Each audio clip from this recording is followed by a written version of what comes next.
overhaul mod ago. We're going to jump back into Vintage Story. And where we were at last time, we've got tons of iron. It's all sorted. It's all made into ingots.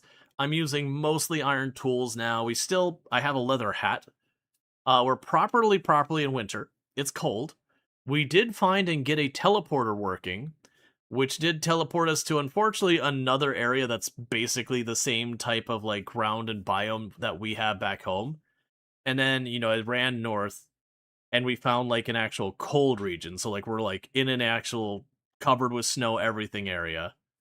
And I was wandering around looking for stuff there, and that's where we left off, was I, like, sealed myself in a room because I realized, like, I didn't have time to run back home. So I think my main goal for today is going to be getting steel properly started. The thing I am missing to do steel, that I absolutely cannot do steel without, is I need to find borax. The second thing I need to make steel happen is I need to take the windmill that we built, and I need to set it up where it can run my pulverizer. And if I add, like, the chutes and all that to it, that's great. And also, one thing I want to do, this is limestone. Trace amounts of flint. No ore nearby. That's fine. That's pretty much what I expected. So, to deal with some of those plans of figuring things out, I think we're going to not sweat too much about the whole, like, does this tile have a lot of borax or whatever. Because for those who don't know the way the game works, what it's doing, when it's like, here, let me just pull up the pins. When you go here, that says very poor. Actually, let me even check one that's worse. Yeah, here. So you got this one here that says, there is pentlandite here, and then minuscule amounts of bismuthite and cinnabar. So that's not telling you that you have 2% of that ore there. That's basically kind of almost giving you a peek at the debug side of things of the game, where when it's generating that tile, it has, like, for every, I can't remember, million blocks or some weighting of how much blocks should be each material, potentially. But none of it has any guarantees to anything. 1,000 blocks. But none of it has any guarantees to anything. You can go to a tile that says ultra high, whatever, whatever, and technically, in theory, not find it. The likelihood of that is so insignificant it's not worth mentioning, but technically that could occur. Because it's like a waiting thing. But what I can do is go to some of these ones that we had a very low chance of borax. And borax is honestly not too hard to locate once you know where to look. So far as, like, if you have an area where it's, spawned. It's not like iron, you have to dig, like, way down and, like, kind of cat and mouse it till you find it and just hope it's big enough that you find it by the fact that it's huge. With the borax, if I remember correctly, it shows up just around sea level or slightly below. And it can only show up in certain types of block. So the idea would be we would go to any area that has a non-zero chance of having borax. And I would immediately then just dig down to about sea level, maybe go like 6 tiles deeper than that, and kind of just grid out looking for the ore underground. And that's going to be a very cumbersome way of dealing with it, but we should be able to find at least a little, because I don't need much borax. There was a conversation yesterday about, like, do you need borax to keep doing steel working, or is it kind of a one-and-done thing? And I was the one who was incorrect. It was a one-and-done thing, that you make the lid for the steel thing, and each half of the lid takes some borax to make, but then once you make the lid, you don't need more borax. It's just done. And from then you could just use it. So the only reason you'd need more borax is if you wanted to make multiple things for making steel at the same time, which long-term you certainly would. And for those who wonder what I'm doing, we were very low on limestone. And since we did find a limestone deposit, I am just filling my inventory up with that.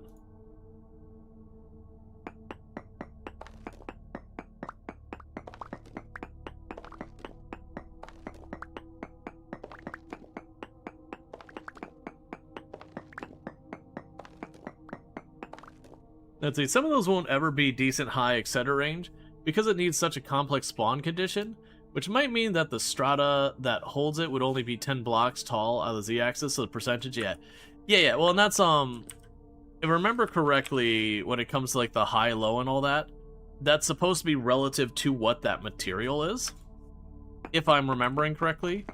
So, like, you will have a material that has a very, very low percentage number, but is considered high, versus, you know, something like the copper actually needs a pretty high percentage number before it's given a marking of high.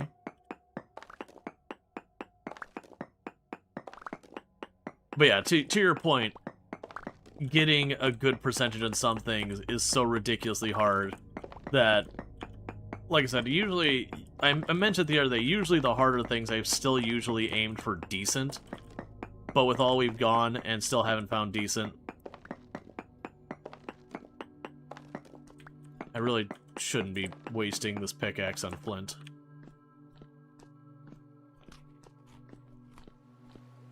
Yeah, because didn't we also go underground because I was slowly, Oh, right, I have you.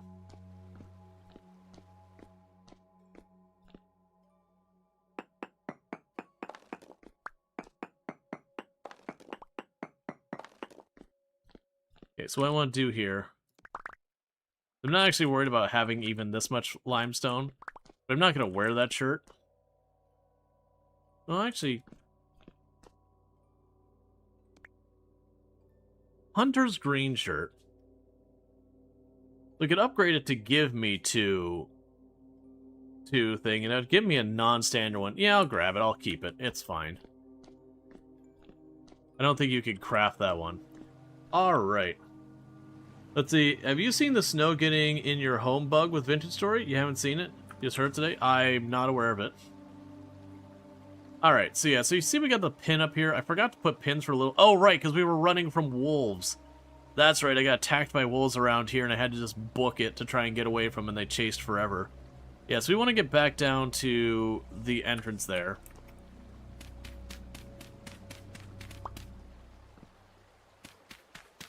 Because unfortunately, we are not equipped for these kind of temperatures.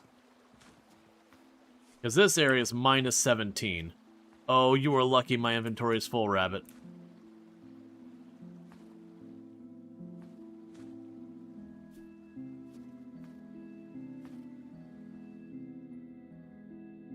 Is the bug just that, like, it snows and it gets into your house?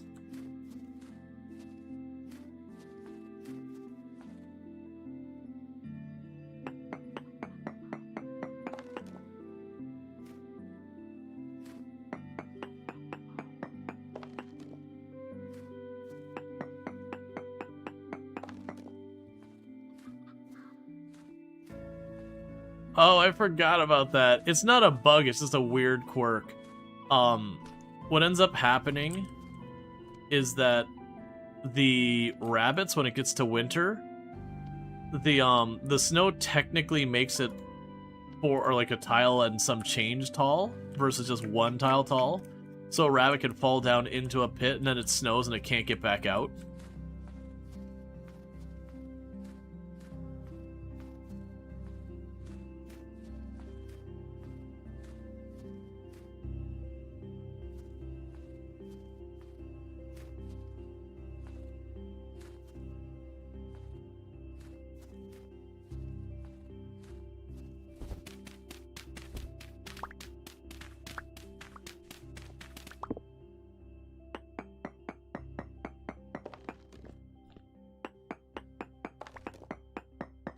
And I'm just continuing to survey while we're here.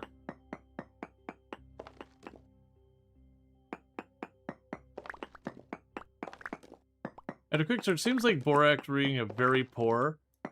in a less than 2 range is pretty typical and expected. Yeah, no, I remember Borax the last time I played was a real pain in the butt.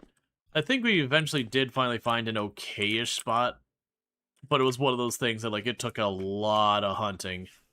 And I think we didn't even end up finding the Borax in that okay-ish spot. If I recall correctly, what happened is I was looking for the okay-ish spot, like a better spot or whatever, and I found Borax on the surface in an area that had just minuscule or something like that. And then we found, you know, the Borax underground there.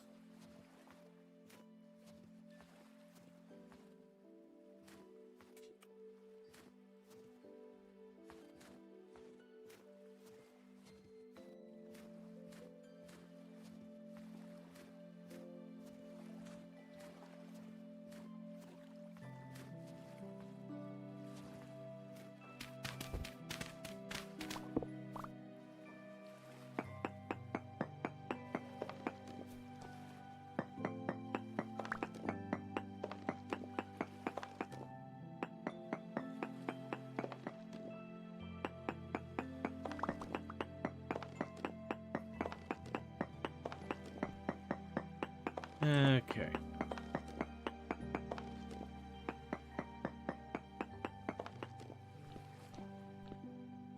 We have found so much copper on this map.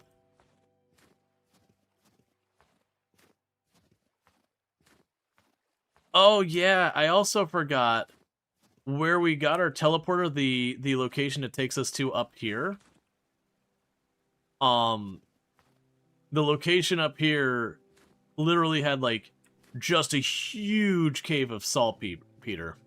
Yeah, no, that's the one thing I do remember, is I remember when looking for it that it was a whole thing that they're like, yeah, just don't bother trying to check, like, super deep, go down to about sea level, go, you know, like 6 or so tiles deeper.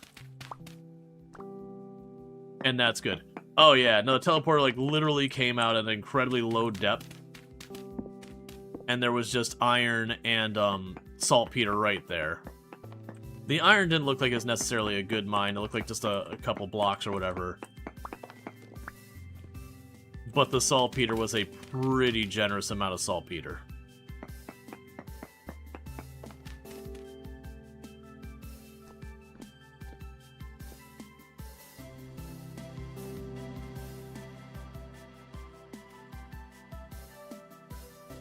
Okay, we're slowly starting to freeze to death.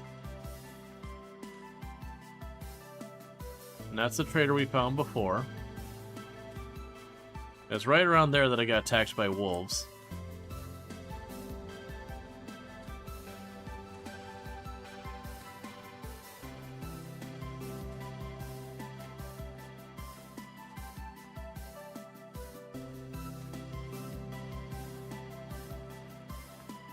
I'm pretty sure I'm standing on top of a... Oh no, I thought I was standing on top of a frozen lake that had snow pile up on it.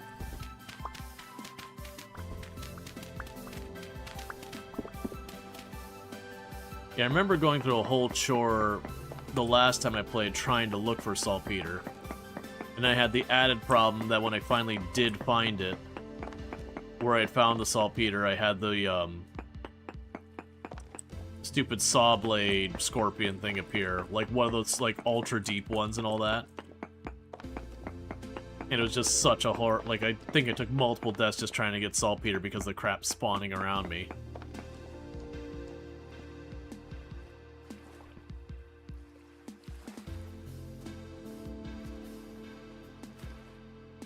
Hello, hello?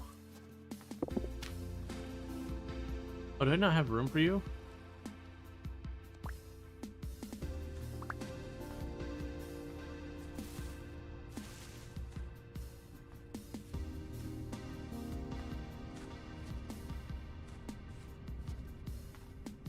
That is a lot of baby wolves. There's a lot of baby wolves. One assumed there's a not baby wolf. Wasn't there also a bell in that cave? That's right. That's right. And I think I ended up, like, walling off an area and digging up a bunch of the saltpeter and then running back up was what we ultimately did. Just let the bell do bell things off on its own.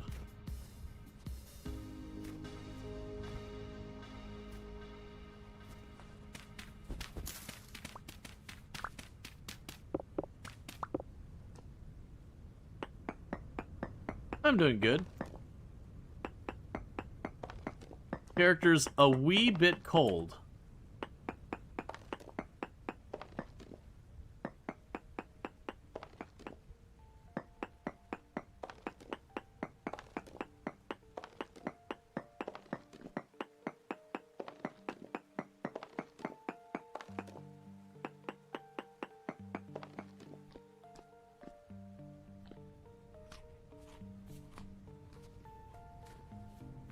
Well, that's a cool ruin.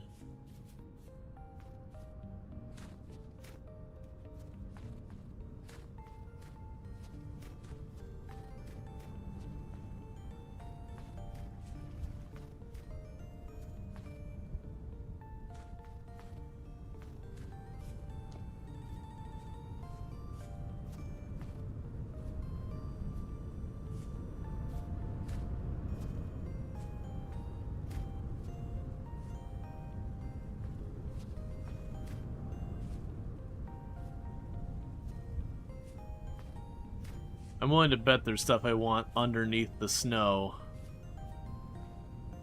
Obsidian stones.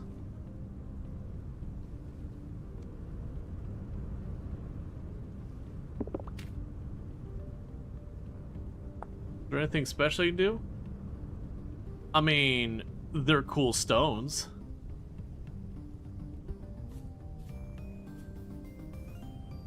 Let's mark that just in case I do want that later.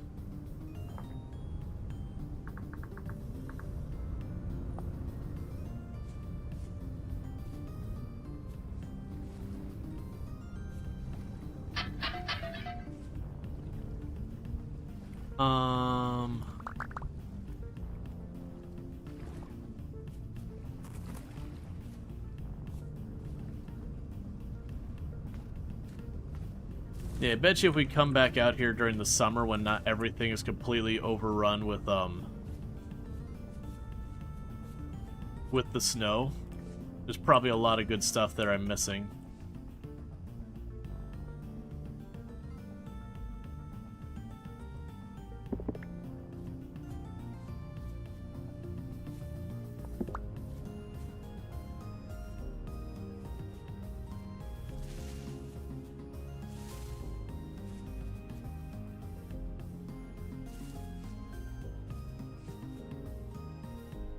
So let's go ahead and pull this up again.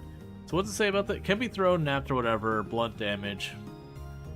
Obsidian rock. Let's see.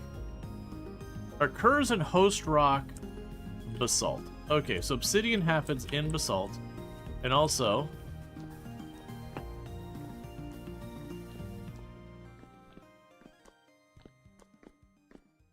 taking a little peek down here.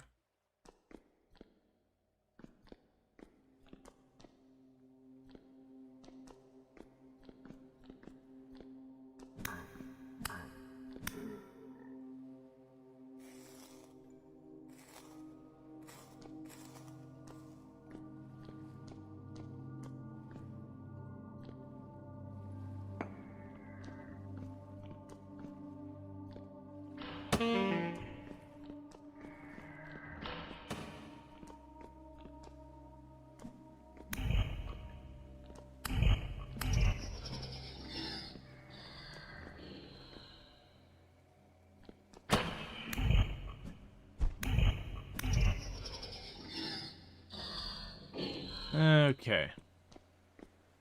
Because underground is usually much warmer than above ground when it's like winter. So we can warm up a little by just peeking our nose down here.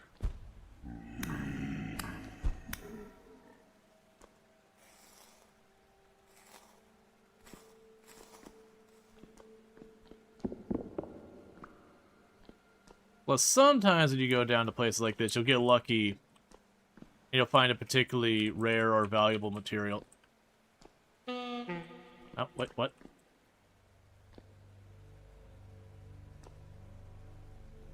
Just more cave down there.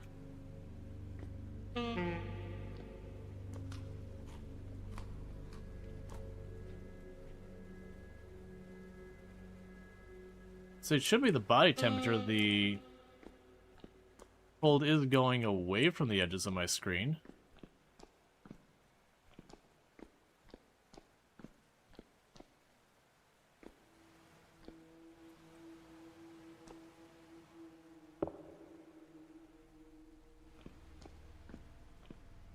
Your body temperature's going up.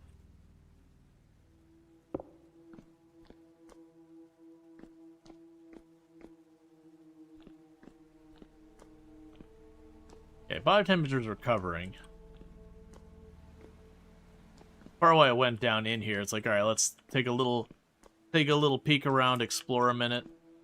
But then also it might let me get my my body temperature a little bit better before we start the next length of the run home.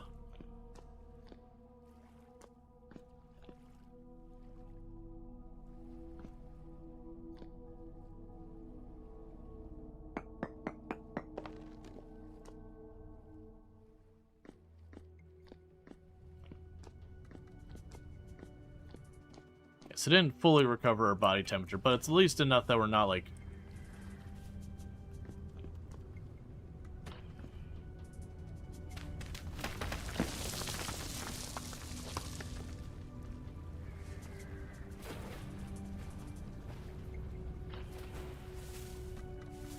yeah, that's the same ruin we saw before, I'm pretty sure.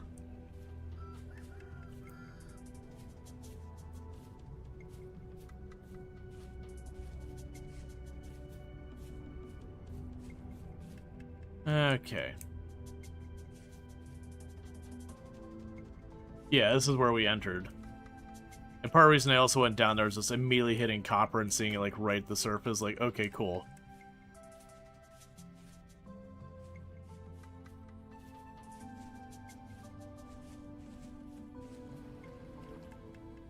Okay, which way is the teleporter? The teleporter's like straight south.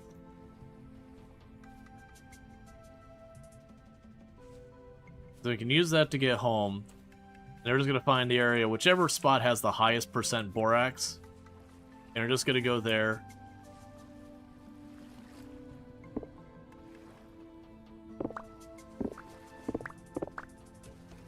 Do that. Getting a bunch more copper again.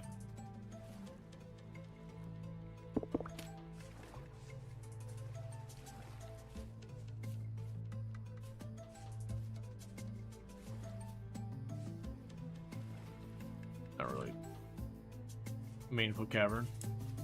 Yes, this whole area is basalt.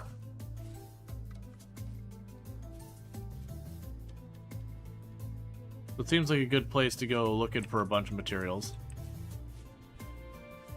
I am deliberately going a bit wide here so we can do a couple more survey spots.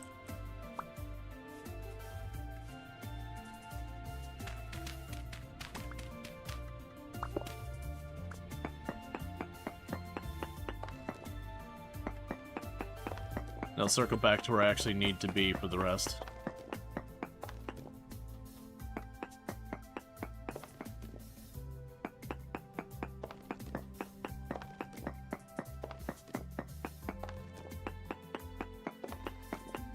Two, three.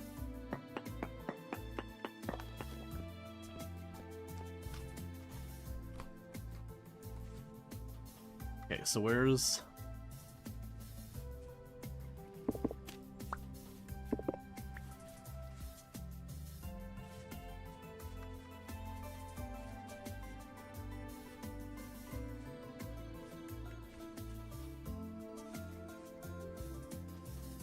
I need to just start running more and not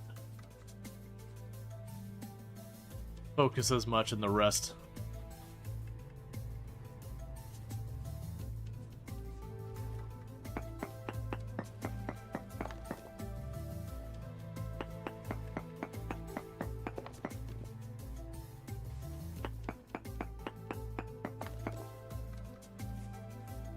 All right. Yeah, I probably need to run. We're gonna start freezing to death again, and it's slow. Like, freezing to death takes time, but... yeah, it's quartz bits, that's fine. I'm not actively getting myself closer to the teleporter on any real speed, then that'll end up becoming a problem.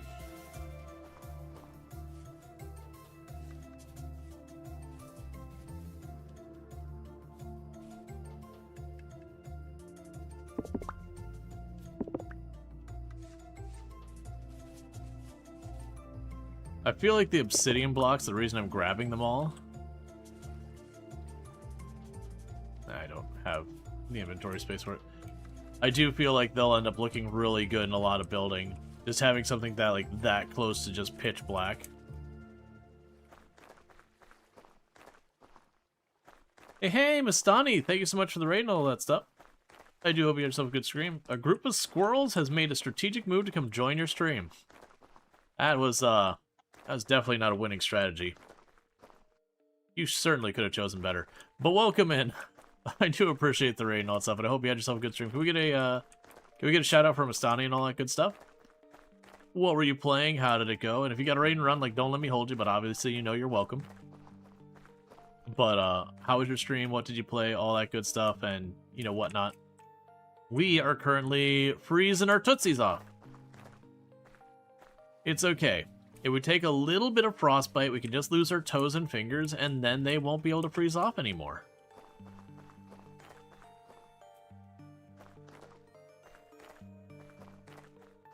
Ooh. That's interesting. This area froze over since we were last here, too. It was a very strategic move. It's very warm in your flat, in your cold land, so you came to borrow the cold. Yeah, it's a casual... I mean, this is actually only -3 Celsius. We were at -17 earlier. It brisk. And we're running around. We got ourselves a nice little t-shirt. A coat that is literally doing nothing because it's literally just ribbons. And some nice linen pants. A straw hat. We are definitely dressed for, like, beyond frigidly cold weather. Okay, so there is the ruin that was directly above our teleporter to get back home. Because we found a teleporter and immediately said, yep, as fast as I can get this thing up and running, we're taking the teleporter. And we did. And now our inventory is full and our food is getting low, so we're going home.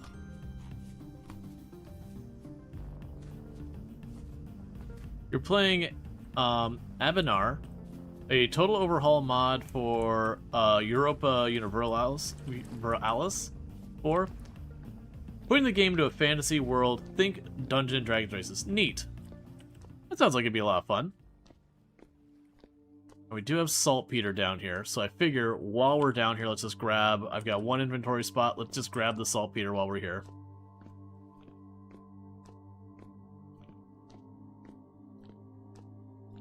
We're at medium rift activity, so we probably don't want to stay here long, because we're probably going to get a decent amount of enemy spawns.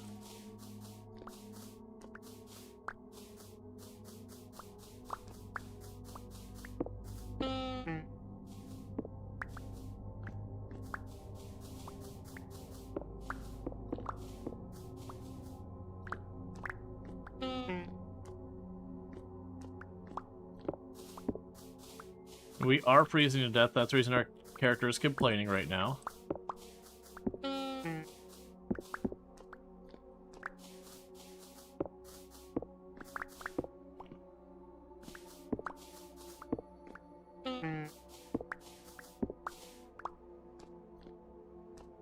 Okay, so one more. Two more. You're not supposed to give me 3 more. Honestly, I got plenty of grain.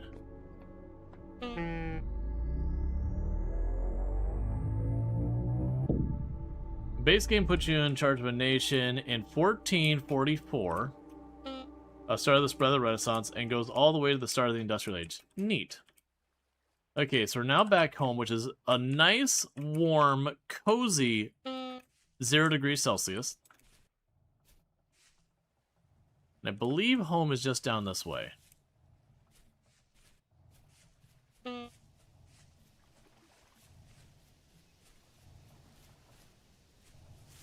Let's see, we're playing an orc nation that focuses heavy on cavalry. Your cavalry are wingless drakes, and they rock. That sounds like it'd be a lot of fun. It's also funny because I just did a little bit of a play test, and this is not something I have to worry about, like it's available to more people. The devs behind Prison Architect, the original ones, they have been working on a game that you play as like this Dark Lord wizard person, and you summon like your orc armies and all that. It's a very simplistic game, the one they're working on, but it's just kind of one of those ones where you fight stuff to get mana, you use your mana to summon orcs, and you use your orcs to kill stuff to get mana to summon orcs. Okay, so it looks like the berry bushes have gone dormant. It's officially too cold.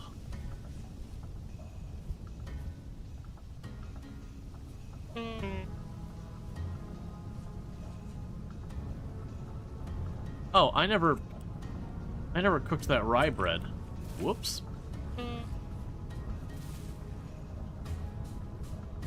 I was like, the cold is making us hunger faster, if I remember. Oh, no, it's not. I thought being too cold, or maybe it's too hot. I thought one of them did cause you to, get hungry slightly faster.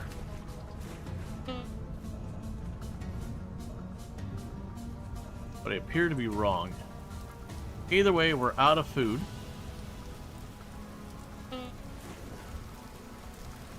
Oh, you're just a goat. Okay. Trying to identify what the animal was.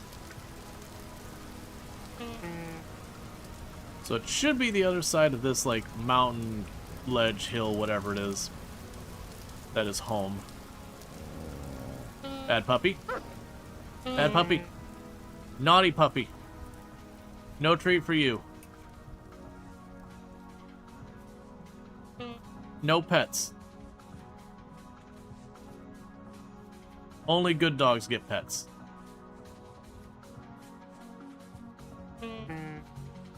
And well, all boys are the best as boys. When they bite you, they're not as good.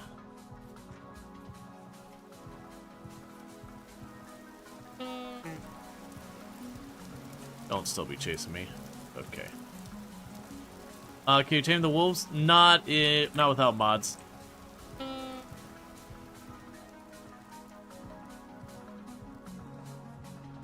There are mods that let you tame the wolves.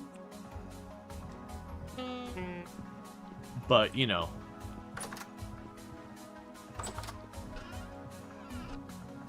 Okay, so drop the green shirt in there for maybe repairs later. Drop the bony soil here. Okay.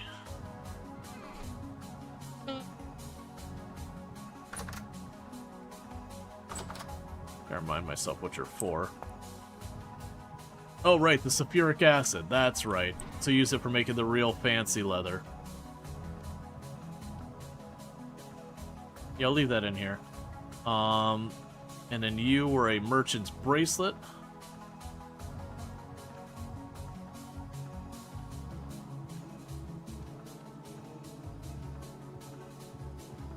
There's a bunch more gears. And thank you for getting that shadow from Mastani. I appreciate it. Let's see, never got that far. I usually got mauled by bears and gave up. Yeah, so, alright, no problem. You have a good one, and sleep well and all that good stuff. Thank you again for the raid. Yeah, there's not enough time to cook it. It'll take me longer to heat that thing up than it'll take for it to cook. Let's see, so I can bind that stack. Go ahead and rot in there. Yeah, so our berry bushes, when they're getting full grown, they're going dormant because it's too cold. There's our flour. Okay, so the things we need to work on. Getting our pulverizer actually hooked up. We've got it, it just needs to be connected. I need to... Okay, so your pies will go bad faster. Here, we'll just deal with that now. But, I need to get borax. We've got a little bit of change in strategy for going for the Borax today than we have the last couple. I'm not going to bother looking for a better place for it. We're just going to take the best we got and say, what do we find? And there's a good chance that'll at least get us some Borax. Oh, jeez, you scared the crap out of me. I'm almost dead. Please don't hit me more. Stupid things. It's when they don't make any noise and they roll up on you that they get you. Like when they do their whole thing where they walk up, they're like, brrr. You have all the time in the world to deal with it. It's no problem. But when they just kind of do that slow walk up, don't make a peep.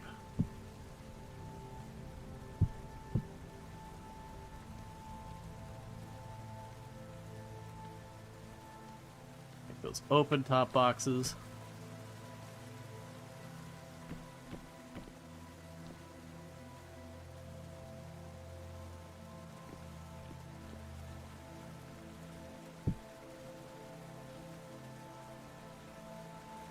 Obsidian in one of these as well.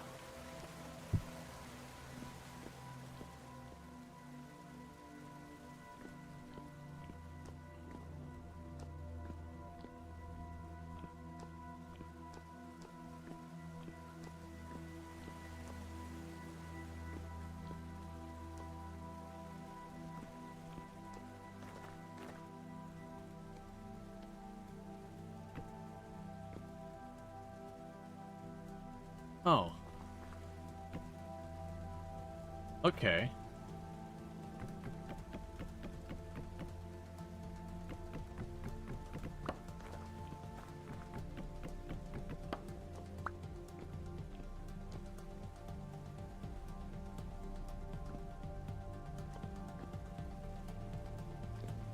Hmm.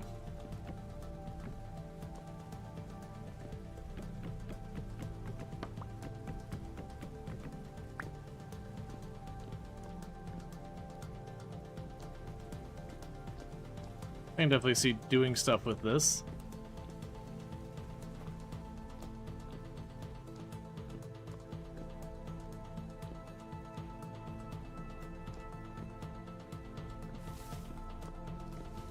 I bet you I could probably put in the blacksmith and,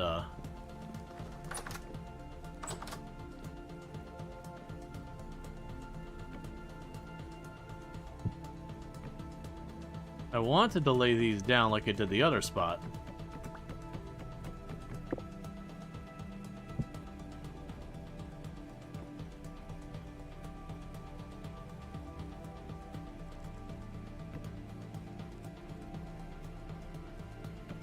There we go.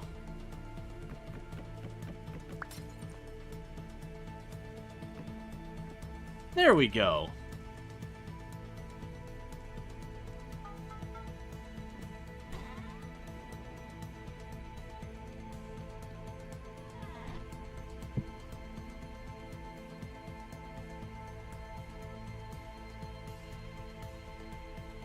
I can't place it on there.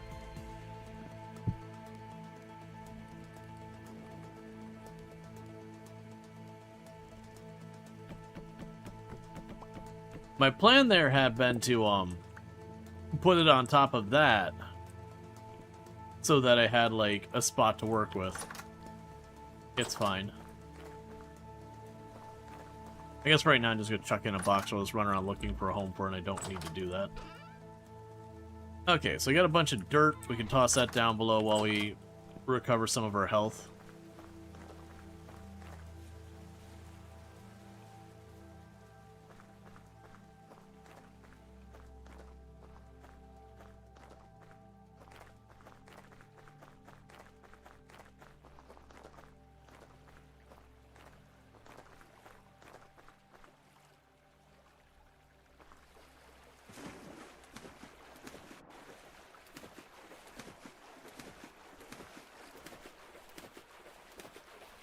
Looks like you get that all filled in. Cool.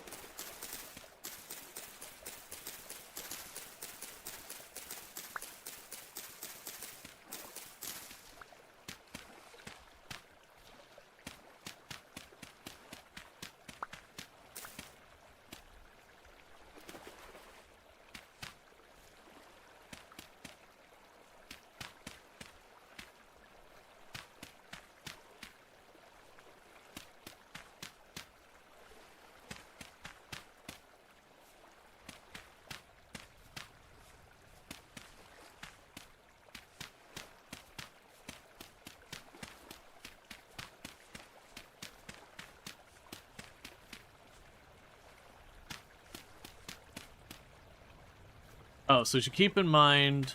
Oh, never mind, this is a lake. We can't use this as our water level. I need the ocean.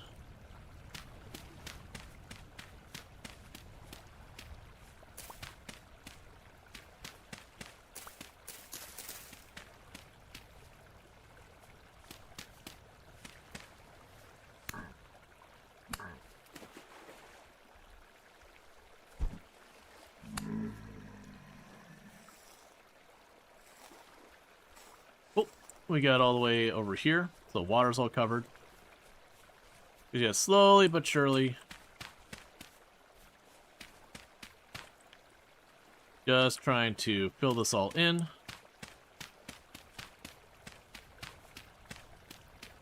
So I stop having random crap spawn down here.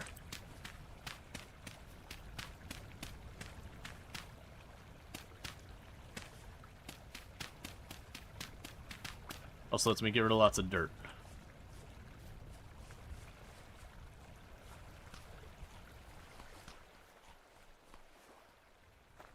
Alright, Bassett, you have a good one. Thank you for tuning in, all that. Alright. We can just run on up here. We're all good there. Cool. So, checking on our stuff. We have all this. Give me that. And we'll scrape it real fast.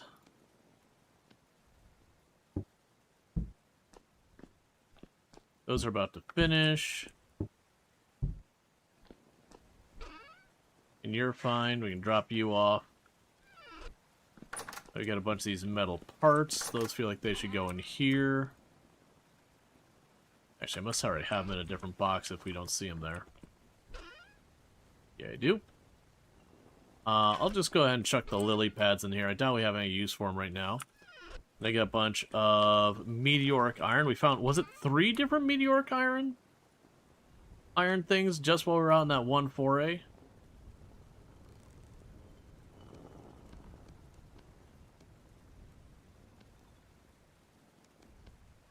Okay. Let's grab some more grain to keep our grain being processed into flour.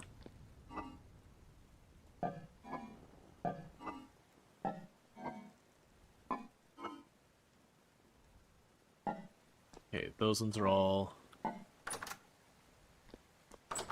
not full stacks. There's a full stack.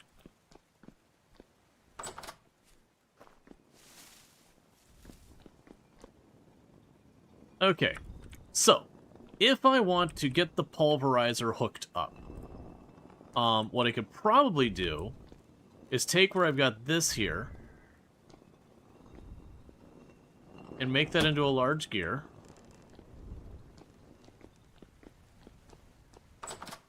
Alright. So, mechanical power. So with mechanical power, I would need probably the large wooden gear. So I would need 8 resin. We could also, instead of going the gear... Well, no, because of the gear route, I need the gear to make multiple outputs. That's right. So I'll need 8 resin, realistically, to do that. The rest of the parts are all easy, but the resin is the tricky one. Alright, so we're on the hunt for resin again.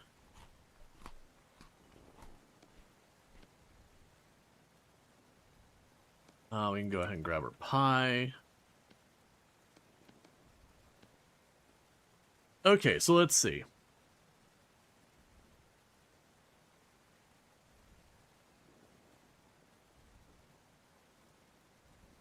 One thing I want to do is unpin that. I'll leave it there so we have evidence that I died there.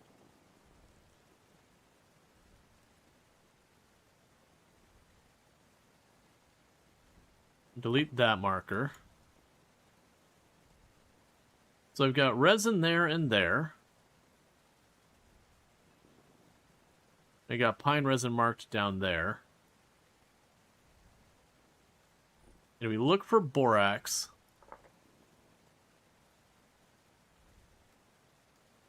A minuscule 0.8.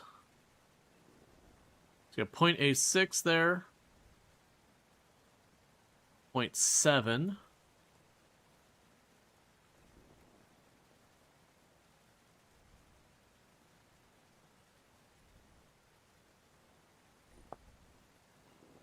Just gonna put a pin down here.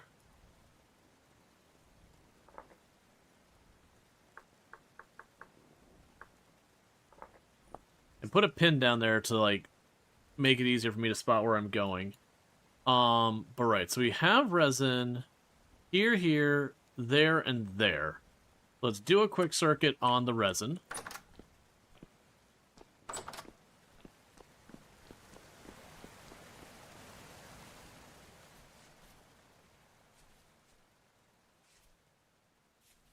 Because that should fetch me 4 resin. And once I finish that circuit, we will run down towards where the borax might be and start hunting.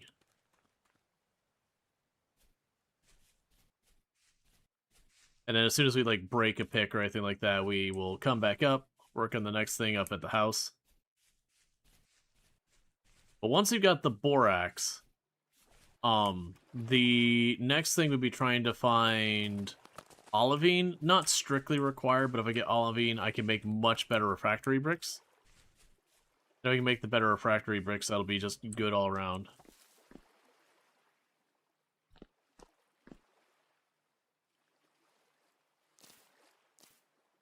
Cool, that's 1.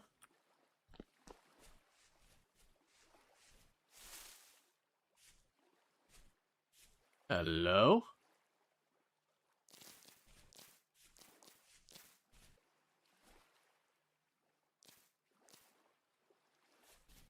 So if that's the case, we mark this one off.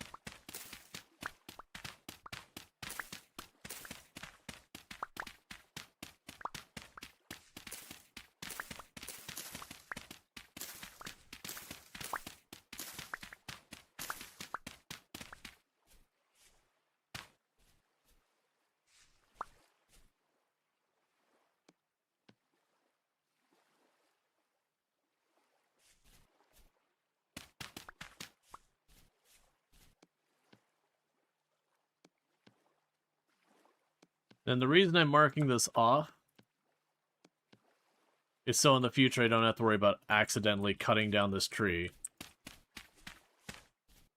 By putting this whole, like, platform behind it, around it, I can easily make out that it was an intentional set-aside place.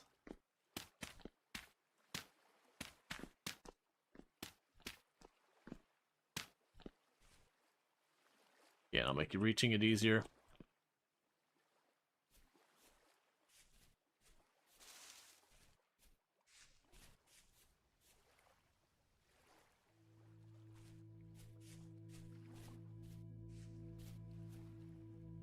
Is the thing that most of the time, when it comes time to, like, cut down trees, we'll just rampage through the pine trees.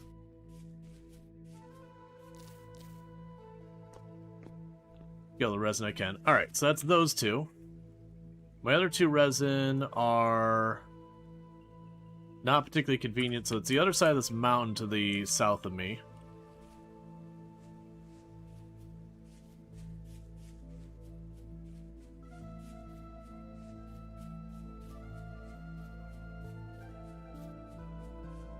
That's good news. That means I'll have 5 of the 8 resin I need already. And running around doing borax and all that in the meantime, we have a chance of it just, you know, growing back in and recovering before we go out for another hunt for it. But the plan is to get the really big gear and use the really big gear to manage things. I'll probably take the pulverizer and move it up 1 tile. That way the big gear lines up correctly with it.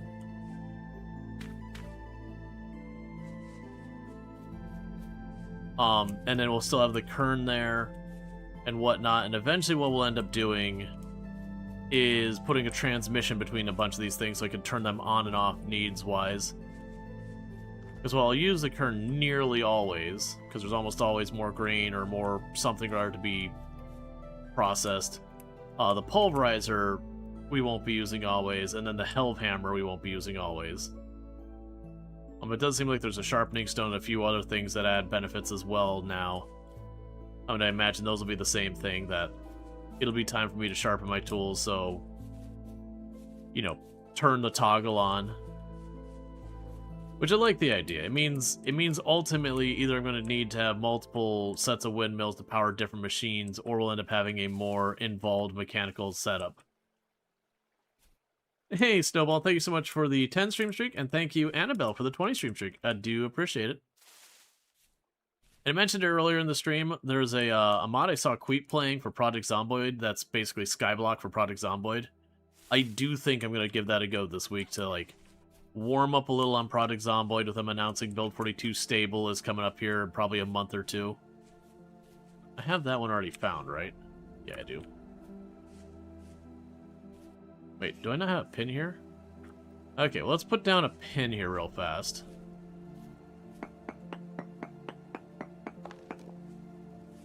Oh, you know, I bet you got it set to filter Borax still.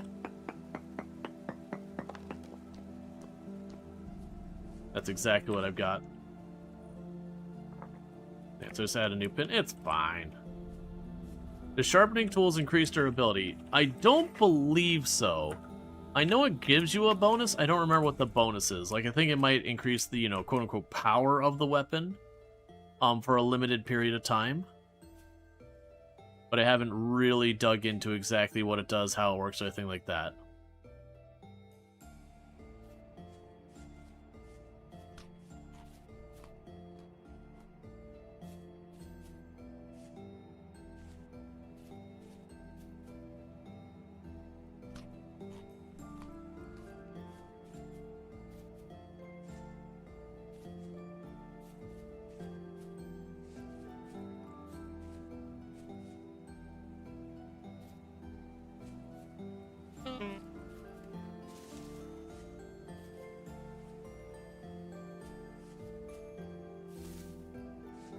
Okay. A lot of oak trees I'm seeing down here. There's some birch.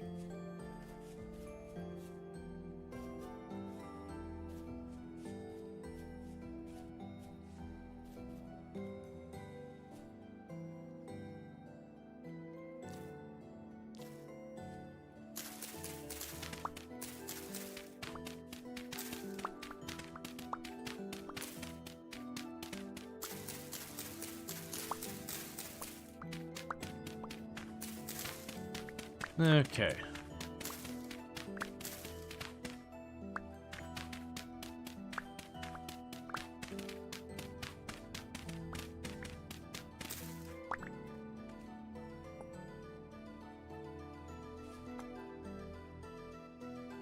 Apparently I was here previously and did all that.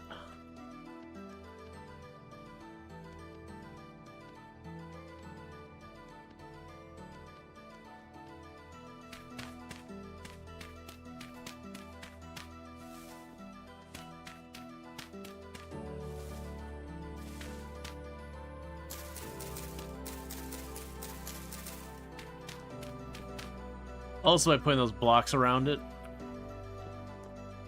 it does help me spot it again in the future, so far as, like, not having all these bushes and all that grow up and cover everything up. Alright, so let's get back out here again.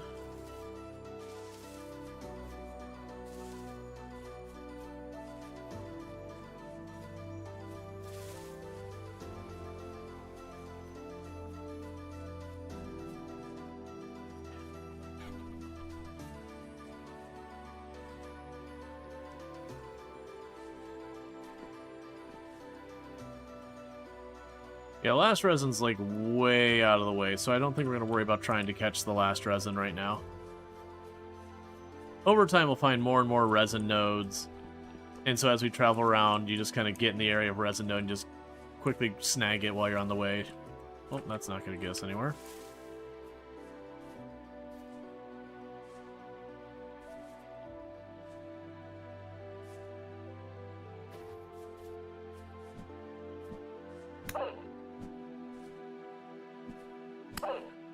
I just realized I do want foxes.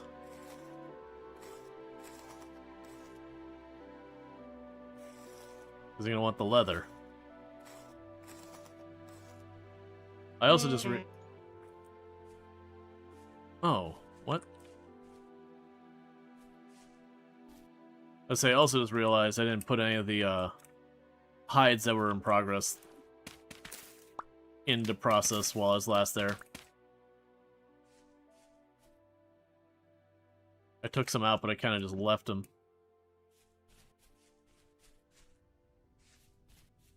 Alright.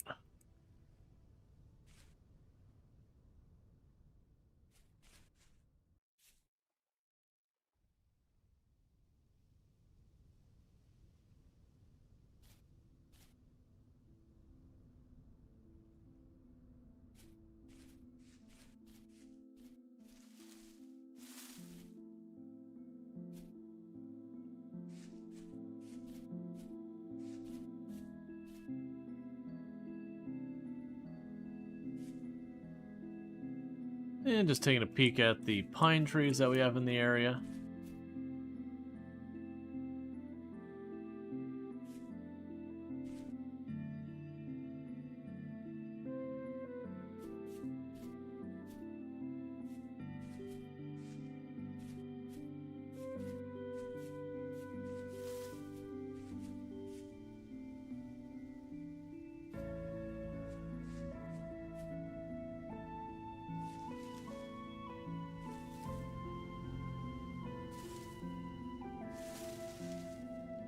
Should probably take a survey spot here.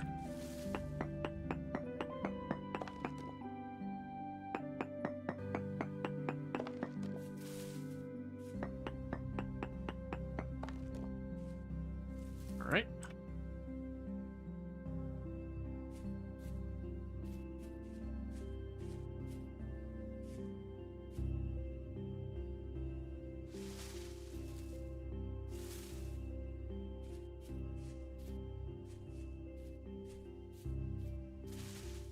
For a moment, I thought that was a hole and I was about to jump in.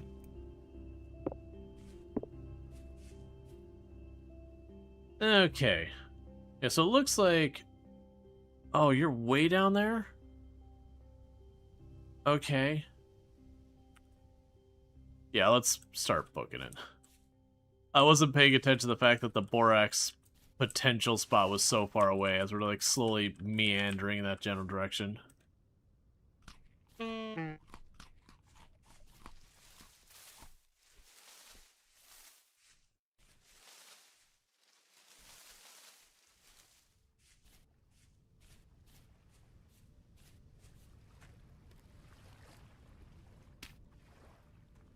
Mark the peat. I probably should be using the peat more.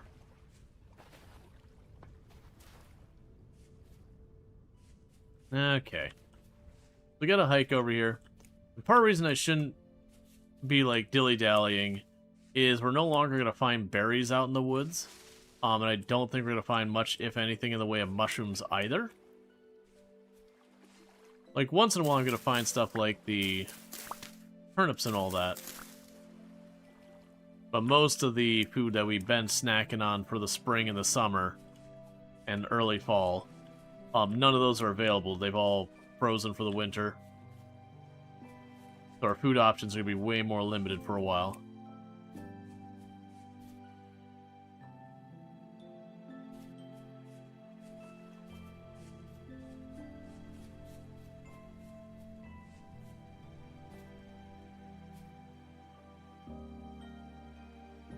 Oh, we are showing everything. We should definitely survey out here.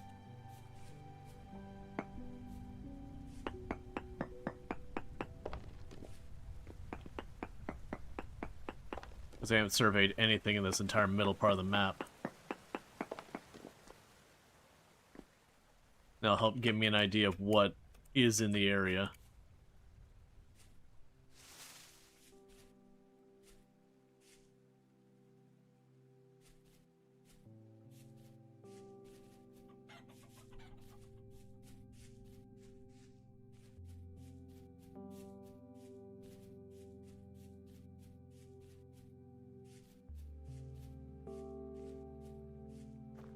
So gravel and such.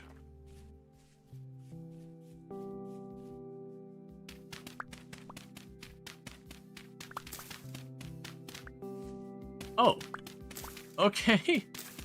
I was so confused. I'm like, why is this dirt so dark digging into it? Yeah, from the top it'd be really hard to see high fertility dirt. I actually almost never see it just like in the middle. I almost always catch it like on a ledge side or whatever. Alright, I'll take some more high fertility dirt. Absolutely all day long. I was just digging, it's like, what's up with this soil? It's so dark. Right, high fertility dirt does that.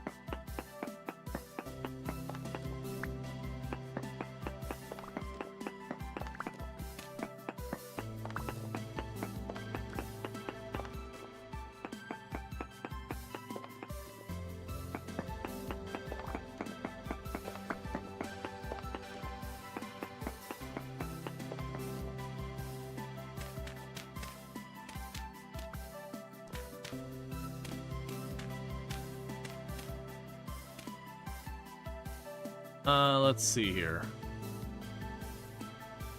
Tall pine, eat our bit of pie. We can remove the marker for the high fertility dirt since we already took it.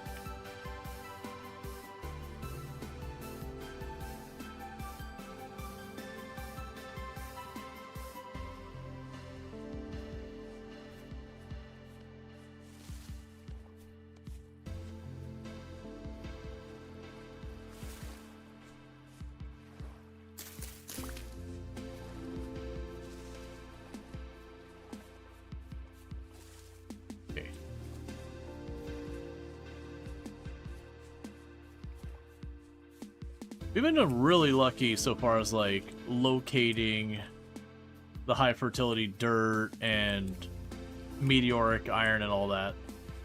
Because they generally spawn a bunch, it's just sometimes really hard to see them. So you'll like walk by again and again and again, not even realize, you know, you've crossed by just an absolute pile of the stuff.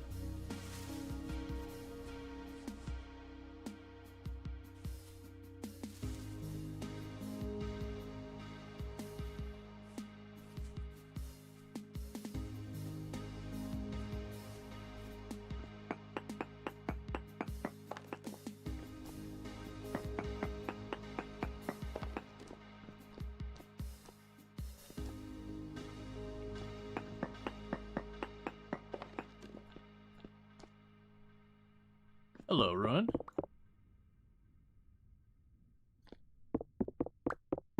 And hey, Kenna Hawk, thank you for the 245 streams. You could do appreciate it.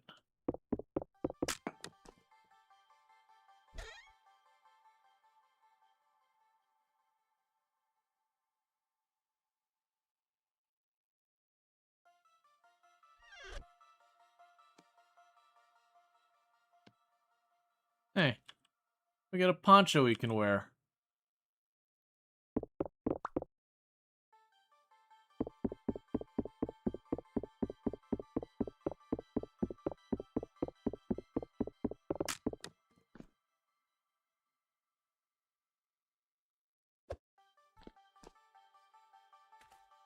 Okay, so not much in that run, but...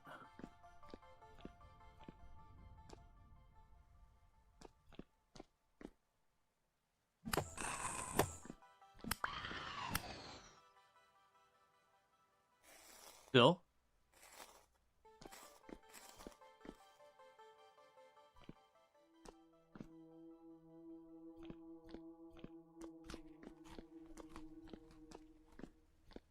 It's down here partially trying to warm up just a little bit, but... it's helped some, but not a lot.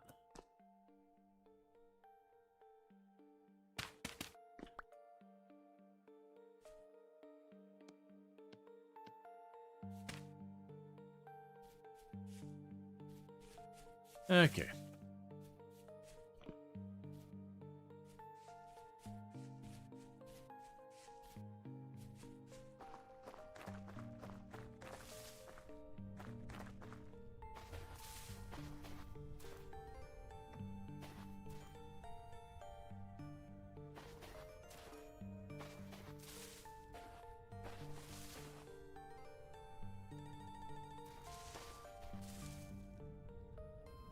Just trying to watch.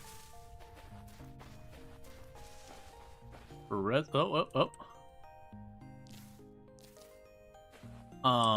What's been? Oh, I mean, I guess I have some.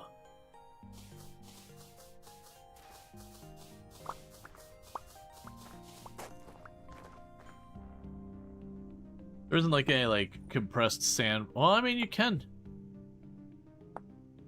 can pack dirt. I don't think we're gonna use that one though.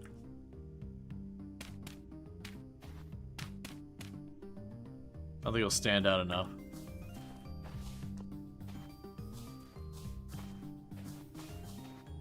Hi, Bear. I don't need your nonsense right now, if you don't mind.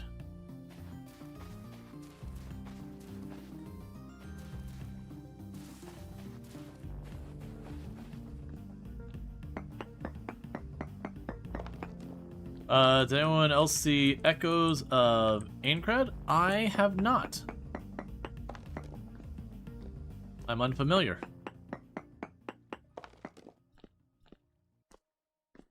Take a quick peek down here.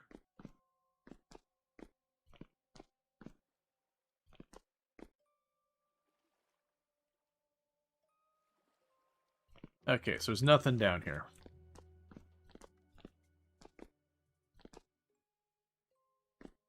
I need a better way to mark caves I've already fully explored. Because I always forget to do it.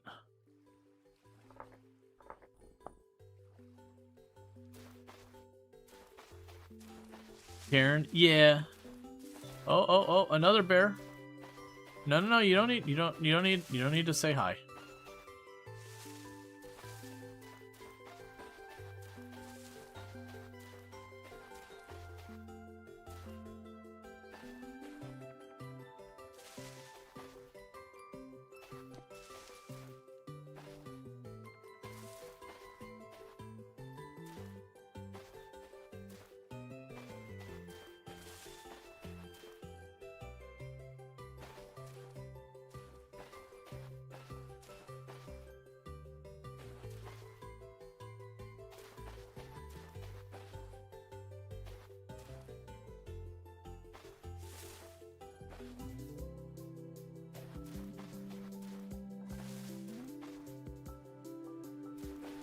So many pine trees.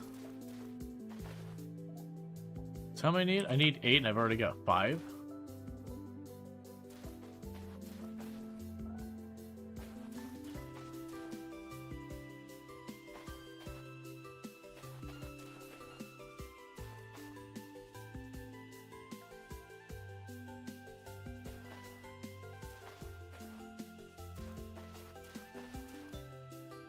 Okay.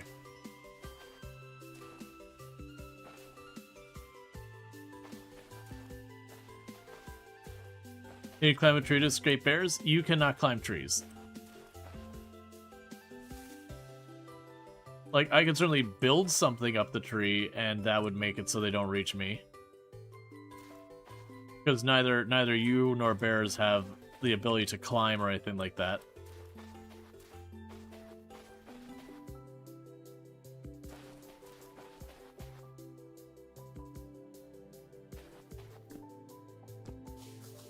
Plus, that was always one of those things, is there was entire things about, like, climbing trees to get rid of bears, and then generally speaking, a lot of things were like, yeah, don't try to climb trees to get away from bears. A lot of bears can also climb.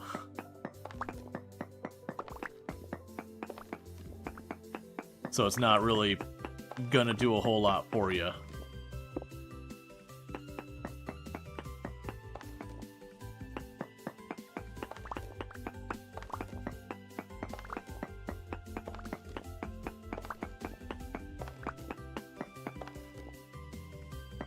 This would be your next question, and you had the answer, yeah.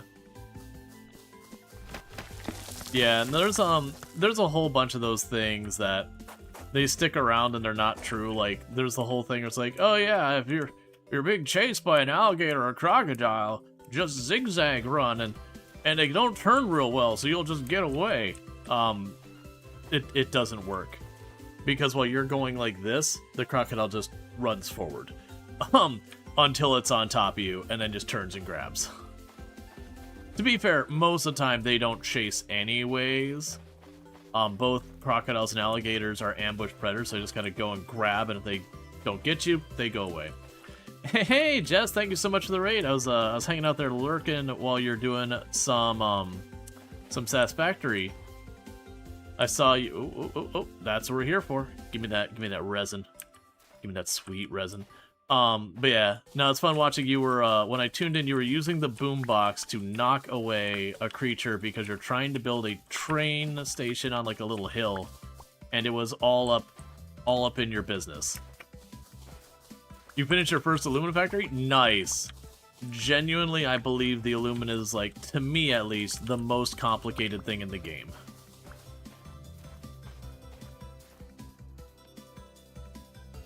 Was that not the pattern?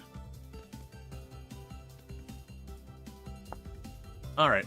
But, again, do go check out Wojess. Absolutely fantastic content creator. Someone I highly recommend checking out. If we get a shout out for Wojess as well, I'd much appreciate it. Fellow member of the Halcyon Frequency stream team, the stream team I'm on. We do play a lot of similar games to each other, including games like Satisfactory and RimWorld and all that. But we can get that shout out, appreciate it. And then after that, we also have Alana Rama, who is another member of the Halcyon Frequency stream team, who also plays a lot of similar games to what I play, including the Satisfactory and the RimWorld and all that kind of good stuff. So both of them, absolutely fantastic. If you like the games we play here, you're probably going to like what's happening over there as well. Let me go ahead and get those shout outs. I think we have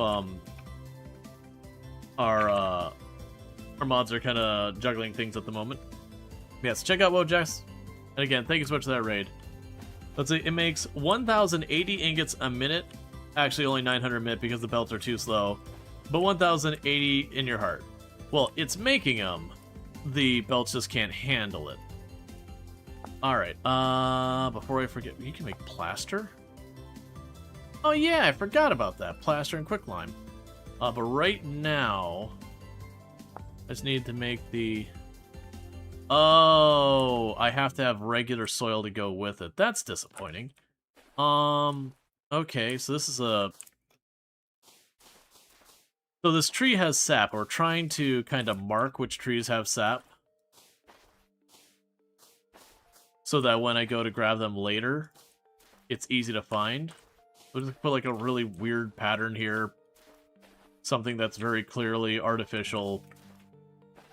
So that next time I'm running through, I'm gonna just go, what the is going on with this tree?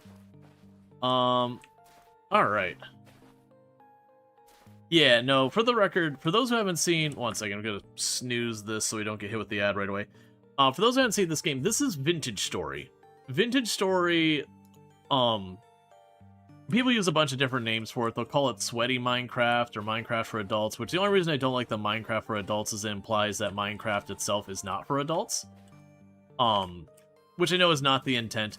But basically, it's someone looked at Minecraft and said, what if everything was more involved? And that was, like, genuinely significantly harder and all that stuff. Yeah, or like Super Minecraft or whatever. But it is a very, very involved game. And to give you an idea on how involved, in Minecraft, if you want to make a pickaxe, you run up to your first tree, you give it a little wacky whack, and you put the, put this out there. Oh, brown coal. I mean, I don't really need brown coal, but that must be a really big brown coal node. But like you just walk up to a tree, you give it a little smack, and within like a minute or two, you can have your first pickaxe. It's a crappy pickaxe. It's a terrible pickaxe, but it is in fact a pickaxe. All right, no problem, Mojos. You have yourself a good walk and all that. Thank you again so much for the raid. All that stuff. But then if you look at this game, getting your first pickaxe is somewhere about 4 hours into your run. And you might be like, oh my god, that sounds so tedious. And it would be if that was like, literally you were just making the pickaxe. But the thing is, you're going through and you're like figuring out clay and firing up kilns and napping and all sorts of stuff. So it's just that they have more things you can do in the game. And a bunch of those things are between you and your first pickaxe. Alright, I should prospect around here somewhere.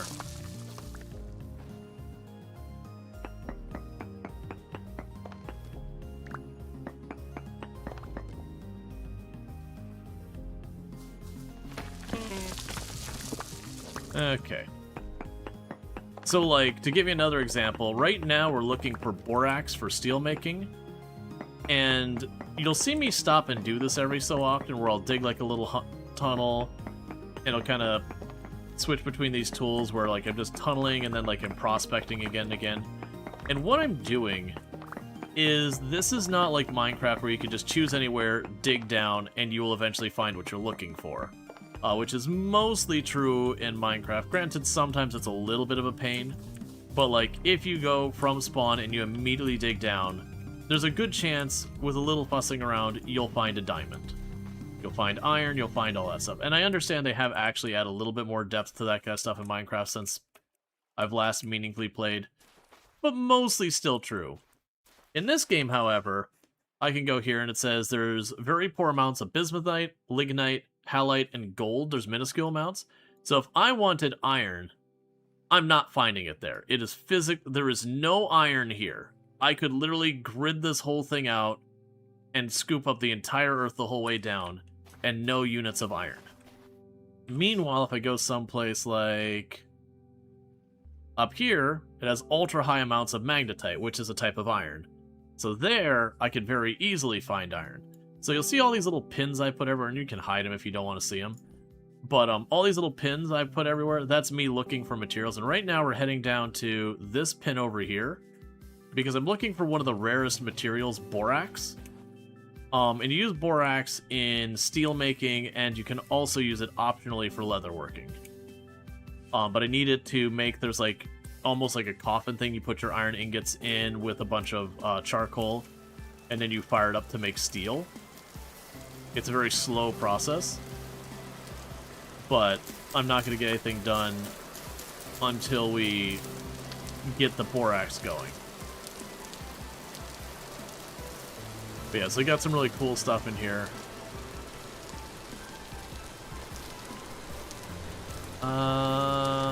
Here, I am going to just shove you in the ground because I don't need that right now.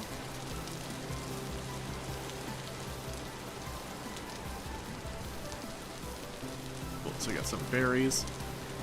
That should be a good enough place to prospect.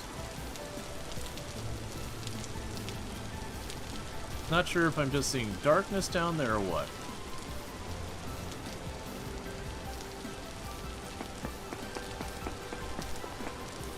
Yeah, no, I'm looking for borax. So basically, I'm going to the place that we had the highest % chance of finding it, which was still horrible. Luckily, borax only shows up in a very limited amount of areas. There's a good chance I could find it doing that. It's actually 13C out here. But, yeah. And also, before I forget, let me go ahead and get that shout out for Ilana.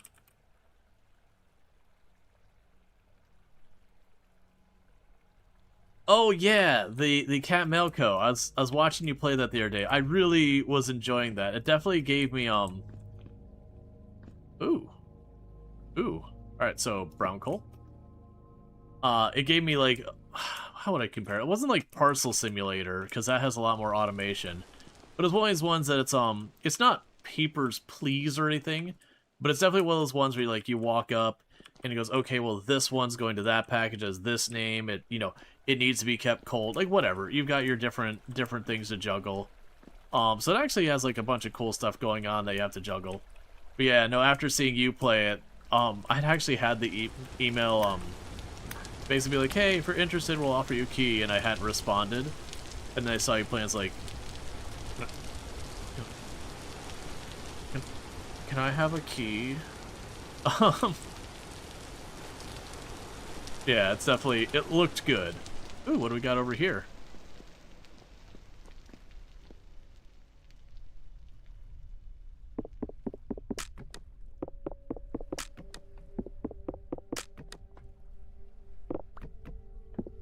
Okay. That's a teleporter. There's no managing my inventory here.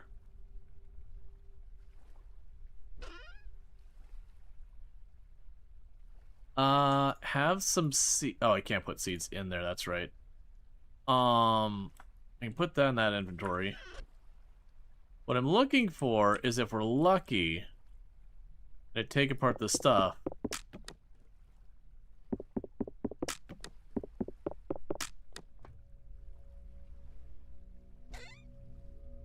I can find parts.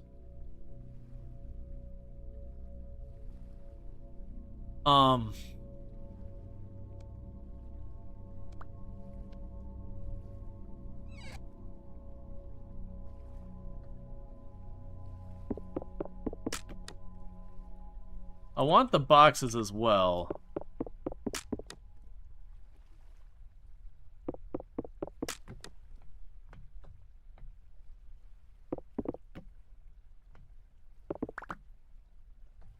What did we just grab? I'm looking at my inventory. I sure don't know what we just grabbed. We grabbed something. Yeah, so I need parts to repair and all that. So I'll definitely need to come back to this. Oh, just stones? Hey.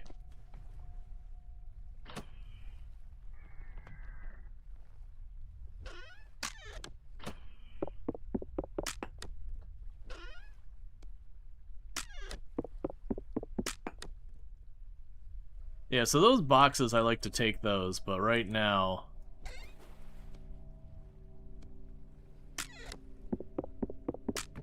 I don't have the inventory for it. Yeah, so we can take the rest of this, but unfortunately, I just don't have the inventory for it. Let's go ahead and eat my piece of pie.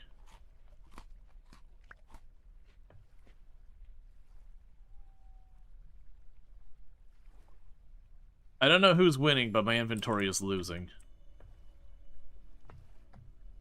Okay, don't need to go down there farther. Alright. So let's make ourselves a little ways out here. Because that's exciting. Those teleporters, they take a little bit of work to get up and running. But once you do, they can teleport you to a decent ways away from on the map.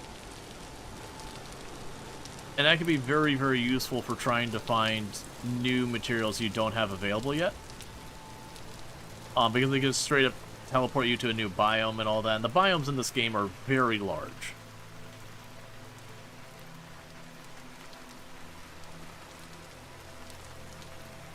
And I'm out of pies.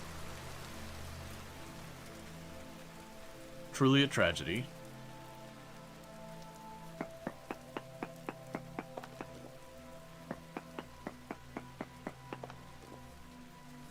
And just doing a quick survey while I'm here.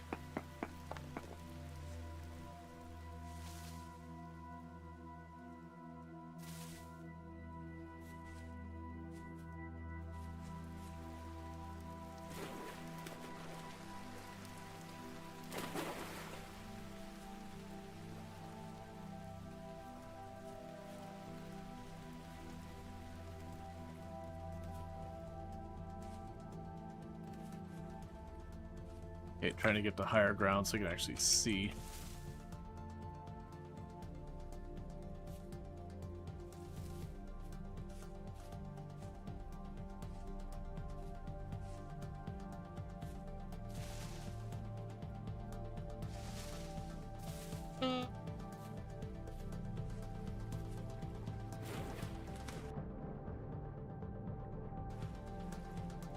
It's interesting to me that we're in November, and this whole area is like 10C, so it's like really, really not that bad. It's brisk, but like well within what we can handle in our, you know, temperature-wise without a problem.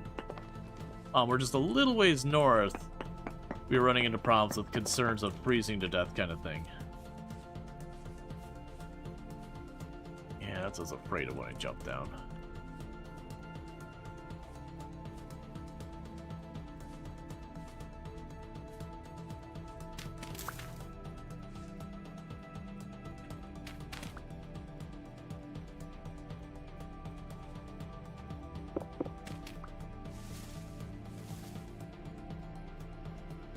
Okay.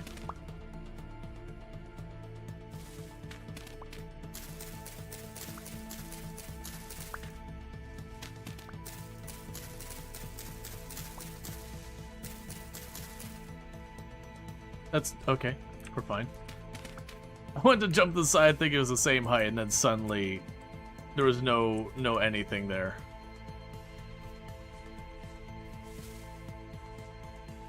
You play the most dangerous minigame, is that a bush or a bear?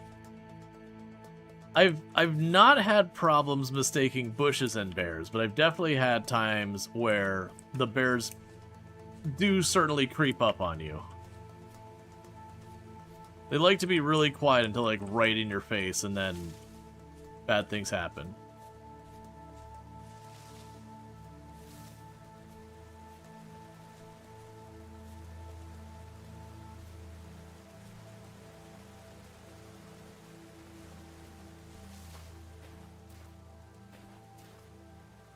They like to sneak up on you, and then content happens.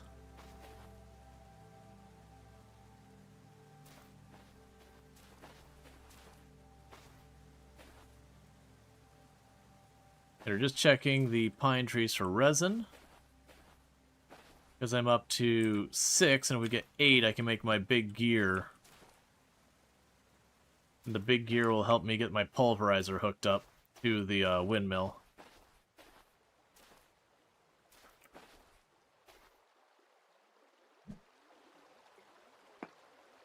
Mark that quartz.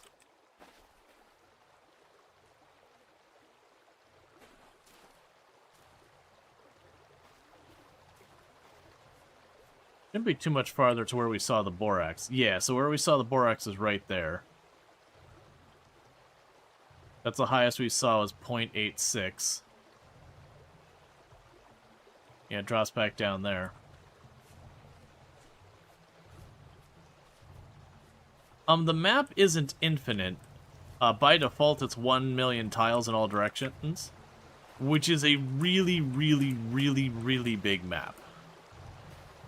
So while it's not infinite, it's pretty close effectively. You can reach the edge of the map if you're just, like, booking it one way or the other, but you're not going to be using even the tiniest fraction of that map, even if you played the same save for, like, years and years and years.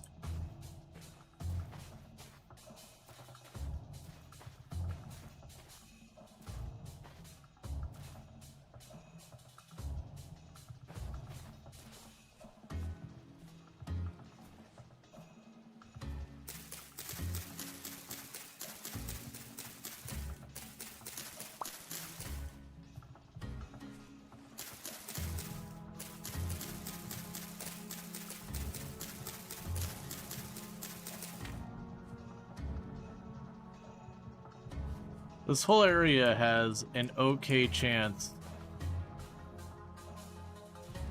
of having borax. So what I'm trying to do real fast before we start digging down, I'm checking the bits of stone on the ground, because borax can appear on the surface, where you can, like, see a vein or whatever.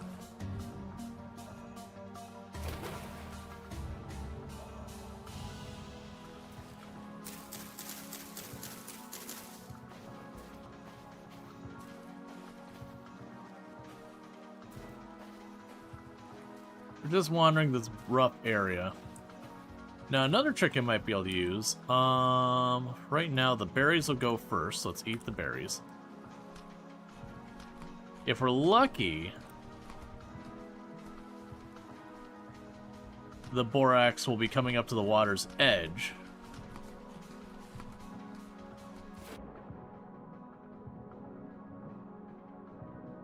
So we got a bunch of flint here. What are you?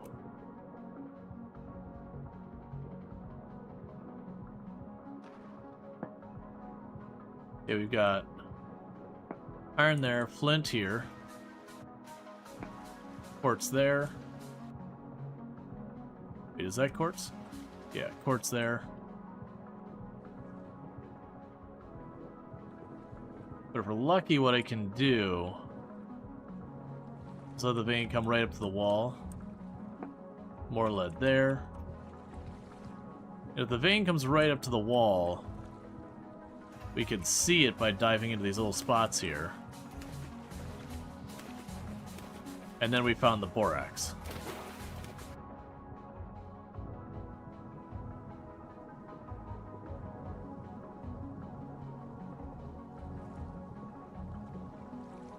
Oh yeah, I know I'm swimming. And it would appear this time we are not lucky.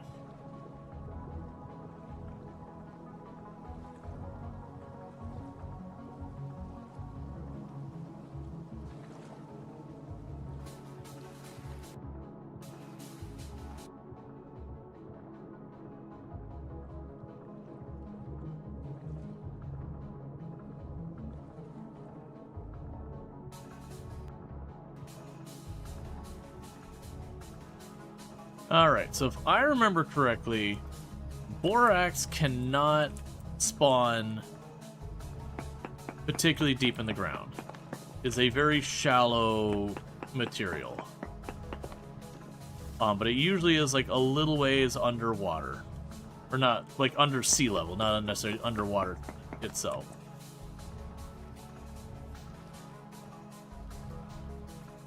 Well, that's interesting.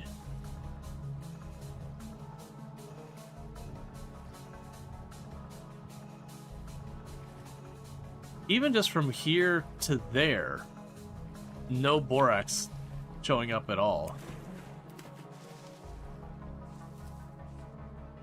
Huh. I would not expect the drop-off to be that steep. Alright, well...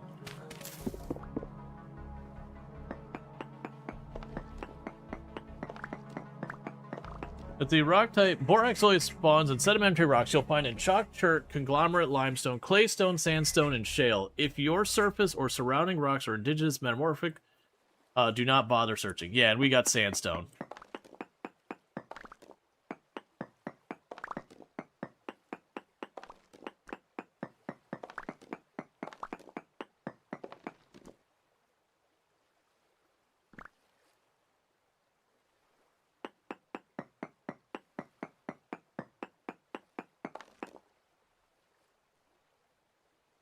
Between 40%, sea levels, Y value.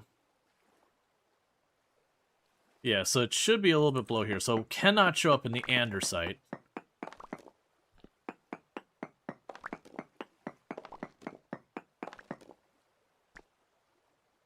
We got chert here. So if we go down one more tile, I should be able to see at the highest level it can spawn.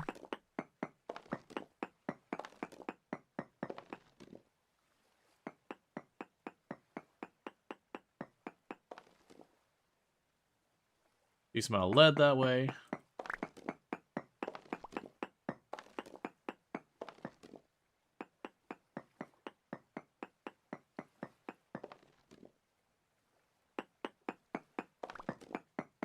Okay.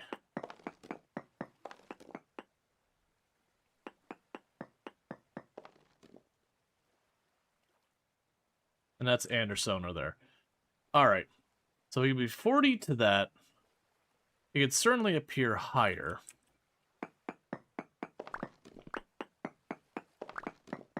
Or, sorry, lower.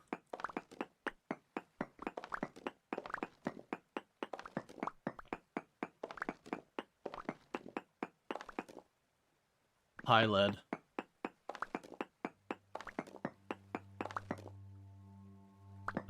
And box it is a no.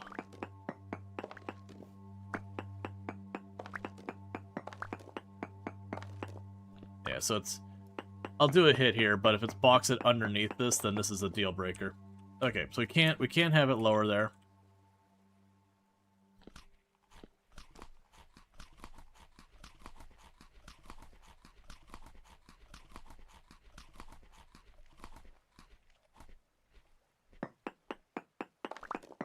This is not looking good for us. Okay, so We're looking at our pins. We didn't see any down there. We do see Borax here. We don't see any possibility there. Let's switch it to show just Borax.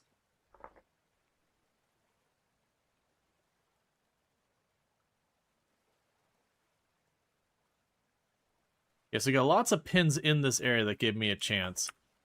So what I could do here...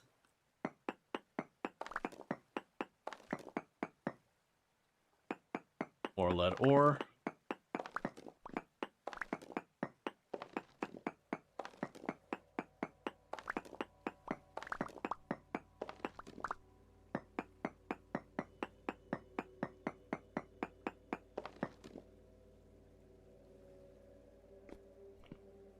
And that's to andesite again.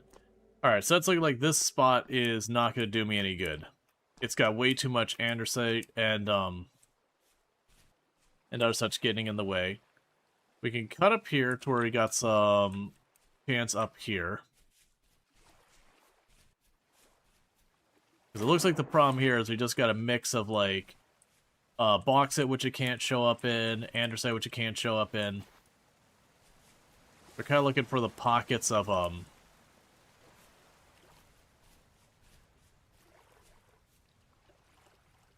pockets of sandstone and all that.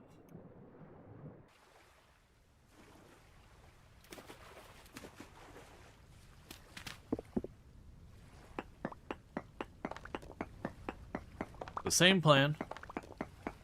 We're by one of the pins that had a small chance of borax. Made it go down to about 104 or so. Because where we prospect with the like short range thing, it's like 5 or 6 tiles in any direction it can detect.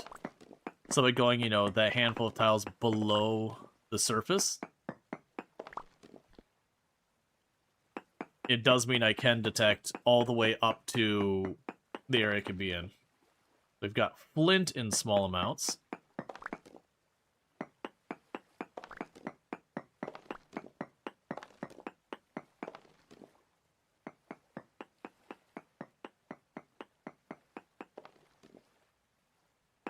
Okay, flint and trace amounts that way.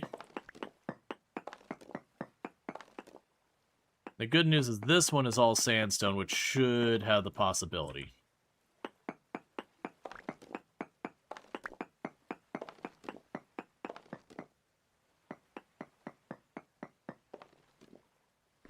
Alright, not detecting anything there.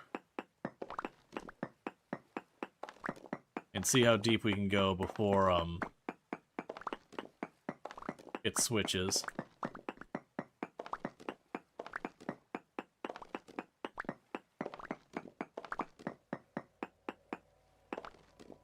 I just remembered. I should be checking this way as well.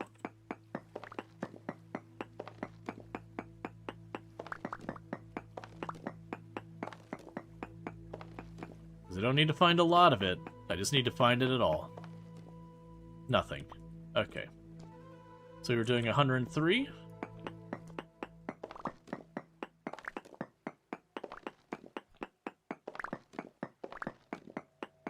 So I can go down 12 points.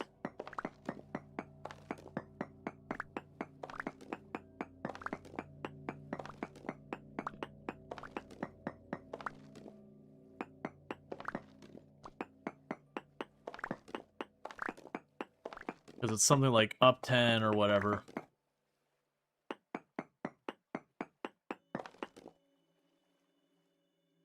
Okay.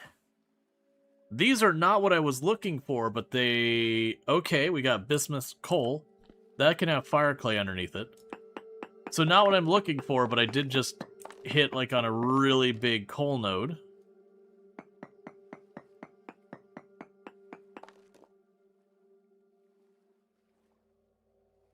It's likely straight below me.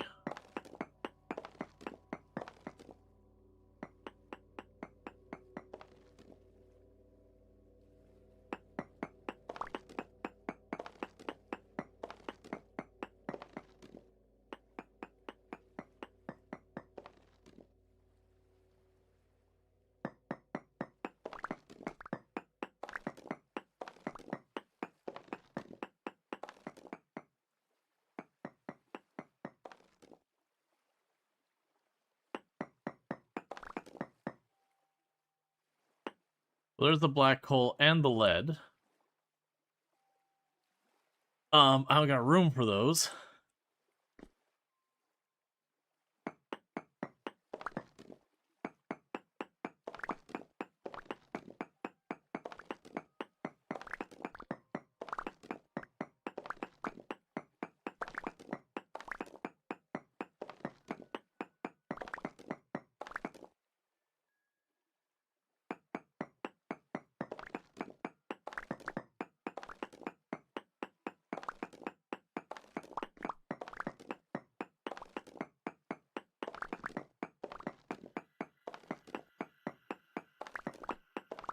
We're gonna probably be pushing the limit how deep this could potentially be.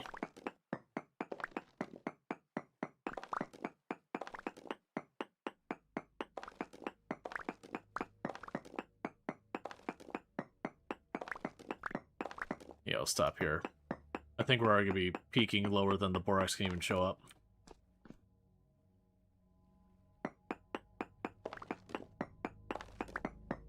Three, 4.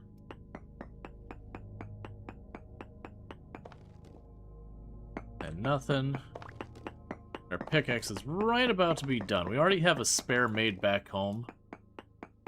I'm pretty sure I don't have it on me. 1, 2, 3, 4.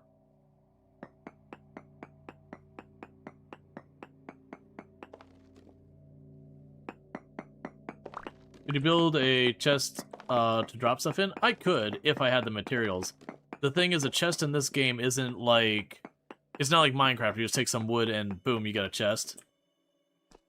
It's a whole process. Yeah, so I don't think we could have it go any lower than that.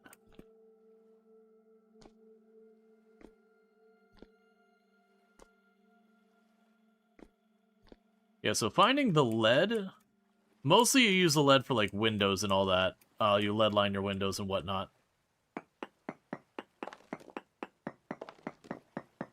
Okay. So let's go 12 tiles over. So 1, 2, 3, 4, 5, 6, 7, 8, 9,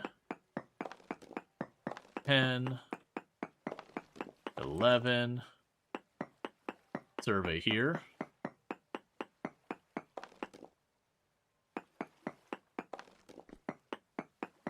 One, 2, 3, 4.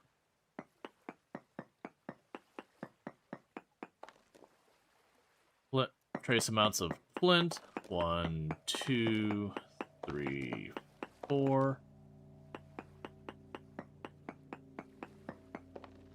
Nothing at all.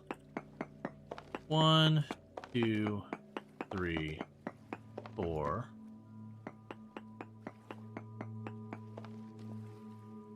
Trace amounts of flint.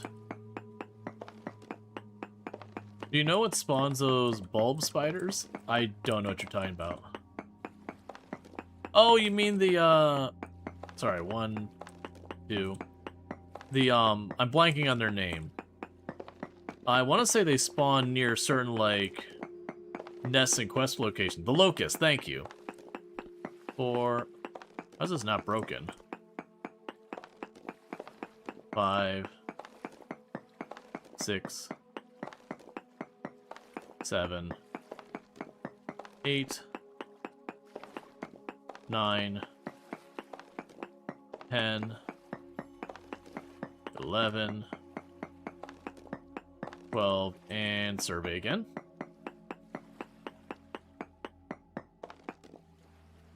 No ore nearby. 1, 2, 3, 4.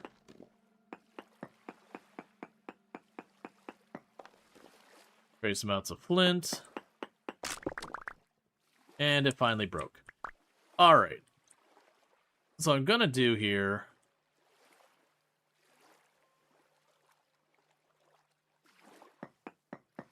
put down our survey peg. So that's 1, 2, 3, 4.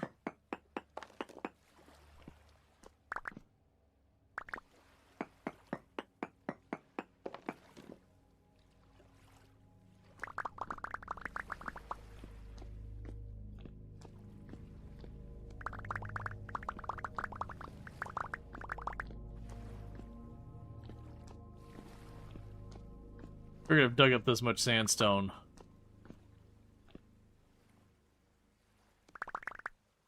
Let's grab that and bring it back with us.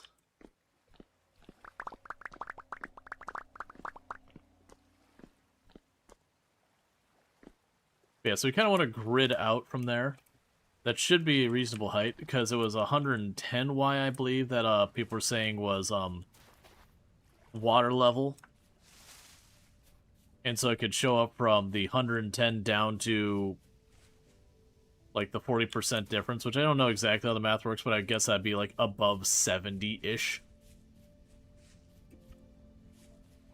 So pretty much what I'm trying to do is go like prospect, go 12 tiles, do the grid prospect, go 12 tiles.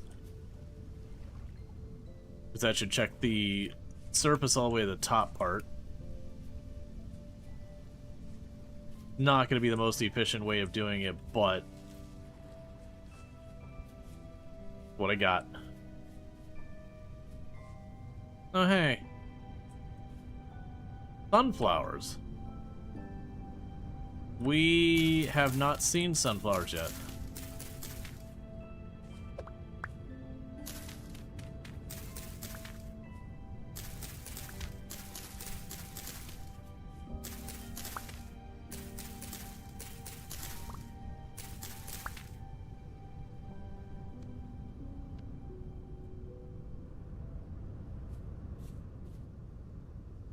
Well, I mean, we found sunflowers.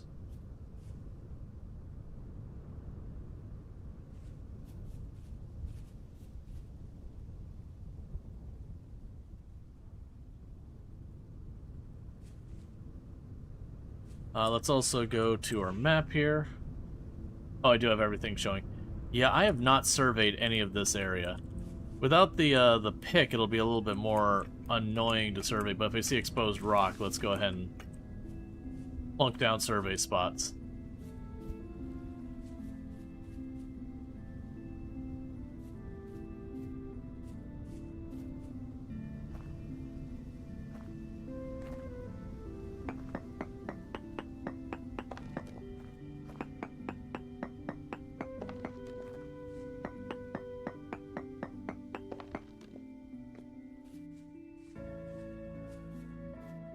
All right.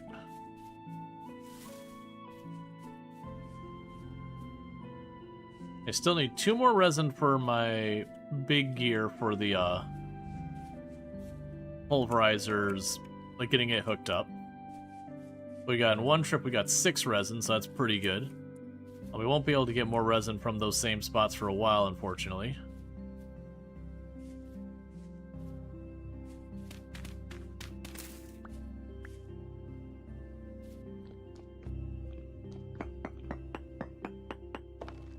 Okay, 1, 2, 3.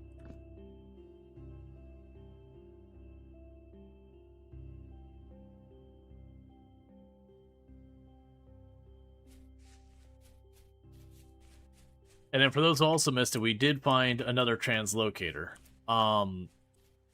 I can go grab it. Needed 2 parts. I'll probably need a bunch of temporal gears I don't have. But that is exciting in the sense that I should be able to get that up and running without too much of a hassle.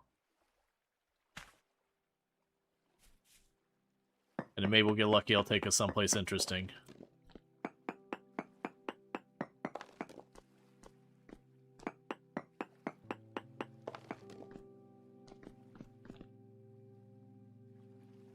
Oh, that's the rabbit. It ran off and fell to its death.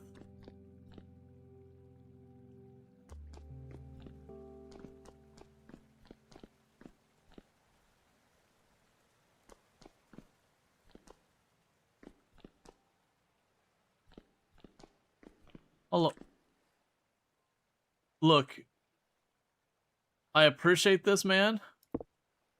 I can only do so many translocators, man. I need you to calm down. Also, where am I supposed to even put this stuff?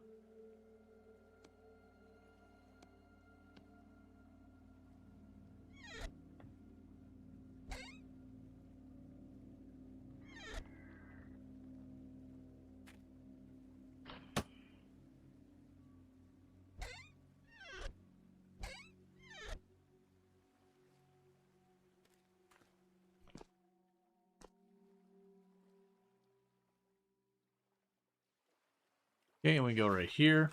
Mark.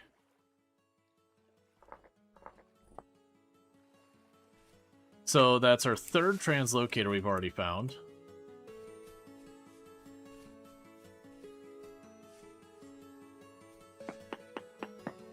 So I guess we'll bring a stack of the parts with us next time.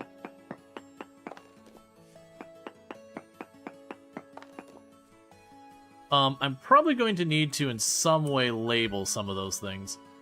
So right now...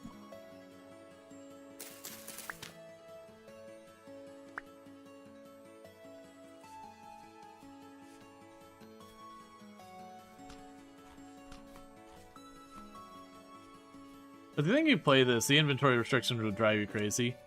Yeah, no, definitely early to mid-game, the inventory is a real pain point, because you start out with just your hotbar and nothing else. And then with Rege, you can get like an extra cumulatively 12 spots. But it is one of those things that, you know, you're going to want to try and get your stuff going as quickly as you can. One.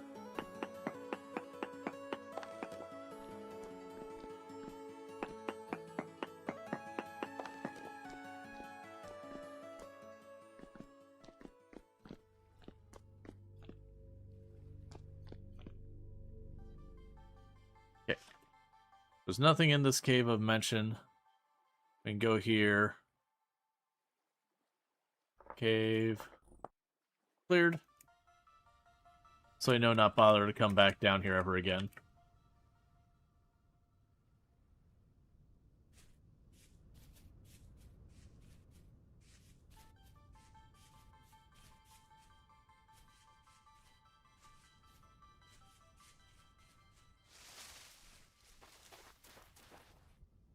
Alright.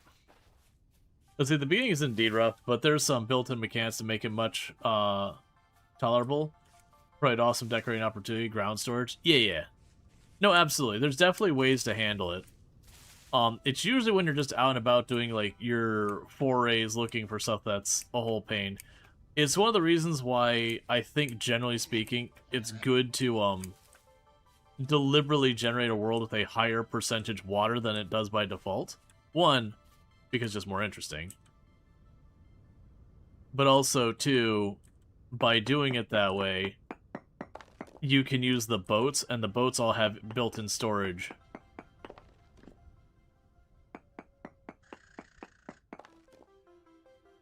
Which, you know, that means you can kind of go travel to a distant area, fill up your boat storage, and then come back.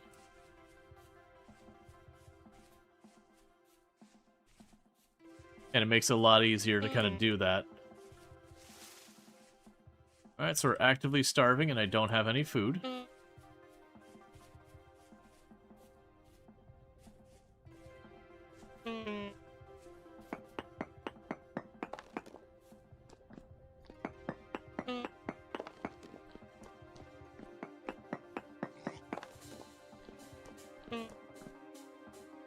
But the good news is, starvation in this game takes a long time to kill you.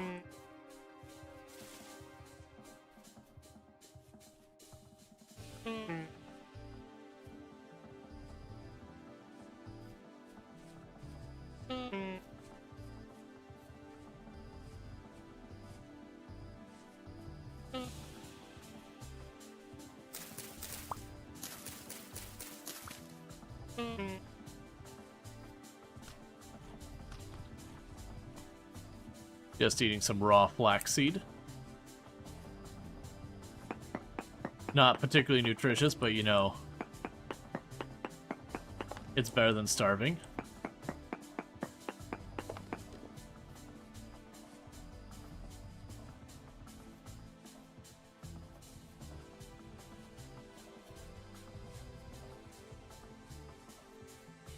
Yeah, it'd be nice if they added some type of, like you have with the boats and all that. It'd be nice to have some type of ground transportation. But, I mean, I guess they do. They have the rams. I almost never end up with the rams because they're a whole big project to go out of your way to locate them and then bring them back and all that.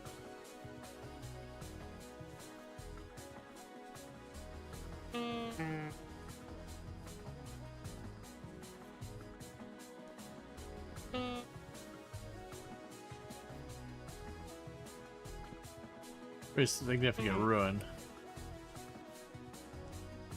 There we go.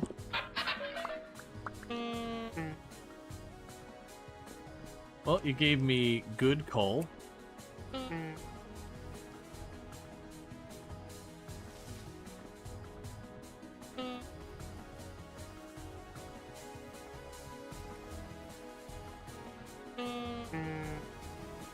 Is there a better way to prospect later in the game? Or just do exactly what you're doing now? It's mostly doing what I'm doing now, because the prospecting pick is the only thing for prospecting in the game. And it's basically you need to hit 3 different spots of stone that are at least 4 tiles apart from each other. Or sorry, 3 tiles apart from each other. Or whatever. But the idea is, like, what I'm doing now is, generally speaking, once you have, like, found your ore, usually it's not a big deal. As long as you take the time once in a while as you're running around to just pop down a pin, most things you'll be able to find when you need more. Like when you go, oh, I've run out of copper. By mid-game, you usually have a ton of places you have marked that have copper. Same with iron. It's just borax is like a very specifically rough to get material. On the plus side, it's a material you need very little of. Like, ever.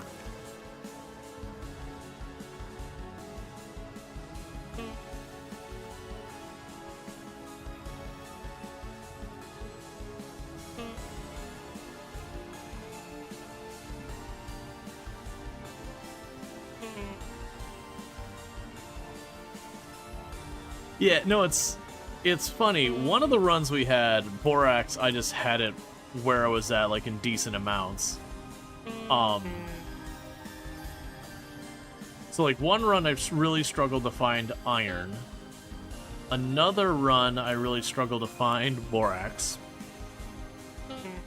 Which is pretty typical. Trying to remember... I mean, my very first time playing, I struggled to find copper, but that was because, you know, you're learning the game, you don't learn that, like, oh, directly below where you find the ore, you can find veins.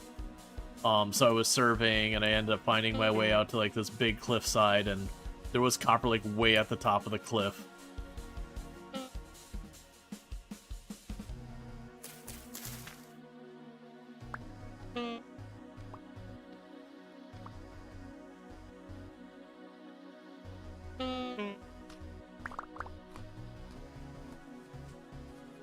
Okay, so he should... Yep, there's home.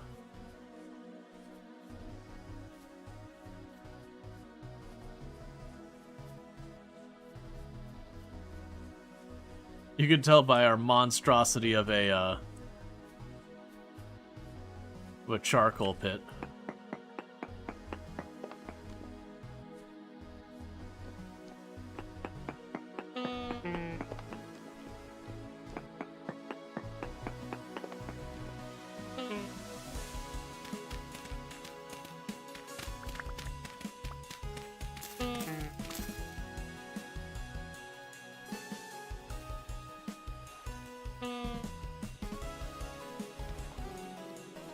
skip our inventory juggling. We've got food right up here.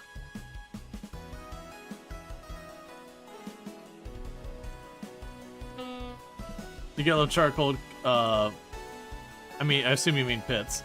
The charcoal pits that require entire redwood trees to fill. Yep.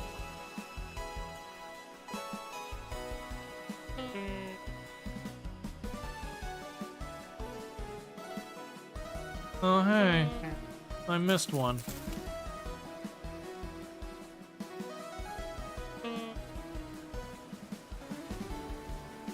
Okay, so that's the black coal. Right now, I'll just chuck you in the box. We can take the brown coal, chuck you in there. Deal with the rest in a minute. Let's go get this honkin' to stop real quick.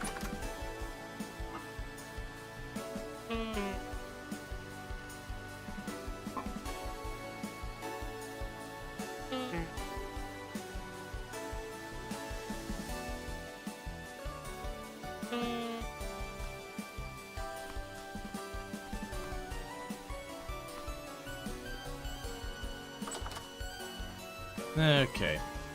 So we basically wolfed down an entire pie by ourselves. Let's see here. So you're basically out of lime water. Then chuck you in here, not you. Chuck you in here and seal you up to process. Got prepared hides in here, prepared hides in there.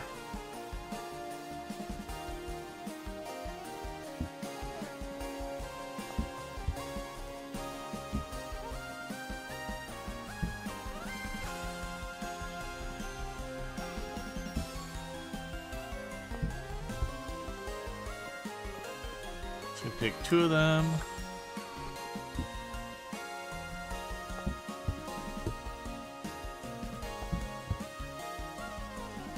Cool, and I have to do all that up again, so that'll be good there. Oh, we can drop the gears there. Oh, that was also parsnip seeds, which are new. Okay, so we got 2 new seed types while we were out and about. And we got another tuning cylinder. We got more of the good soil. We can drop that down. I got 6 resin, and I needed 8. Put the resin in here. Well, actually, resin should go in my plant box.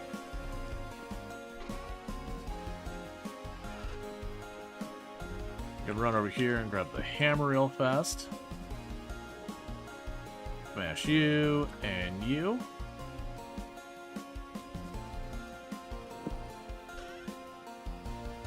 Tuck those in their box. The quartz, that.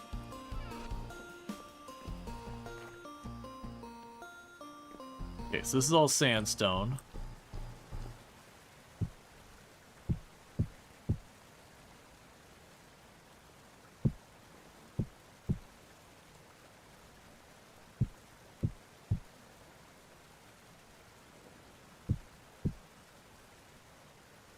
Got the shale, which should be here. Andesite, which is there, and bauxite, which is here somewhere. There you are.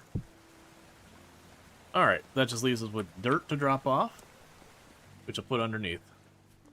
There was no turret, but the knife model was horrendously effed, so every once in a while you were looking at the tall grass, kind of black square across that. Let's see. Oh, you,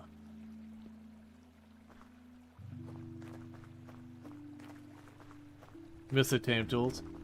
Oh yeah, no, that's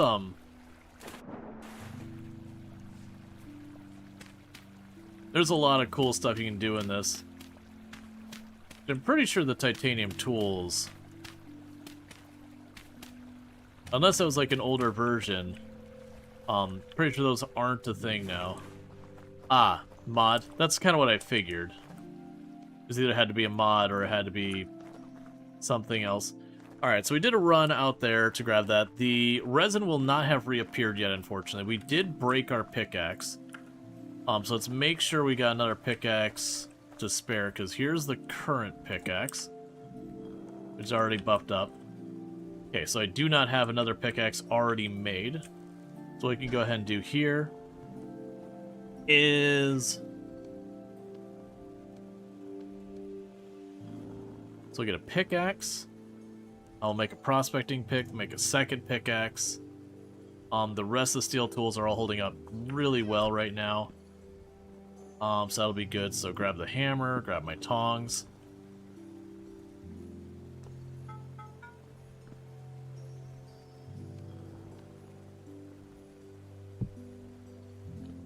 Okay. If I'm gonna bother putting the time, let's go ahead and do one more. So that's a full set. I will need to grab the charcoal.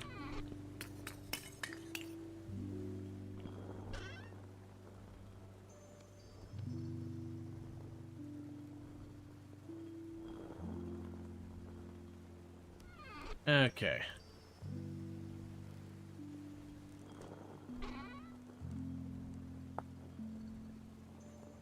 Yeah, so you can smelt that into ingots. I'm just curious because, you know, something I never checked to see if you can even do.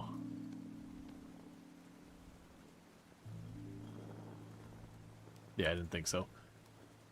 I'm honestly curious if you need a bellows to,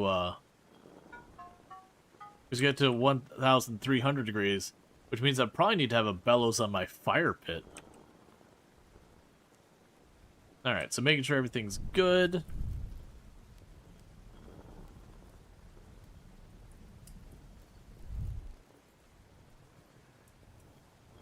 Okay, so let's see what I should make.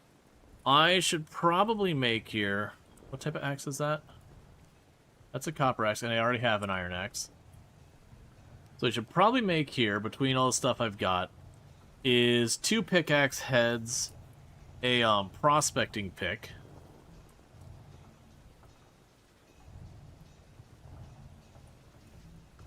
A lot more important now, but anthracite is always great for steel production because it burns for so long.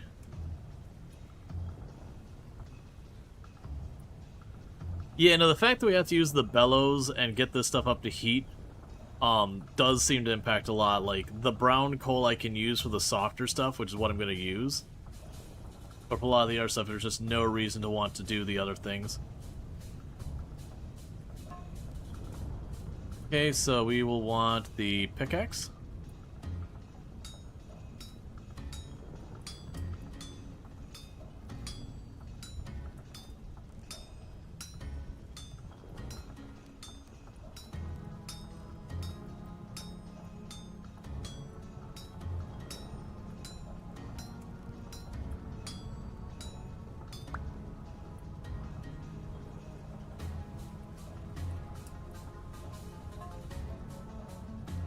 The prospecting pick.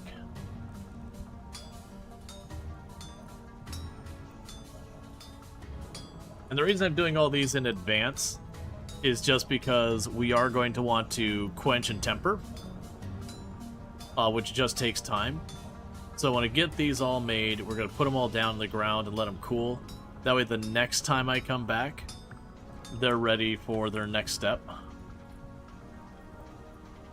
I did not need nearly as much charcoal as I put in there.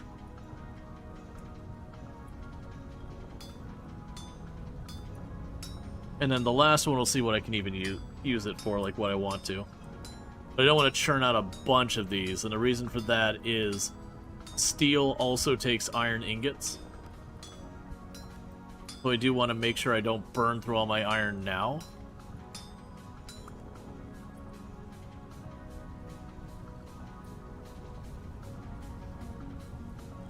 Wonder how much the Hellhammer head takes, because we're probably at the point I should make the Hellhammer head.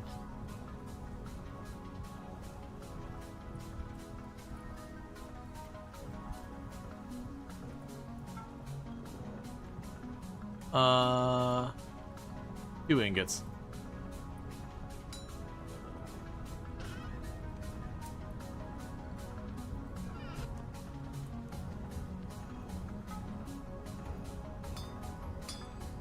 I'll make the Hellhammer head since I do need that.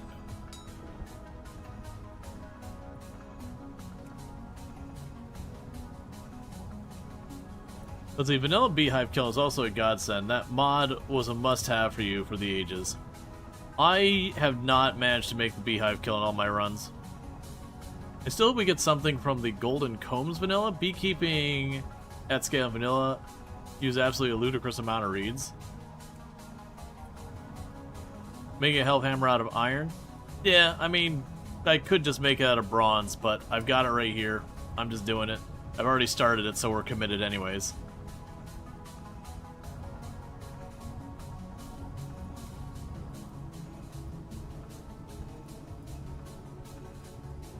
Because honestly, getting the iron isn't that hard.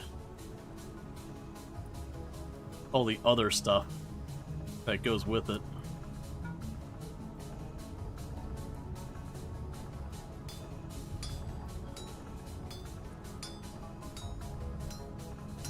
Besides, we never know when the next update goes, by the way, steel requires iron hellhammers now. Or, like, whatever. Alright.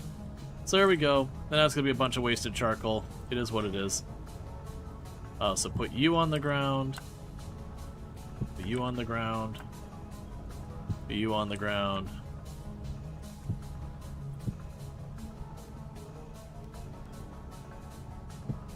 You'll admit, you always using meteoric iron for the hellhammer because it's pretty. Grab that light switch and put that back. Put you back. Alright. So that means we've got that all squared away so that whenever I need to make more stuff, we're good. Let's go ahead and grab some more pie for the travel. Also grab 3.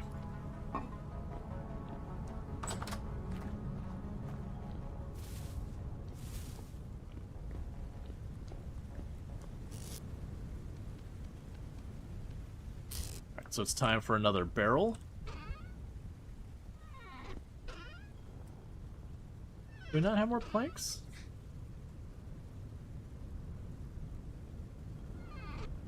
I appear to be out of logs entirely. Oh, no, that's not. I moved them. I keep forgetting I moved all that stuff into a box over here. There we go.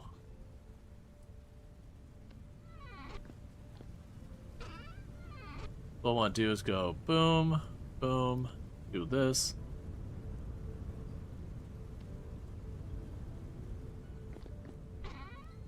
Drop you in here. Grab a stack of the sticks. And so you roofed your entire farmhouse, so we still have literally thousands of shingles on hand. It's great.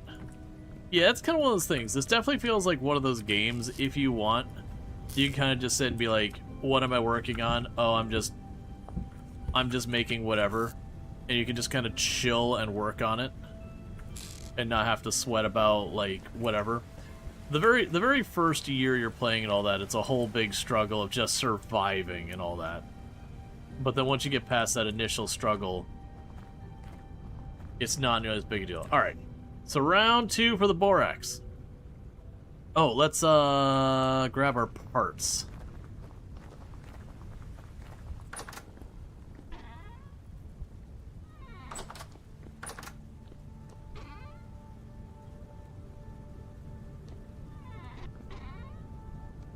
Because what? I mean, I'm gonna end up with extras. Alright.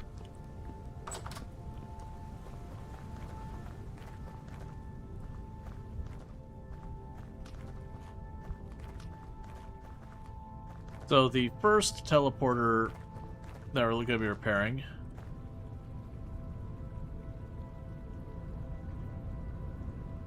We're going to pin these.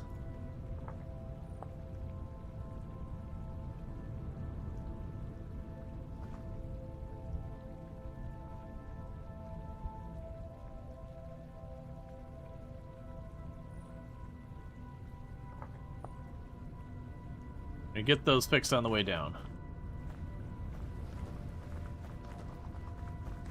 What the record game year someone's been playing? Oh, I'm sure it's completely unreasonably high.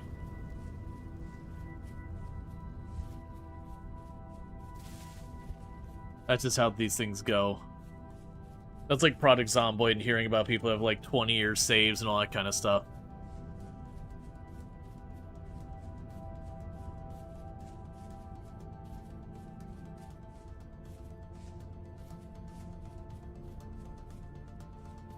I actually feel like this game definitely lends itself way more, though, to getting more time.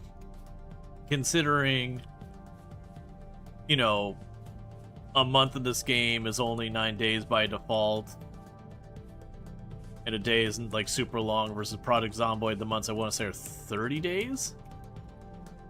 Going by memory, which is very much likely wrong. But then they're 1 hour by default, which, because of fast forwarding and everything, actually, and your character sleeping, ends up being closer to half hour per day, half hour to 45 minutes. But you get the idea. So a full year. Oh, actually, no. Was Project Zomboid 30 days? Or what? I think actually Project Zomboid used like normal calendar. Either way, it doesn't matter. But like, you have people get like 10 and 20-year saves in Project Zomboid. When you consider like, the average month, give or take, being 30 days, and half an hour per day, and then the year is effectively 365 days or whatever. You get the idea. It takes a long time to get through a full in-game year in Project Zomboid.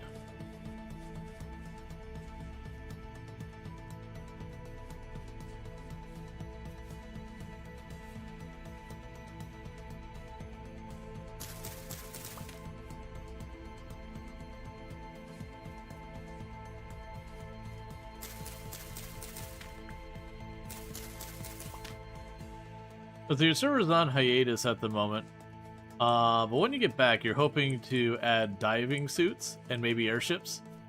The gravel barrels on your north of some absolutely insane sea notes, underwater cave networks. You really want to check them out. Oh, gotcha, just be able to have like a way of going under and exploring some of all that stuff.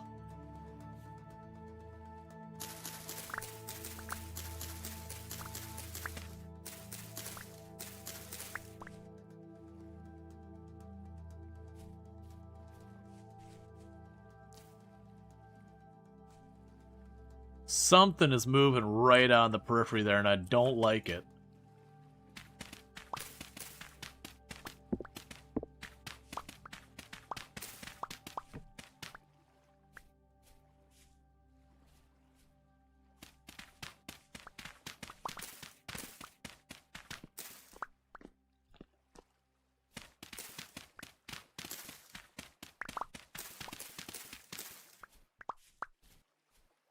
Okay.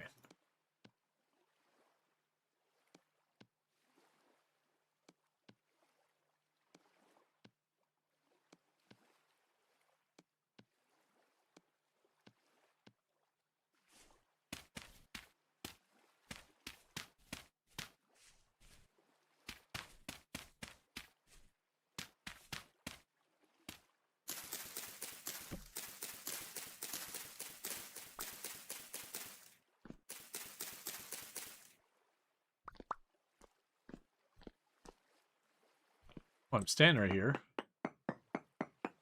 1, 2. Really?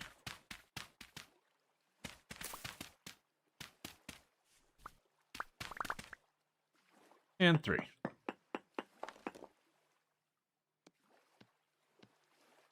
What's the purpose of doing that? It makes it very easy for me to identify which tree has the resin, so I don't accidentally cut it down or anything at any point.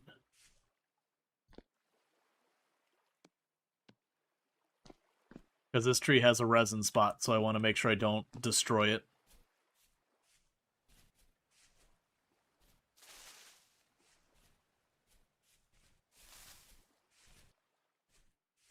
Buzz doesn't do anything like special to the tree. It's to avoid player error.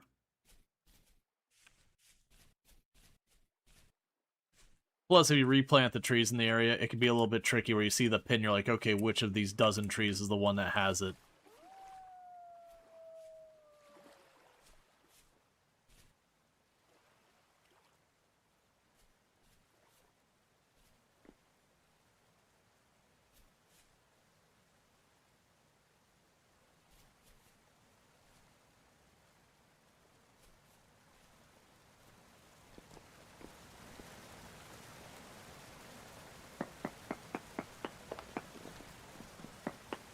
Is wild farming the one that you do the resin thing? If resin was something I needed ridiculous amounts from, I would probably get it the same. But, like, in the whole run, you probably only need a bit of resin. Like, it's mostly the resin is just used for your machinery, and not even all that uses it.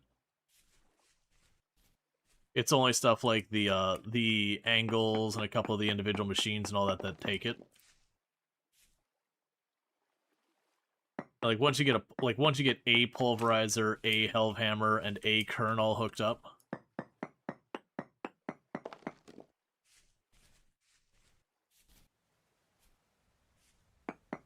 You like your greenhouse cactus? That's fair. I have no idea. Like I haven't used them much. Alright, well we found yet another really good place to check for iron.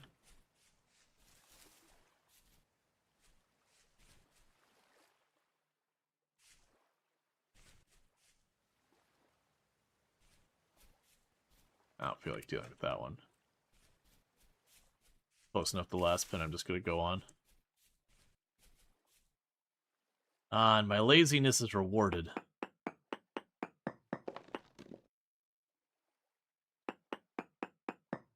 Well, some really weird map gen.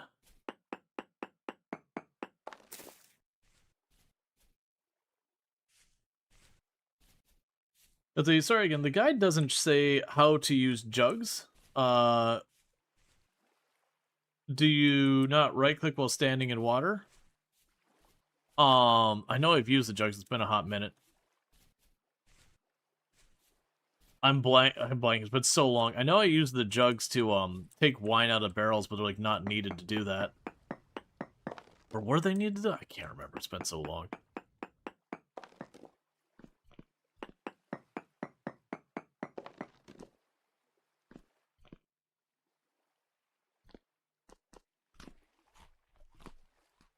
Yeah, the only thing I've tried to collect water with is a bucket.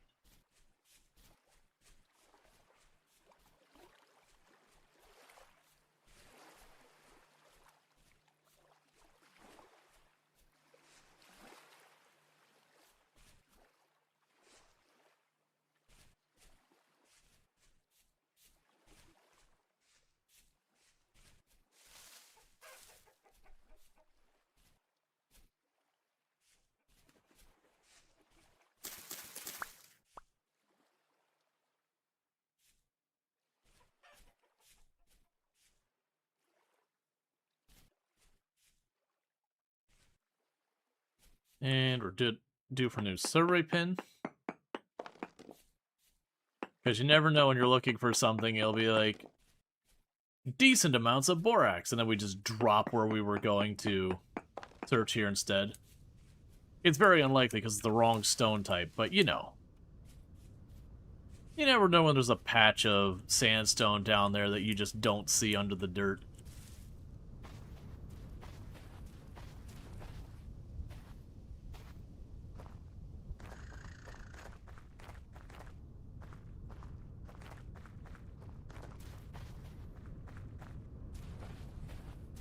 We can go into the caves over here and do a little survey.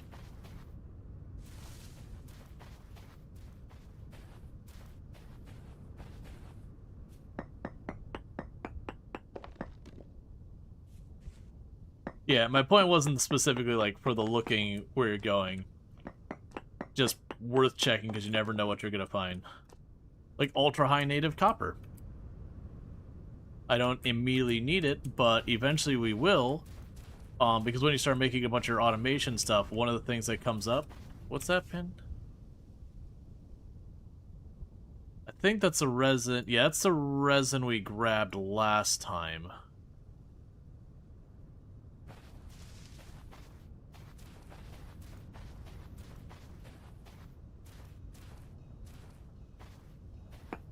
But I mean, as well as things that... Or sorry, I was with the copper, when we make our automation stuff more... unless it's changed, you had to make, like, your chutes and all that stuff out of copper.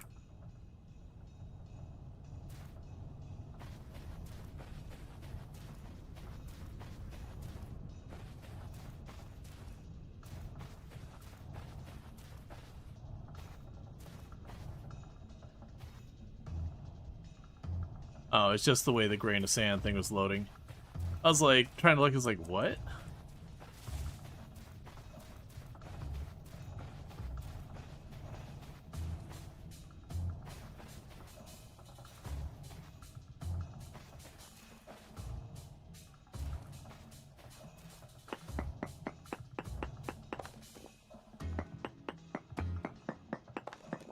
Yeah, and that's this kind of thing.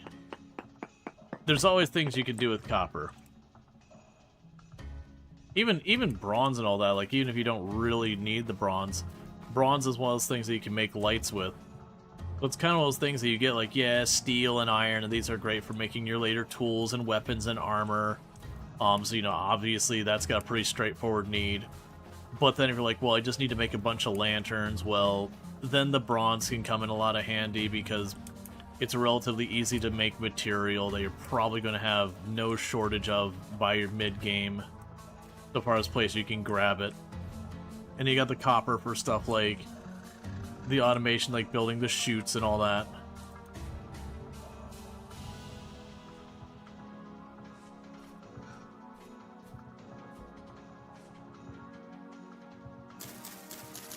Yep. Nails and strips for chest and all that as well.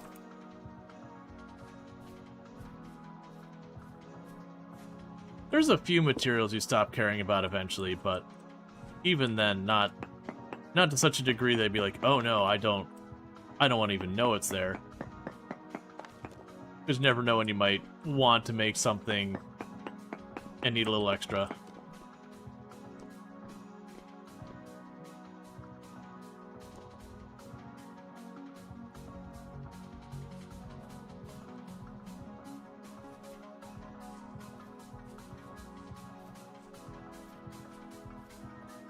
And we get one more resin, then when we get back home,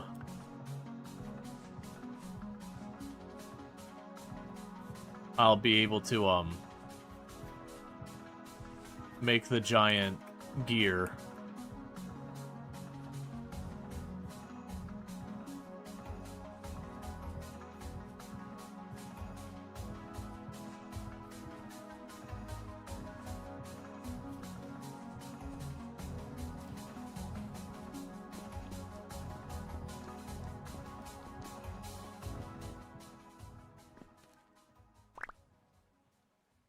Okay.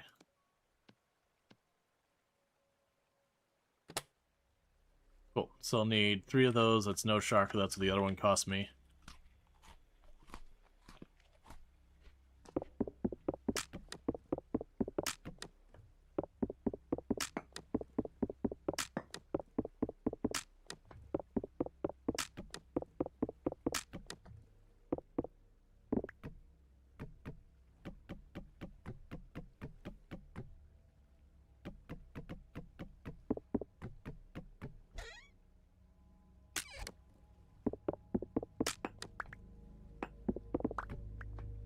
Oh, I had parts right there. Fun. I wasn't checking carefully because... So at least those go up there, that can go up there. I'm mostly, you know, removing these just to have them out of here.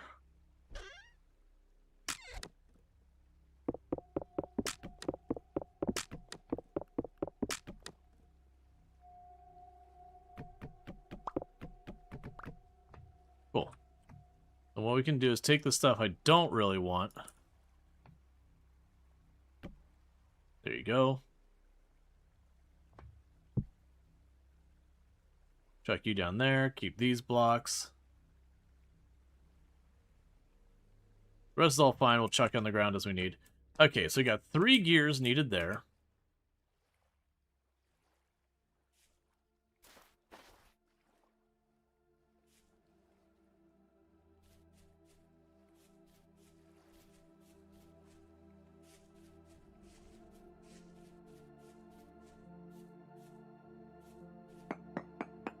Did you find borax? I have not found the borax yet. We've been checking an area where it has a chance of having borax.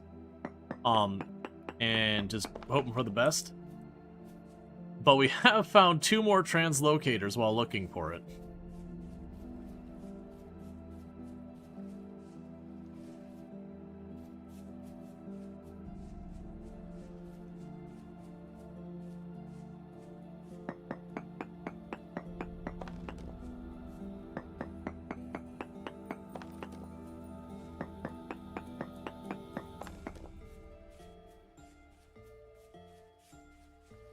Okay.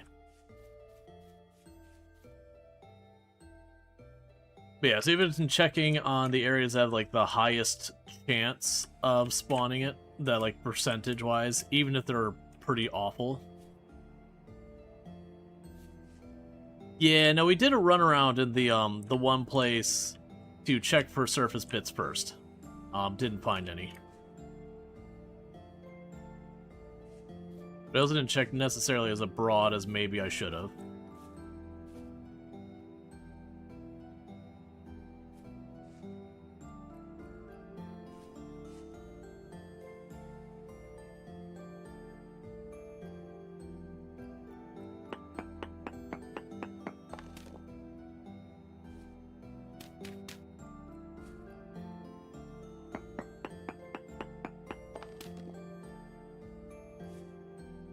Yeah, no, we found Borax that way before in runs past.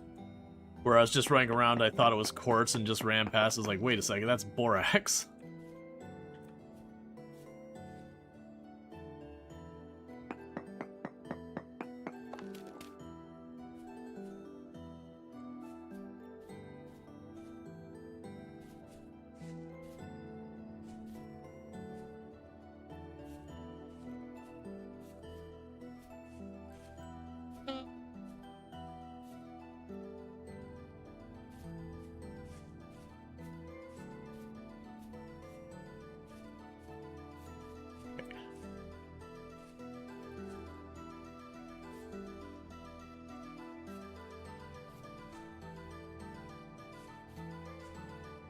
Cool, so we're at the point of sandstone rock.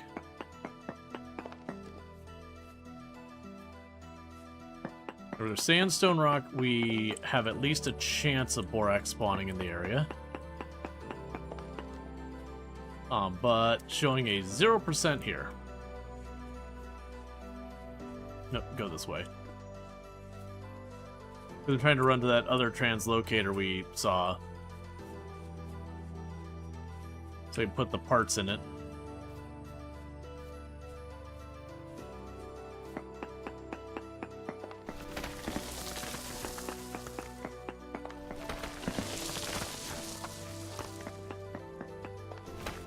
What color is Borax? It looks almost exactly like quartz. Like, it's really, really, really easy when you're, like, looking at chunks on the ground to, mistake Borax for quartz. And a wolf crawled at me, so I'm assuming it's chasing me.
Okay. What a pretty bracelet? I know. I found a good handful of bracelets and, like, I just keep being like, but this one's the nice one. Got all these, like, cool emeralds and everything in it. Pretty sure I just nabbed it out of one of the jars in a ruins or something.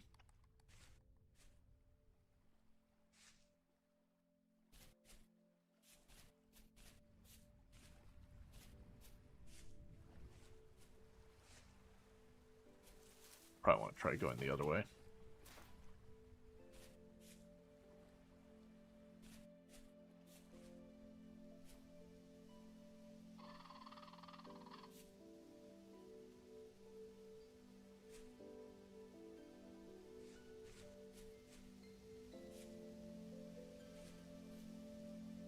I think you might have had a typo in that one.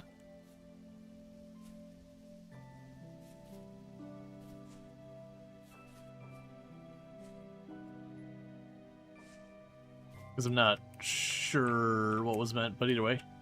Opals are cool. I mean, real life opal is like, eh. They can look good. But it's not a gemstone I particularly, particularly pursue myself. But it's also, whatever. There's a whole range of them. I do like that, like, one thing that's been kind of a culture change happening is, like, historically, when people did, like, wedding rings and all that, you would get diamonds. That's just what you did.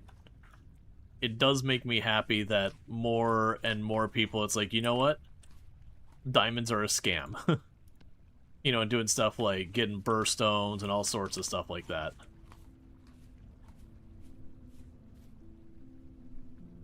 Gotcha. I wasn't sure just with that.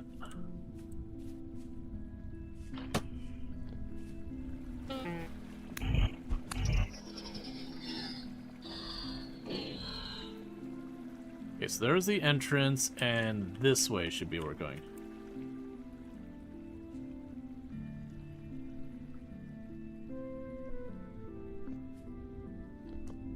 But yeah, so it's like been a whole big thing that younger people are, instead of just, going with diamond because diamond.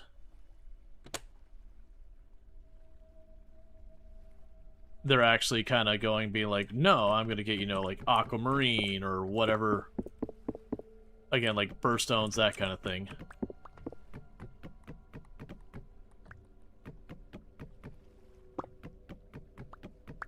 You still use pit kilns? I still have pit kilns. I haven't needed them for a while.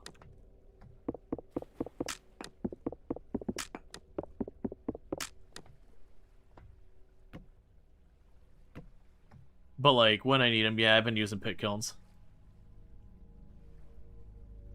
Yeah, so I got a bunch of junk here. Alright, so we'll end up needing a bunch of temporal gears.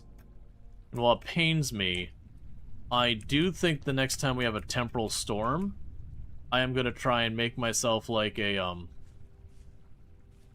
area that's kind of hard for the enemies to overwhelm, where they can only kind of like feed in one at a time. And see if we can't just stand there and fight them as they come in.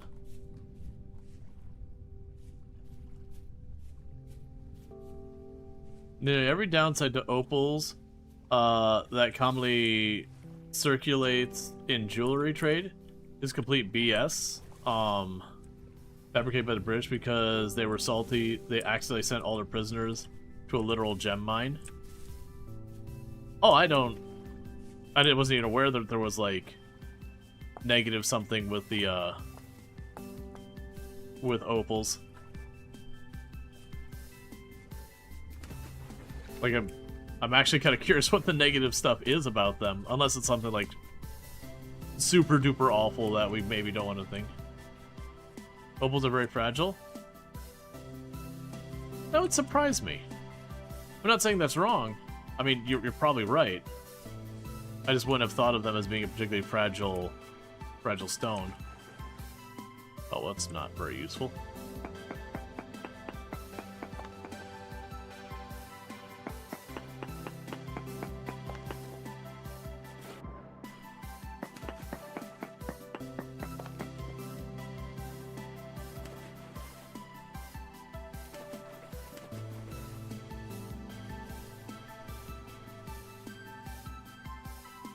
Yeah, no, I know, Strider. There's a lot of negative stuff that comes around with diamonds.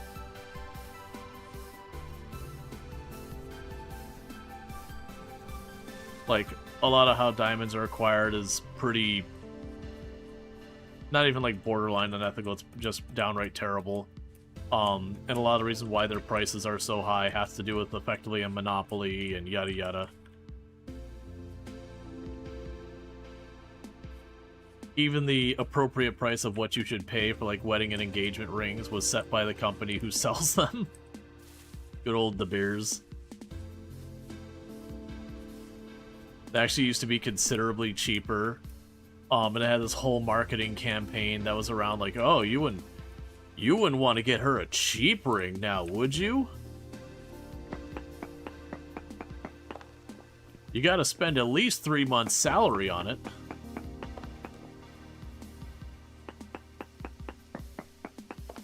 Yeah, diamonds are actually not particularly rare. It's just a controlled market.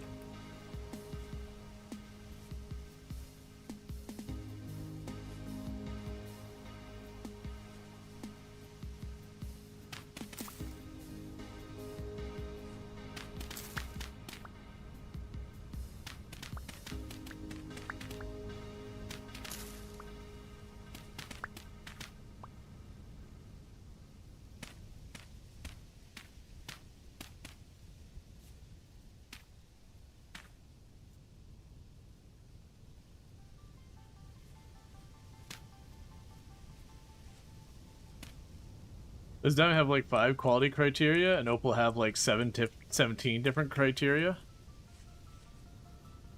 You make diamonds? Yeah, no, that's the whole thing. You can actually look at some of the diamonds that are artificially made. And a lot of times, like, their presentation, like, you know, they sparkle more and yada yada, there's all that kind of stuff.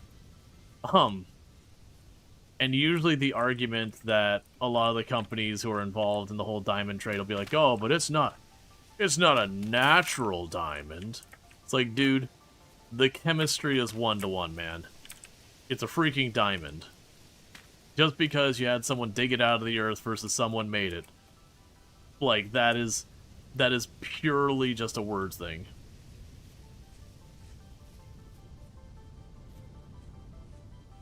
Do you really want me to go into dissertation about lab-grown diamonds versus natural and just come back to my Destus conversation? Very definitely your wheelhouse.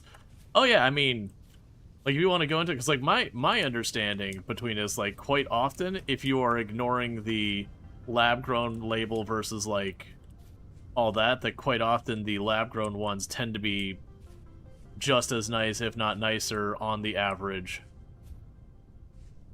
Where's that pin I'm looking for? There it is.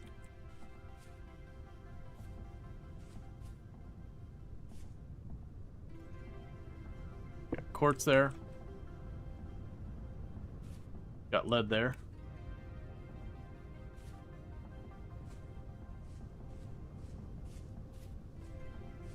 Yeah, no, the, in case you missed it, the topic, Chris, was I'm happy that nowadays, instead of just kind of being like, you know, you're getting married, get a diamond, like, kind of attitude, that a lot of younger people are like, no, I'm gonna get a birthstone, or I'm gonna get this stone this person particularly likes, or whatever.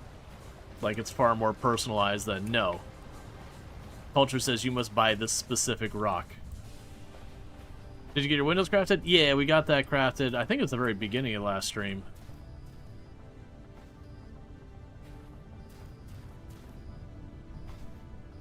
Alright, I think that's copper down there from the looks of it.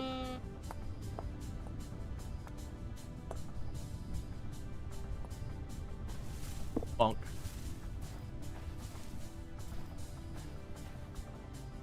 We got our pins down here. That one's got a very high chance of borax. The one south of us has a very low chance of borax.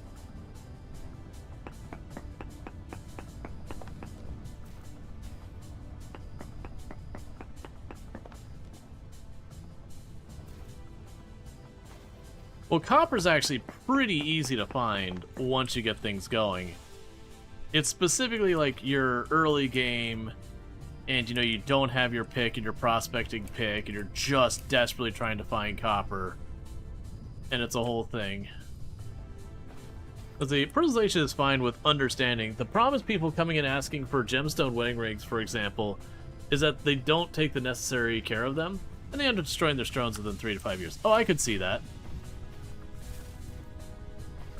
I mean, I certainly know a bunch of people, you know, regardless of the ring, that they just abuse them and they just bend up the mount. And then, you know, of course the gemstone pops out, so kind of doesn't even matter at that point where your gemstone is. You're doing hard hand work and you got a bunch of gemstones there, there's a very good chance you're gonna just ding up your ring. There's actual reasons why, you know, this is why my wedding ring, I don't have any gemstones in it. A lot of the work I was doing, you know, I just figured I'd end up banging the whole thing up a whole bunch.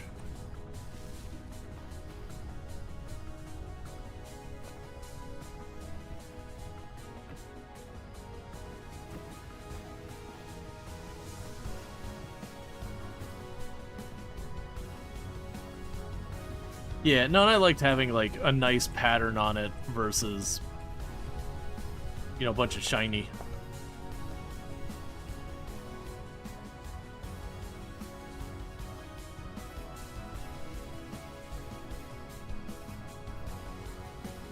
Yeah, it's not a thing nowadays what I do now, but when I did a lot of the IT technical stuff and all that back before, I was dealing with a lot of electricity. And, you know, gold is a hell of a conductor. So anytime I went to do any work, it's like, first thing I did is I took that ring off.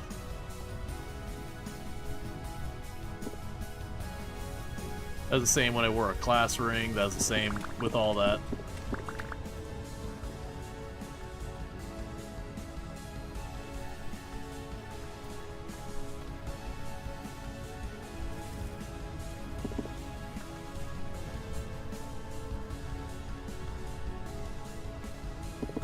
So what I'm doing right now is I'm kind of just walking around, going a little bit wider than we did the last time,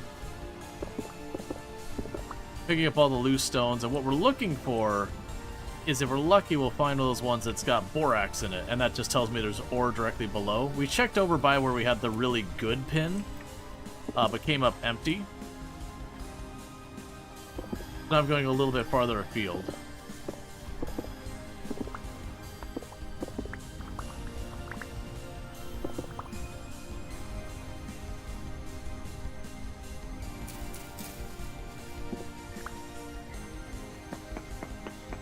Oh, I've got a pin right there.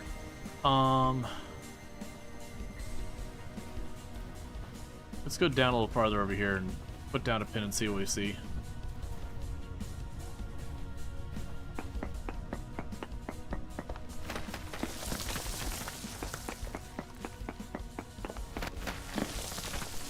Let's see, lab-grown gem-grade diamonds are functionally identical to natural mine diamonds in a lot of ways. But one big difference is the trace impurities that are not present between the two. Like, natural tend to have trace nitrogen impurity, whereas lab do not. And depending on what does get into the lab ones, they can be slightly off versus natural. Gotcha.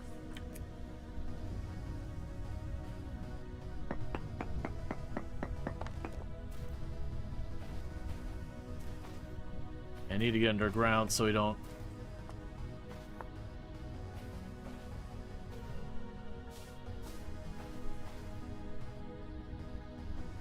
So don't freeze their tootsies.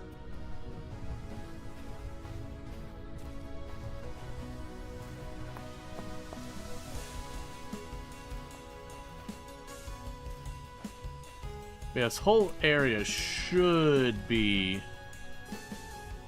good for finding borax.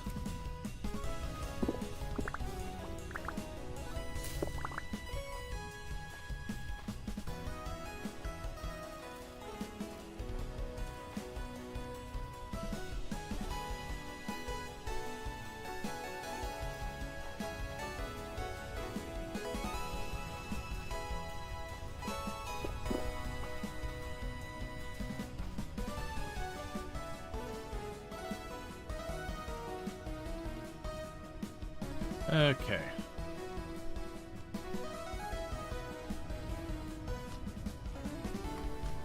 Lurk for equipment? No problem. You have yourself a good lurk.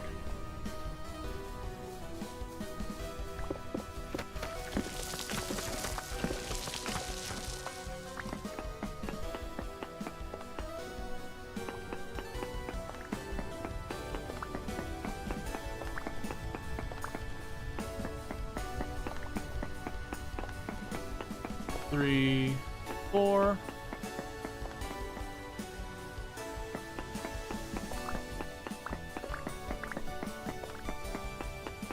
Sounds like the track for Sonic the Hedgehog.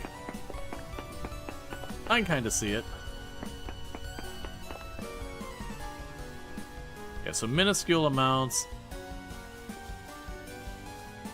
of borax, which is not unexpected.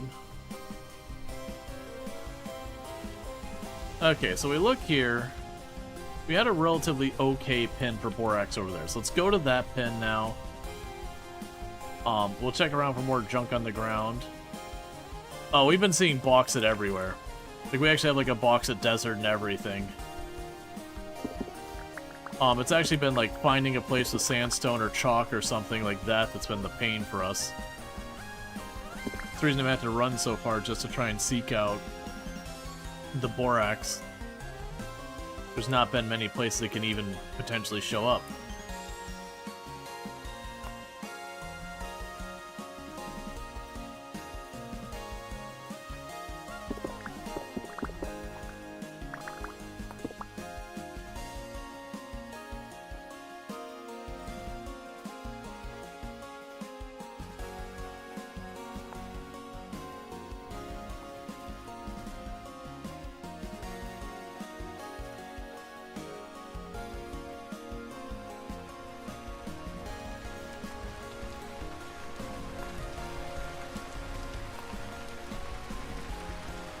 Okay, let's go see if we can't put a pin down here.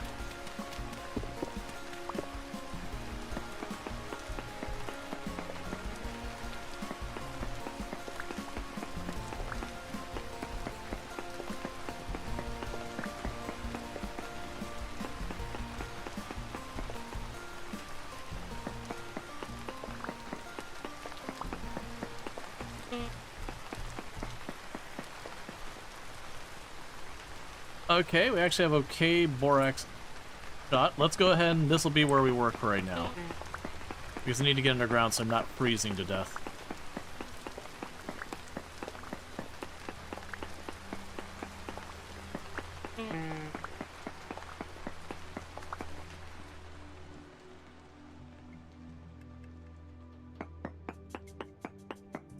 Okay.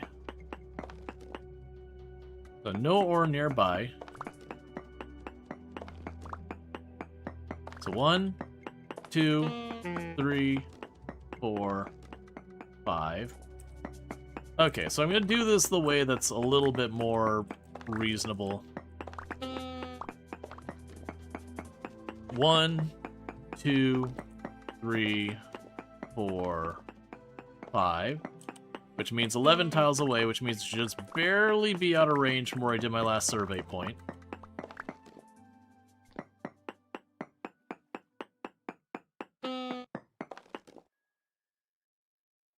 No ore nearby. 1, 2, 3, 4, 5.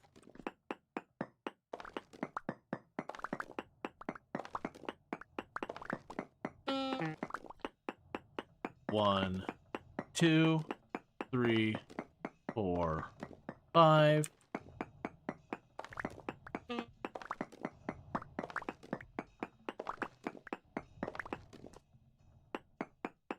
Usually like to narrow down your direction in some way with searches. Let's go real fast and just do this. Okay.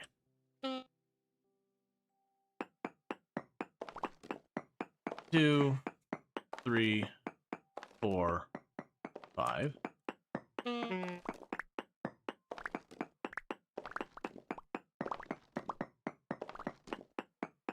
One, 2, 3, 4, 5.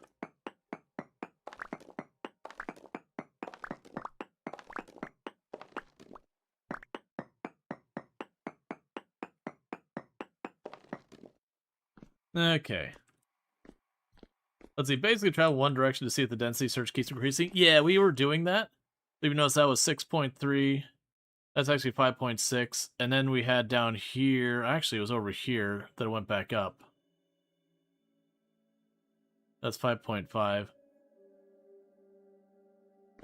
Let's check, because normally I'm good about that. I like triangulate. I think we're just detecting different patches because of the weird setup we have going on.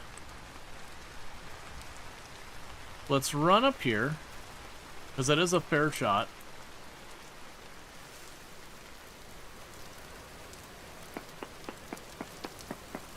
So 1, 2,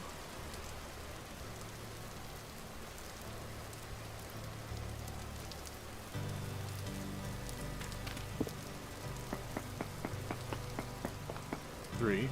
So the borax went down.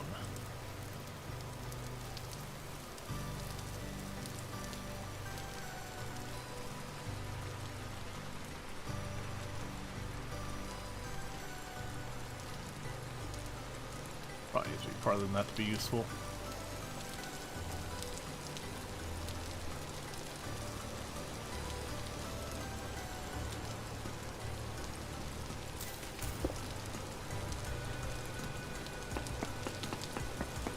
One.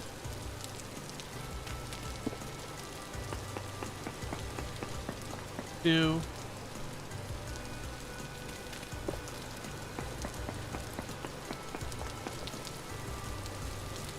5.6. Okay, so I went down again that way. So we know north, south, and west it's dropping down. Now we just check east.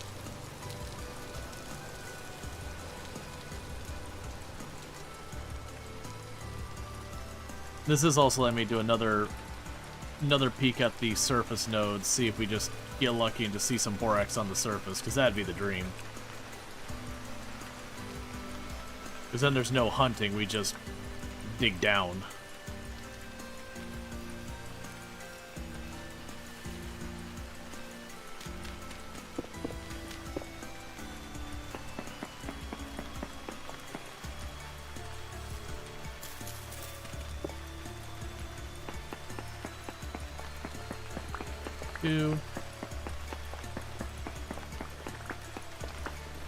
How's it going? We have not found it yet.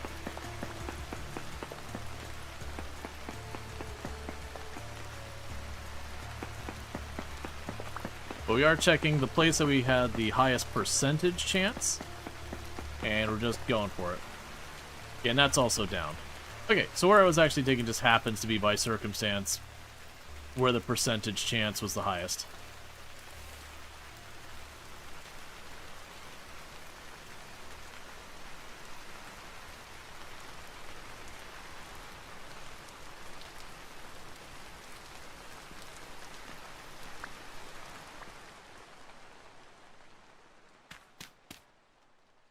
Okay, so I got that checked.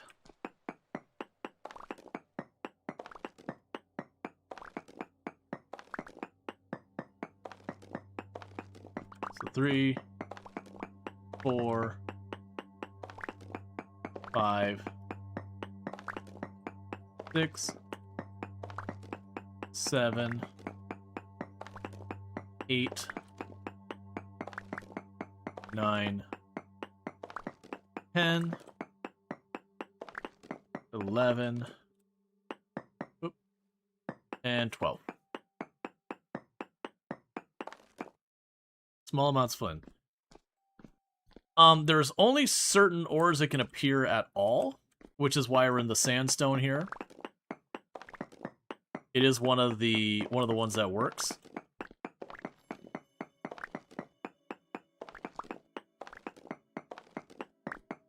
But like sandstone, conglomerate, a couple of others, sedimentary rocks.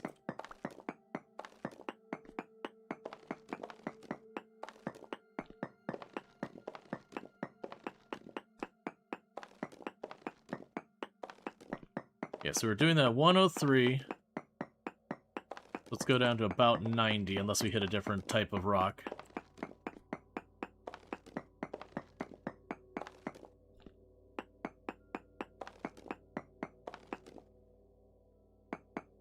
Okay. Nothing nearby.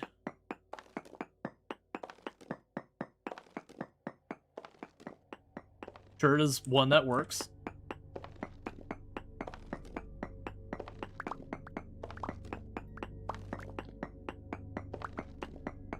Two, 3, 4, 5.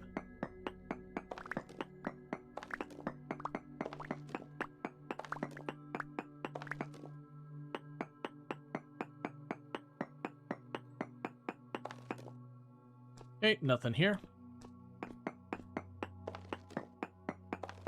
So basically, I can mine about 5 tiles out. And I don't remember the exact amount, where it's 5 or 6 tiles is how far the prospecting pick can detect. So if you consider it being like a box around me, if I go all the way to the extremity and then again and I prospect pick, as long as I did start from that spot, it should barely not overlap. So we can kind of screen with the least number of using the prospecting pick. Okay.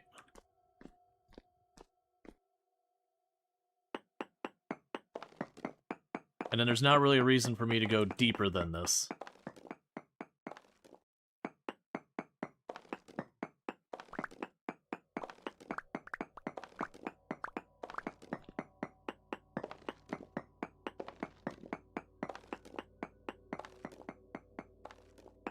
Because by the time I go 12 tiles deeper, the bottom part of it will be too deep to be eligible for the Borax. If my understanding of it's correct.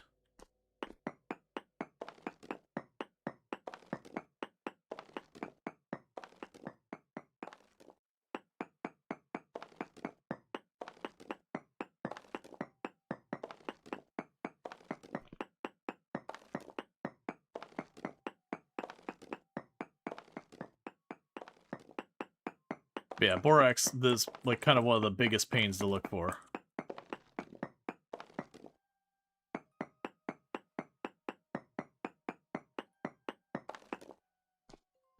Alright, so let's compare nodes. So this node had 0.63, 0.54, 0.38, 0.56, 0.56. So I guess it doesn't matter which way. Because what I was going to say is what I'll do here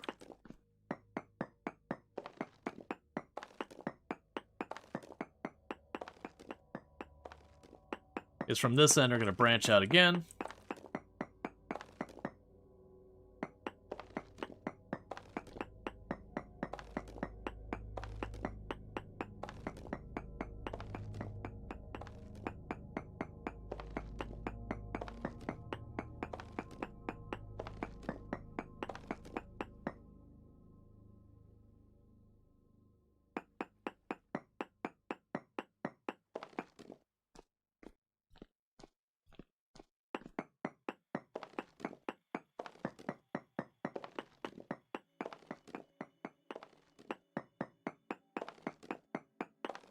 Did I do the other one too early? I think I did.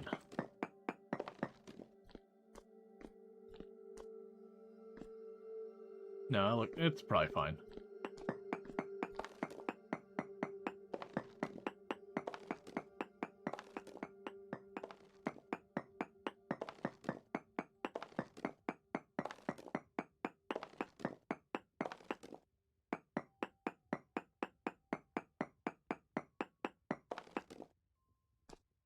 Tiny bit of iron.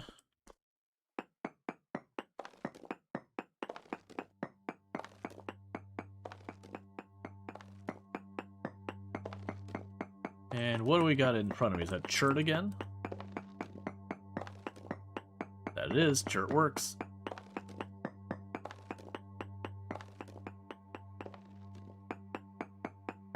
Yeah, so basically I looked at the nodes nearby that have the highest chance other than the one I'm on. And I'm kind of just checking for this stuff along the way here.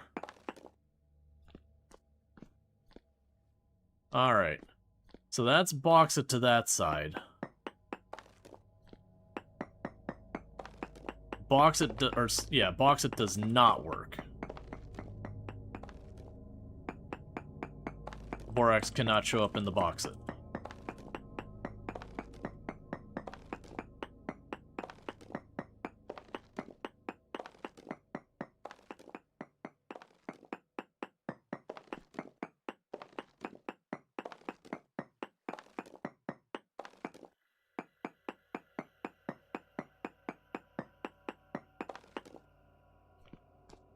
So if we dig this way and we hit bauxite, we stop going this way.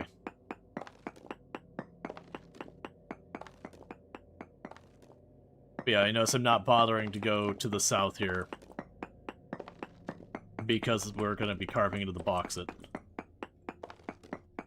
And it's possible to be down there, it's just the odds aren't good because some amount of that space is being occupied by bauxite, which can't have it.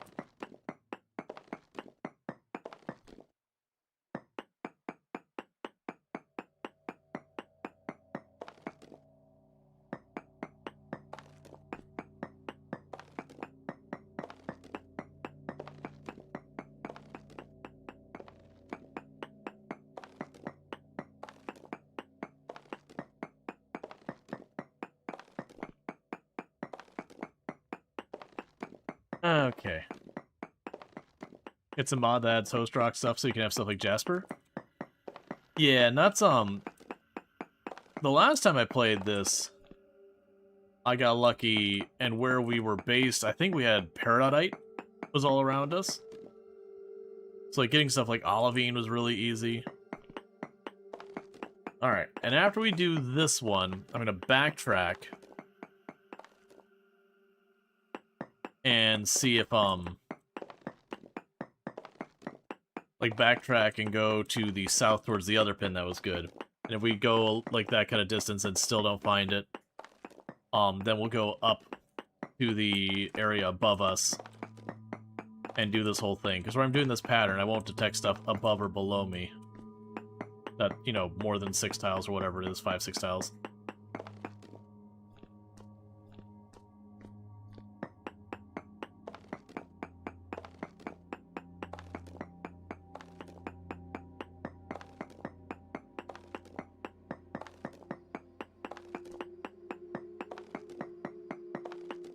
Okay.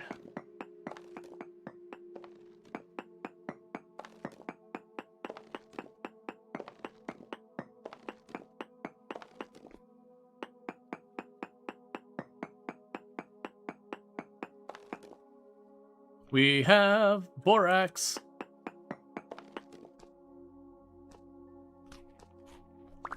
And we don't need a lot of it, so like that is good enough.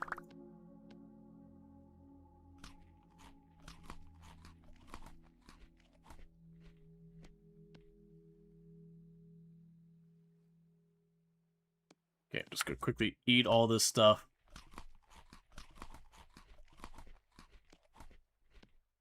Get as much of it on my inventory as possible. Okay, so somewhere around here is Borax. So where you saw me doing the other pattern before, I'm not going to take it that far, because somewhere nearby me is some amount of Borax. So it's trace, so where I'm standing has more Borax than that direction, so that's the wrong way.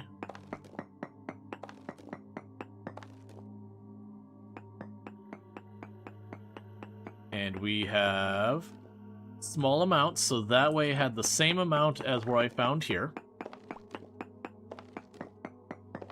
That's probably not going to do well, because that's bauxite.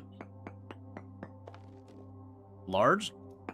It must be above me, probably.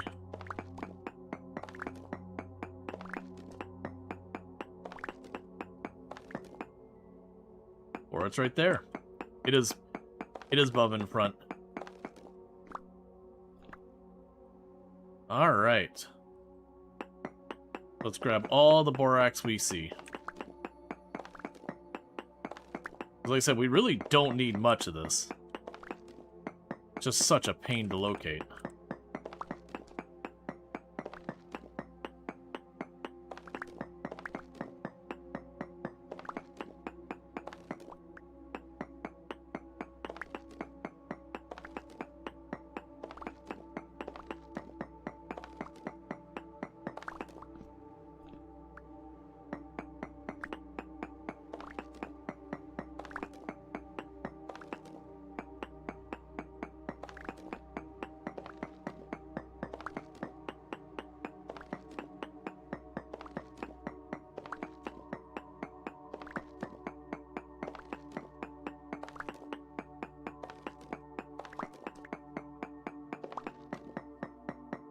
Okay.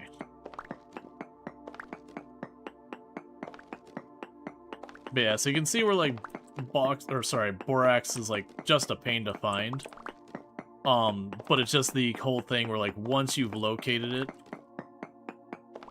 like this will probably be enough Borax for pretty much the rest of the run. Like if I want, I could probably set up, you know, 3 or 4 steel production places if I wanted. Which the if there is a lot of fire clay I'd have to make.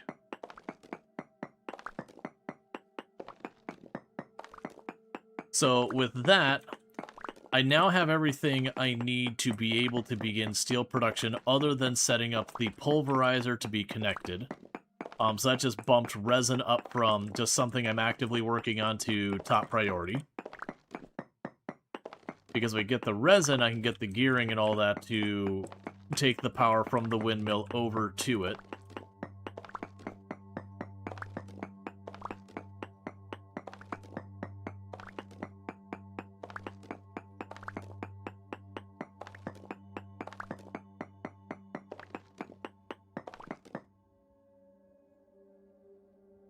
I just realized I can open those and they'll stack. There you go.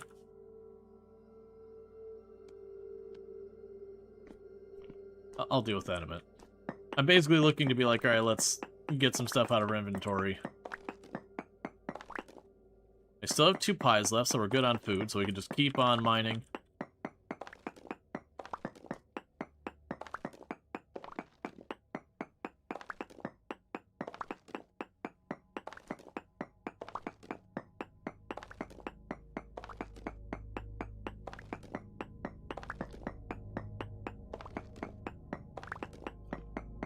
Yeah, we actually did find black coal. I did hit a black coal vein while I was looking for the borax. And I was like, okay, well, we're coming back to this later. I did mark it on the map. Okay, so that's all the bauxite I keep saying bauxite, borax I see. So let's go ahead and do a survey on this end. There's trace amounts. Survey on this end. Trace amounts. Survey on this end. Trace amounts. Survey on this end. None. Okay, so at least like 5 tiles in here.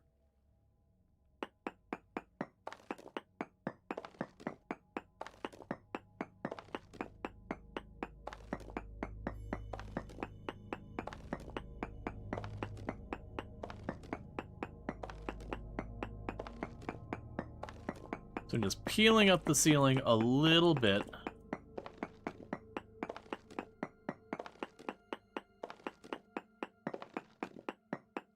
And it can appear at diagonals.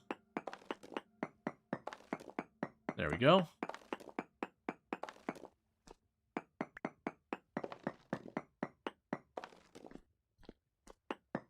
Now it's far enough away, my survey on this side wouldn't have detected it. So there's at least one more piece over here somewhere.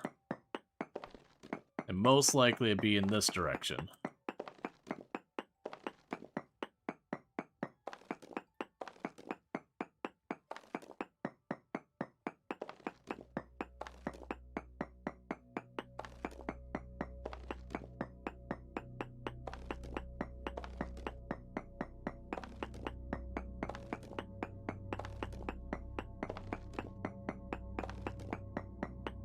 Alright, let's redo our surveying.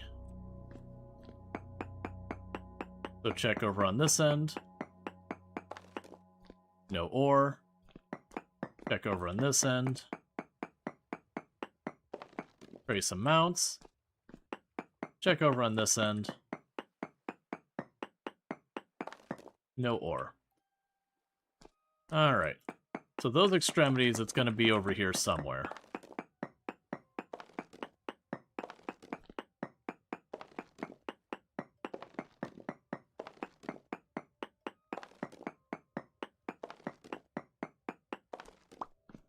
Alright, check again.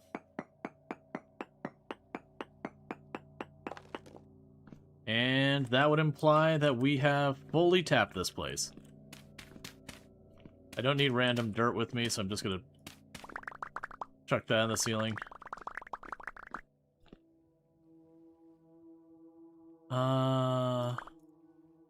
That I've got plenty of, so let's grab more of this. The chert we don't have much of, so I'll keep the chert.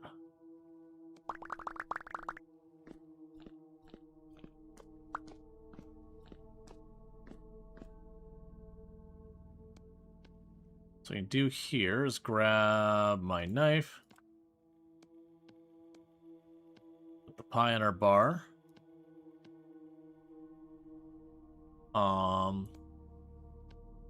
Chuck these seeds out. We got more than enough of those.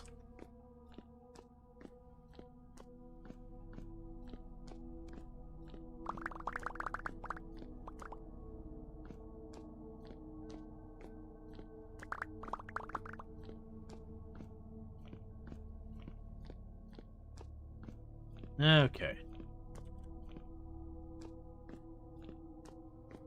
So now what we do is find our way back out of here. Also, I should take the pin here off the map, because we did deplete that bauxic mine.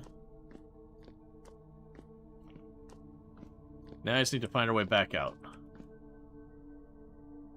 The most important thing from this journey was completed successfully. We did get the Borax. We also did the first step of repairing 2 separate teleporters that we found.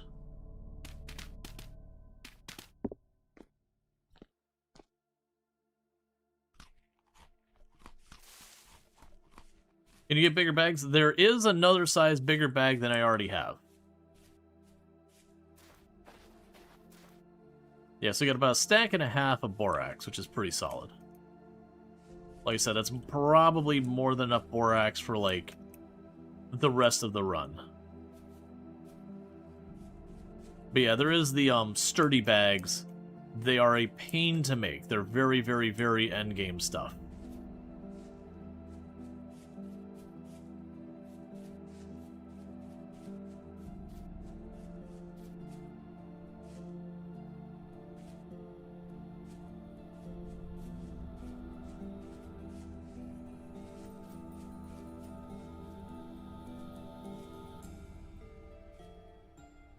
Adventure was successful, correct.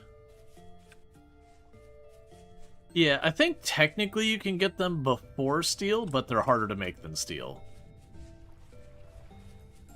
Oh no, you might be right. I actually don't remember. You might be right that maybe the chromite does require the steel pickaxe.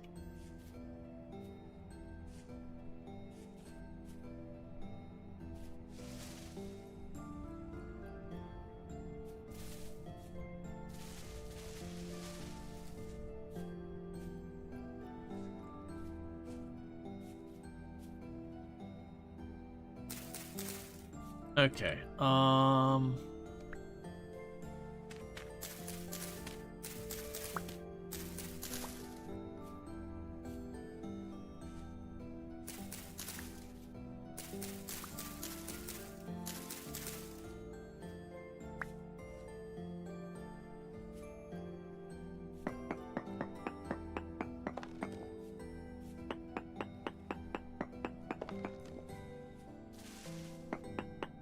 put a pin down here.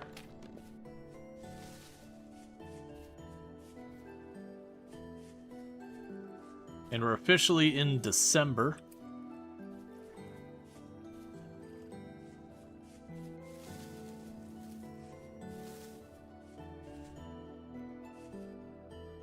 Okay. What are your growing temperatures? So you can handle minus 5C.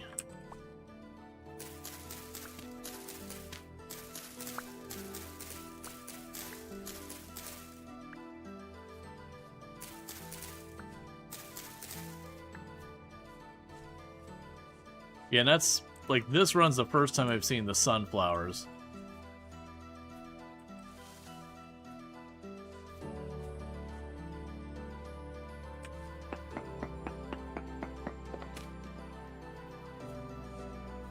That Suvite, you would have had to have been more specific. I think I've already moved on from wherever you called it out.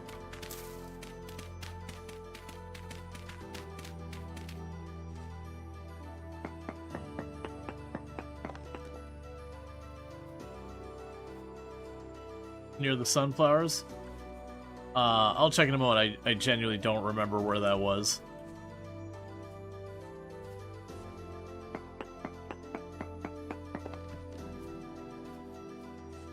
Near I grabbed the sunflowers. I don't remember.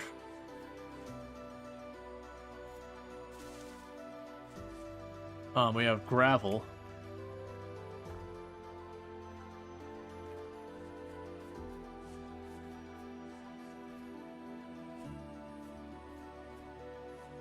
Yeah, if it was, I didn't notice it. It's very possible. I was more paying attention to the stuff going on with the sunflowers and not the rock.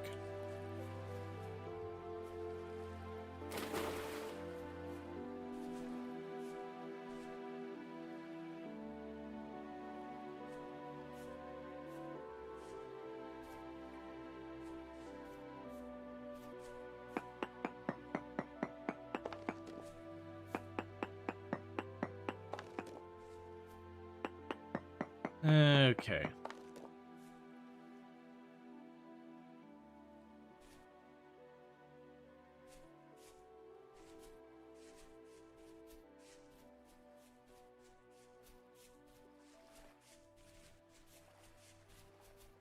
Just trying to get around all these, like, striped hills and all that. It was a collection of petals right next to each other, entirely possible. It's just andesite. You're on mobile. Yeah, you know, there's a lot of that stuff, even playing the game, you're like, wait a second, what am I seeing? So I can only imagine, like, on mobile, making it even harder to tell.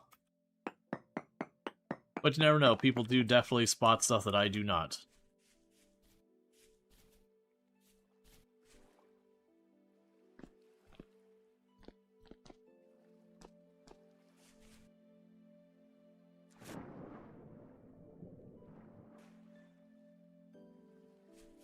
That's not a convenient place to go looking.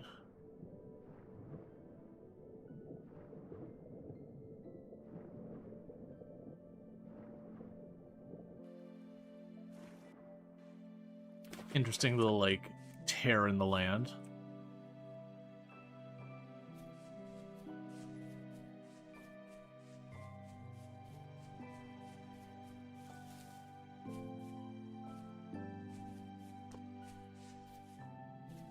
Also, all these hills suck so much. We have to circumnavigate everything just to go. Right, we only needed one more resin.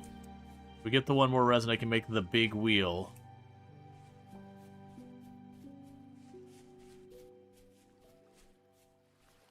And with the big wheel, I can get the pulverizer running. It'll be at a, you know, molasses speed. But, I mean, I don't really care about that part. Like, it physically being capable of running is the part that's important. Then I believe I can use copper to, make a chute where I can put the bauxite into a box that feeds down to the pulverizer, that then pulverizes, that could then feed down into a box.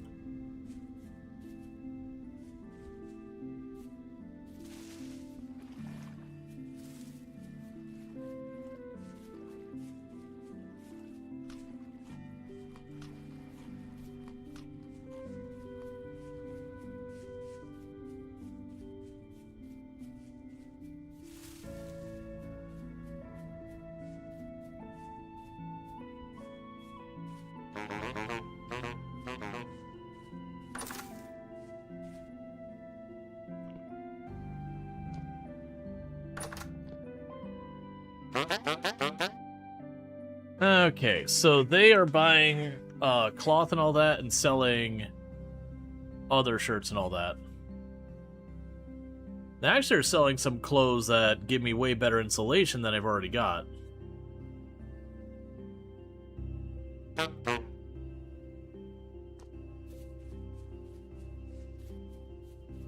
That's cool.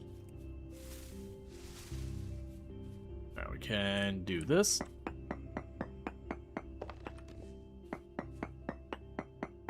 That. And literal nothing.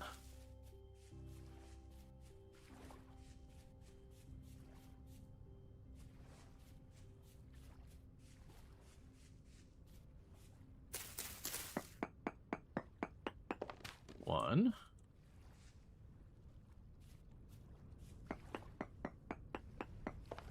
Two.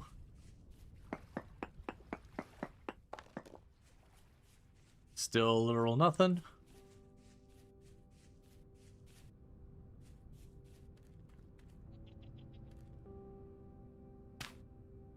Got some peat there.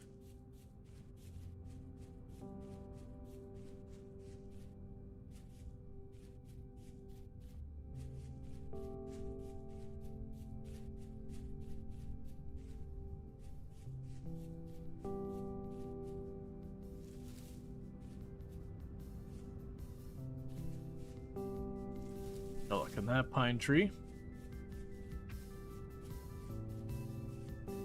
It is funny the way like the world map updates for like freezing things and having snowfall. And so you'll have these weird things like this happens where like clearly all of this is supposed to be snow, but it hasn't updated yet to start making the snow appear there just because of what blocks were currently like loaded in memory and which ones weren't.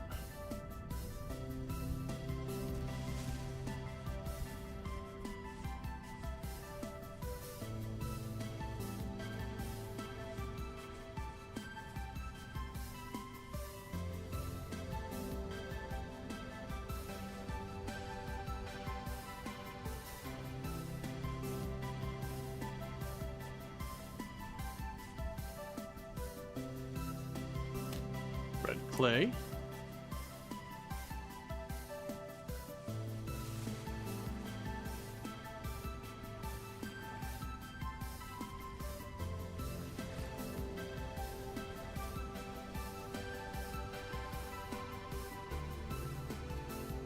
Okay.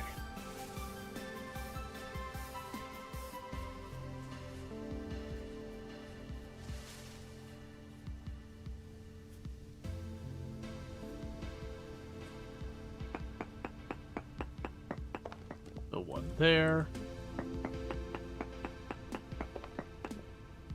Can run into them be on any tree type? No, just pine. Like, I could be unaware of, like, a second tree type, but it is specifically only on pine that I'm aware of.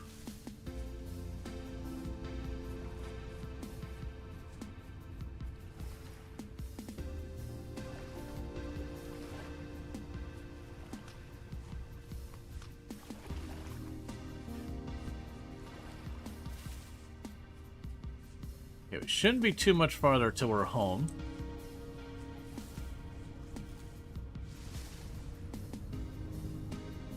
I did see the wolf I just jumped right over and kept on going. It seemed like it's already aggroed to the chickens, so kind of just counting on that keeping its attention. Because we're getting a little bit cold.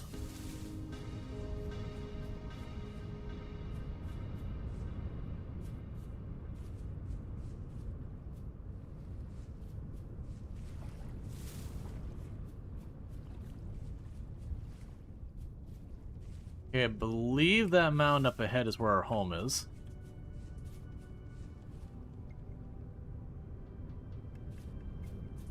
Yeah, I could bar trying to survey that right now. Let's get home. Let's get this dropped off. With that, we can warm up. Then we can focus on trying to get everything set up for a pulverizer. Yep, that's home.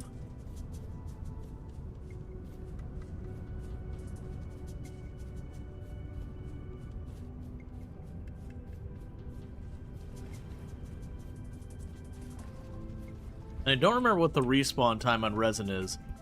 It's something like 6 or 9 days or something like that. So it's like not super long, but it's also not particularly short either.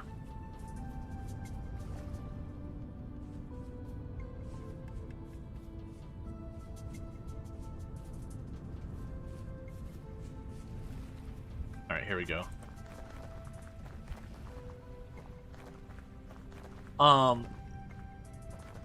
So we haven't seen Peridotite at all. So I am going to kind of accept that I'm going to be making really crappy refractory bricks. And that's just what we're dealing with.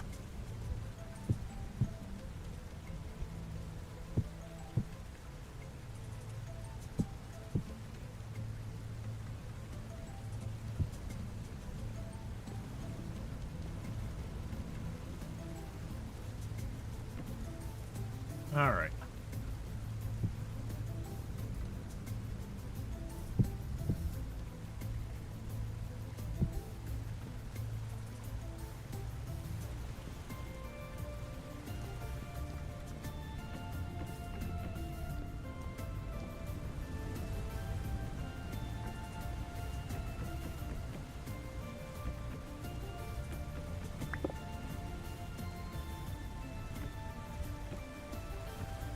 And I'm doing with them yet, but I'm going to chuck them there.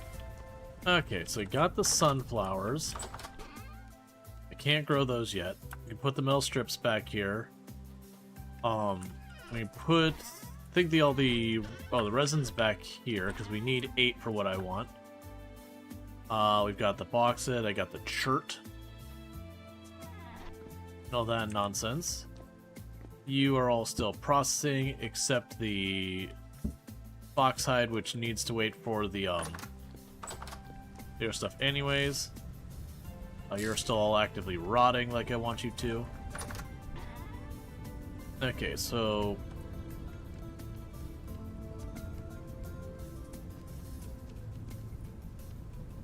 this is getting full of stuff.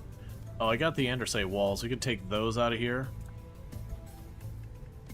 The saltpeter doesn't need to be here.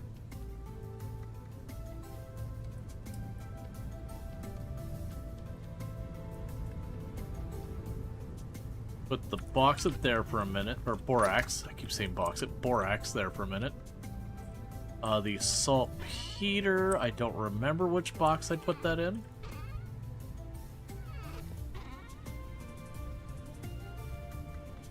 There it is. We got the box in the chert.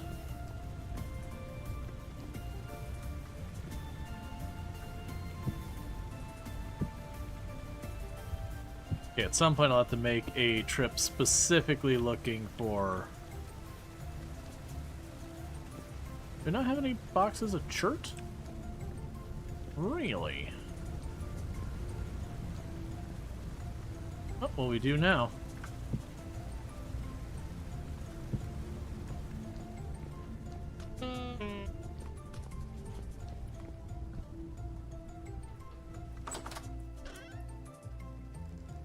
Okay, so we got the clean bandages, the Anderson fences. Anderson site fences we'll just chuck in here. Alright, so the things I need to make is I'm going to need to make refractory brick 1. So that requires fire clay, crushed quartz, and crushed bauxite. Crushed bauxite and crushed crate stuff, those require the pulverizer. There's the pulverizer right now. Ignore that axle, it's not doing anything. So I'm going to probably need here is where if we pull this open...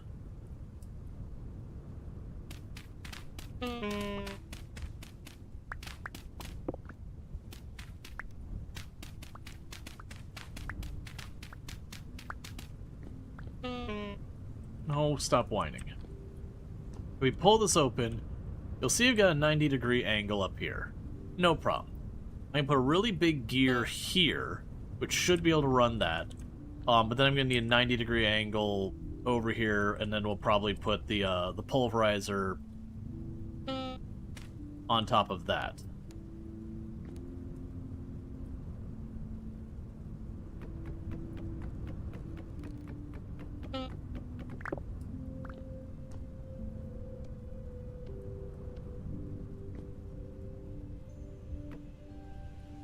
Okay, that means the out will go out the back. I want the other way around.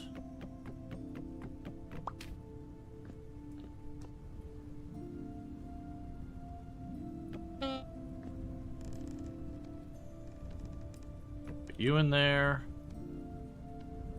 Put you in there. Put you in there. Put your caps on there. Okay, so we put stuff in here, and it would fall out the front.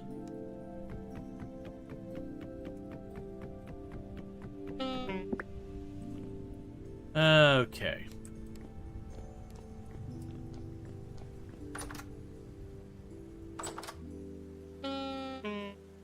Alright, so if we're going to make another one of the angles, because we need to have that, I'm pretty sure. Well, the angle doesn't use this.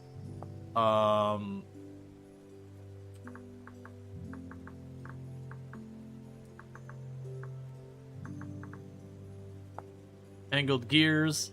So that's resin. Alright, so I actually need 9 resin. So I need 2 more resin. And then we should be able to make that happen. Right now I'm just going to put there so I don't lose track of it. Okay, so we're fine here. We'll have the rammed earth. We can put that down below. I'm gonna need more pie. Oh, I remember why the cold causes you to eat more. It's not that it actually puts a hunger modifier, it's that it hurts you. Which causes you to, you know, have more hunger taken as it recovers your health.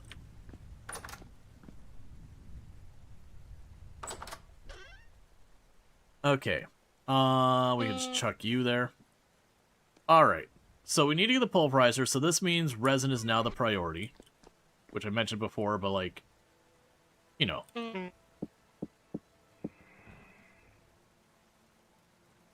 Even more so than before. Yeah, we'll get the rammed earth out of our inventory.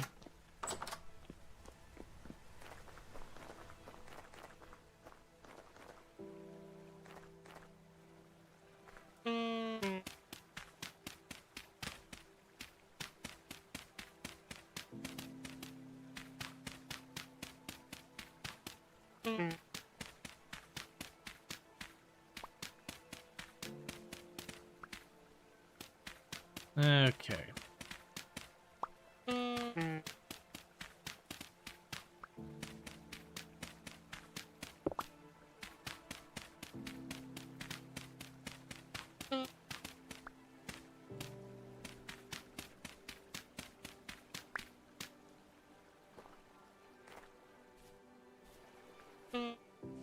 What we can do to keep ourselves from freezing to death real fast is we'll go in and do one round, not like a full-on blacksmithing time.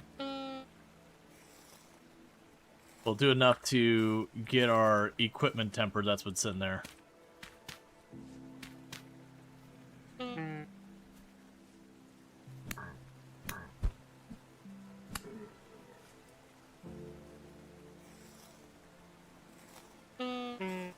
Alright.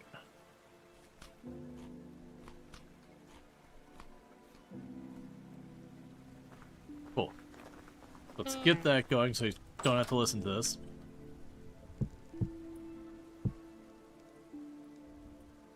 For right now...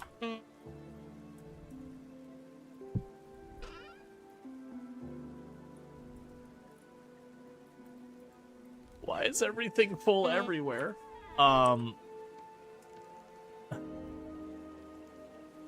Sure, you live down there now. Because just remembered, we can put you together. So let's grab the borax. Because let's double check before I make mistakes. Alright, so the borax itself, you do nothing with. You turn it into a powder. And then the powder can be used to make the anvil. It can make diluted borax, which you use for leather working. You can use it to make white dye, which you use for, like, clothing stuff. And you can make the Anderson coffin lid. And you notice that's 1 unit of borax. 1 unit of borax. So, literally 1 unit of borax ground up should give me enough for what we need for that. There. That way I get 1 full stack. So, like, it very genuinely costs next to nothing. You really don't need hardly any borax.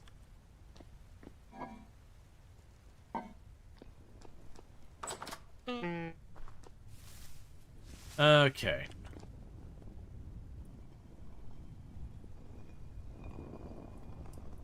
Gimme. Gimme. Gimme. Thank you. Alright.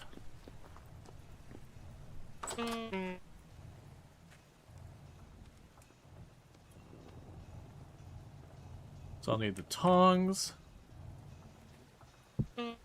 Put you up here.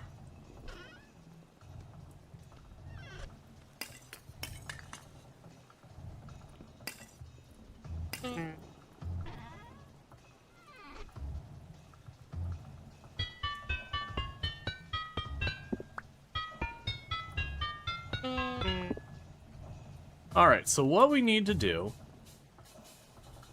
is I need to reheat the pieces of the anvil.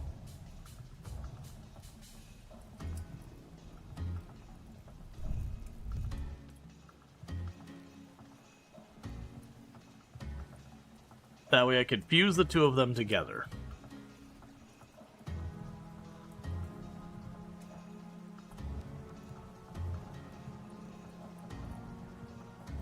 I'm also gonna need more inventory slots than we got right now to juggle all this. Because basically, I heat up this piece, I heat up the other piece, I put the borax on it, I put them together, and I bang on it with a hammer.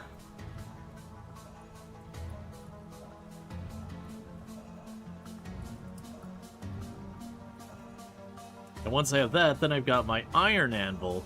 At which point, then we could take the bronze anvil out of here. We'll put it over by our windmill. And then whenever I get the Hell of Hammer built, we can use that for banging out iron blooms and stuff like that.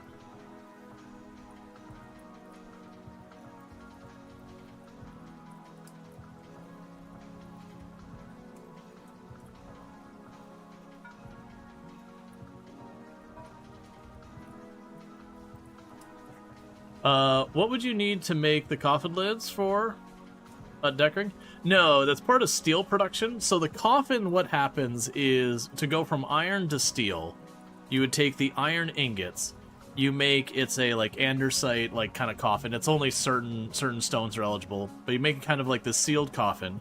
So you put all that stuff in there and you pack a whole bunch of charcoal around it, and then you seal the lid on, so it's effectively an enclosed thing. And then you put in this giant refractory room that lets it get like just stupid hot. And then it needs to cook in there for like 3 full days or whatever it is. And you got to keep like refilling the coal in the bottom. And then once all that's done, you pop off the lid.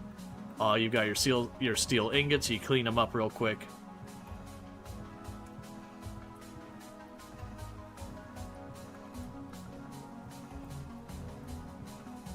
All right, so put you down. Put you on it. Put you down.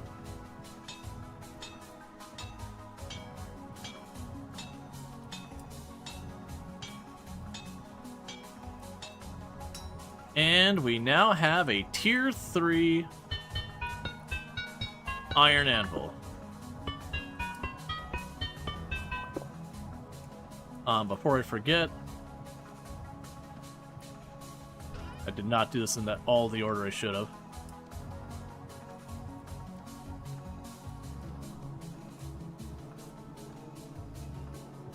Either all clay covered. So I'll chuck you there so you can start warming up. Chuck the power borax in here. You go there.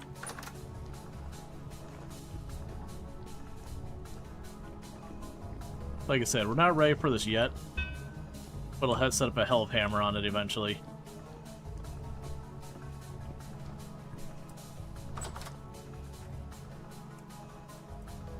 Alright, so I need to take that to 900 degrees, because we are now quenching and then tempering.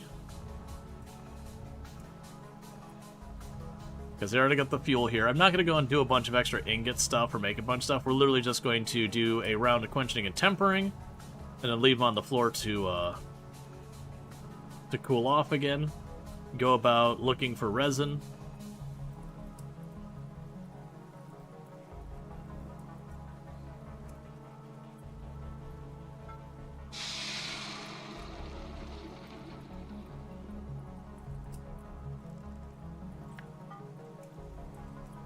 Alright, now we get it up to 600 degrees.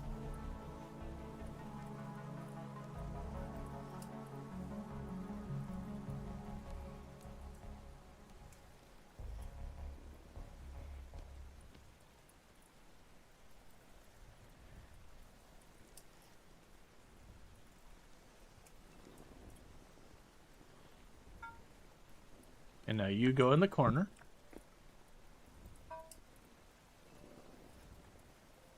.900 degrees, we quench it. 600 degrees, we chuck it in the corner. If you're wondering why we're doing this, it's a new mechanic with this version, that basically if I put fire clay on it, and I take it to 900 degrees, and then I very rapidly cool it down in the water, it gives it a 20% increased durability, but has a 5% chance of destroying it instantly.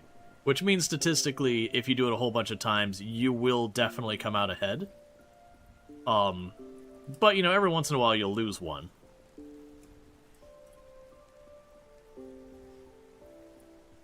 But if I do a second round, I can get it almost a 40% increased durability.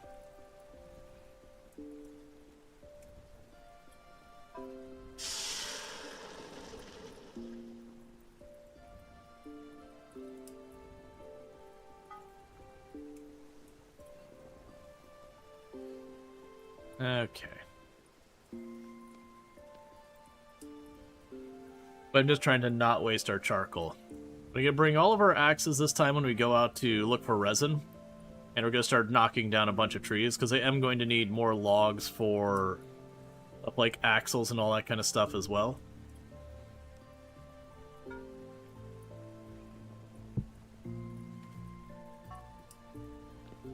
Just making sure those show up right. Yep, so it has been quenched, and it is still actively tempering. When it gets back down to its reasonable temperature, then it'll be tempered.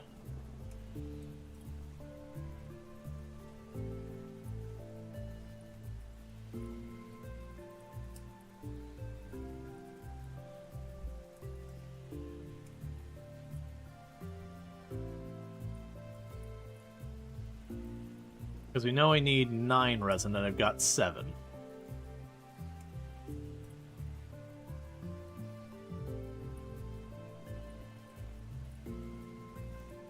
So the times quetch, can you keep stacking the durability buffs? You can.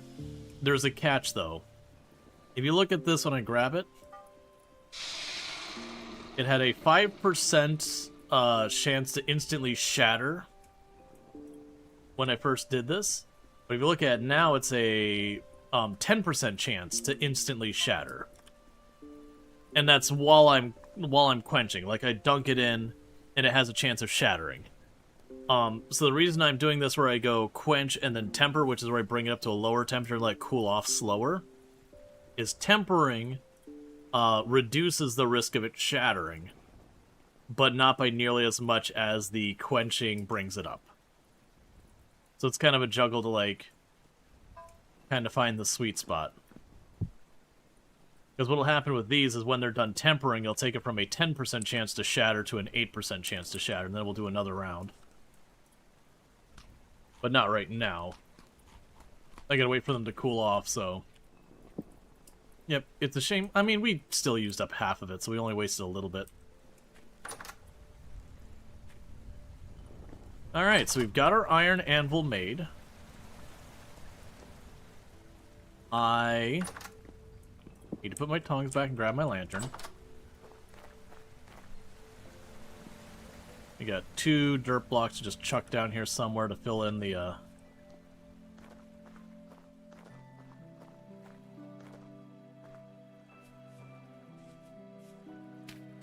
fill in this place little by little. Okay, so I've got 4 axes and some change on me.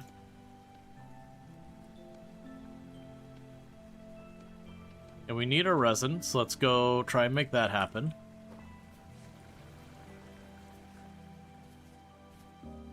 And I've got my 2 resin nodes up there. I'm going to go right to where they are. 1, to check to see if the resin's respawned, which I don't expect it to, but I would not mind being pleasantly surprised. But otherwise, we're just going to go in there, and any pine trees we see, we check it for resin. No resin, then timber.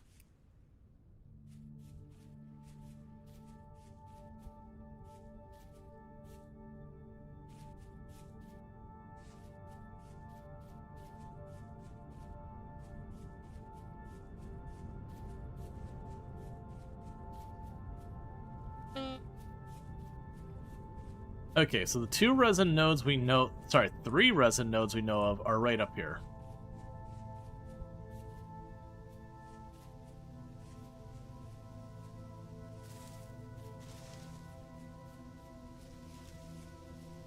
So this is one of them.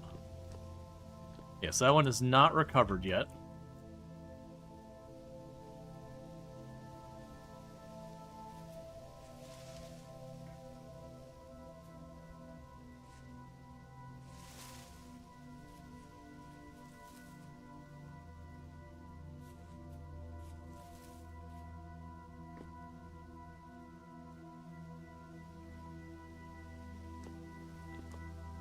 Okay, they've not recovered yet. That's all that matters.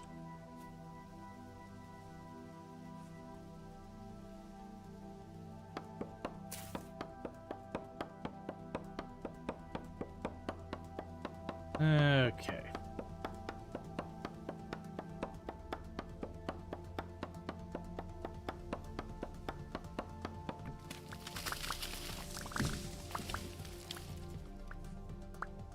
I'm suddenly remembering the reason I had the stone ones is I like to use the stone ones for cutting wood because or cutting firewood because it doesn't. The firewood doesn't benefit in any way from using the metal ones. Like, sure, you can go through more of them before your axe breaks, but since there's no speed impact or anything, it's just like, nah, just, you know, go ahead and just consume a bunch of stone axe. It's fine. Save the good axes for cutting down trees. I also forgot I do also have an iron axe on me, so really, I really didn't need to bring the stone axes with me.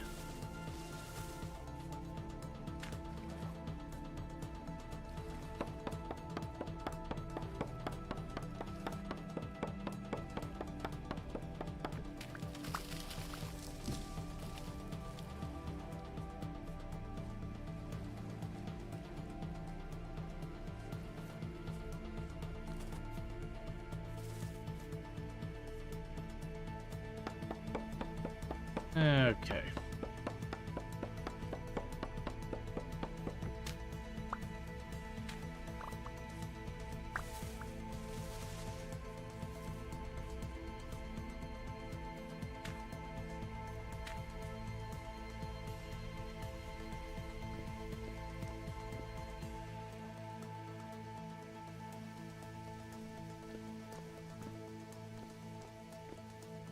Yep, so none of the ones I got the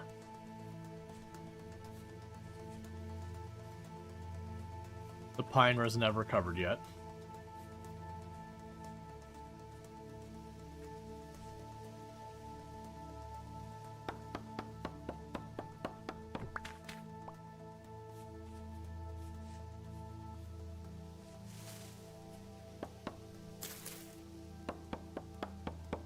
Okay.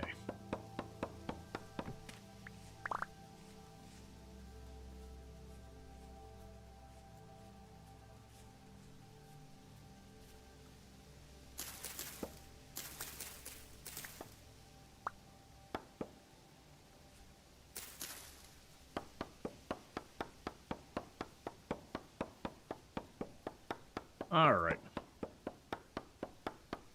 It's also one of those things that I could do, instead of replanting the pine cones as I find them here, just get a bunch of them, go to an area that I'm probably not going to use, but like just make it kind of my lumberjacking area.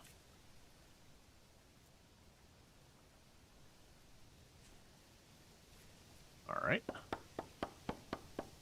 So that way, you know, I don't end up having to go in here and like clear it out again and again.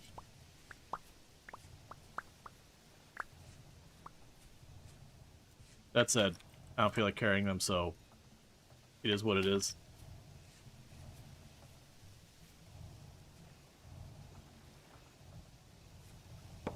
I've got the trees set on the, I think it's Homo sapiens, it's like 4 times the normal grow time for trees. I think I've got that set on this one as well.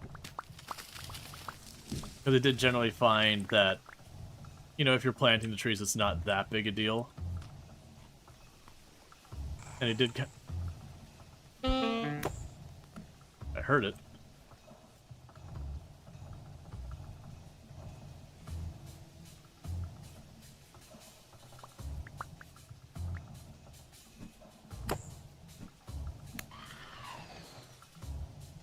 Okay.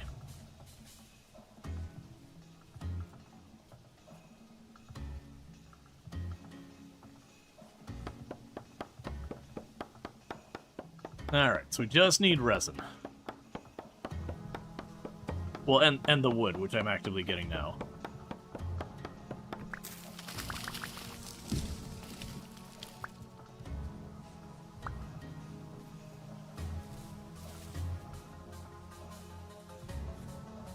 There's something I've been meaning to test and I haven't tested yet. If I cut down a tree that's covered in mushrooms, I'm assuming we lose the mushrooms. I'm not too worried if we lose these mushrooms, so I just want to see. Okay, we do get the mushrooms. Excellent.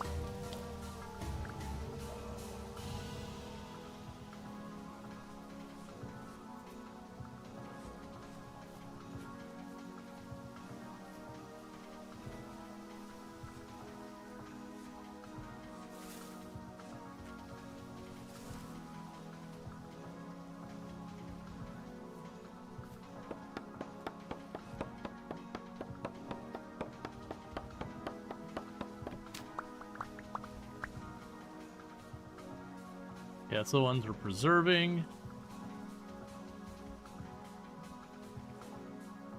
Oh, I think that was the one I was cutting down when I broke my axe or whatever the last time. I was like, where's the other half of this tree?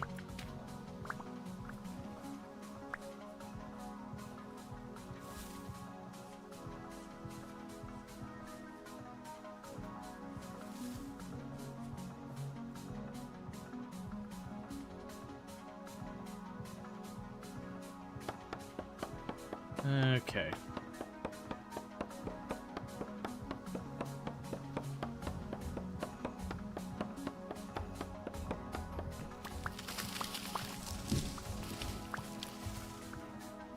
This also gives us tons and tons of wood for firewood for whenever we need more charcoal.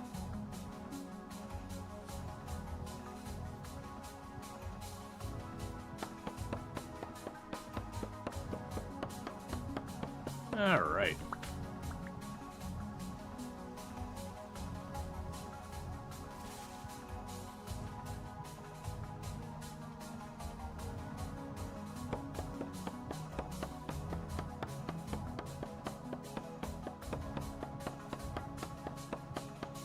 Low-key in my head, I'm also thinking, generally speaking, you shouldn't use pine for firewood. It smells nice.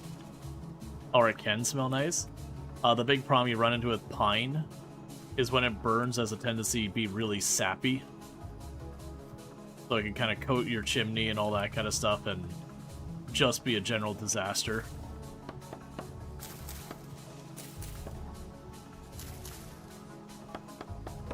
Not that it matters in a game like this, but it's just one of those things that's like, oh yeah, that's right.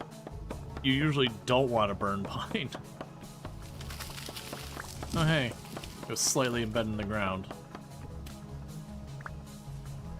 There's a lot of things that pine is really good for and things you kind of don't want to use pine for because of just some of the properties behind it.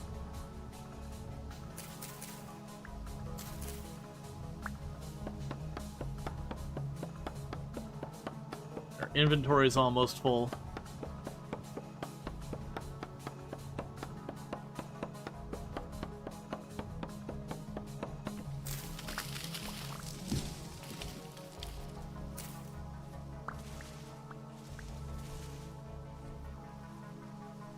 Okay. So, no new resin nodes. We got a ton of wood.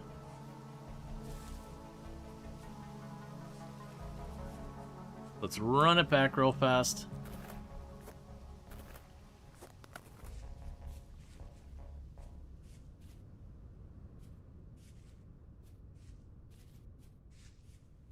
And since I know we're going to be going for more wood, what we could do is we could check to see what I can make, like what I still need more of and all that.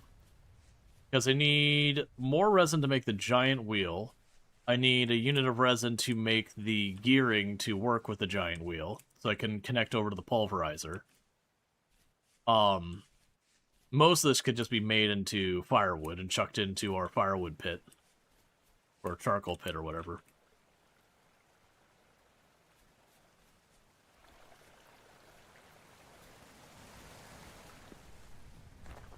Alright.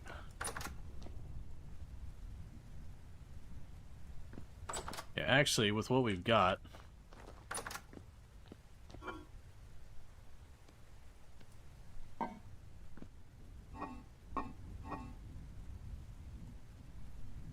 And those have already started to go dodgy.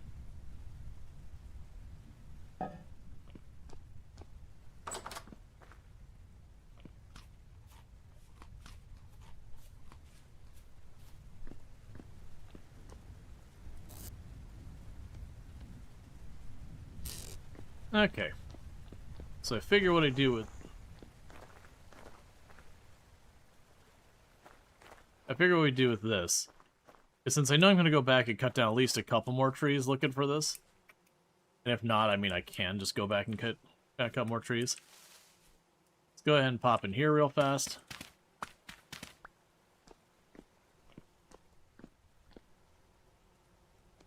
I can literally just do one of these.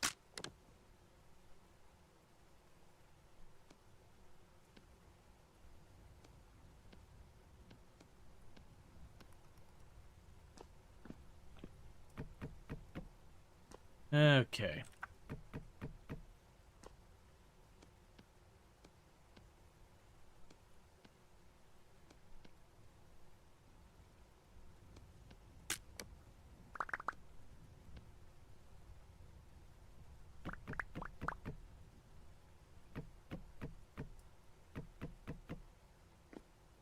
Okay.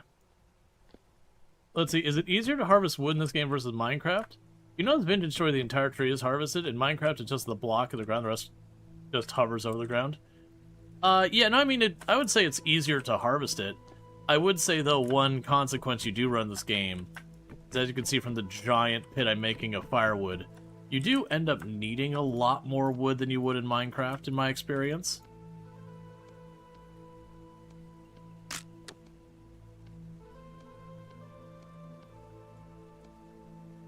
So, like, it just... Sure, it's faster, but also you need more, so it kind of is a wash. Yeah.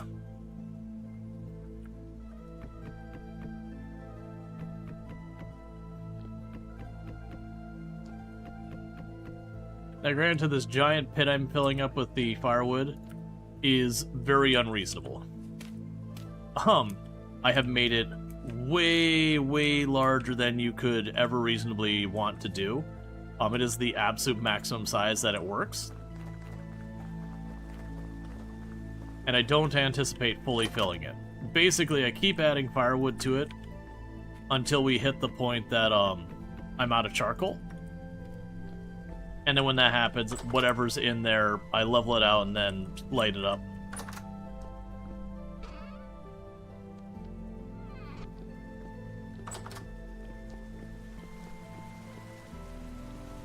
Okay. Well, we still don't have our resin, so we're going right back out. Yeah, no, the last times I did that, one time I did fill up a pit that size. And did it. And it was basically, I never made charcoal again for the entire run, as you could imagine.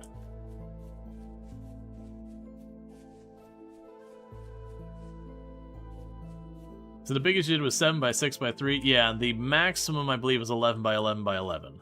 Is the absolute maximum it'll allow you to do.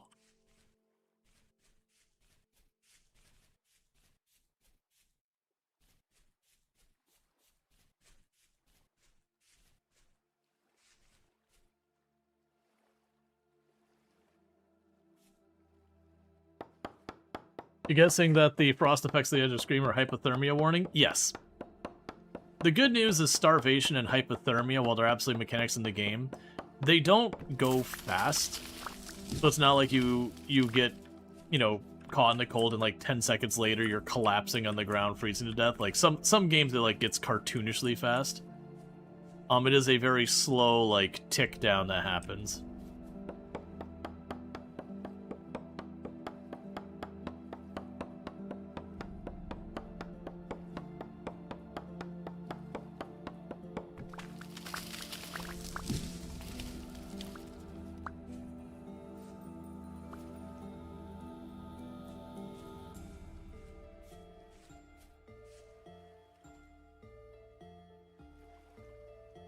What we're looking for is we're looking for trees that are leaking resin.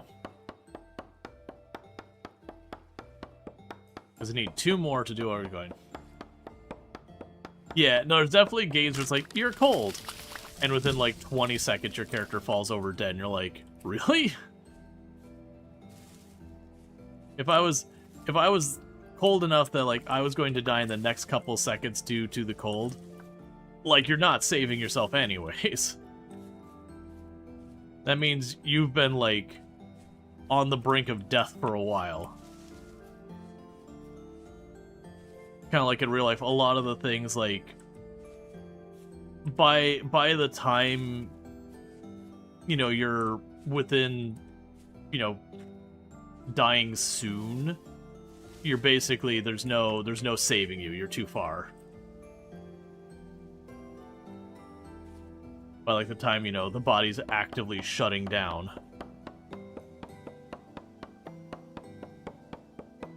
I still, for drowning in video games, I can never get over Echo the Dolphin. If anyone's ever not played Echo the Dolphin, it is a really old Sega Genesis game, of which is this adorable game that 100% looks like it was marketed towards, like, teens and tweens and, like, you know, little kids. You know, you had this cute little dolphin on the cover. And that poor dolphin can hold its breath for, like, 30 seconds. If that. Enter a dolphin. And you spend a lot of time underwater doing stuff. It is pretty much a, have you ever wanted to watch a dolphin drown again and again and again in quick succession? The game. It also gets, like, super weird.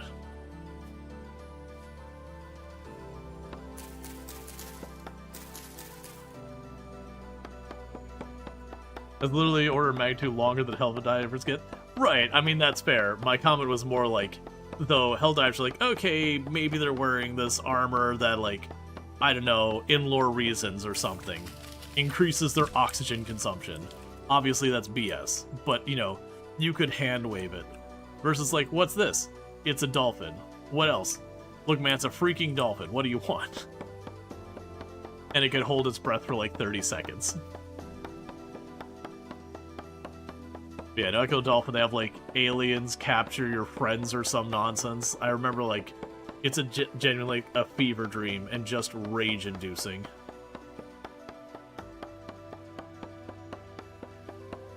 I don't believe you can break locust corpses. At least not that memory serves me correctly. Oh, we are now actively freezing to death. We have gone to my character is like, ow, it's cold, to, ow, I'm literally, aha! I see you way up there, Resin.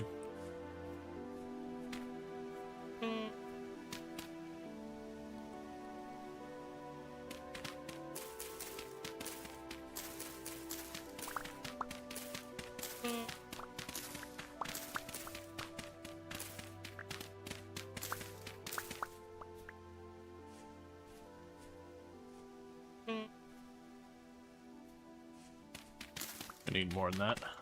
Oh.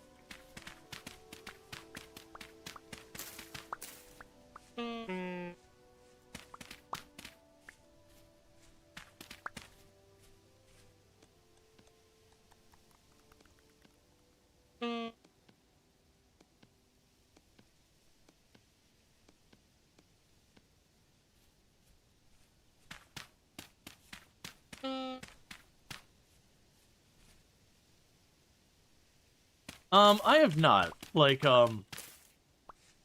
it was a game, I think did I even pick it up? It was a game that I had debated playing with friends. It was just kind of one of those things that, like, I kind of hesitated to pick it up for quite a while. And it was long enough that, like, you know, a lot of people had just kind of moved on.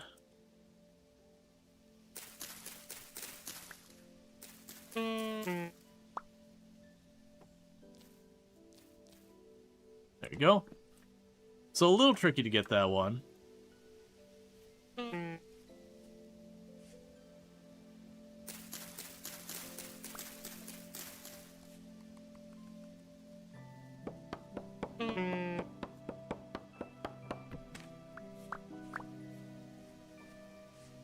So if I get one more resin,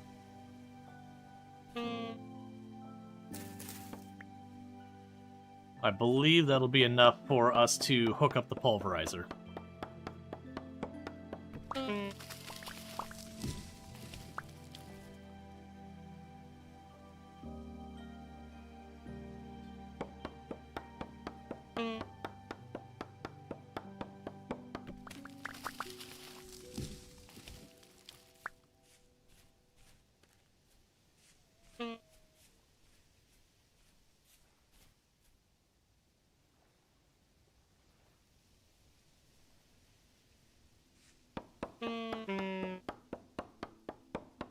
Okay.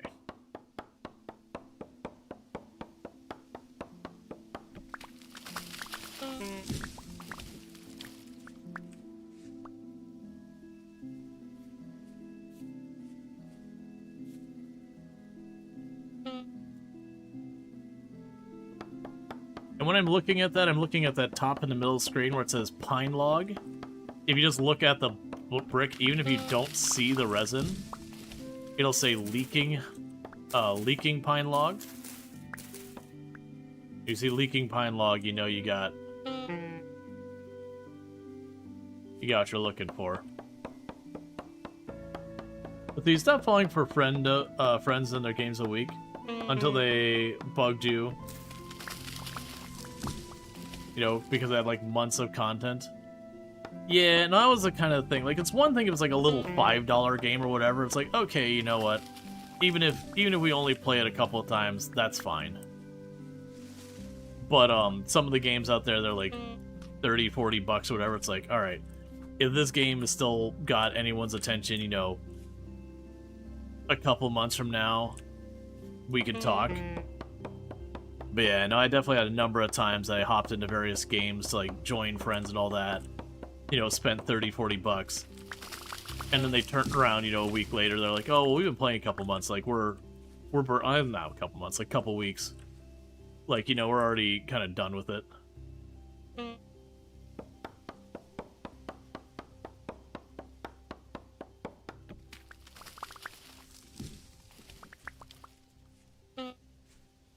Yeah, but again, like, what's one of those things where it's like $5, like, it's fine. I think that's part of what makes games like Among Us work out so well, because even if you have friends that they're gonna play and then they're gonna flake, you spend like $5, $6, $7, $8. You're not too fussed about it.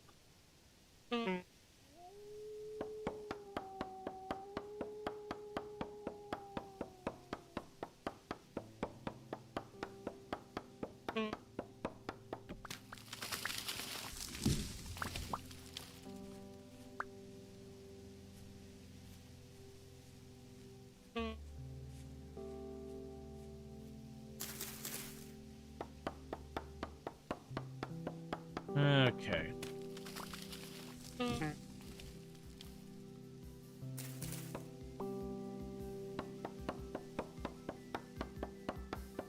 Putting the whole forest in my pocket.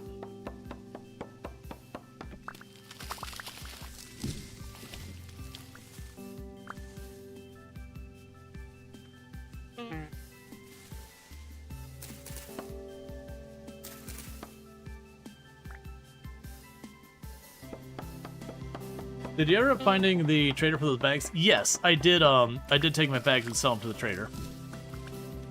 One of my bags I ended up throwing in the ground because there's other inventory I wanted and something had to go before I found him. But the other two I did ultimately get to a trader.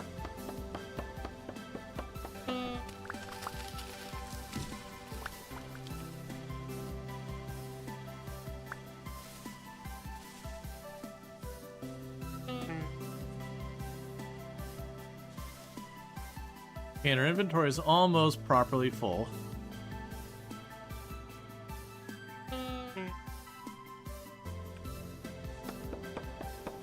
This will probably be the last tree we can manage to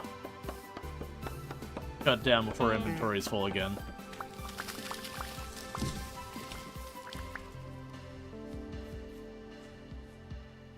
Cool. That's good enough. Let's get home. We are freezing to death. Peek at these trees.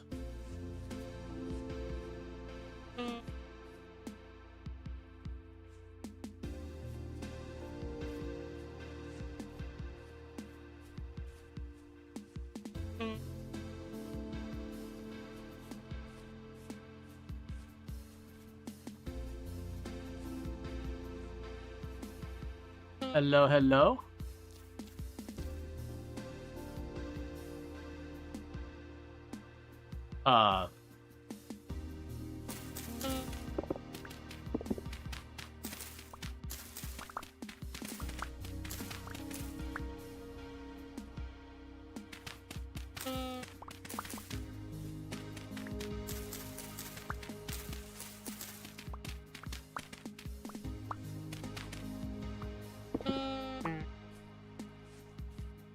Okay, so let's grab this.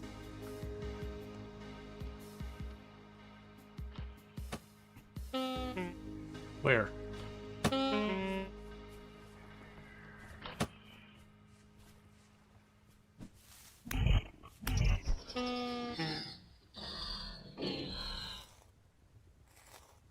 Okay, now we're in trouble. I got the resin. Let's just go.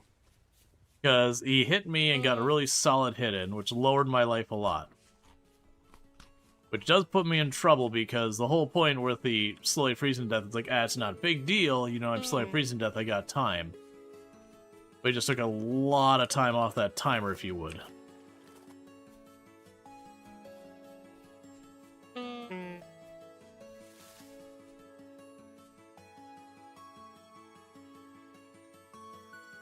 Okay.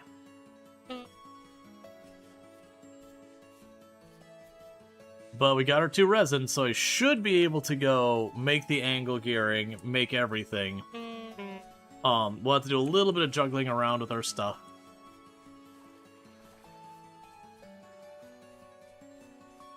Because my inventory is pretty full.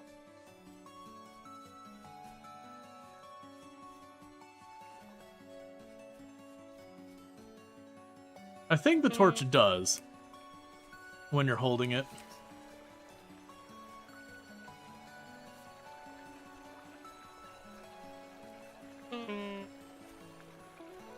I'm gonna do it real fast. I'm just gonna run up to one of these boxes and chuck the wood in the box for a minute.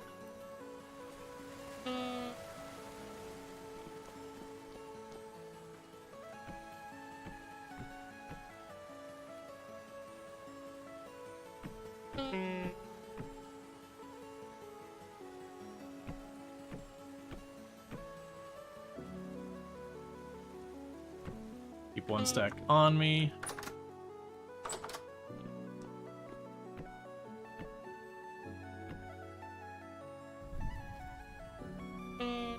And warm ourselves up.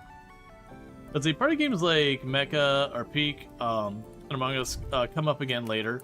Would you agree? Similar experience with Atlas on release. It was a disaster. You got to play with friends and literally didn't play the following day because it was so poorly. Didn't give anyone refunds either. Yeah. Yeah, like that's like I know there's a lot of people tossing around the name Friend Slop, but it's like, well, I mean, I don't like, because, you know, slop obviously has a negative connotation and everything, so, you know, there's that. But, like, it's definitely one of those ones, like, okay. But there's a lot to go there. I don't think we'll need the beams. Oh, I actually had 5 more oak over here. You don't like the overuse of the word slop? Right, I agree. That's kind of where I was going with that.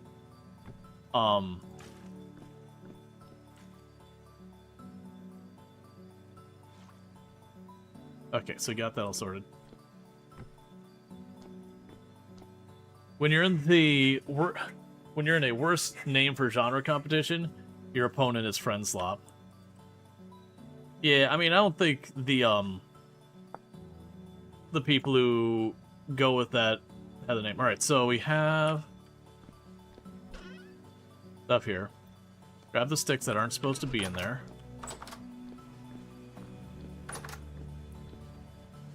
Like, the reason people are calling it as, like, games that they consider low effort, but are targeted towards, like, playing with friends and all that, it's like, okay, but not really slop. What did I come over here for? Oh, the tools, that's right. So saw, chisel, and hammer. Okay, so let's grab you. So I need 4 of the large gears.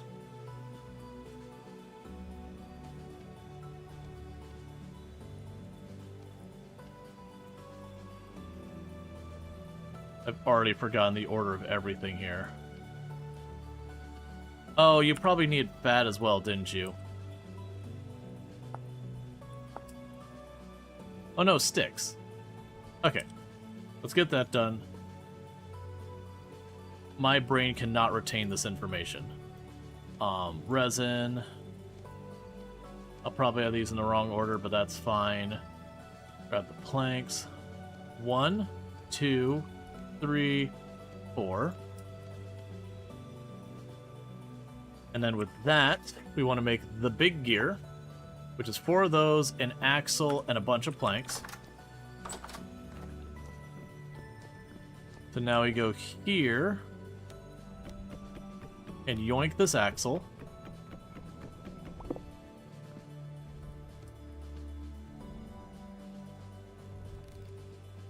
There you are.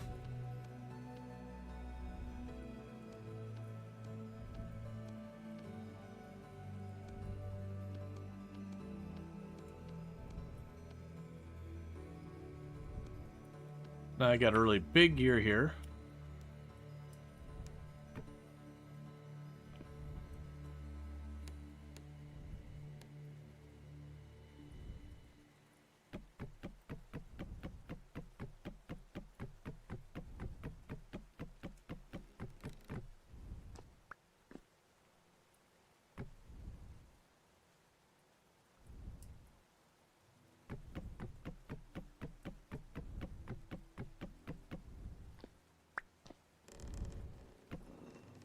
There we go.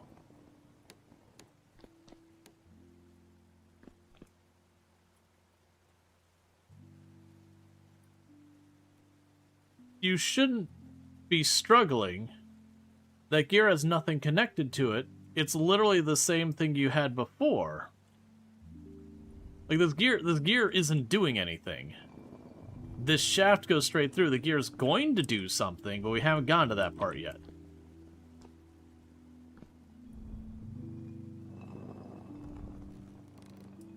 Alright, so regardless, let's keep going. We need the resin here. That way for the angle. So that is log. I need the fat. I don't have the fat on me.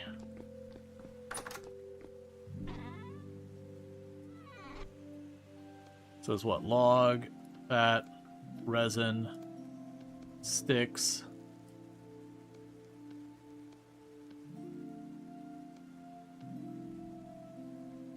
So hard to remember some of these recipes. Okay, you. Gotcha. Okay, so hammer, saw, chisel, log, fat, resin, sticks.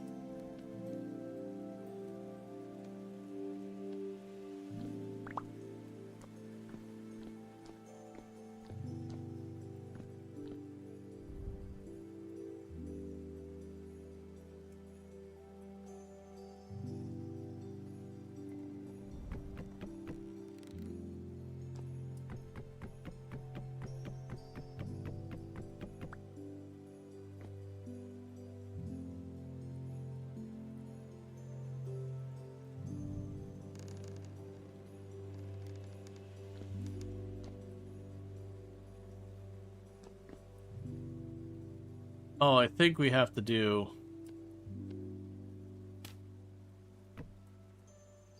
Not quite what I had in mind.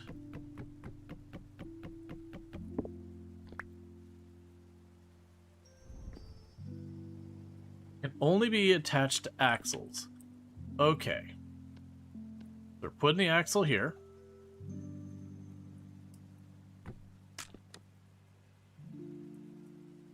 Oops. I put the axle in the wrong place and then it smacked into that and broke my sails.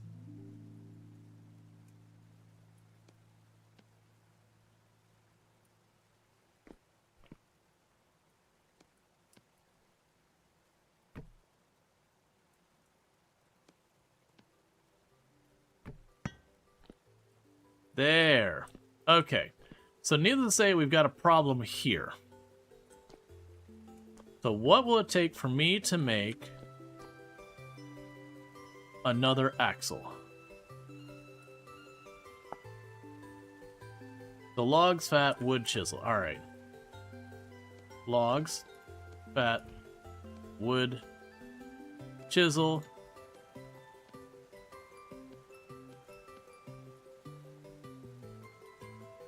That'll be overkill for the time being.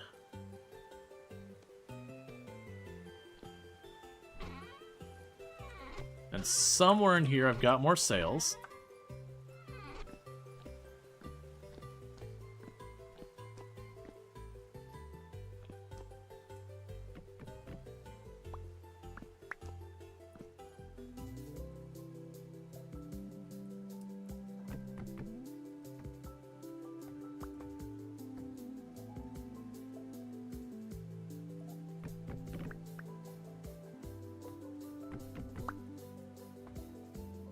And now's the part where we break our ankles.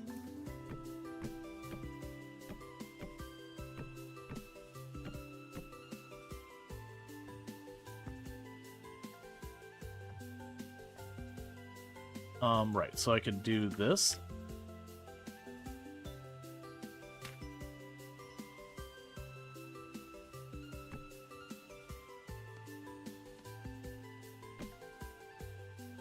Cool.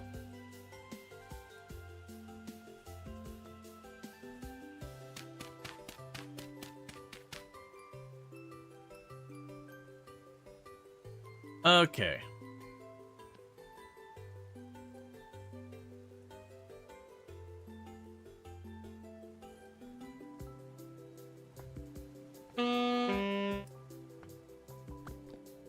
There we go, just a little bit of screaming in pain.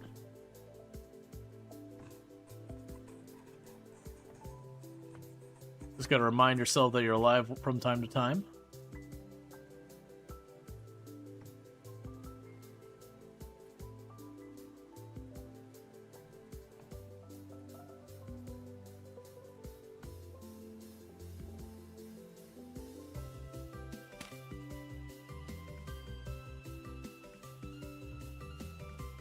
Come on. Alright, I need another block. Preferably something I can pick up and move easy.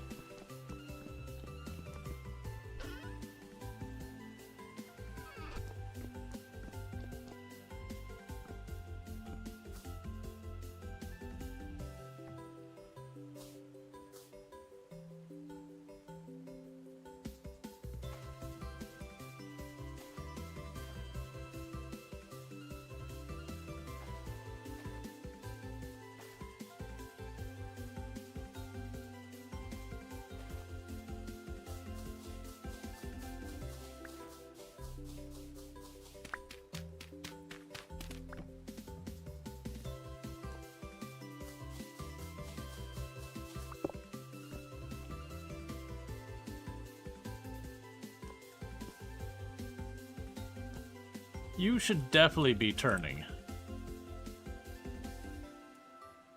mean, unless we just so happen to be in a moment of no wind, which is entirely possible. Right. That's the powered borax. This goes in here.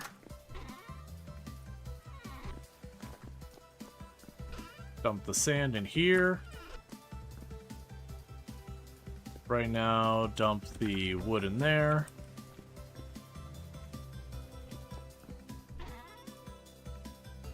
Dump all that in there.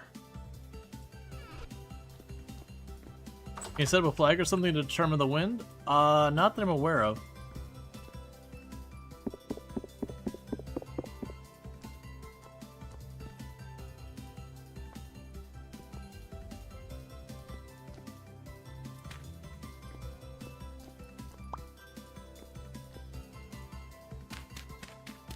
Could it be the stone wall blocking it?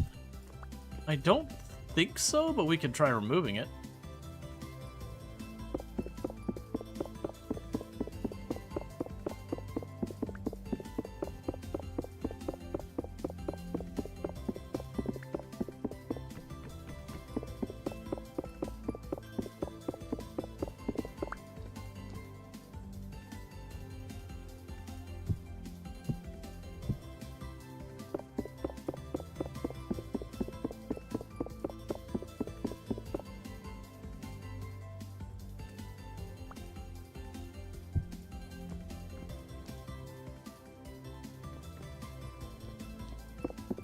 Because I know the concept of like torque and everything in this game, but that should work to my benefit here. Because I have a little gear going to a big gear. So ultimately what happens is the gear would turn, or actually do I have it the other way around on this one? We got a little gear going to that, which goes down here, which goes to a big gear, which then turns that. That's a big to little. I see the problem. So with our gear ratios, we got big to little right now, which would make it go way faster, but requires substantially more torque to turn. I did this the last time too, and the way I fixed it was I went way up here and put a big gear up top as well. And there isn't a littler gear here that could put multiple things on it.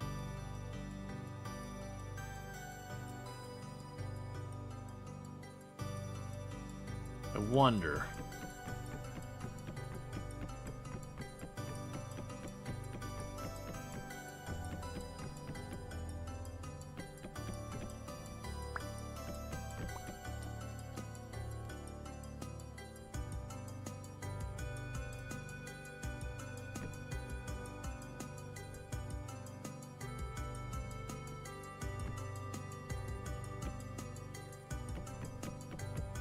Yeah, so what's probably going to need to happen here is I'm going to need to find more resin, unfortunately.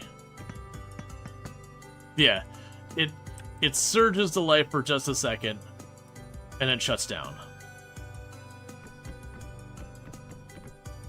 So for right now, I don't need the kern that bad.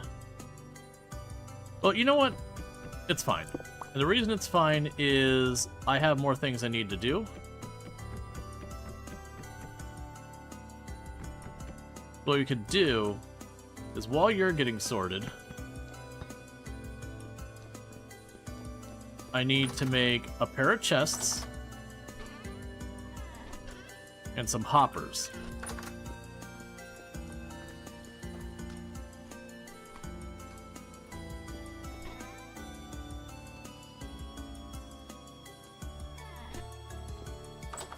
Yeah, no, we've done that. That's 4 wide on the sails. I know there is a limit on how big you can make it before, you know, bad things happen. That just pops the sails off or whatever. Those are the oak boards.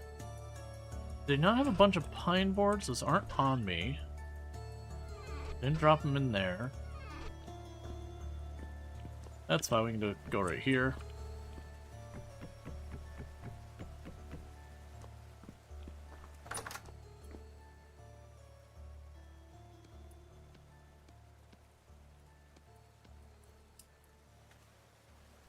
Okay, so what we'll want to do here is go like this.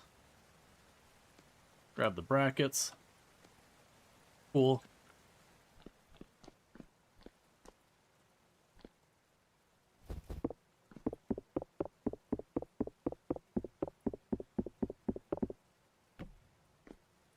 There'll be 1 box down there.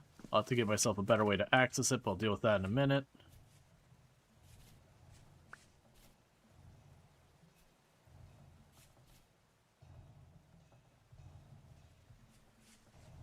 And then, I don't remember exactly as I almost walk off the ledge.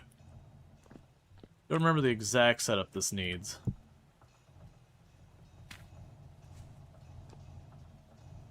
I think you have to go...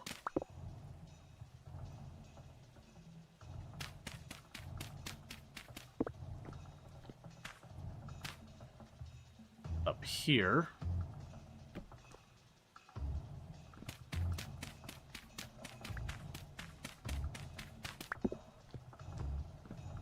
And I need the copper chutes. Now, have 1 chute drop it into this thing, another chute collect it there.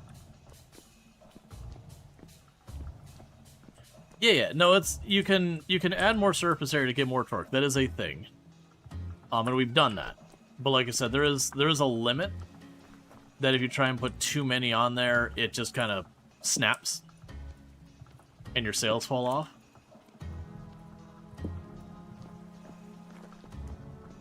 And I don't know if I'm at the limit or near the limit or whatever, like that I don't know off the top of my head. But there is a mechanic related to that, yeah. Like I said, that's already 4 sails long.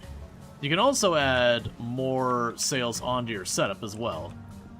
So like, what I could even do here is if I wanted, I could put like another angle here, go over here, put another angle and a big gear there. Go up here and put a second sail, but the problem is they need to not conflict with each other. I might even be able to put... I actually don't remember with the angle gear. I might be able to put a sail on the other side of that too. I don't honestly remember. For the moment though, if I could just put a big gear up there, that'd probably handle it. It's actually... Oh wait, large wind sail. This is new. This sail requires a metal hubbed rotor to mount to. Also note that the beams must be a certain stronger woods, while the boards can be almost any wood. Okay, so that's a new thing. That there are genuinely substantially larger sails. I guess we make one of those then. So that's going to require me to first make the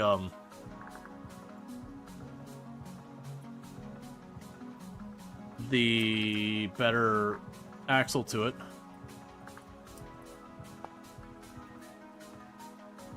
So I would need iron or better. And it's 4 rods and 4 iron brackets. That's going to be freaking expensive.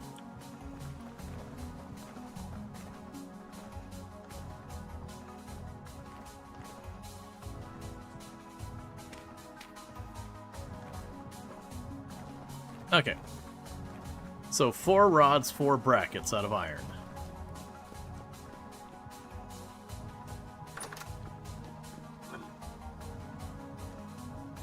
One, two, three.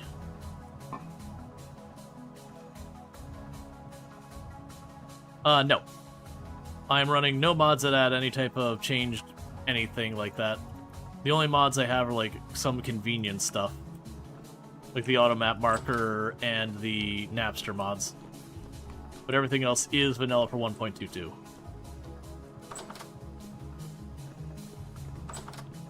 Alright, so that means I'm going to need a total of 8 ingots, I believe.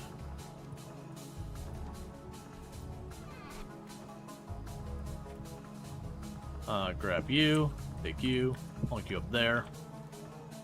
You are all ready for another round. So we can do that while we're working on this.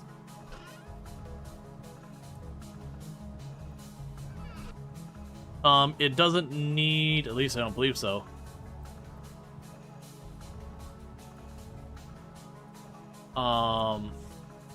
Yeah, no, I'm not worried about it. Like, genuinely, we know where I can get way more iron.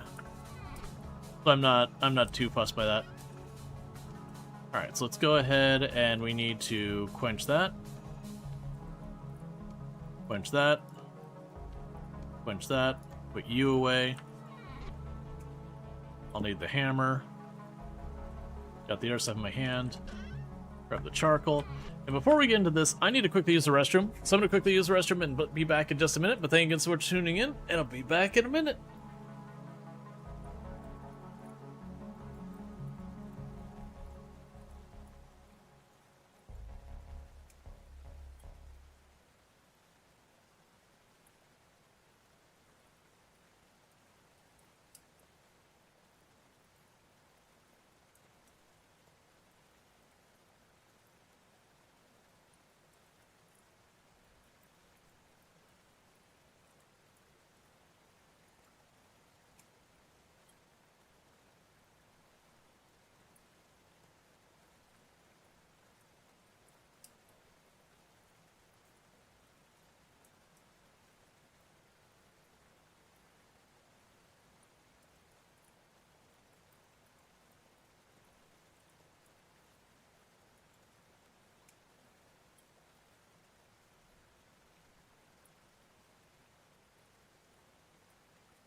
All right.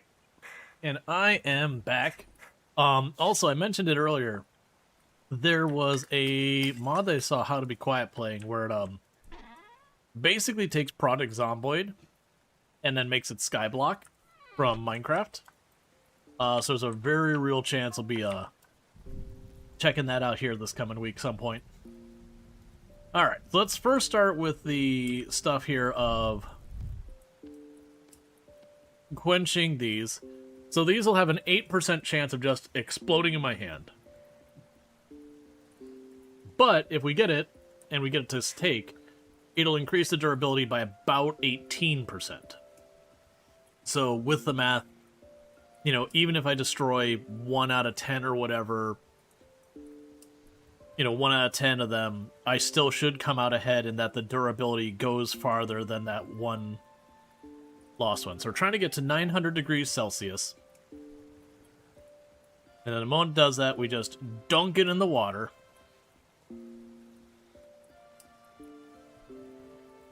Until it's cold.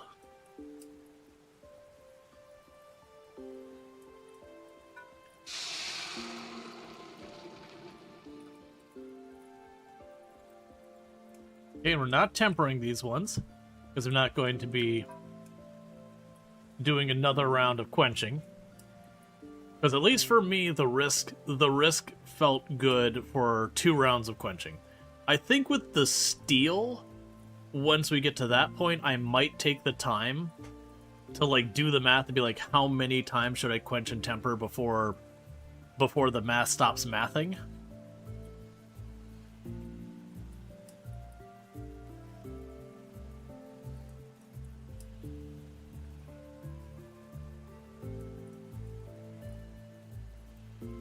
Because there's definitely a point where the cumulative risk you've taken will result in you breaking more than the benefit of the durability.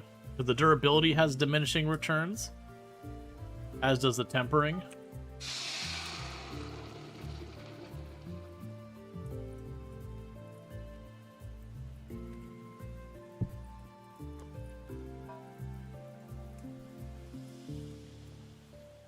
Alright. I need to remember 4 brackets, 4 rods. Makes it more temperamental. Get out. Hey, you know what? That is probably not the worst pun I will hear this stream. Probably not the worst pun I'll hear this hour, if we're being honest. But yeah, no, the skyblock for Project Zomboid look interesting. It's a pretty big, almost like overhaul mod too. Like, it adds a lot. I was gonna try to maybe do it today, but I tinkered with it before stream and it was throwing some errors. So I gotta take a look to see what's going on there. Okay. I almost left it in there too long.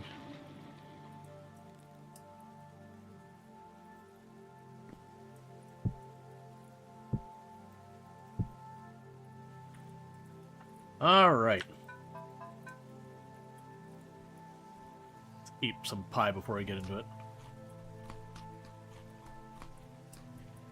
It's neat. You tried it. There's a bug where the torches go out and needs to be restarted.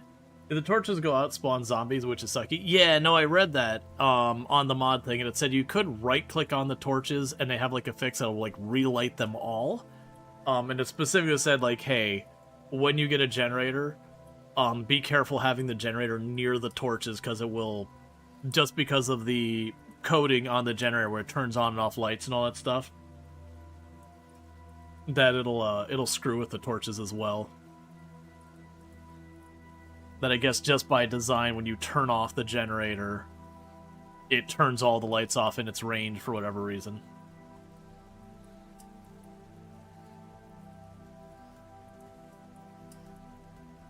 What do you want? Low-flying airplane noise? What do we want it? Meow. Alright, that's pretty rough, actually. Alright, so heavy iron bracket. Let's double check. Sail. Not you.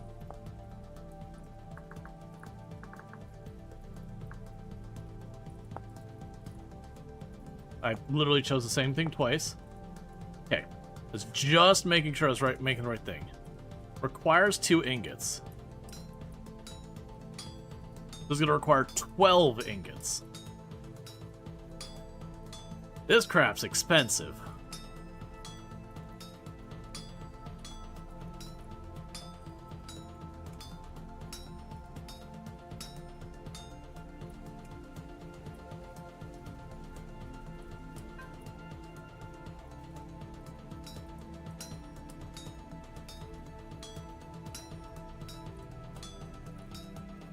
So what might be happening is once we do get this all hooked up, we might be going down for a round of iron. But hopefully with this big heavy sale I'm making, this crab is, I mean, that crab is priceless.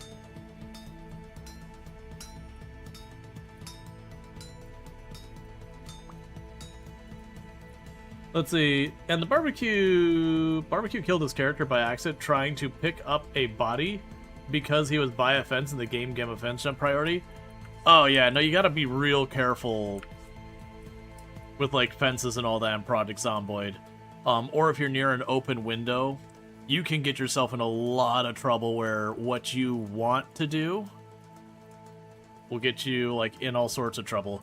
It's one of those reasons you'll notice I usually am overly cautious whenever I'm near any type of like fence, ledge, or whatever. And I'll use the right-click menu a lot more than the hold E.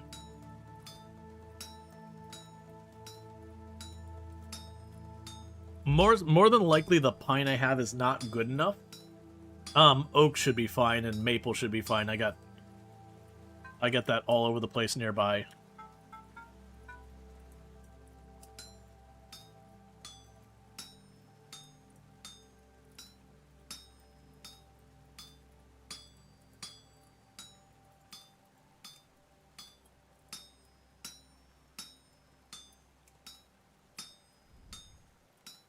Okay, true, priceless. Yep.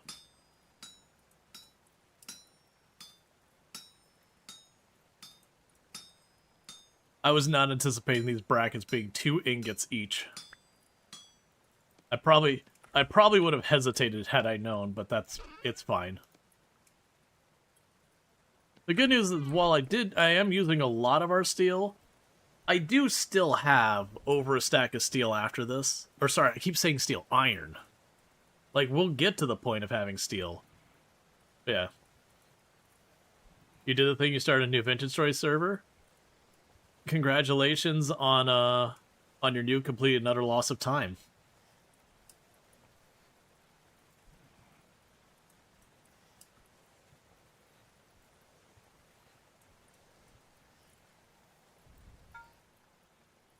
That is the way it rolls.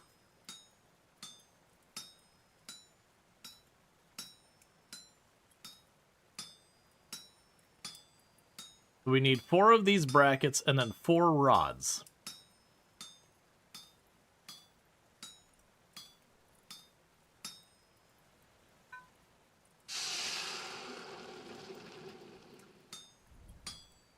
Gotta be careful about that. You can't wait for lunch tomorrow because we're getting to a Wisconsin 6 cheese pizza with garlic and garlic dipping sauce. I mean, I don't know what a Wisconsin 6 is, but a, like, bunch of cheeses of various types on a garlic pizza with garlic dipping sauce? Yes. Just yes. Especially if one of those cheeses happens to be something like ricotta.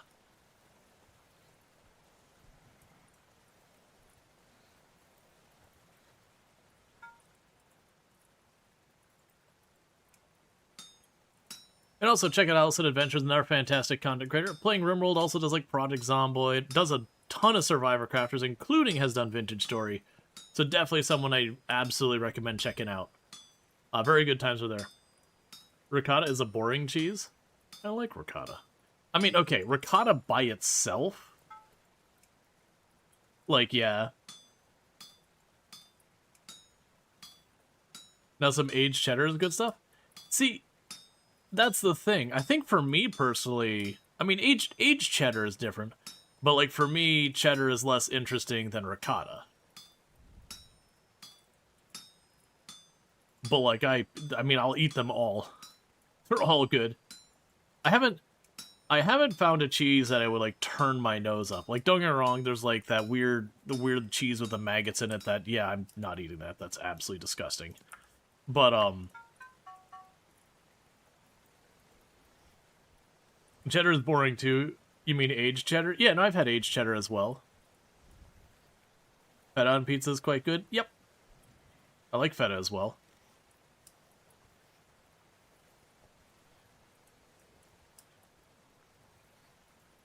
Yeah, I think it was a French cheese that... I can't remember. It's all these things, or no, was it maggots? I don't remember. It was like a whole thing that's just the way they process it, and it's just one of these like utterly cursed things. Do all those mild cheeses are fall flat on your palate? Yeah. Well, I mean, for me, it depends on your use.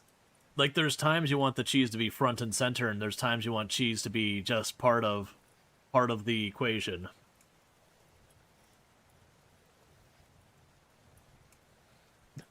You just not need to be reminded about mac and cheese in the middle of thinking of delicious cheese. Hey, man, if I have to live with this inside my brain, shouldn't we all? Need people eat cheese with molded? I mean, there's a whole conversation to be had around some of that.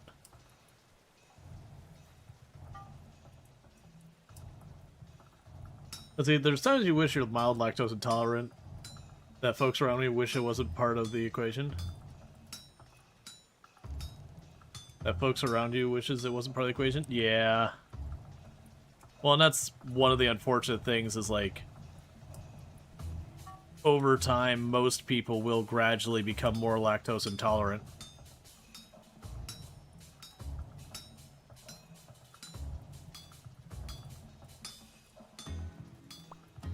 That's definitely one of those ones I've noticed over time for myself is, like, I'm not lactose intolerant or anything yet, but I gotta be careful on how much cheese I do or it starts to,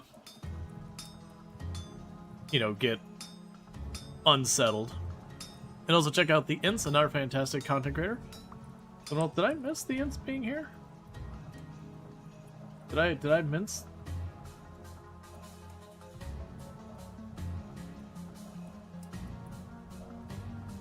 Did I overlook that? Regardless, the Ints is fantastic and all that. Definitely someone I would recommend checking out as well. Are you still allowed to throw hot metal in the water? Will it not break? Yeah, no, you can. There's definitely stuff where it could go into being like temperate. So we need better wood beams because I have pine, and pine probably won't suffice. But that's fine. So that'll give us that. We've got a little bit more time on there. Was there anything else I needed to make? I don't think so, and I already have a spare hammer and all that, so we'll just let that burn out. You should all be cool enough now for me to go ahead and do this. Yeah, so if you look at this now, if I were to go and try and quench this again, I got a 13% chance of it shattering. If I were to temper it, it probably drops down to like 12 or 11% chance of shattering. And I imagine doing this again would probably give me like a 48% durability gain. So I do think it's around 3 or 4 times quenching it that you do hit that limit where you're like, okay, it's not actually the smart move to do it again. Like, the numbers work more against you. And the thing you also have to consider is the cumulative number of times you roll the dice leading up to it. So those are spares. 10.5%? Yeah, whatever the math is, like I said, there's just... Whether it's 2 or 3 or 4, I don't know the exact numbers, I haven't sat down to do it. But there is a point where continuing to quench it is not going to work in your favor. Like, you'll reduce your gains on it.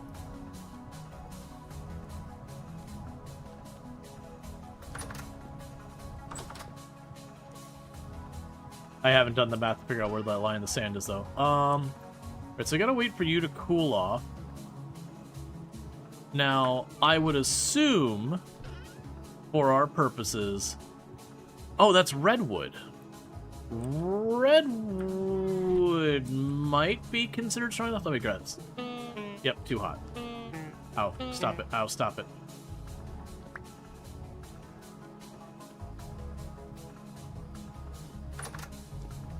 I can throw the rods in the barrel, probably.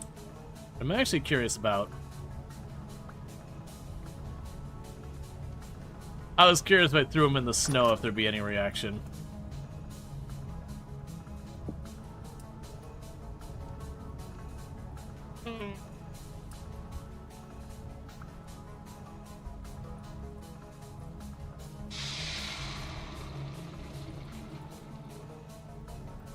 There we go.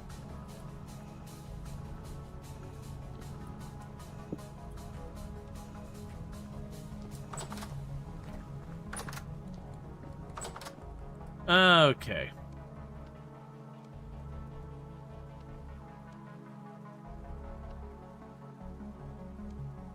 Redwood works. Alright, so I've got my metal wind rotor. The next thing I need is the large sails.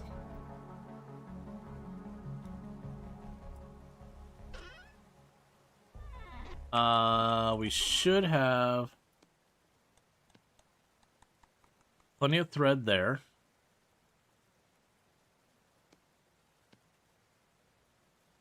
Okay. So.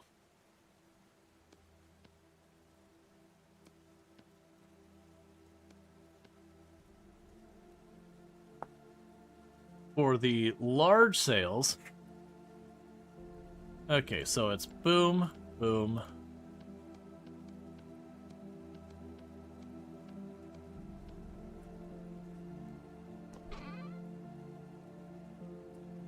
All right.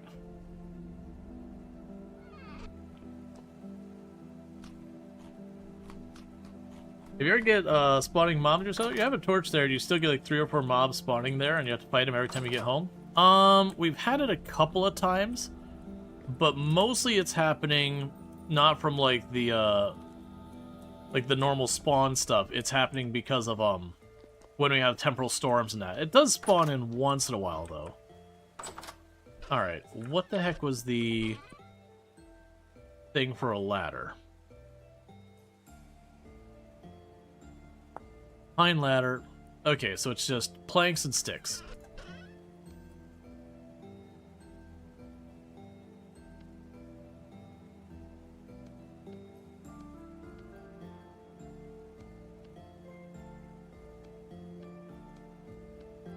All right.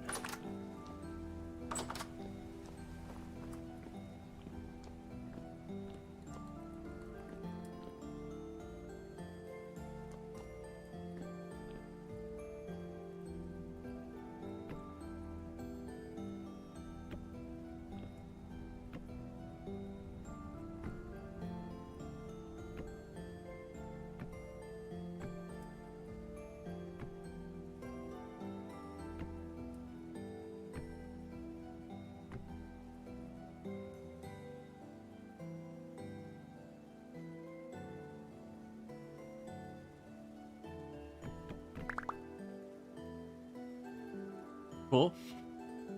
Let's get the big rotor here. Oh, I need a block. I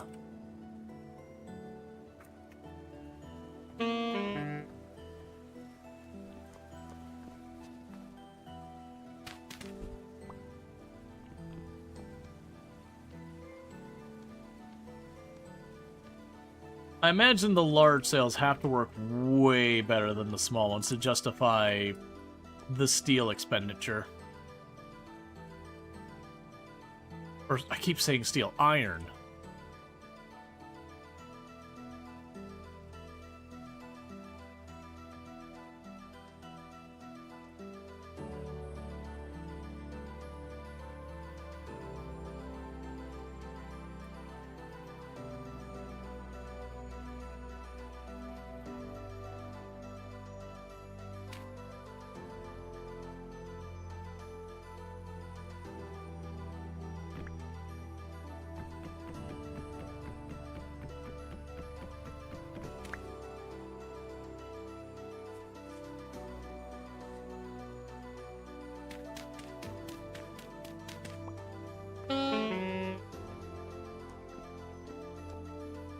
Okay.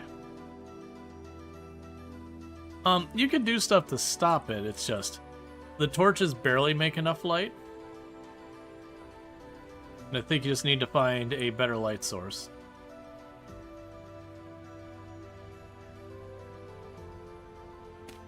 There we go.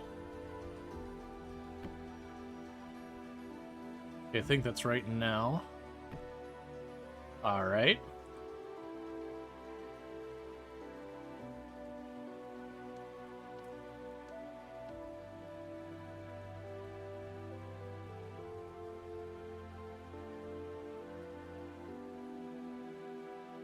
Oh, 1 second.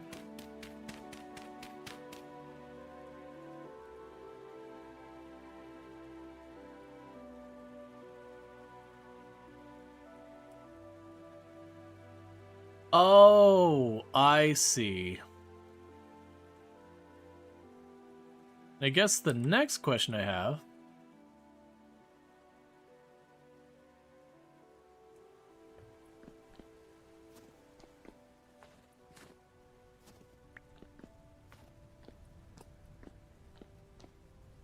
Can I go over here and do one of these?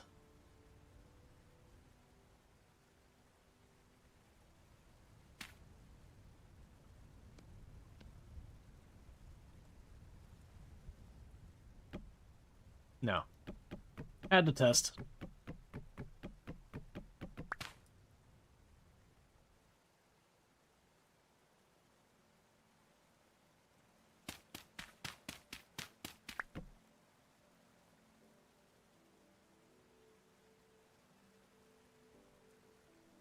Yeah, so it's saying we will get up to 50 kN mechanical power.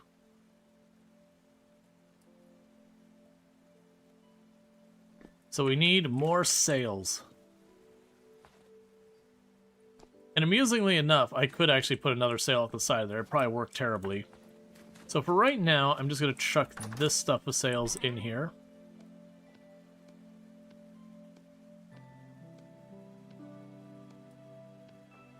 So grab the redwood, grab the fabric, grab the boards. Okay, so I need more redwood.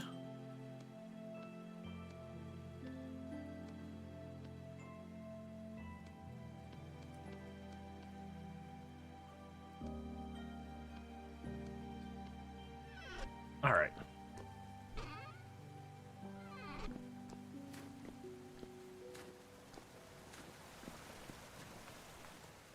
So you got redwood north of us.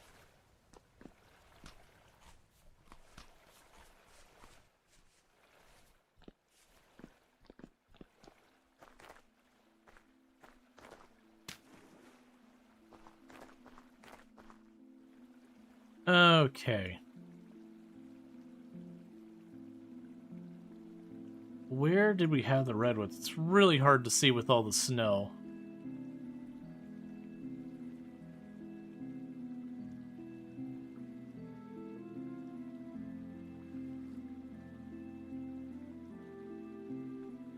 That might be a redwood up there.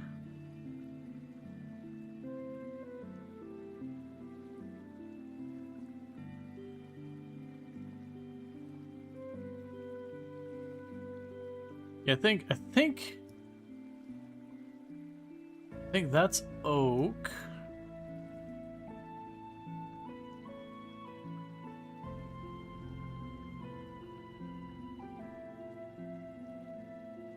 I've lost track of where my redwoods were. Because I was pretty sure they were up here somewhere or over here somewhere.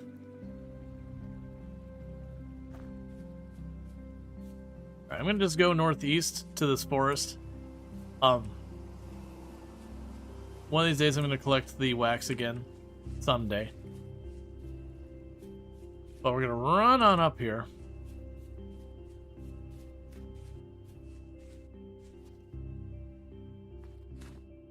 And see about getting the redwood. Because I'm hoping what we can do is basically just make giant sails and kind of brute force it into working. Because if I can do that, then that makes my problems easier. And then the added bonus, because I'm going big gear to little gear, big gear to little gear means you get way faster rotation, which means the tool will work way faster. As opposed, usually I try to keep it a 1-to-1 ratio most of the time. And the catch of the 1-to-1 ratio is like the pacing's not always the best. Now, if necessary, then we go hunt for resin and make another giant wheel at the top.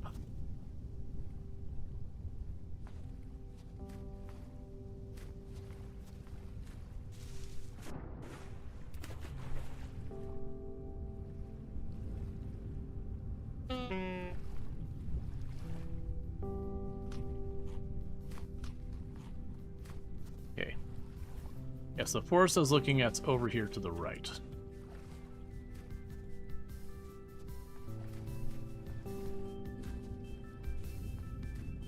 Because people previously pointed out to me, if I'm looking for redwood, you just look for the red dots in the forest. It does a good job of, like, making it stand out. But it's kind of hard to see at the moment. But with that said, here we go.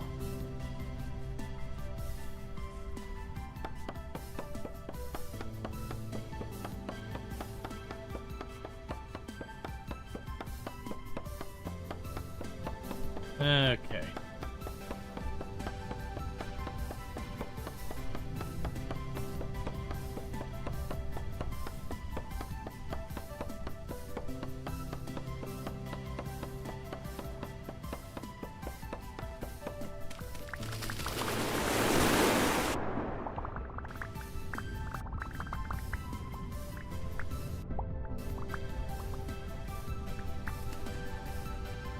In case you're curious, redwood tree big.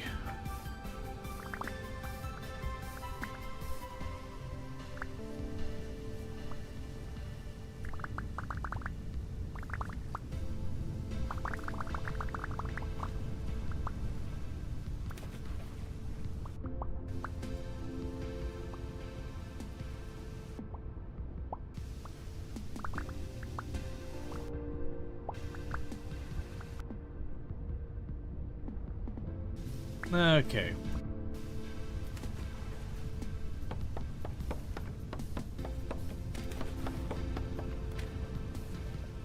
Alright. Out of this, we can stack those.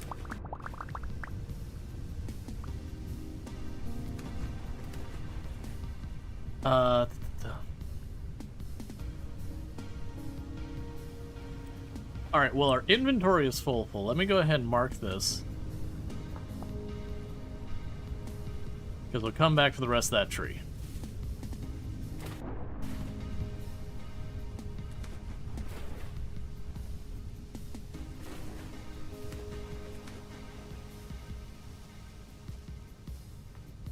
Yep, no, one redwood is basically a full bag.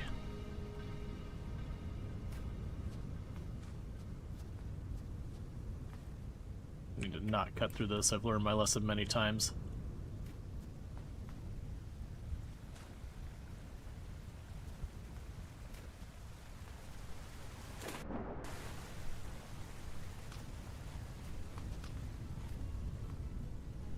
Okay.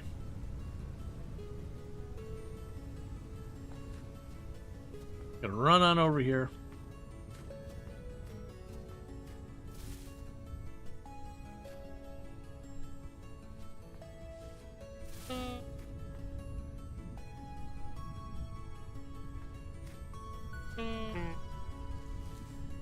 And for the moment, I'm just gonna shove the redwood into a bunch of boxes.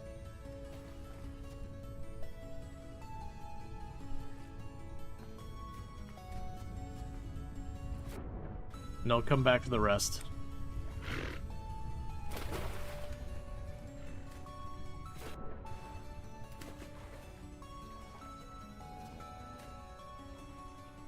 Those are wolves. I don't need to be messing with those right now.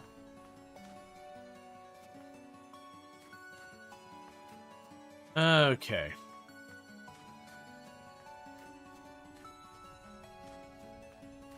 Yep, so run this home, drop it off, go back out, because they still have, like, 3 more stacks of wood, maybe more, still sitting there from where I took down that redwood. And then, like, putting it down to pick it back up would mean effectively having to cut it all up again, which I really don't want to do.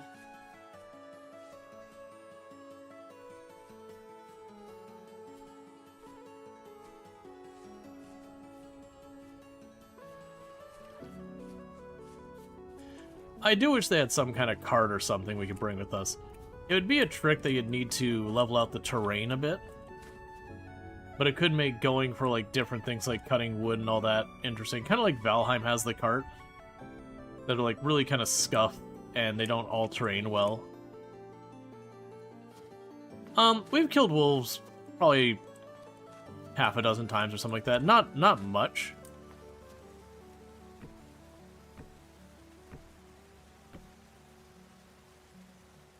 Start with the quarters.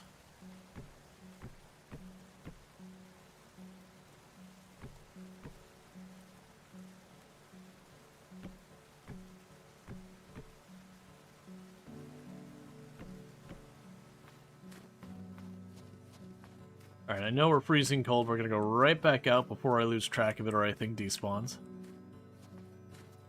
This good, poor puppers. Yeah, no, like, any of the times the wolves have come after me, like, there's a lot of times I've just run away. Because they'll come after me when my inventory's full, so it's, like, not worth it. But there's been times where I've been attacked near the house, and I usually will just kill... Actually, that's pretty close to the house. I probably should deal with...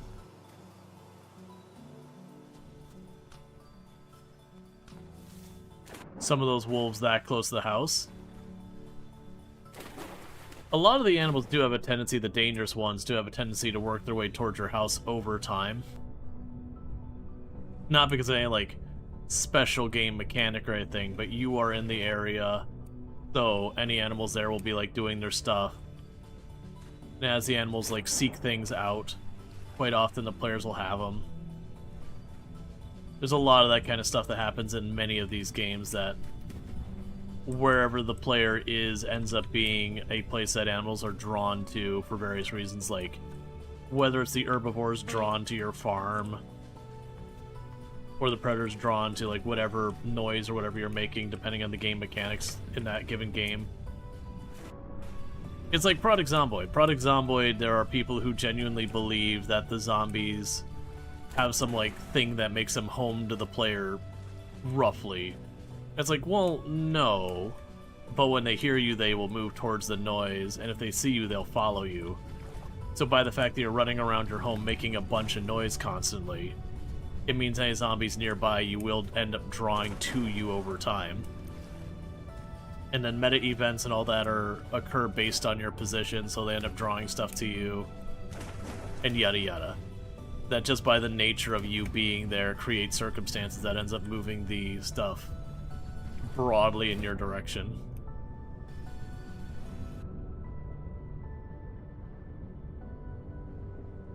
But it's not actually like a mechanic of player that way, go to player. It's just circumstantial.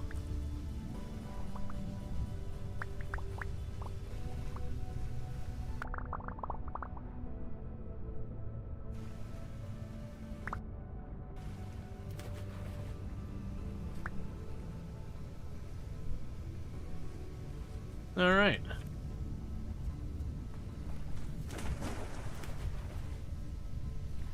Oh, let's remove that pin. I mean, actually, I'll leave the pin there. So next time when I'm like, where are my redwood trees? I've got a pin where it's at.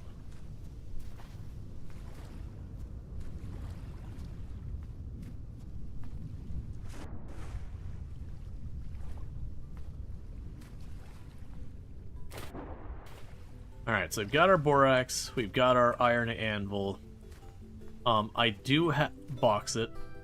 Not as much as I want, but I do have it for making the refractory bricks. We don't need olivine. I would love to have found it, but we haven't even seen peridotite. I can't search for peridotite, right? Yeah. Trying to think. So I know olivine shows up in peridotite. We also haven't checked to see.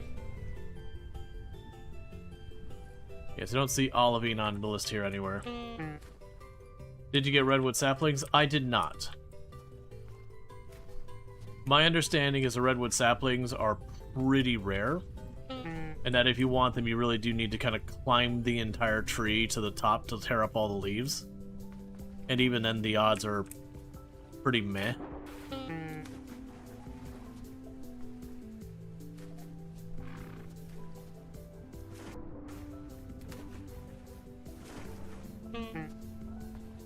Alright, we are freezing to death at the moment.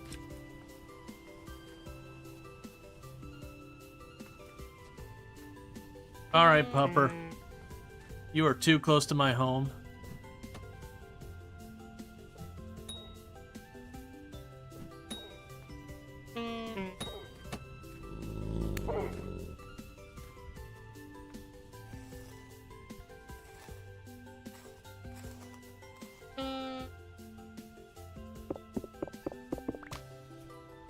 I would also like the leather, please.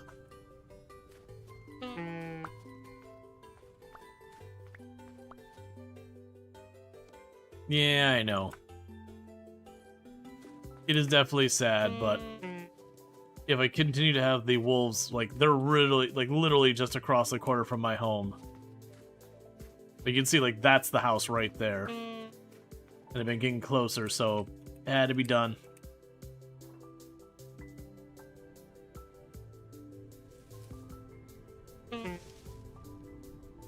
Just a matter of time before I would go to leave the house or whatever.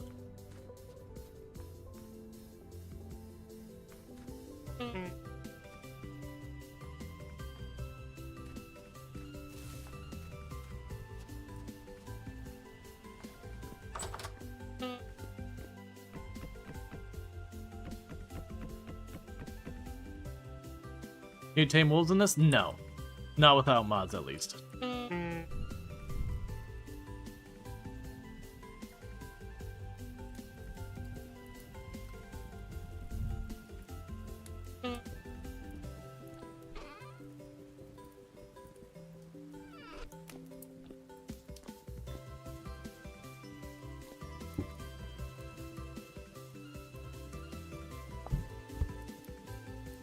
Pick these hides. Scrape them.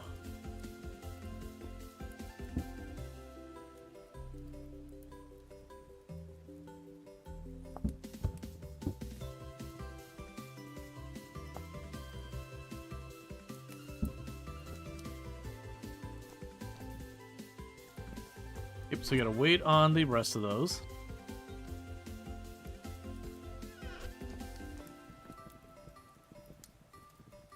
Just let the wolves take over your house and feed them. Oh, I'm glad I noticed that, because that'll literally never cook.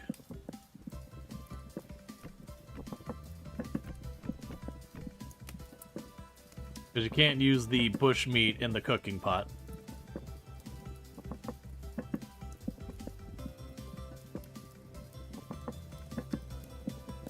So we're going to render our fat quick. So we can use that for a bunch of different things. All our machinery uses rendered fat as like a lubricant. Okay, now we chuck all you on so we can start cooking all that meat.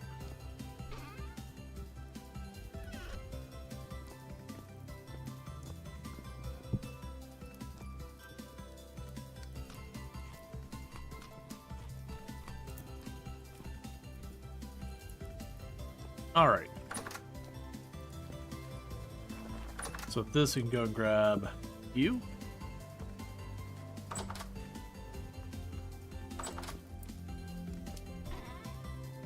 So fabric, you,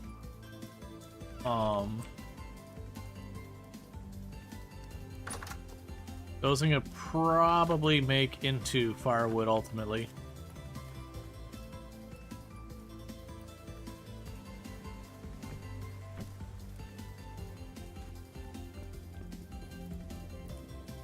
And I believe I need the hammer and maybe the chisel.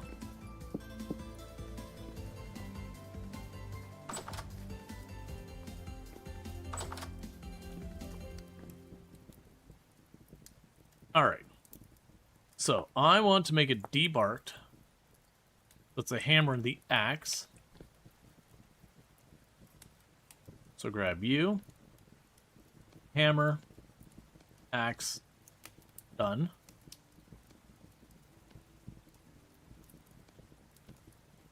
Grab you. Support beams. Alright.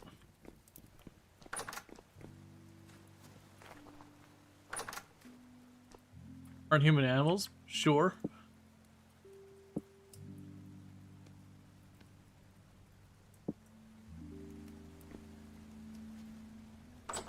Okay.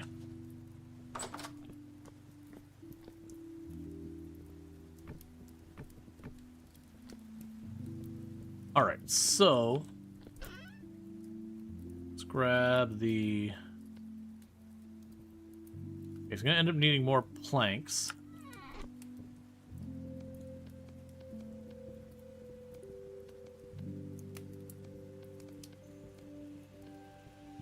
Alright, and that's how many sails I can go. If I want more sails, I need more fabric, and we are out of materials to do that.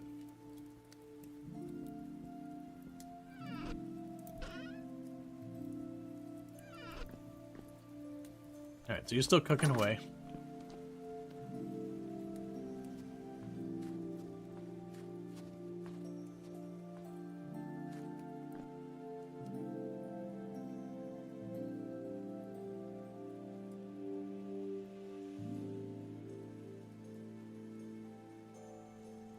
Okay, so now I could do 75 kilonewtons.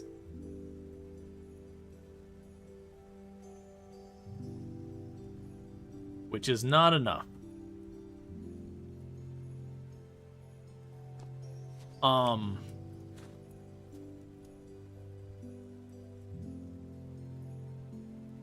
So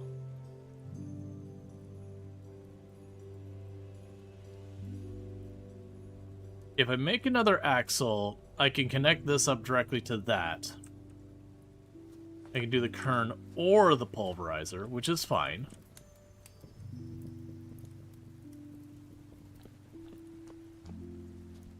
But I do need the pulverizer working.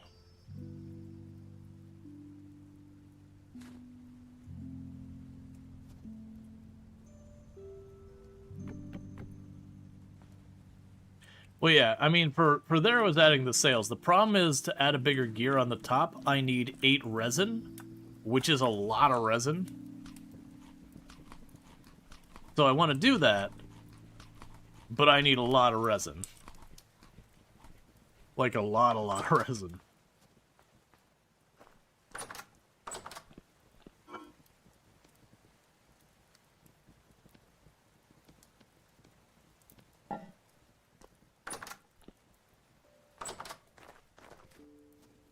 Okay, but in the meantime, I don't want this doing nothing.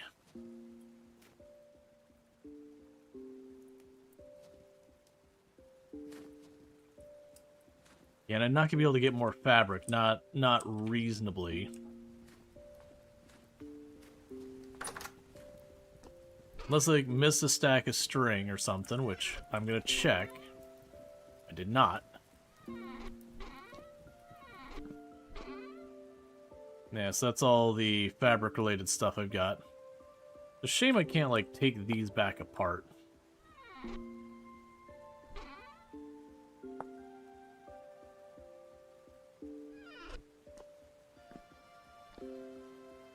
Alright, well, if we wanted our big gear, I need 8 resin. Let's go ahead and drop off the ladders right now. They don't have any spare resin, right? No. The other sails are small sails. These are large sails. So I can have one or the other. So we made like the big heavy metal bracket for the large sails and started adding large sails to it. I didn't put the small sails on and check what the amount of force they apply, but I do know the big sails are now up to 75 kilonewtons. The problem we're running into is because I'm going big gear, little gear, it requires a massive amount more torque to run, but when it runs, it would be like way, way, way faster RPM, so the tool on it would work way quicker. But unfortunately, it doesn't do me any good if there's not enough torque to even turn it. Gonna run over here and start deforesting some more.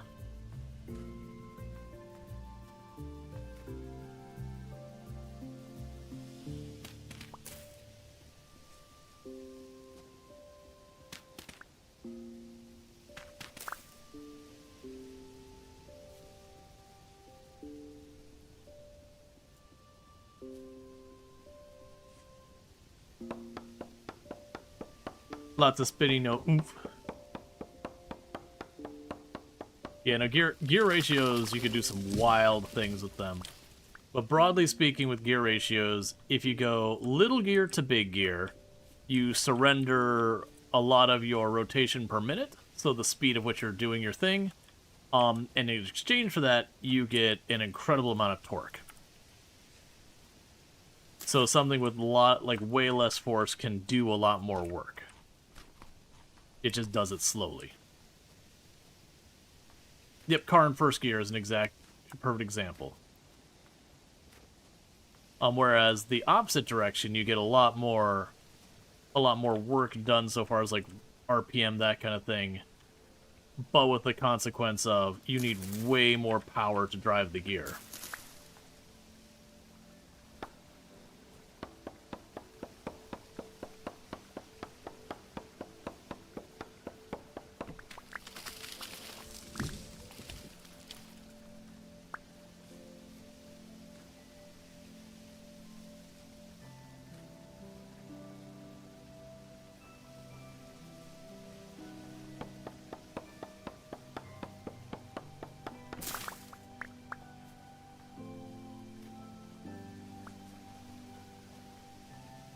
Okay.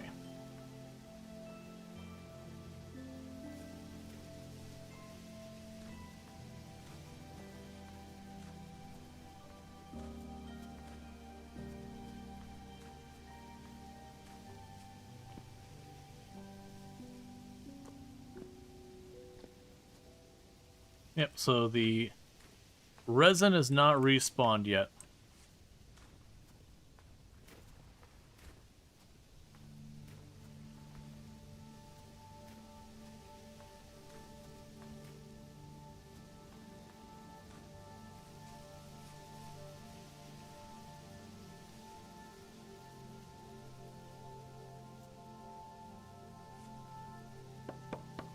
Alright. Yeah, so that's my problems. I'm going, like, the gear ratios aren't workable, but I have to attach the big gear because that's the only way I can hook up multiple pieces of equipment to the setup we've got. So to bring the gear ratios back in line, what I need to do is get a big gear for on the top. So that way, you know, it goes little gear, big gear, little gear, so at the end it's a wash.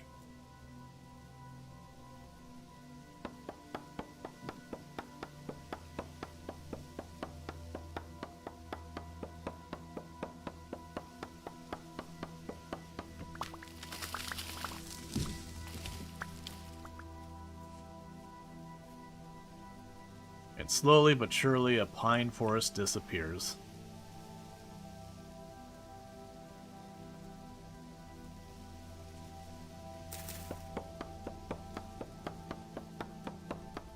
Why can't you do the machines in parallel in sequence rather than parallel? In sequence rather than parallel mechanically, how? Because, like, the kern has a, you put power in the top, and that's just kind of the end of it.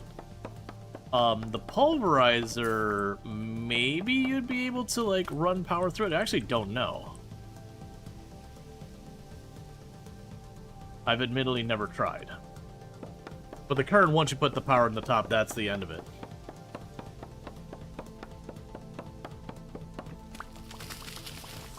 Well, I shouldn't need to shift gears. I should just need to build it so it can handle it in the first place, and then just let it run. You can use a transmission where you can turn, like, disconnect and reconnect things to reduce the resistance by taking things that would take the power off.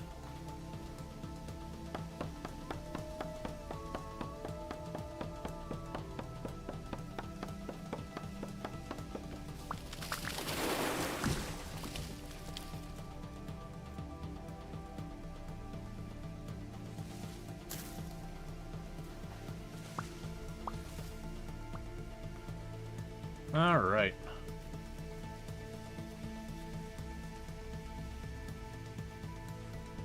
Now, for the record, if I had been good about checking about resin earlier in the game, I probably would have tons of resin to spare.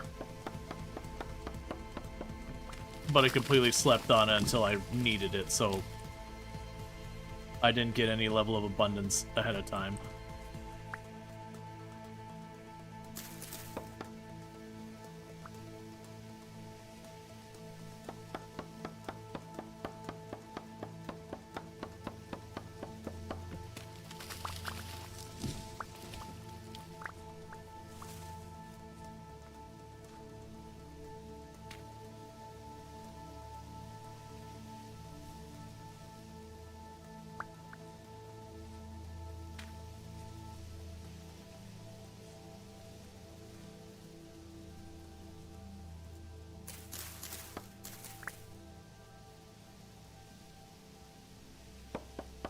Okay.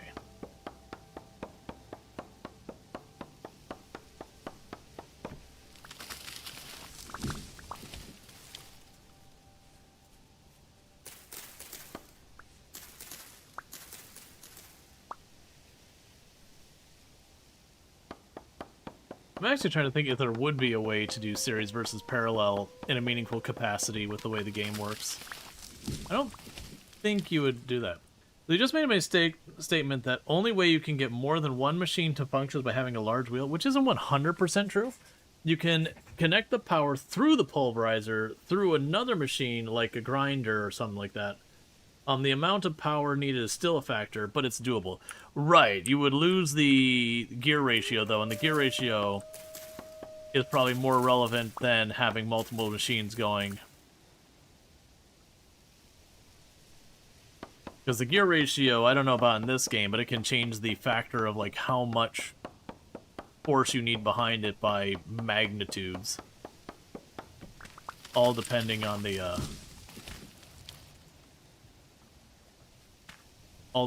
like, the actual gear ratio in real life. Like, in the game, there's going to be a set amount. I just don't know what it is.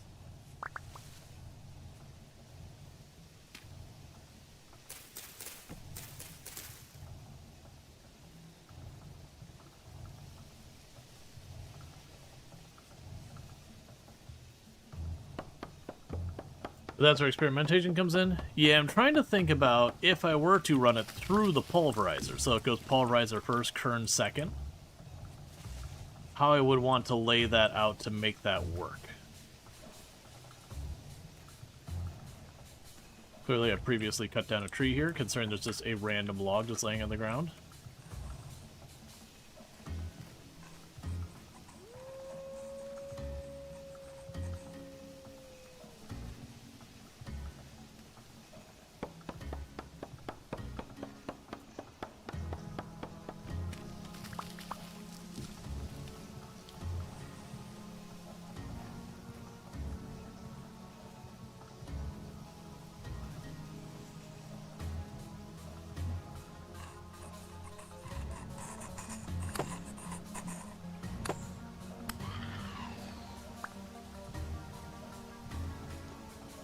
Oh.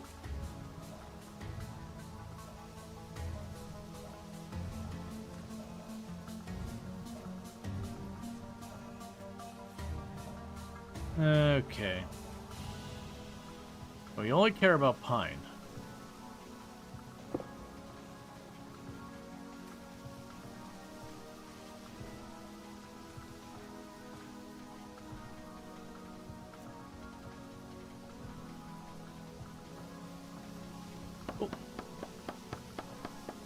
Yeah, this isn't like, you know, wasted time either. By cutting down these trees, what we're getting is I'm getting tons and tons and tons of firewood for charcoal later. But once you get going with steel, you can put a hurting on your charcoal pretty fast. Like, the speed at which you can burn through charcoal is honestly fairly upsetting.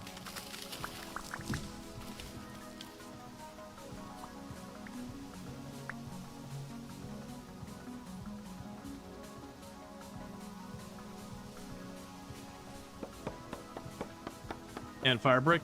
Yeah. I mean, fire brick as well. Well, I mean, okay. With the fire brick, it is going to ultimately be your firewood and all that. That's kind of your big thing. As well, if you're, like, burning the flint to make it. Alright, so it looks like we're getting into mostly maple now.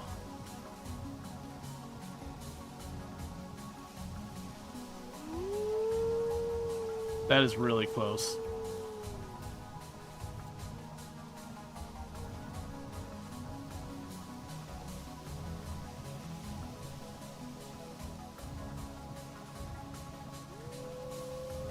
Yeah, it's right over there somewhere.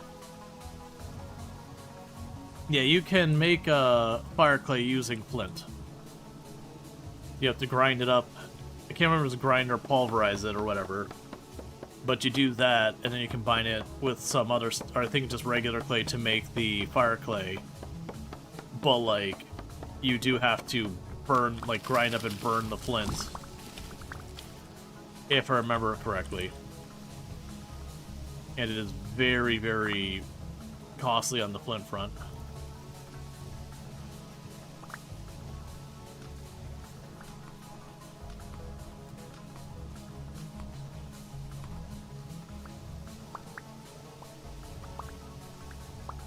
Yeah, I remember the order of operations, but yeah, it's both grinding and burning flint.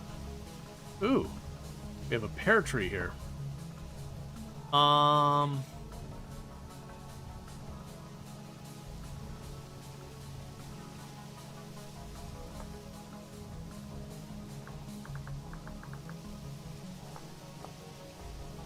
back for you when I have inventory space.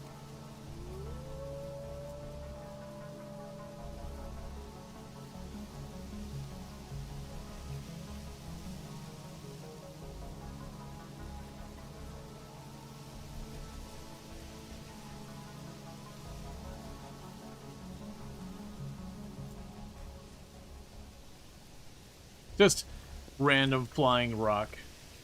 Always a classic.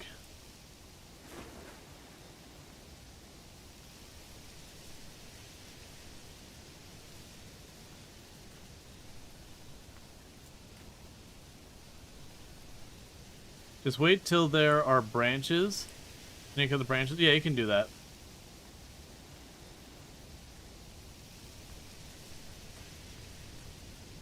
I usually just bring them back, knowing only, like, you know, 1 out of 3 are going to survive.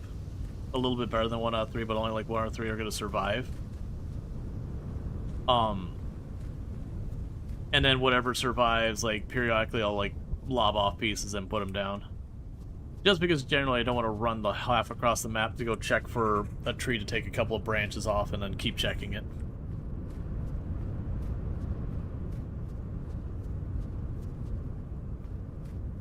I'm sure leaving it and cutting off the branches is the strategically smarter play, but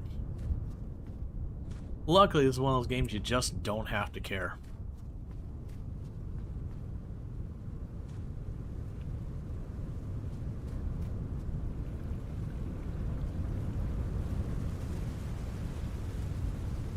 All right.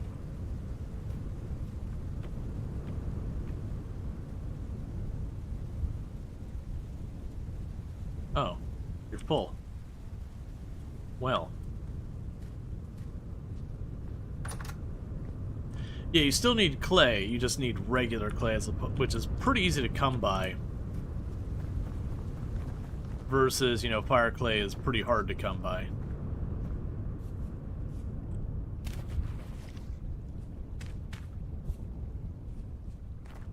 Alright.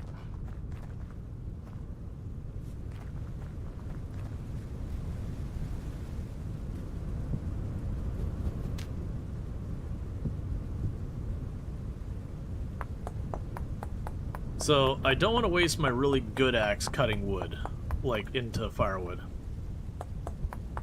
Because it doesn't do it any faster than these. It just has higher durability. So I want to burn my stone axes cutting the firewood.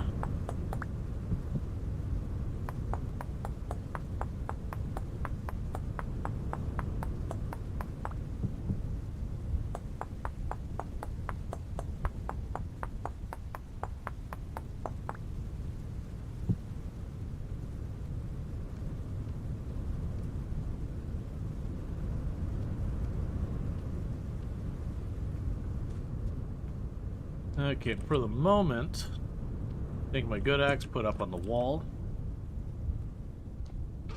Take this stack and drop it in here.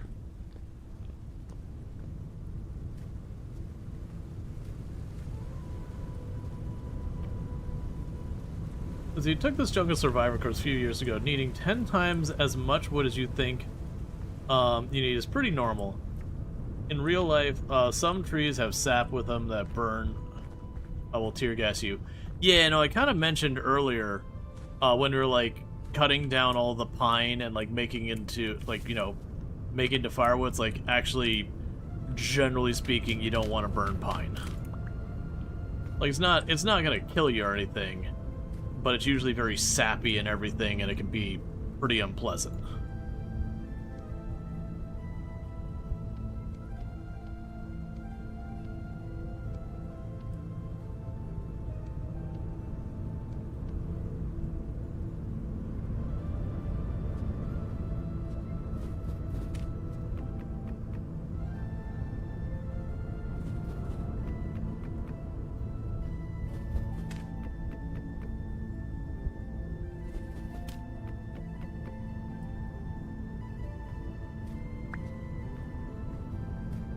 Okay.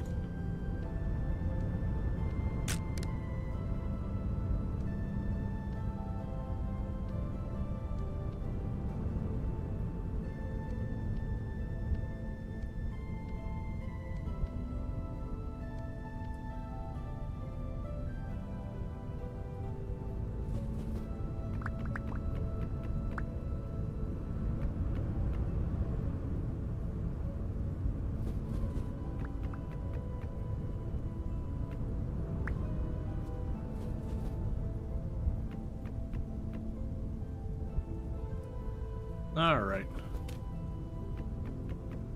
That's how you dry pine out in the cellar before doing it? Yeah, you have to. What they refer to as curing the wood? I can't. No, curing the wood was something else. But yeah, there's a whole big thing. There's certain woods that you just do not want to burn wet. Some woods are just hard to burn wet.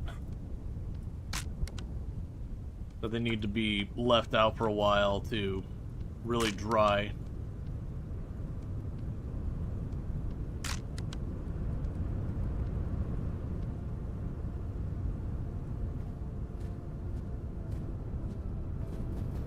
Yeah, curing is for building. Yeah, that's what I was gonna say. Curing was for a, not a hardening process, but specific things. Because that's when you're doing wood lathe stuff, you cure the wood. So usually what you'll do is you'll grab, like, a big log that you're planning on turning, and if it's gonna be sitting for a while, you'll, usually they'll put, like, latex paint over the ends of the log to keep the moisture from getting out of it too quickly. Because otherwise they'll start to split. Or I'm sorry, not getting out, getting into it. I have that backwards. That's one of the things I remember is it was a common misconception about the wood would dry out and crack. But it's actually the water getting into the wood that causes it to crack, causes it to swell.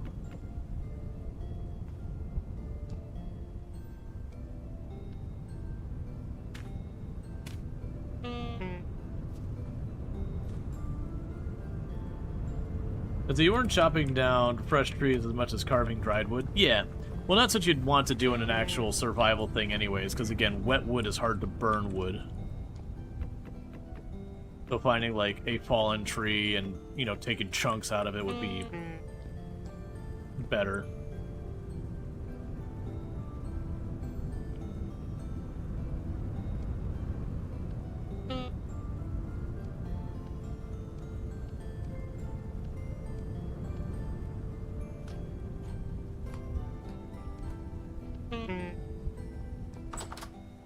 Okay, so, not having much luck on the resin front.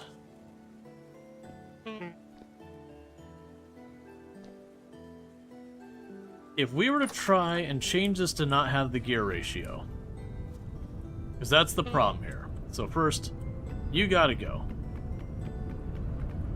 That's problem number one.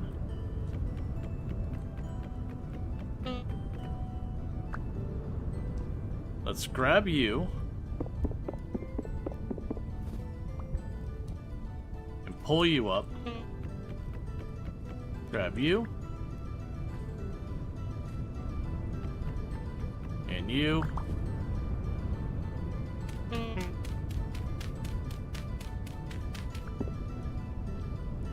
Alright.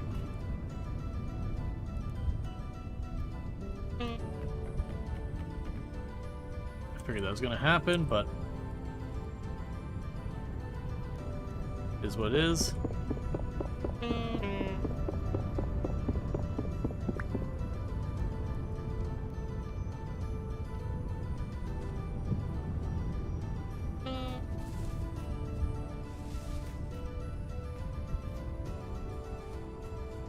There's the box.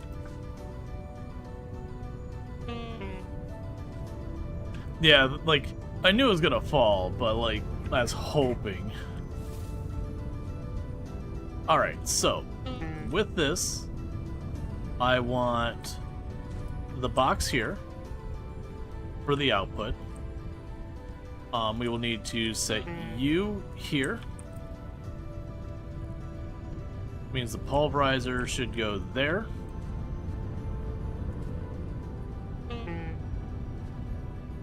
So then I need you, the caps. Then I would need the angle here. Nice. This might actually work out perfectly fine right there. Because then I might just need another angle right there and just be good to go.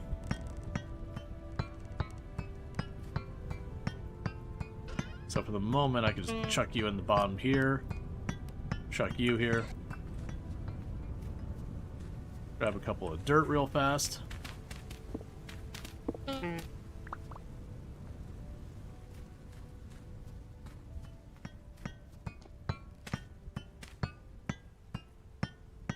And I believe I need...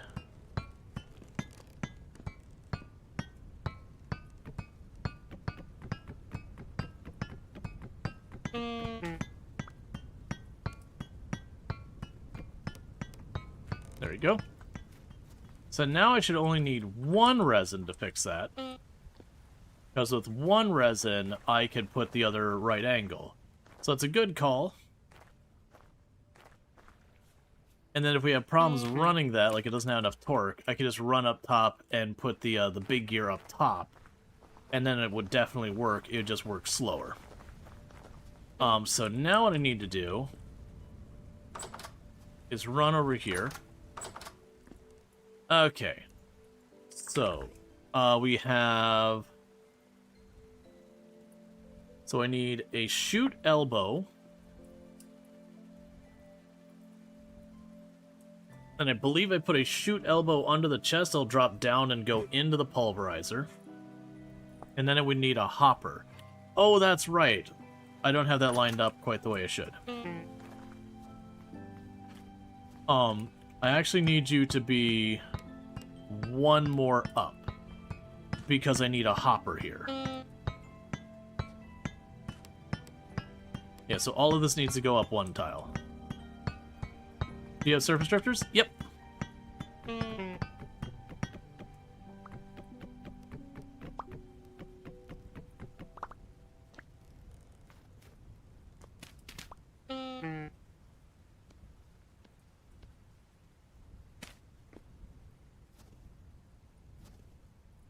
A moment. Do you know how the current output works and the internal storage is full? Yes. It spills out the sides and front, like just all around it.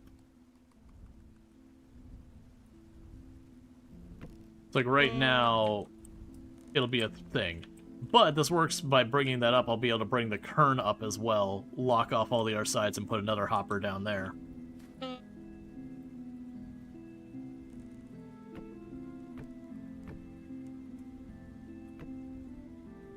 Okay, so now you put you here.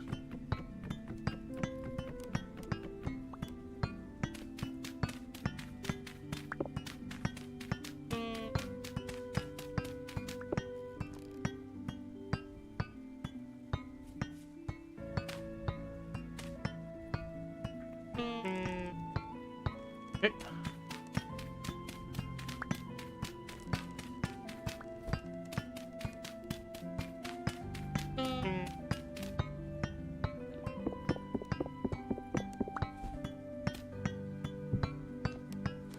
Cool. Yep, so angle shoot there, hopper down here.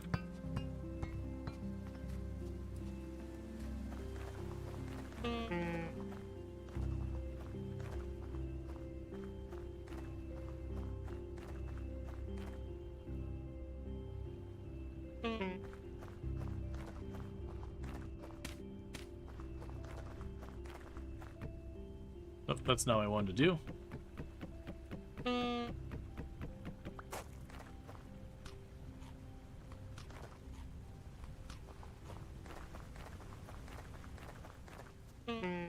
Okay, so I need a hopper and an angled chute, if I'm not mistaken.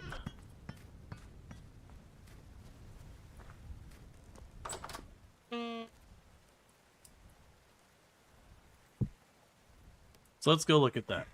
So the hopper down here, so it's 3 copper plates.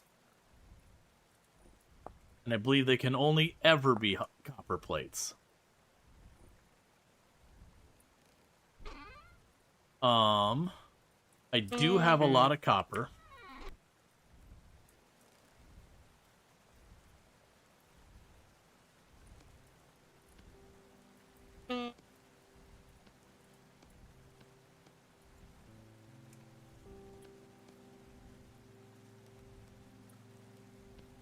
Oh, one too many.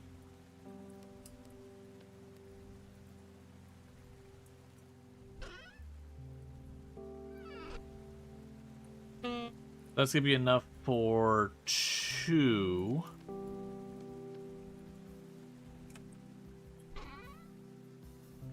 I should have just enough for the hopper.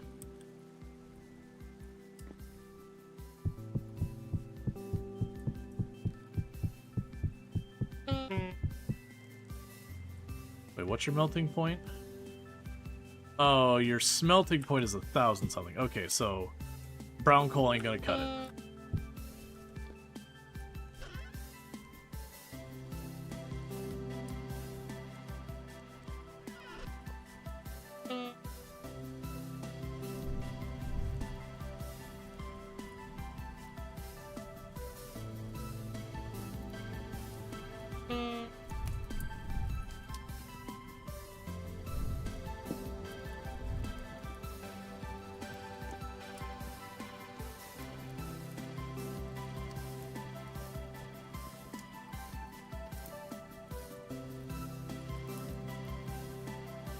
Let's see, can you use blocks on diagonals to minimize that? Yeah, no, that's things. There's definitely things you can help to improve with the like missing and all that. But yeah, so I can make the hopper, and then for the chute, I believe I'll need elbow sections. Oh, that's new.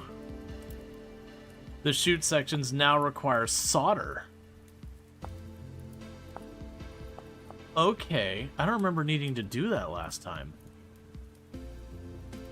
Yeah, the Archimedes screw pulls stuff up. What we're trying to do is have it come out the front. So I think we just need an elbow chute. Because then I elbow shoot from the thing above the pulverizer to drop it in and sideways. it just processes through, and then the stuff comes out the other side and goes into the hopper and drops in. The downside is, regardless of any of that, I will have to... I wasn't even paying attention to what I needed. For the chute section, so it's a copper plate, so I'd need 2 more copper plates. I would need the silver solder ingot.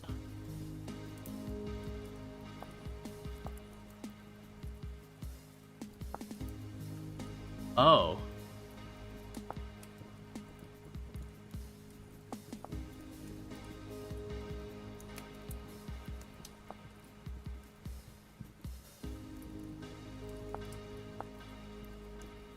Lead solder. And lead solder is lead solder. And lead solder is tin. It's about 50-50 tin and lead.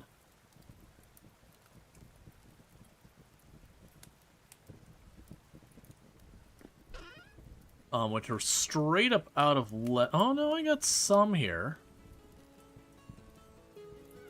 We'll have to look what we need. Yeah, no, it needing solder is an interesting change.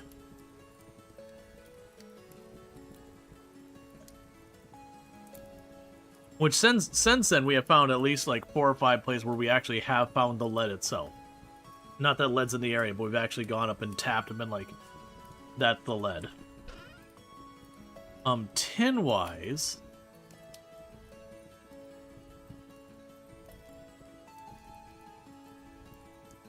I do have tin as well. You like building a fireplace at some point, since chimney blocks are functional? Since chimney blocks are functional. Do they just put, like, smoke coming out of it?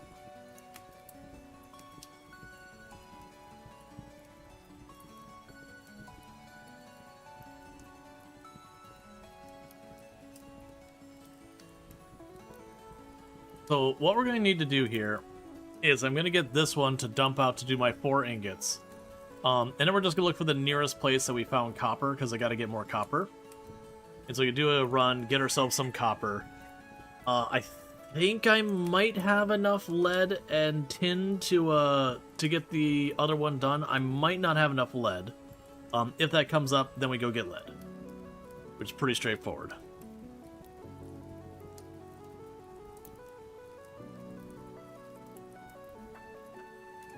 Should be enough of that.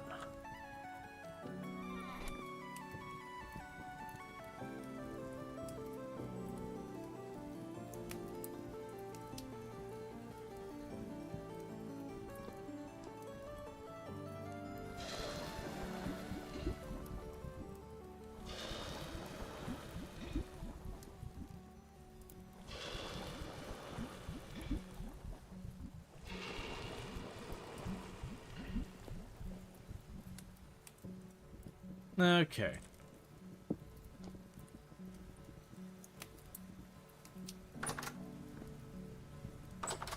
Alright, so where is our nearest copper we found?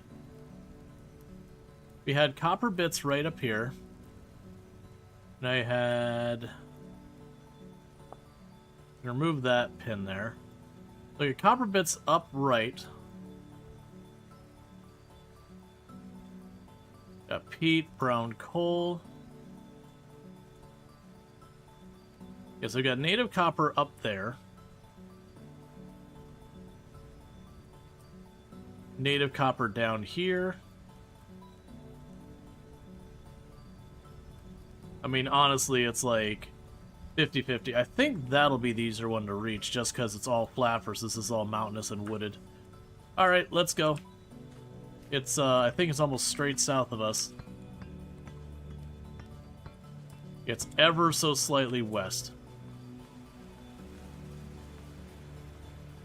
If I don't have any junk I don't need.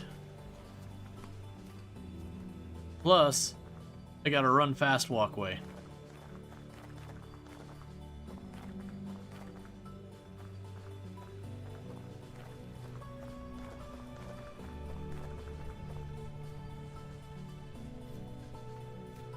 Which someday I'll do more of. Oh, another thing I need to do before I forget.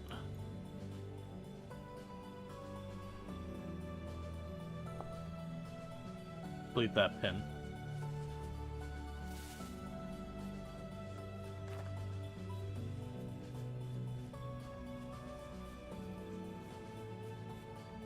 You best run, Bambi.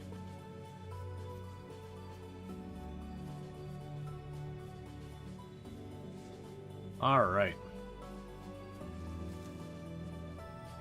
Yeah, so we get to the other side of this lake, then turn west. I believe it'll be over there. Because all the place they found bits of copper on the surface.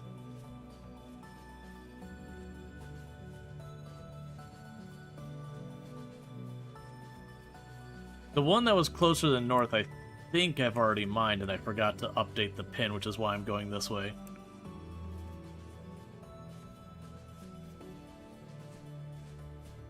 Oh, nope, it's farther south. Just on the other side of this water.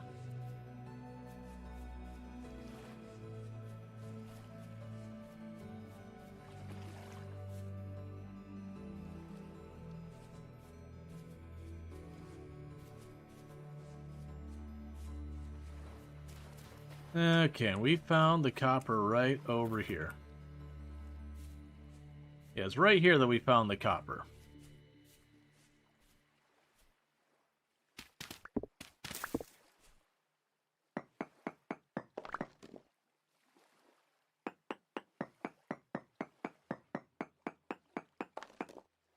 Alright, small amounts of native copper.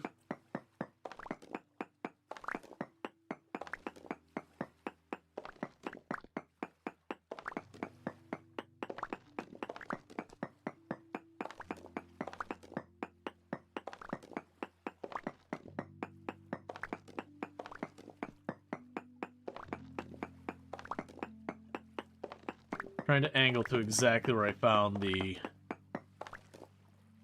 copper on the surface.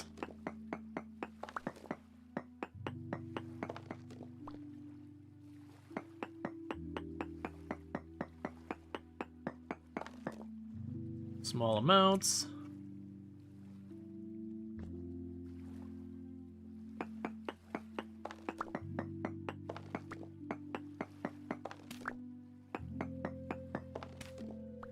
Okay. There you are. I was like, I wouldn't expect to be too much deeper.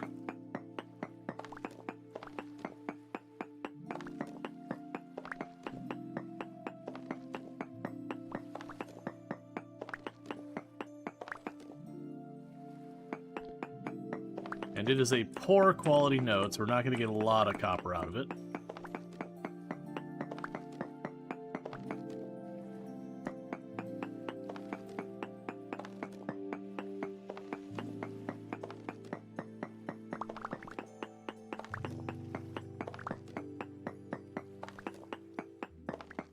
That's okay, we'll grab everything here. And if we need more, we go get more. Because we've got tons of places I found copper already. Okay, so let's check down here in this corner. No ore nearby. Check up this corner. That was a pretty crappy copper node.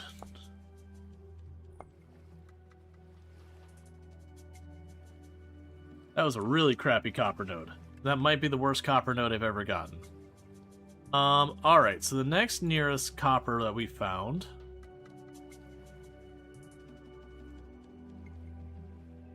is, either all the way down to the teleporter, which is a hike I don't think we want to make. Okay, there's some northeast of us. Alright, let's go to the ones northeast of us.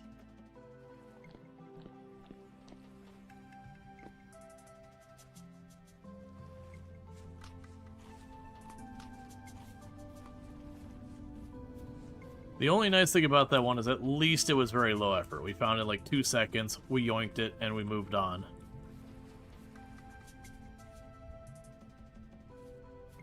Yeah, it was pretty crap. And that said, where it is crap, that would probably give me 100 units of copper. Well, sorry, 100. No, it'd be. Oh man, I don't know the math. It's fine. It'd be a lot of copper.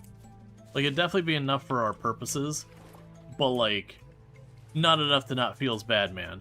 Actually, we also had the lead. Was there copper and lead both down here? There was. There's actually multiple instances of both lead and copper down there. Don't want to run all the way down there, but fine, we're going. The correct thing to do.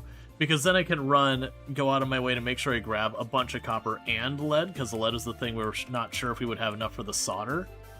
And if we just run down here and go the extra distance, it takes care of it. That's also where I know the lead is anyways.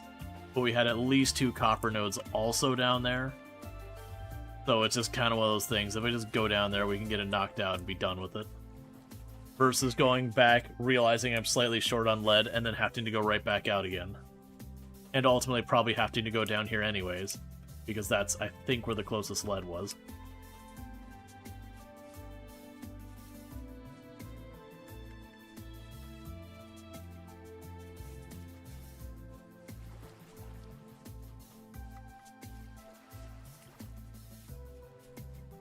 Okay. Now we got some ruins over here.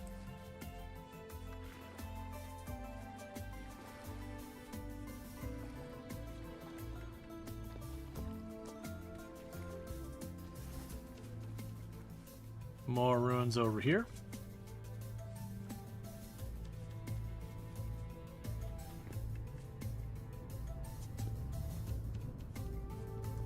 I'm willing to bet I've run over these ruins like 4 times. Oh, is my map still filtering anything? No. Well, in that case...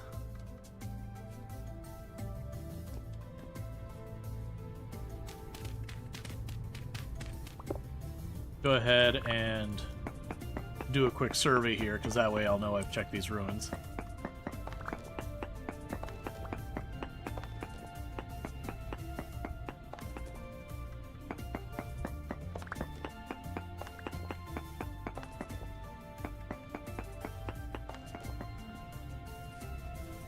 Pretty good chance of having iron underneath there. That's not bad. Where the heck am I going anyways? Basically going directly towards the entrance to the cave down here.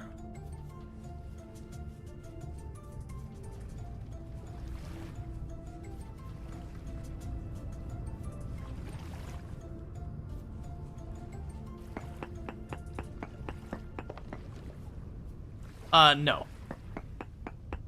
I grabbed the one to the south, and then I started looking to the northeast, and I was like, wait, if I go to the south, there is also lead right with the copper, and lead's the other one that I may or may not need more for the solder. So it was like, fine, I'll go south, because then I can knock out both of those and know we're set, versus, you know, getting the copper, going up, and then realize I'm missing the solder. Or missing the lead for the solder and just having to go right back out. Yeah, no, you're all good.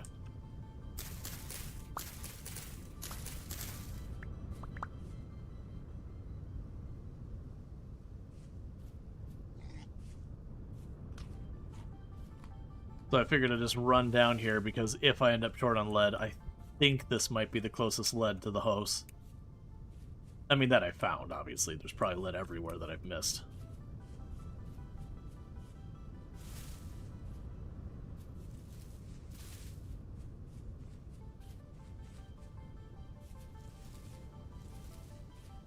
Yeah, we keep running to the teleporter on the left.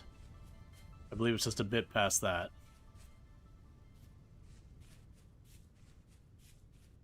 How's the wear on my clothes look?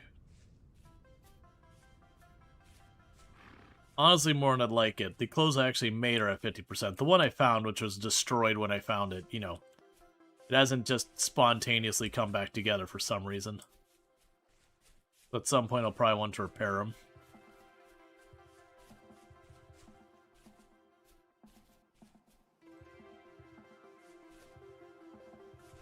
And we will want to get 6 more temporal gears for the other teleporters I found. We got these 2 down here.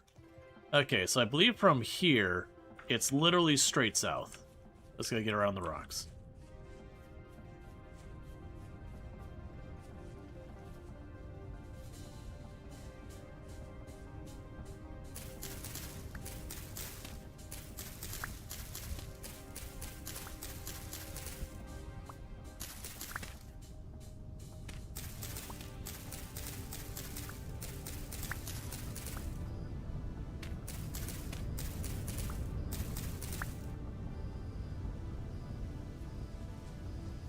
Okay.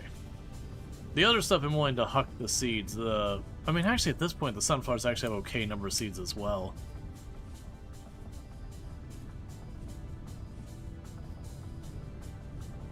Let's see. The internet says yes to ovens. In both cases, however, you have to make chiseled chutes from the fire to the chimney block so that the smoke can...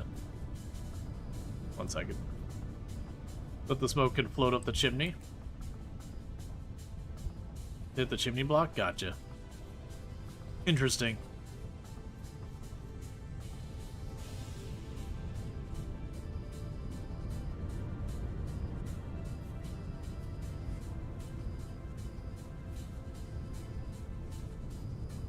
Alright, we can go ahead and put down a pin here.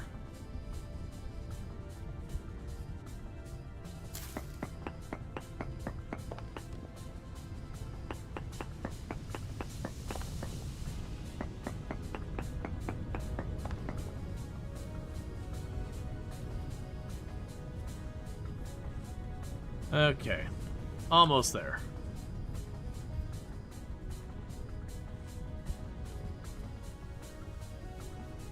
If I recall correctly, later on you can actually make teleporters. But I want to say, like, it's a whole big process.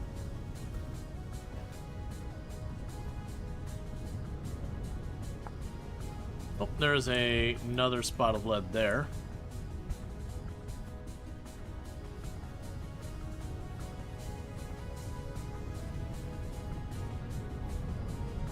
Right now, where we're going, I got all of it right in one spot. Yes, I've got lead, copper, copper.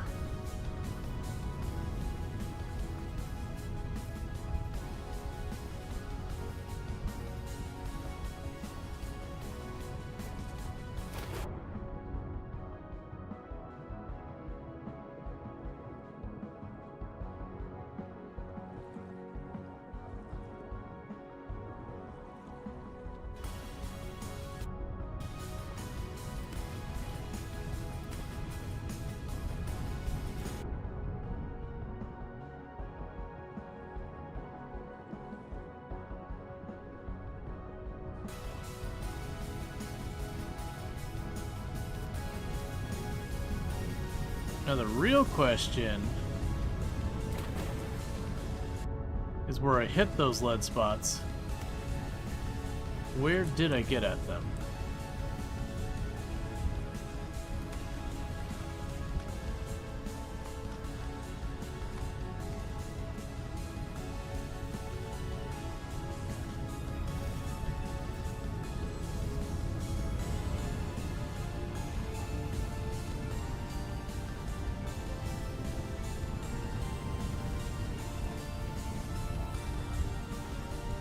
You're just there?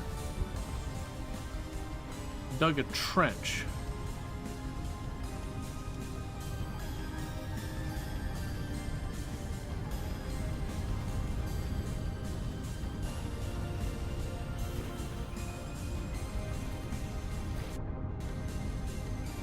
Too far?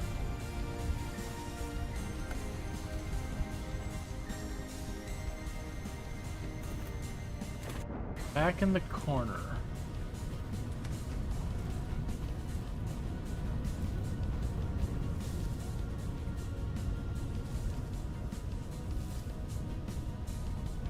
That stream delay is getting me hard.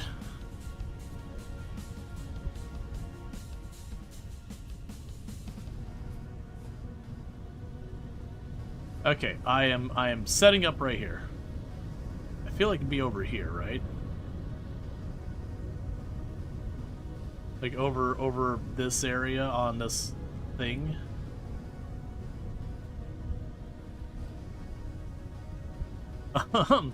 Here, I'll pour a drink.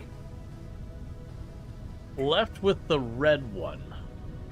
Left 45 degrees, corner near the pond. All right, left 45 degrees, corner near the pond. Oh, where I had the two pieces of the floor. Or yeah, I got it. So left 45 degrees in that general direction where I had that, like. Okay, so left 45 degrees over here.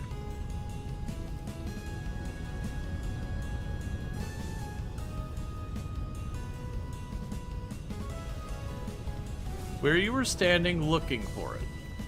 Okay, so that was... Oh, okay. Oh, no, that's... Oh, that is it. Okay.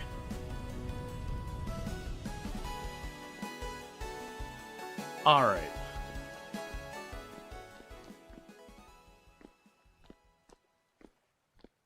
So there's the lead.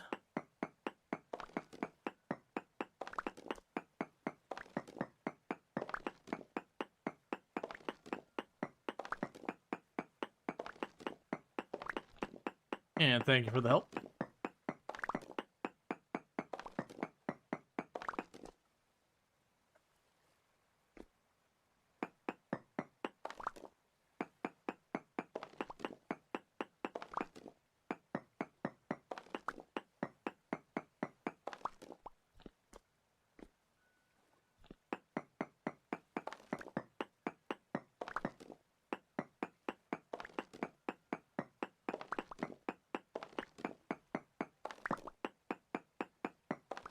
Okay.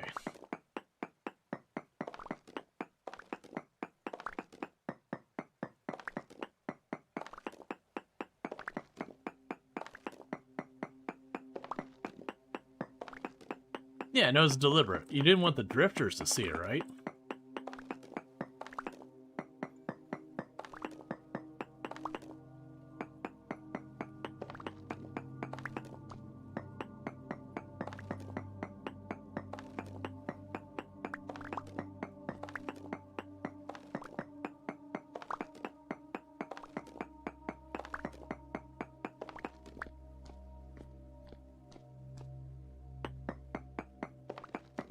Done the factory bricks? We are getting ready to work on that now. I'm trying to set up the hopper and all that for the pulverizer so I don't have to, like, hand feed it the whole time. But I need a little bit of solder for the chutes, and I need a little bit of copper for the chutes as well. Alright. Okay, so still trace amounts.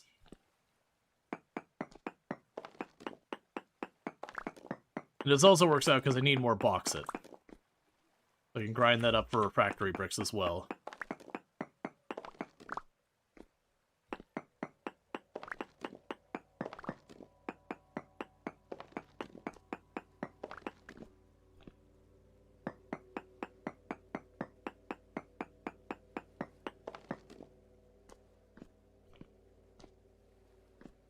Still trace amounts.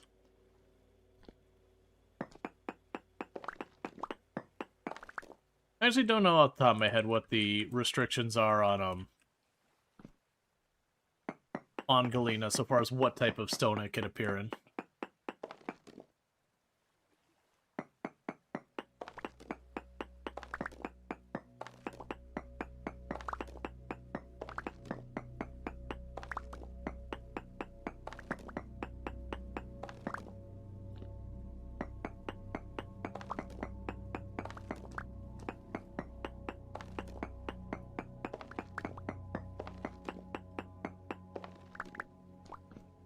See, in the tunnel above there, there's a few more pieces. Let's cut across because I've hacked this whole thing to bits. Or could have been coal. I mean, coal would be fine as well. We also do have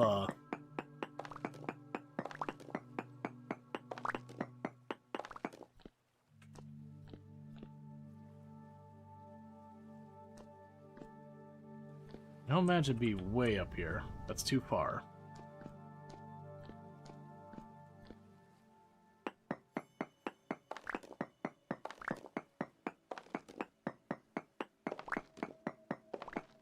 Yeah, I did upgrade the windmill, and I did fix the gear ratio thing by... Ah, there we go. Now let's check. No ore nearby.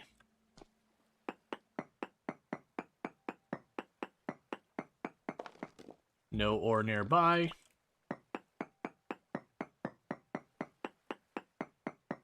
No ore nearby. All right, so we've tapped that thing. Okay. So then somewhere down here, in this area, I mean, is copper. So let's go ahead and we can remove that. We've tapped that lead area out. I believe the copper is up top along one of the cliff sides, if memory serves me correctly, which is very suspect. It should not be trusted even on your most desperate hour.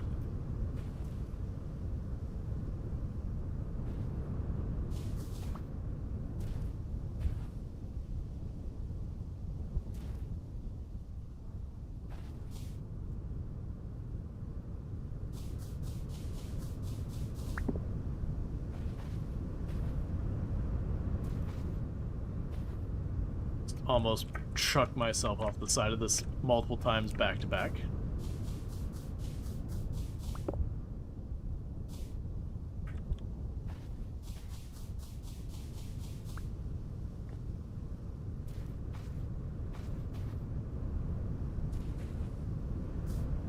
Close enough. Alright. Yes, I want to say it was just like exposed off the side here somewhere. There you are.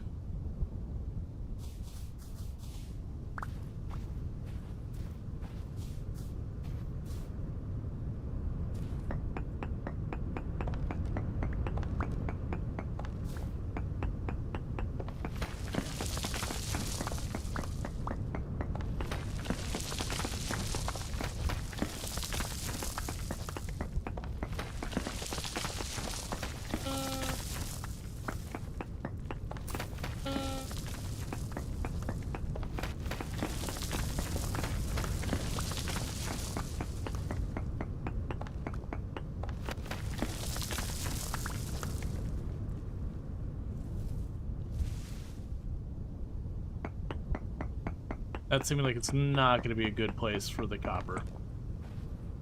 Alright, so still trace amounts. That's what I figured. Because with all the other ones, they're buried like one tile below the sand.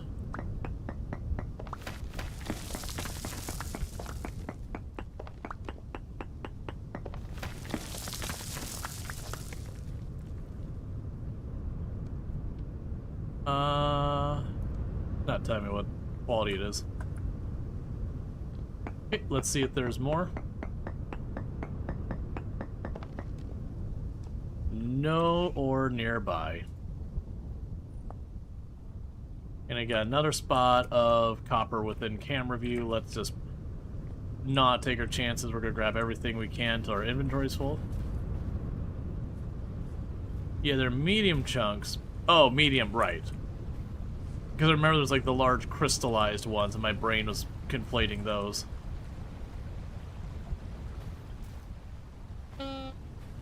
Yeah, medium's not too bad.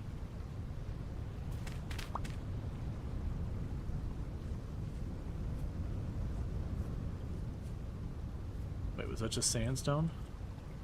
Yes.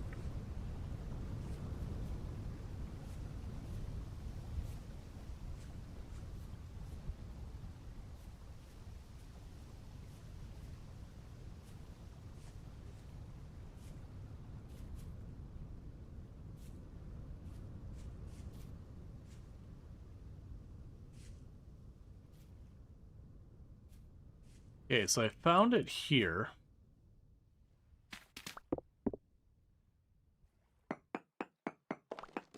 To mostly be interesting because I'm going to have to cut through quartz to get to it.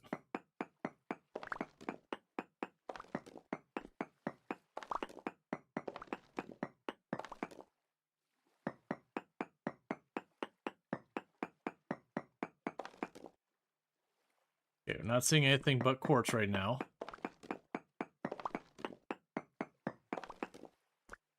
That's okay.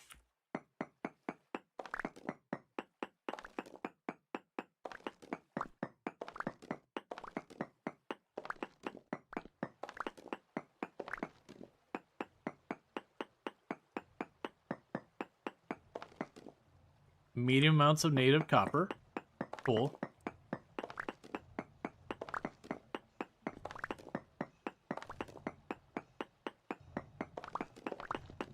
There we go. And poor quality.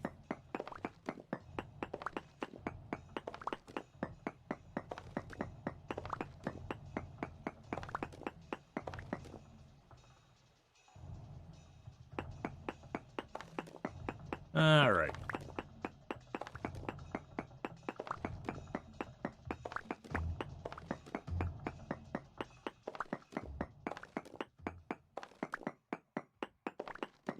Just gonna keep on pulling up all the copper we can.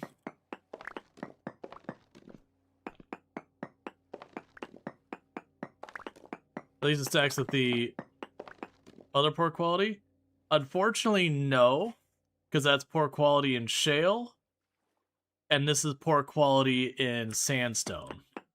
So they are considered different functionally in the game. Even though when I break them, I'll get the same result.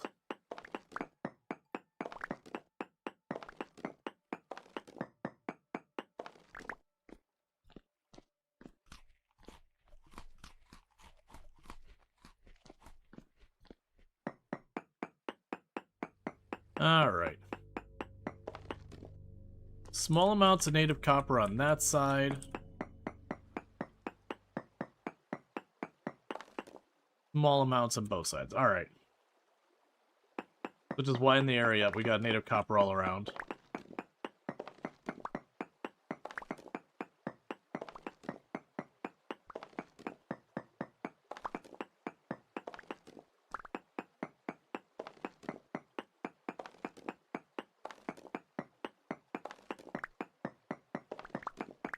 Now, you do have that kind of thing happen where there's, like, people developing a game, they just have some interest.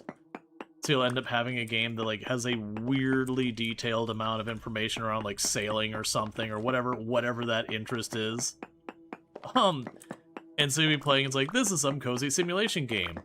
By the way, also has, like, really in-depth sailing mechanics. You'd be like, okay, I guess.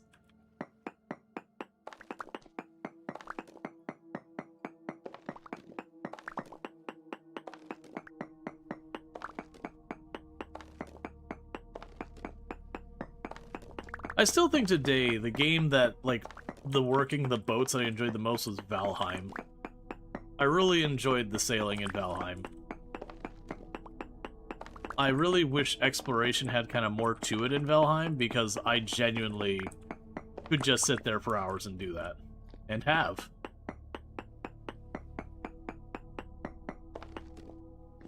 Trace amounts of native quartz. Let's see, the weird thing is Visual Studio... And small amounts of quartz. Alright, so or not quartz, native copper. The weird thing about Visual Story is the butterflies. The original mod was was made for the dev's girlfriend who was into butterflies. Now Visual Story has so many different butterflies you can catch and collect them. Yeah, I mean, it's a fun thing. Alright, so it's either they're up or down from us. Let's start peeling the floor up a little bit. That's exactly where it was.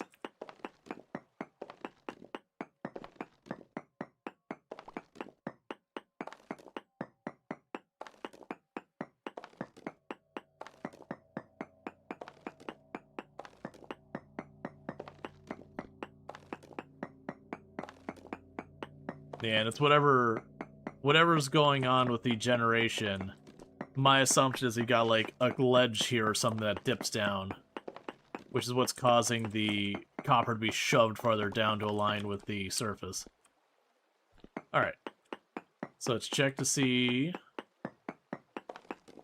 Small amounts still detected here.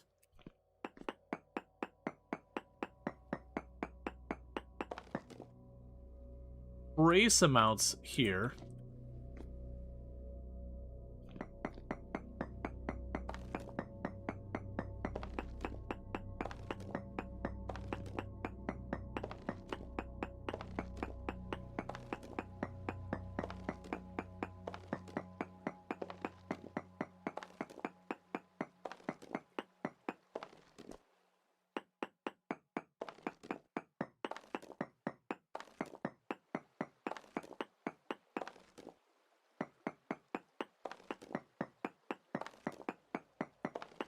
Okay.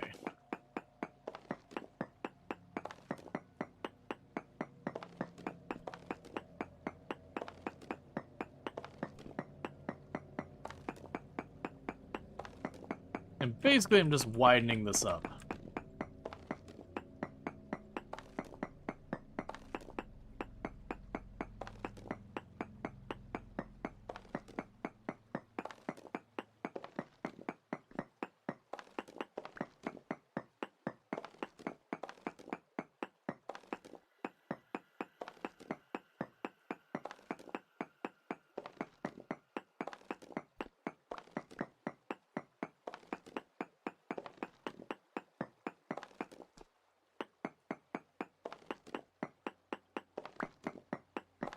Honestly, getting low enough with this, I might not be detecting all of it.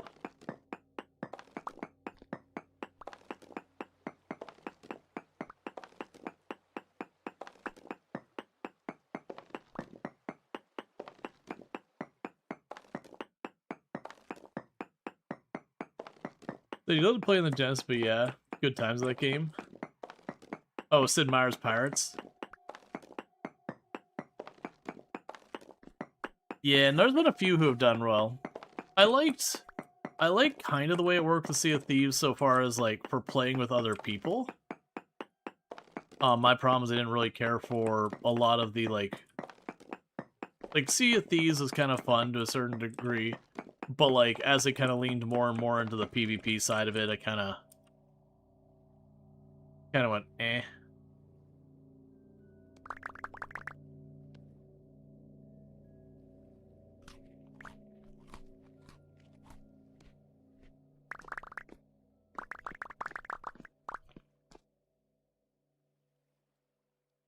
Alright.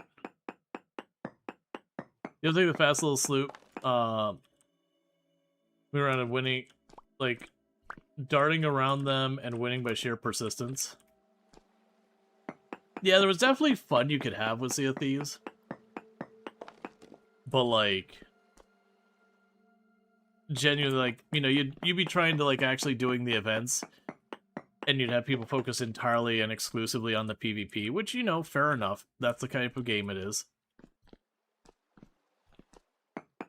But it did ultimately kind of make it where if you just wanted to do your own thing and, like, work on the stories or whatever, you kind of had to do that. And I ended up being someone who, I didn't want to join randoms, and I didn't have my friends on to play very often, so I ended up soloing a lot.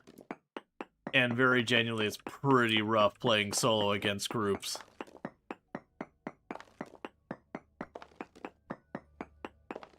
It's just kind of one of those things.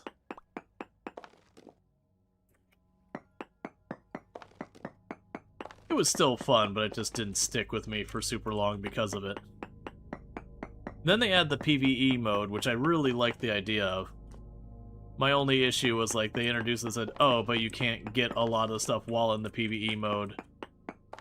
Like, progression-wise, you're, like, kind of hard-locked at how far you can go, and it's like, oh, well, you're telling me I'm allowed to play on my own, but if I do, I can't really go super far.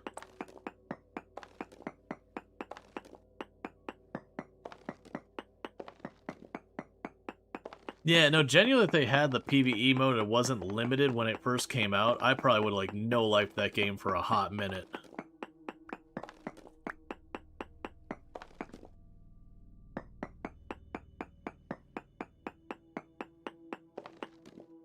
Alright, no copper nearby.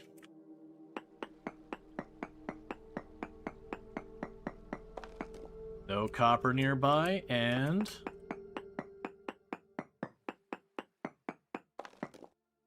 no copper nearby. Cool. Put you back in the bar.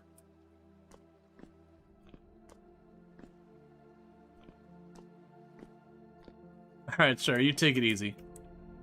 Thank you for hanging out and all that stuff. And with that, we go here. Because we have tapped out that copper node. And we are full. But with that, I've got more than enough copper and lead to know we can get the chute and all that going. And then with that, we can put that all, we can get the automation set up with the pulverizer. And with the automation set up on the pulverizer, we can just get all the things crushed to get our refractory bricks. We already found our borax and everything. So from there, it's just basically just time and then steel. Let's see, after the death of Connect Sea of Thieves, is the only thing really... Oh, Sea of Thieves is the only thing keeping them alive, right? I don't think I've heard of Rare doing anything other than Sea of Thieves in a while. To be fair, Sea of Thieves is making them bank.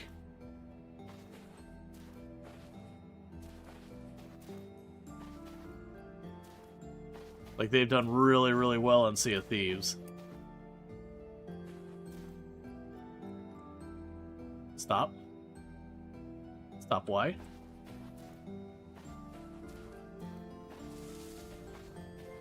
I missed copper bits behind me.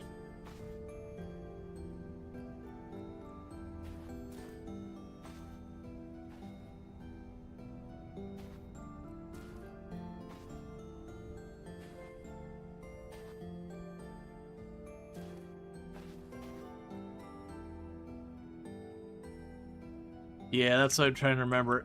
It's okay if I don't find them. We have a lot of places marked on the map where I could find copper.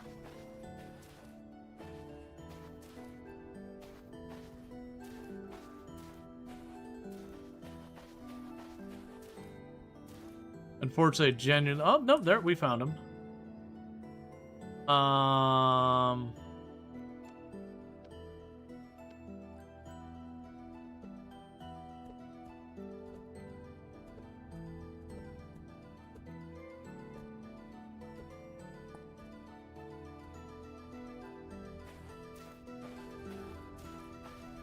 Well, whether or not those are the same copper bits, don't know.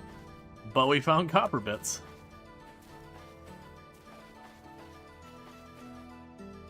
Okay, let's get out of here.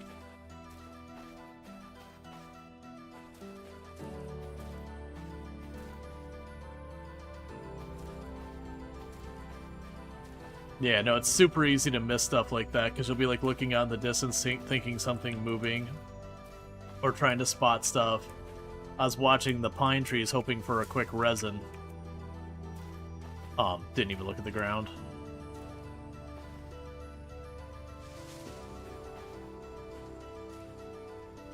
That's like, I've debated before, I don't have one, but like, getting and setting up the Tobii eye tracker for anyone who wants to turn it on where they can see it.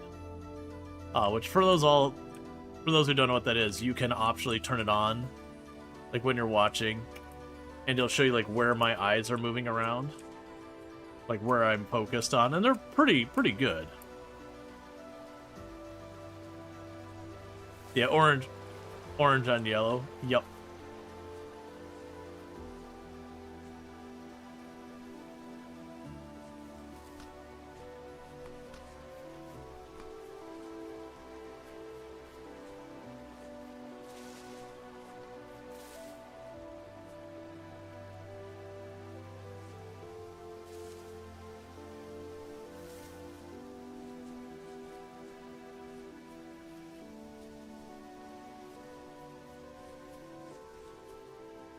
That the plugin Ultra uses? Yeah, Ultra and Queet both use Tobii Eye Tracker at different times.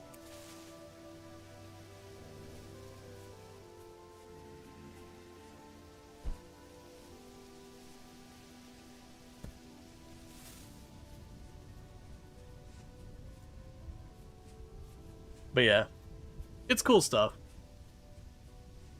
It's reliable enough to like get a good feel for what's going on. Because I think you'll find pretty often, like, a lot of time my eyes will be either center screen or I'll look up.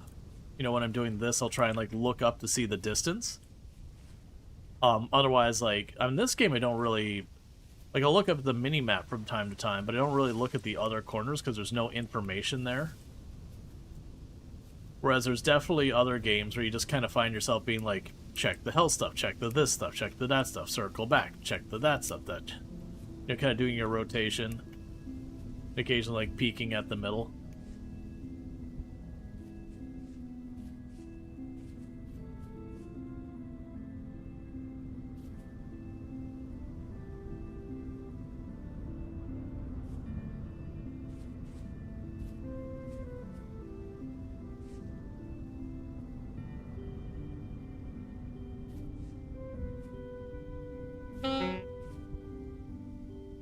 Did you always turn it off as you find it too distracting? I'm sure there's people who find it helpful.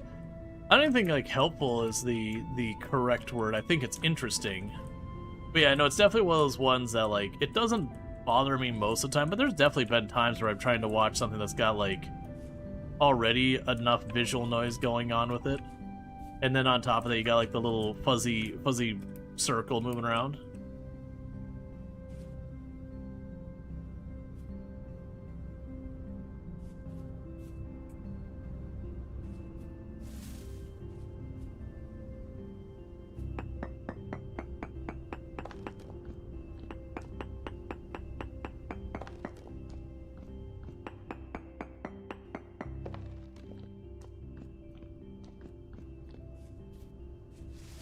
Okay. And I am deliberately trying to take somewhat different paths each and every time I go back. Just for the purposes of being able to put down more pins and all that. Because it doesn't meaningfully change my time to travel.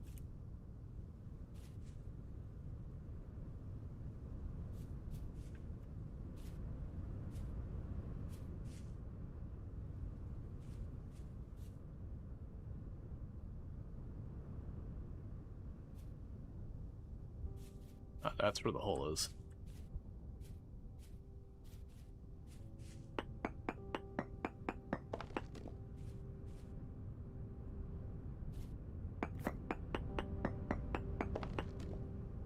Okay.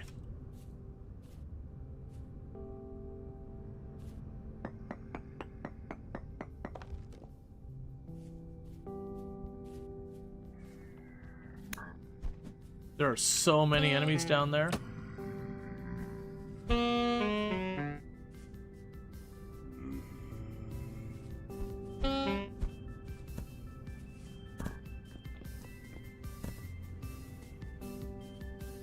I want the gears, but I don't... I'm gonna like start freezing to death soon.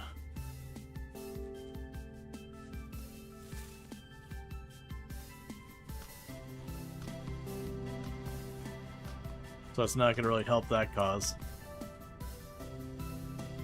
Okay. Why somebody is in the area? Don't know, actually. Also, your son went for his probationary license yesterday. Everything well except when testing person got in the car wouldn't start, ran out of battery. Aw, man. That sucks. Like, it's one thing if you're like, oh yeah, we're gonna hold because, you know, we weren't happy with, like, the way this happened, or, oh... Like, for, like, whatever's going on there, but, like, just straight up the car won't run.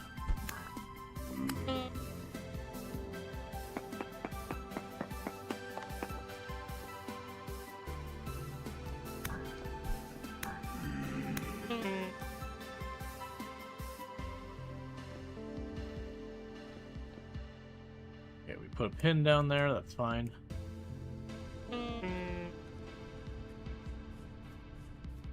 Well, hopefully they gets to do it again. Then our 20 days until they can try again, as in rebooking. Oh, that sucks.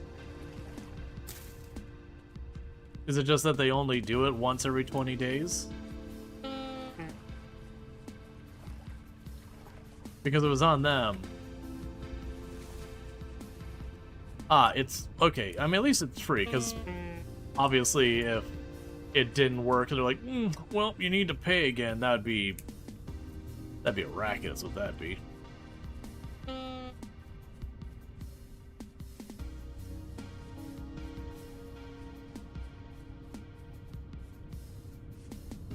So we're slowly dying of freezing to death, which is why I'm kind of just running. Ah, Q. Makes sense. Yeah, so they're just all booked up for the next 20 days. Yep, that checks out.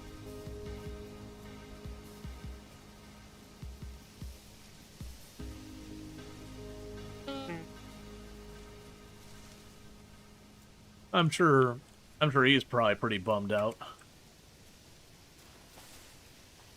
I definitely remember being very excited about being able to drive when I was growing up.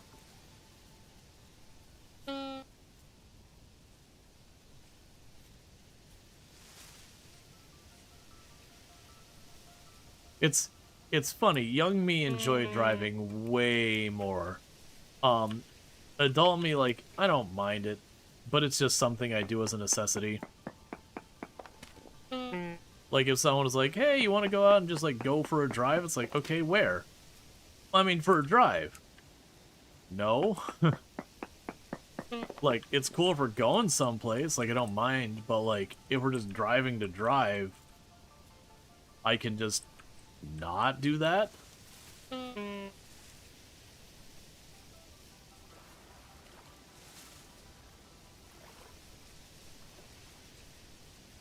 Our food is also getting dangerously low.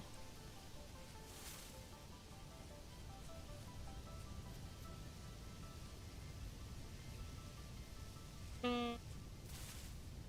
mean, it's definitely also a thing that, like, where I'm at...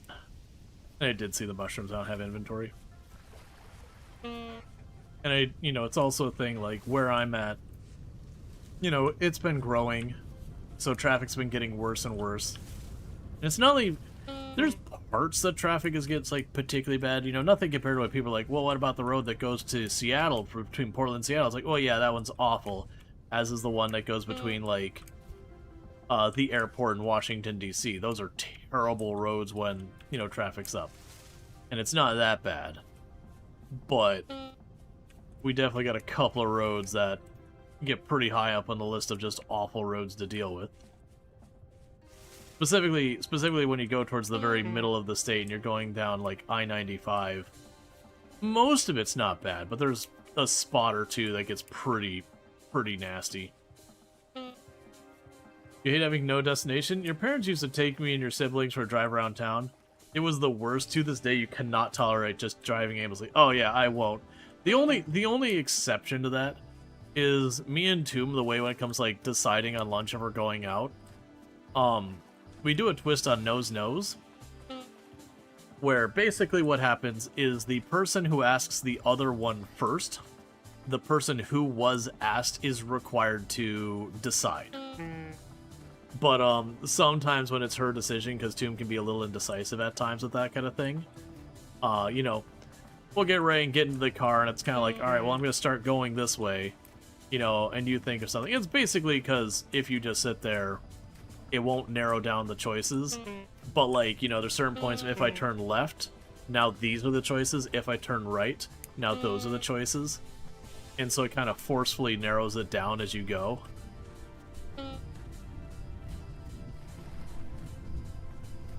It's like 180 a liter now. Yeah, gas prices are up. That's not usually the big thing that keeps us from, like, just driving around or whatever. Mostly because, like, both of us have very fuel efficient cars.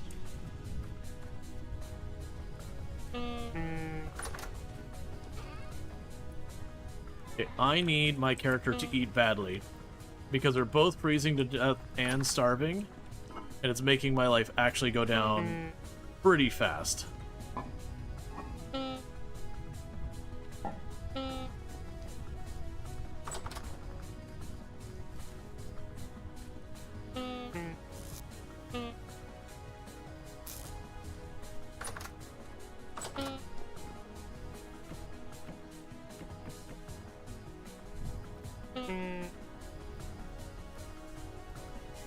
Okay, so that takes longer to fix, so we got that going.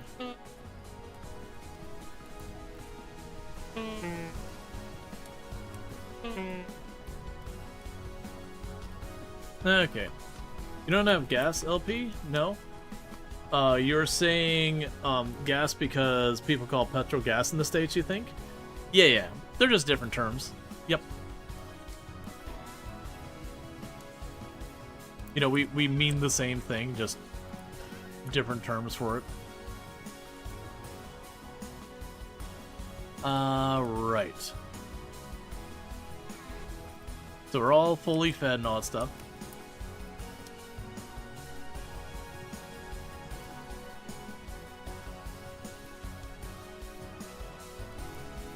I am, and thank you. And for those who don't know, FG Squared, absolutely fantastic content creator, playing Assassin's Creed Black Flag recently. Nice. I hadn't anticipated you playing that. Not for any, like, reason specifically, just, you know, you start to think of the types of games that people play, and it just, I mean, I guess it makes sense. You play the Star Wars Outlaws and all that, and I would definitely say those are at least kinda similar. You know, obviously one's Assassins and one's Star Wars. Bounty Hunter. Liquid petroleum gas is what meant with the old car used. 70 cents a liter, which is amazing to run on. You know, right? But it's actually your second favorite Assassin's Creed game. And Ubisoft hired you to do two sponsors. Oh, I mean, absolutely. If it's a game that you're like, I would enjoy this, hey, you're willing to pay me on top of that? Just twist my arm, why don't you?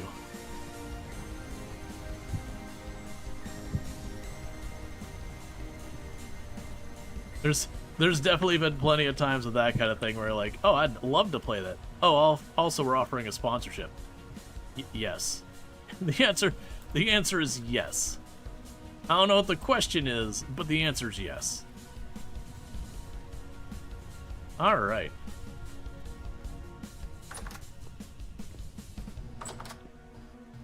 I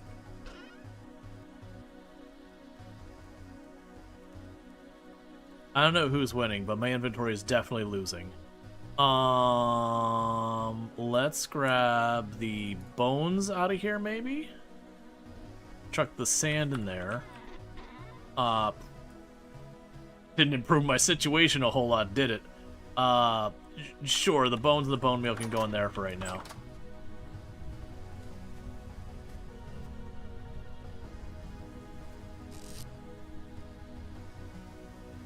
Alright. So let's go ahead and do this. So we are right about to properly start steel. I mean, properly start making the refractory bricks so that we can make the, whatever the crap the thing is, a refractory maybe? To then start steel. But the point is, I believe we have all the resources we need to do steel now. I just gotta make those resources into the things to do the next thing. Oh yeah, look at that windmill turn. Oh yeah, that thing's gonna send it when we get it hooked up. Alright. So, we need to get in here. Grab our tongs. Put our lamp up. Grab our hammer. We can put you out of the way for a minute. We can drop off our quartz, because I won't need that for right now. And to start off with, start smashing all these into their ore. I was really expecting the hammer. Oh, wait. There's still time. I was expecting that hammer to break during that. The new quenching mechanic is really good.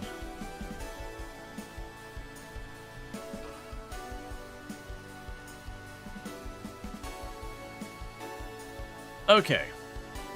So, inventory is full. Do I have... Okay, for a moment it's like, wait, did I just sit here with a bunch of copper ingots in there? Alright, let's grab our cooled copper ingots.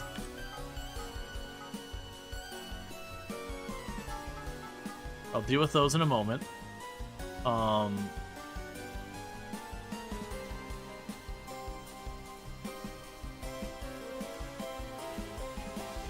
you go. And there's our lead. Okay, so with that, we can go ahead and grab some of you.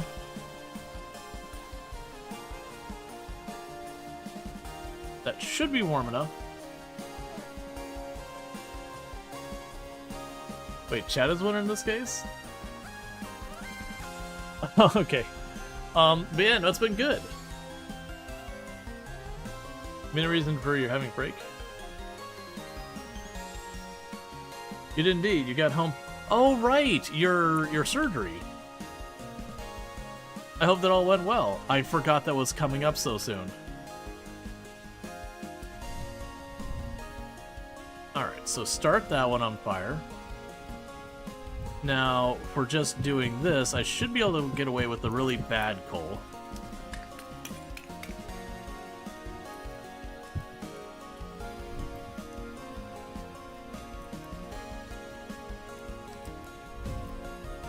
Alright, so that's gonna get warm. I need to make 3 copper plates. So these will be 2 copper plates here, and that'll be more materials down there. Then I need to make the solder. So it went very well. You currently look like water balloon, which is normal, but the pain isn't as bad. You're well enough to sit by your PC. What more could you want? Gotcha, that's good. Let's see, from all your 3 world you play, Vintage Story, you always have the same layout when making your base.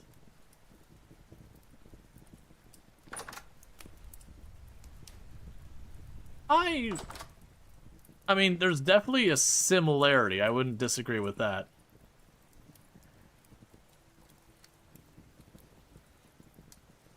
I think it's mostly the stuff you end up needing that I end up just putting them down as I need them.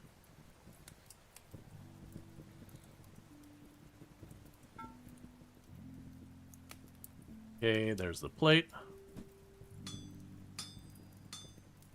But yeah, no, like putting the cellar underneath your main building, I mean, to me that just makes sense just from the standpoint of you're going to be on your main building, there's going to be stuff going on, and you'll want to hop on down to deal with that.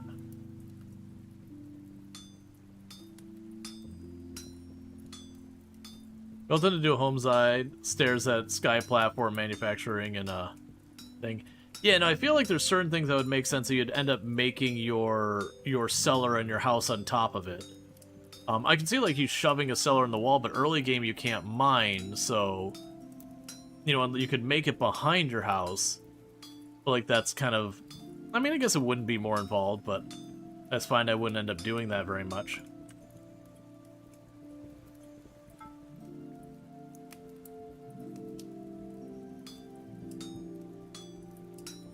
All right.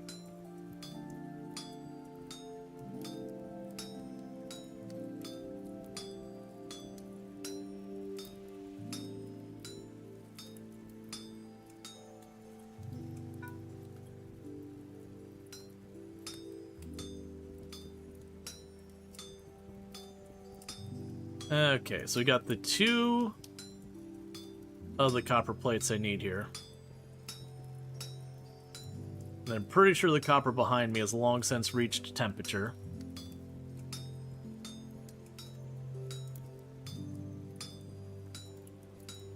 Trying to knock these out before they cool down and become unworkable.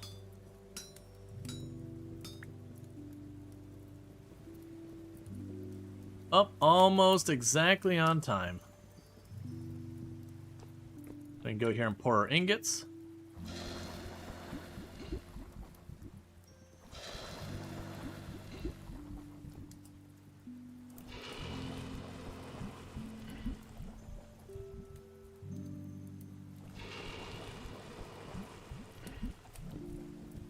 Alright, so now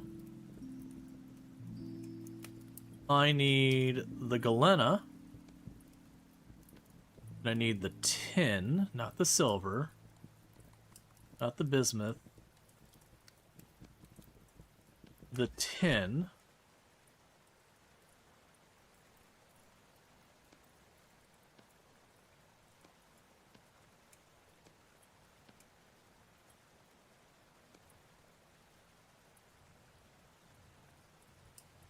Yeah, it's too much.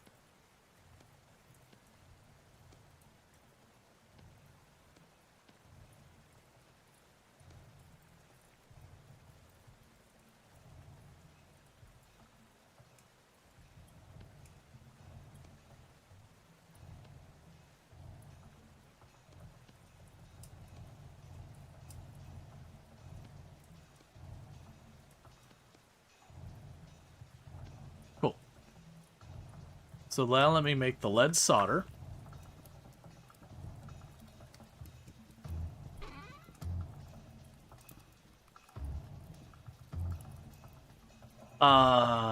We could take this out of here for actually take those arrowheads out of there, chuck that in there. Have her piece of pie. You know, it's 50-50 ratios trying to do it just like right mouse button stuff. Okay, so that's still cooling down. That's still heating up.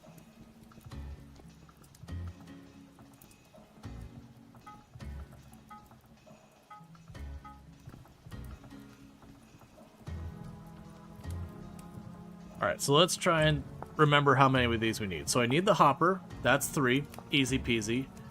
And I'll need the elbow. That's not the right one. The elbow. So I need 2 of those. Each one's 1 plate. So I need a total of 5. So that's 2 more there.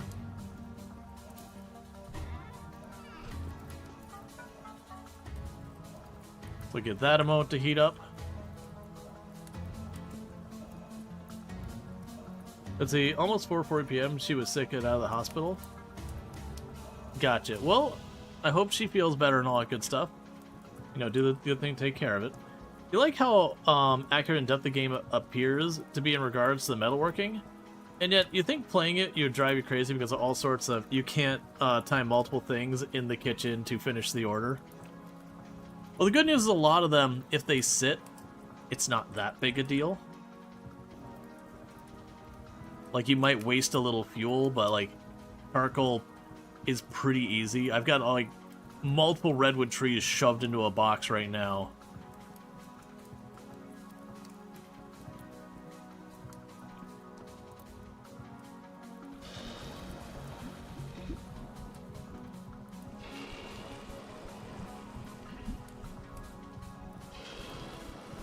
Okay, so there's the lead solder.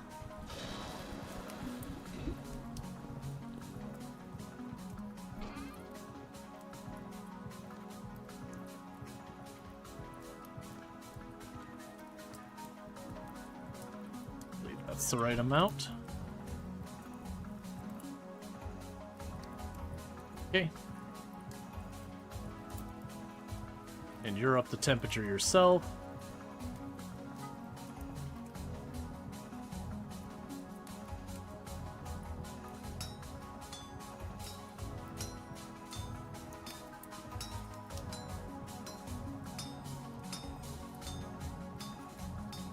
Let me check one thing real fast.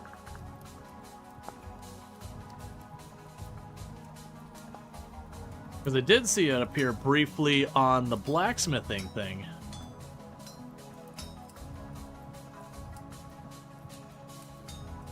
What are the effects of winter? No crops? No crops. The animals will become more scarce, and when you do find them, they'll be lower weight, so you get less out of them. You have to be careful about freezing to death.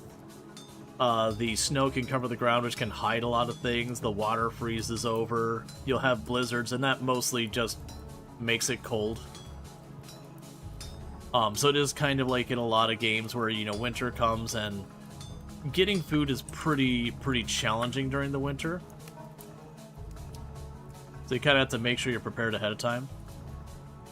I can just make a shoot section out of one of those. hold up. Did I not need the solder or anything? I could literally just make this directly from the copper ingot as long as I did in advance. Because then why would I ever go the other way around?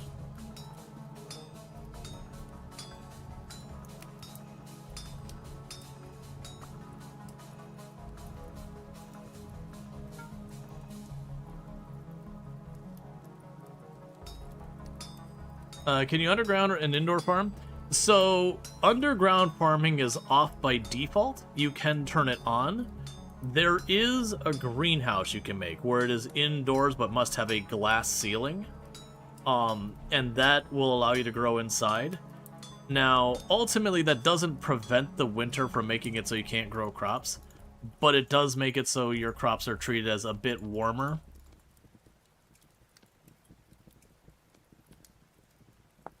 Which does let you get a lot farther. Don't. Ow.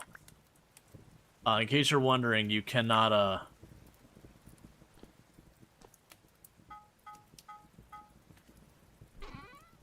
you can't work with, smoldering hot things in your hand.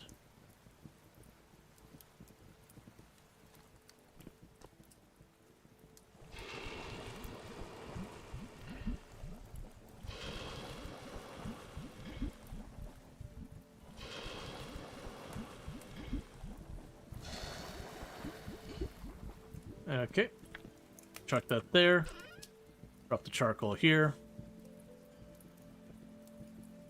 Alright, so just gotta wait for these to be a bit cooler by doing this. And now they're cooler. Alright, so we got our hopper and this. So what I could do with that is I put the hopper down here. Oh, this is gonna be all those ones I'm gonna need a block to put you up against.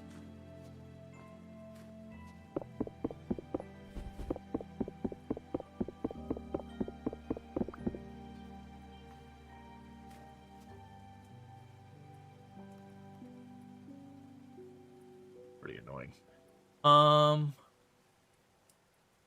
It's fine. Have I tried fishing? I have not. I need to make a fishing pole and do all that stuff, but it's just... I've been working on other things. So, here's the hopper. So what should happen with the hopper is I believe that'll make it feed into the chest directly.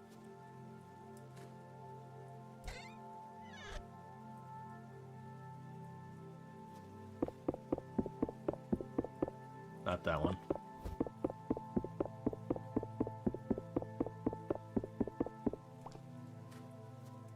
And if I put you here,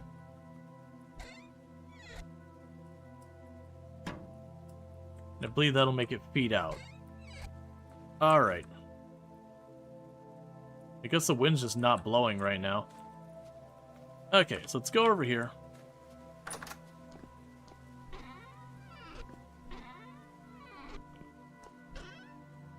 It's fine. Okay. So with that, I need to go grab all the bauxite.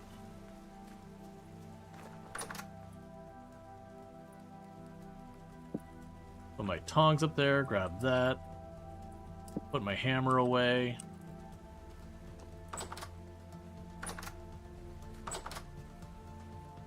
Now we need to cut up our pie so we can have some pie.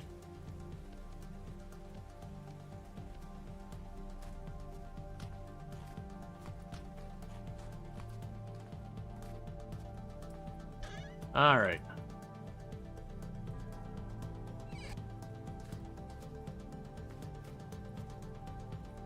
Okay, it did put it in place. Unfortunately, the wind isn't going right now, so it's not running. The other thing I would need is quartz.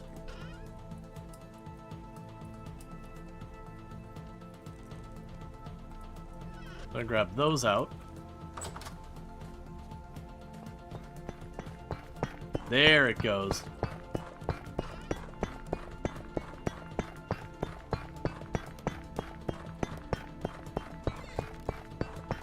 And it's going right in there. Grab our spare machinery out. For right now, you can live in here, I guess, because that's what you're going to do. Alright, so with that, we now are producing crushed bauxite and crushed quartz. From here, that just needs to cook for a minute. And while that cooks, I need fire clay. Now, we did have somewhere in here. Yeah, we had fire clay we found up there. So let me go ahead and mark that. We're taking the rest of it. So pin the fire clay. Let's go get ourselves some fire clay.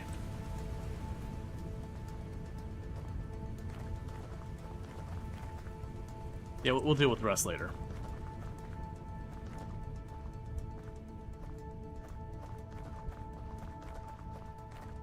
Alright.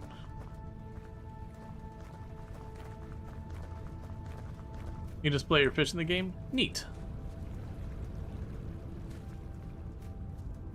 Alright, so let's run over to this bauxite desert, grab the rest of the fire clay that we found earlier. We hit most of it, and if that's not enough fire clay for our purposes, we do know where there is a rather large coal deposit that I should... Oh, that's right.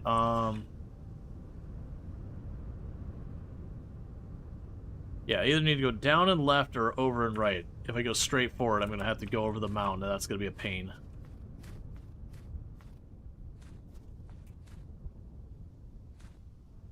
But then once we get steel production online, we can work on getting more of the gears, so I can use those other 2 teleporters we found to see where they take us.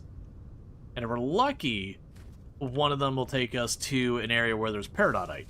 Because if we find peridotite, that means we can find olivine. And we take the olivine and we crush that as part of the process for making our refractory bricks going forward. What happens is, over time, your refractory bricks will get destroyed as you're making steel, and you have to replace them. And it's one of those things I've used, like, the very crap ones that I'm using, where I'm making here actively, they have a pretty decent chance of getting ruined each time. Whereas each improved tier is like a magnitude better.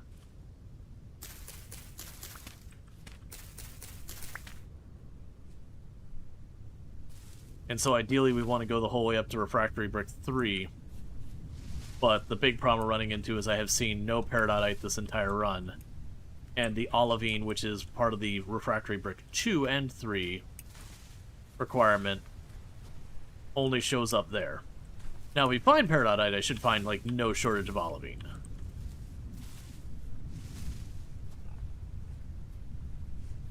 Like, the last playthrough we had, the island I was living on just happened to be peridotite, and I was just up to my eyeballs in it.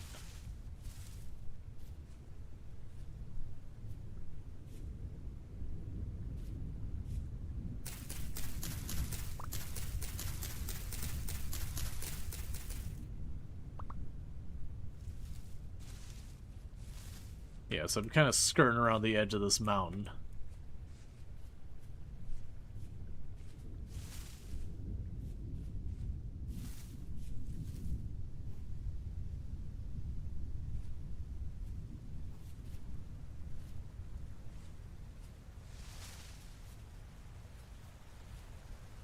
Or we're cutting through the middle of it.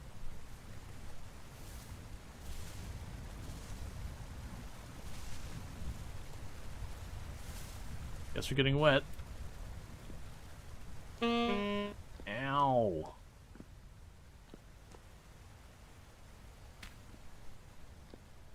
We can move you down and you down. A little survey since I haven't done this spot.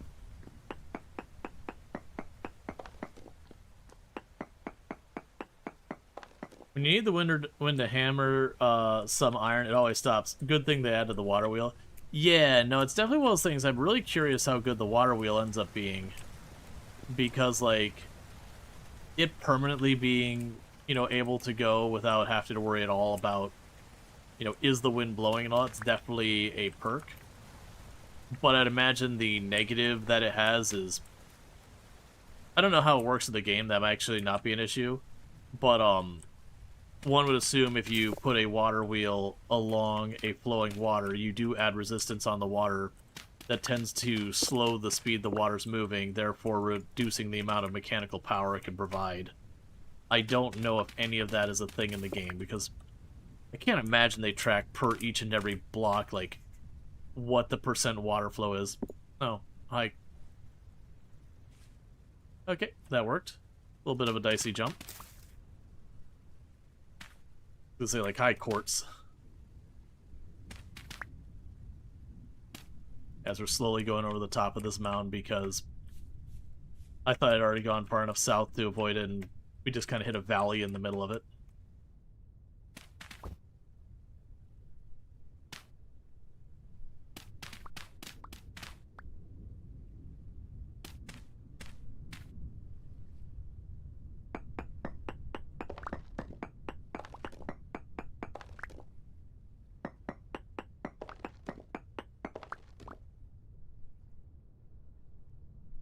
Let's just keep going.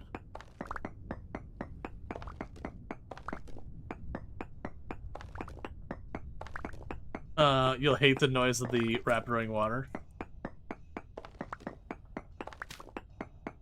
Yeah, I'd be curious, because I know the Hellhammer could get pretty obnoxious after a while.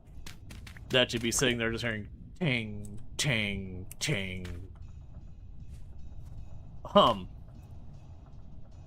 Like, it got to the point, like, I needed to do a bunch of stuff that required the Hellhammer. I'd put the stuff and I'd walk away from it, so people watching the stream didn't have to be subjected to it for long periods of time. I know there are multiple mods as well that, either fully remove the sound or, like, really quiet it down or change it so it's not quite as grating. Like, it's not a bad sound for what it does, but, the sound of metal banging on each other for long periods of time is not most people's favorite.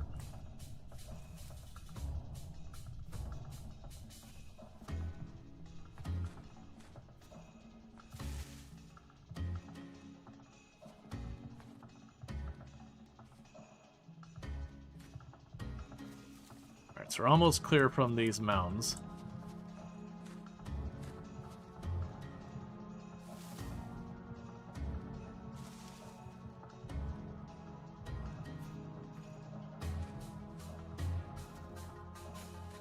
Okay.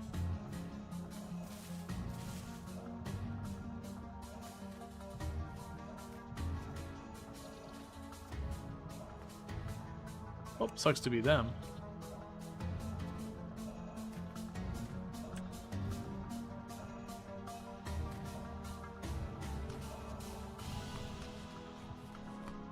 Go with some pie.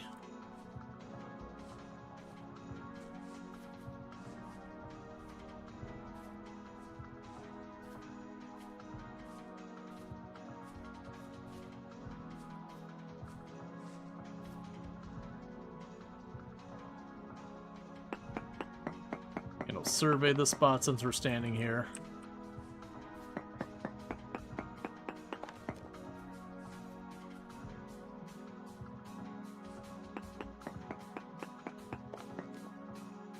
Ultra high amounts of native copper. Jeez, this just goes down forever.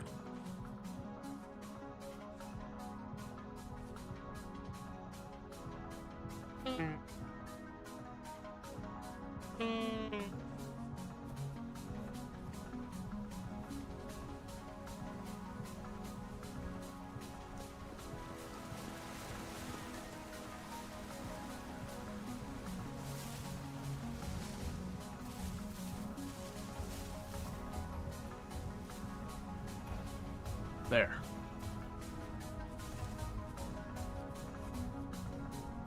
Okay. So I believe now we're past that mountain. So the next time we're going to go wide so I don't mess with it at all because it's such an annoyance to try and get over. I believe we're pretty close to where we saw the Bauxite Desert. And that's where the fire clay we found was. There's the Bauxite Desert, just coming up on the mini-map. And also there's hypothermia.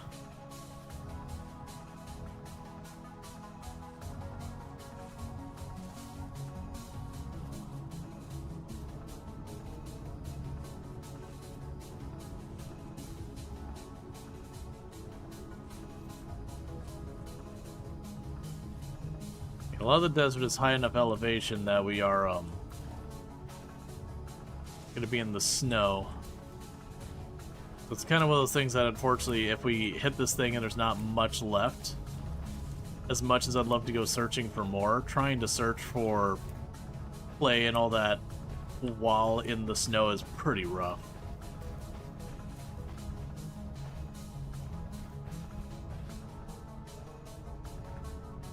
Yep, the good coal, black coal. You can find clay under, or the fire clay under black coal.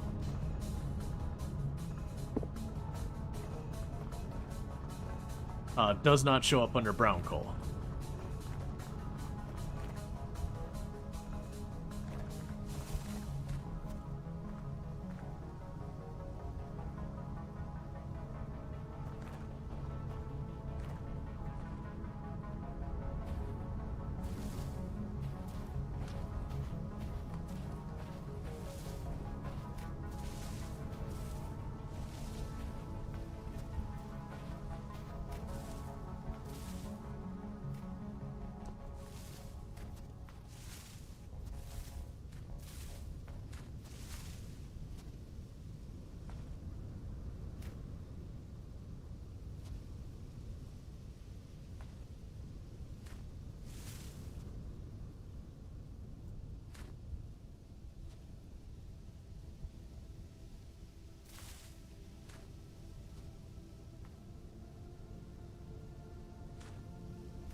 On, there we go.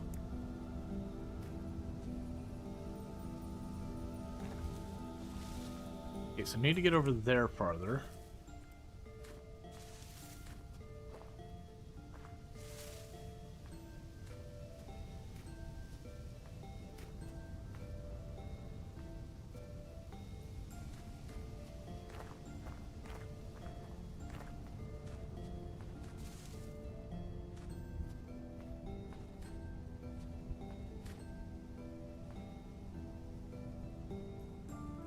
So supposedly this is where I found it.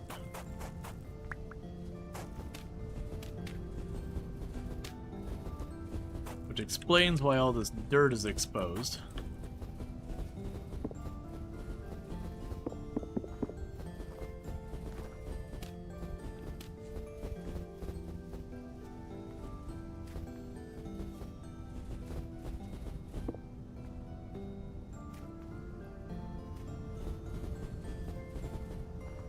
I know I didn't fully deplete this. There we go.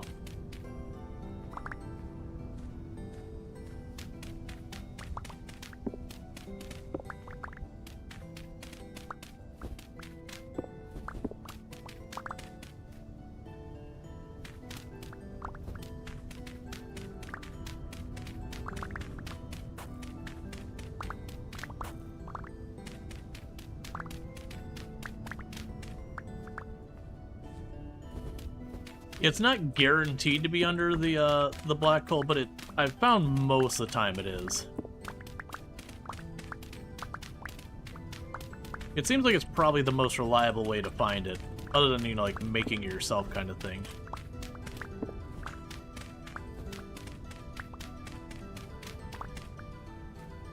Yeah, the snow definitely makes it way harder to see what you're doing here.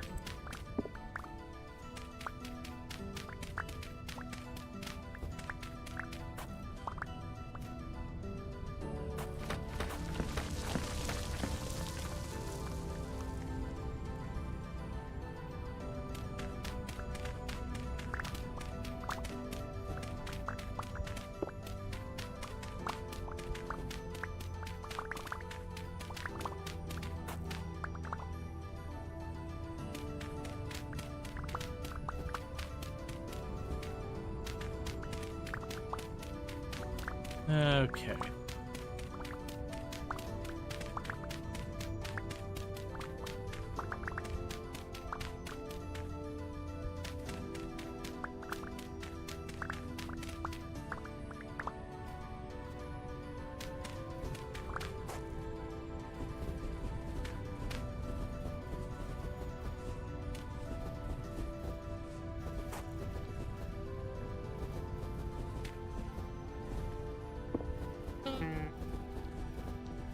That's probably the cold starting to hurt us.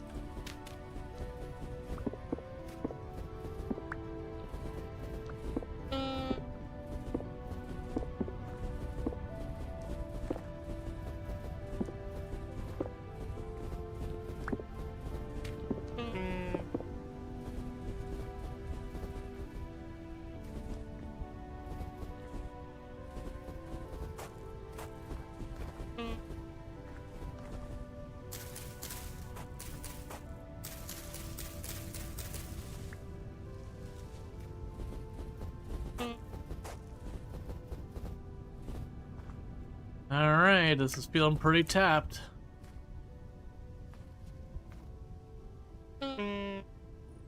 So it does appear we are done with the fire clay out here. In the meantime, we need to get out of this desert. We're going to keep an eye on the sides, just in the off chance we get lucky and find more, but with all the snow, my confidence in that is pretty low.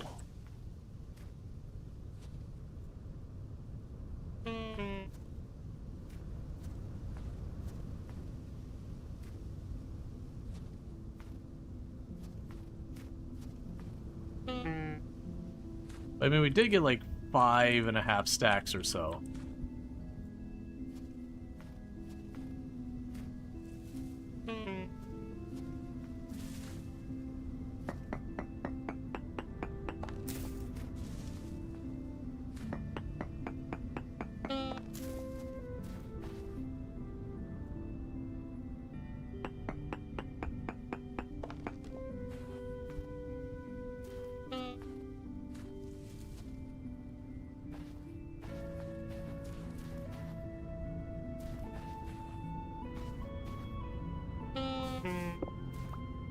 Okay, what I'm going to do... Let's find some place where the bauxite itself is exposed. Not the sand or whatever, but like the actual stone. Hi, copper. Oh, it's only 1 tile deep. Never mind. I was gonna say, to get myself some bauxite, I'd just start mining a bunch of bauxite real fast. And then be underground a little bit while to warm up.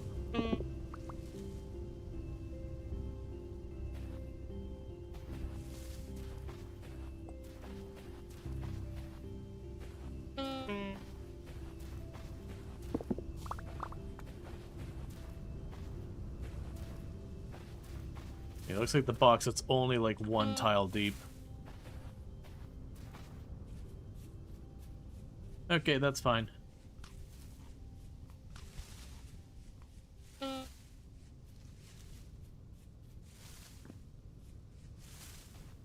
what we could do is if I pull up my map, we can run north and around. And north and around should keep us away from the worst of things. Oh. We got a bunch of caves over here. We could go and pop into a cave. And warm up there for a minute.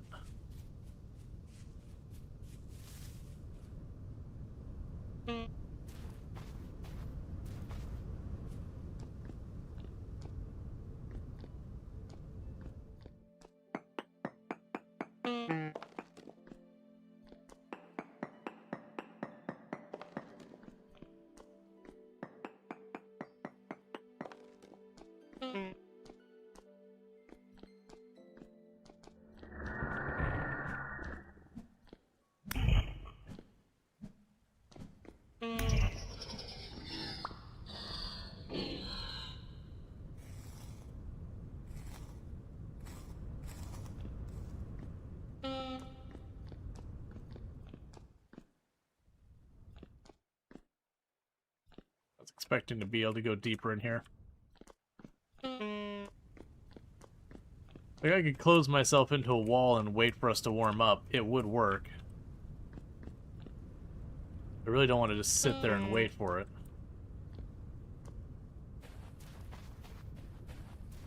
That's fine. Alright, keep running.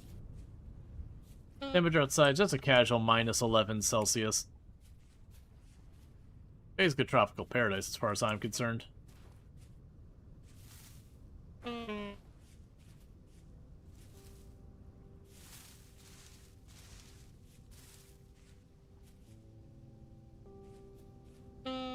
Almost jump right down a big chasm. Glad we cleared that.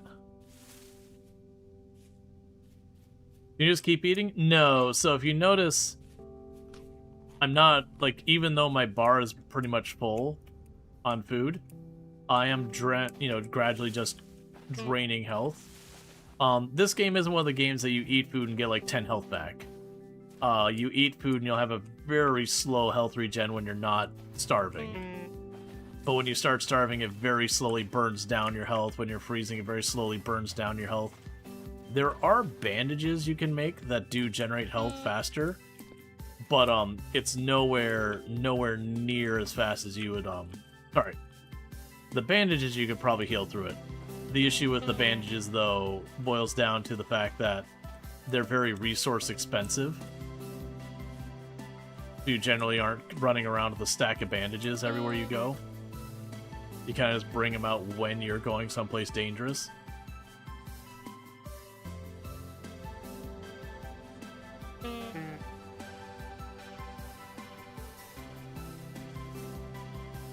Not enough to outweigh, negative 10 degrees Celsius.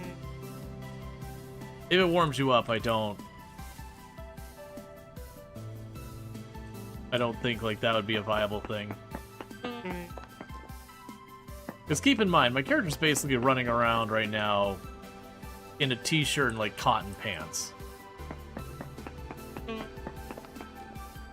So we're wearing clothes, but not exactly proper winter wear. And there is, like, fur jackets and all that you can make. I just didn't end up having them made.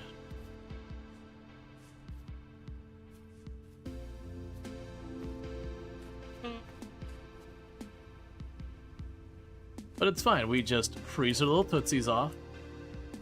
And then as my character, slowly screams in pain from being, dying slowly of hypothermia, every once in a while we just go inside and hug a fire for a few minutes.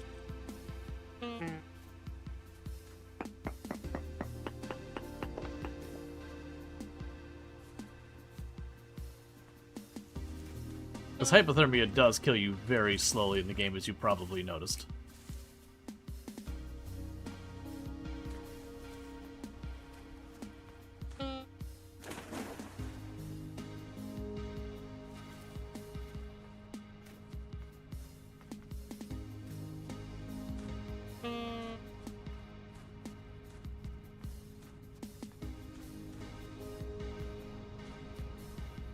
There's a lot of things you can light on fire, help warm you up. If I was direly concerned about the heat, I could burn things. I also have the choice of, instead of burning things, I could instead approach it by just, like, closing myself in the wall. Okay, and home is on the front of that spire here. My home is, like, right in that area. We gotta run over here, because I got a little staircase I've got on this side. The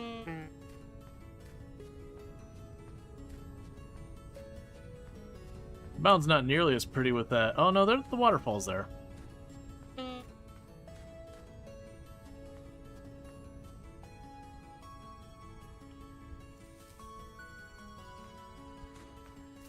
Okay.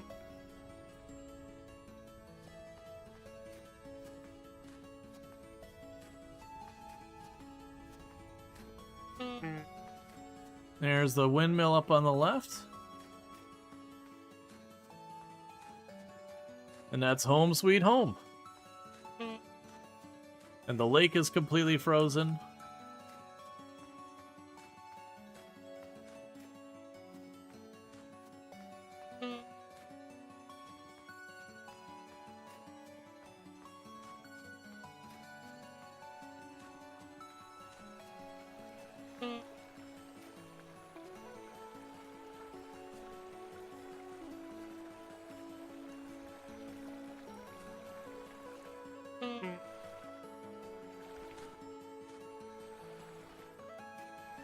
All right.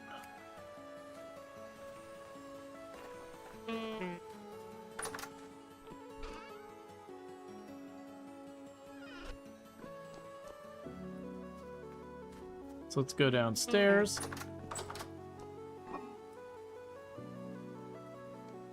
Drop off our mushrooms. Grab pie.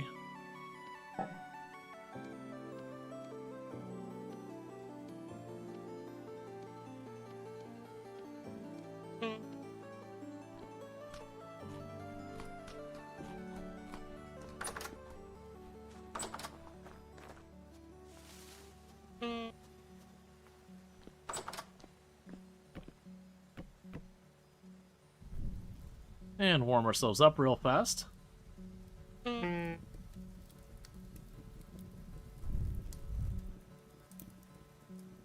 Okay. Bear with me, chat. I need to use the restroom real fast. I'm going to do that. I'll be back in just a moment. Thank you again for tuning in. I'll be right back.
Okay. So we're back. Now we're going to warm up by our fire. We got ourselves a bunch of fire clay that I've suddenly have come to the realization of I don't have a place to put. That is something I need to sort out. So, right. Yeah, so I grab a bracket. I can make another chest.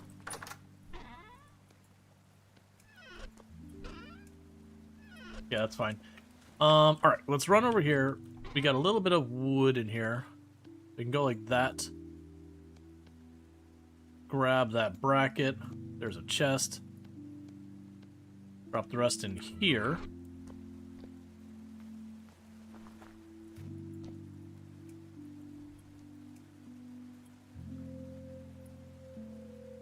The whole place is getting so claustrophobic in here.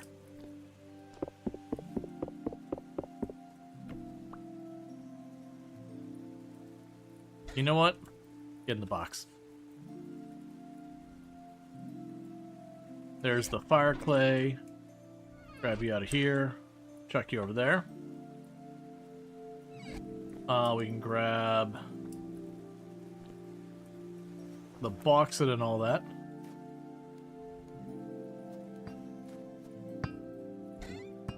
And it's already done.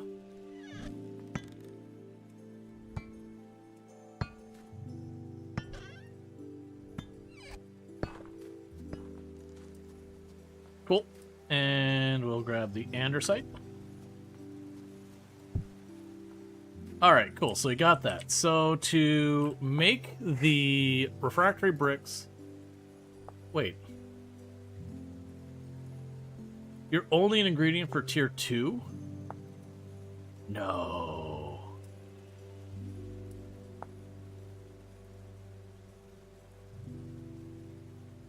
Okay, that's fine. Alright. I was about to be like, that's not what's supposed to happen. Alright, and I don't for the life of me remember how much refractory bricks we need.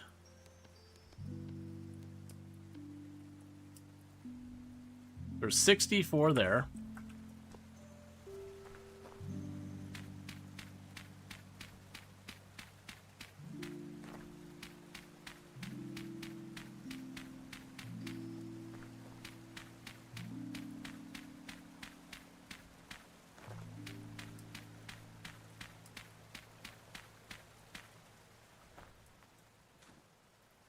I'll take the rest and chuck them in here for right now.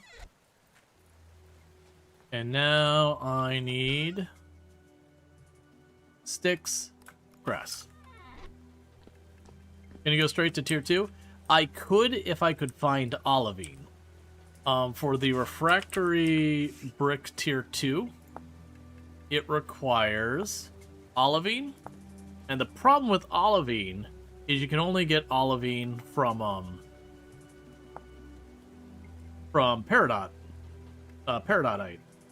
And the problem is I have not seen a single thing of peridotite in the entire map so far.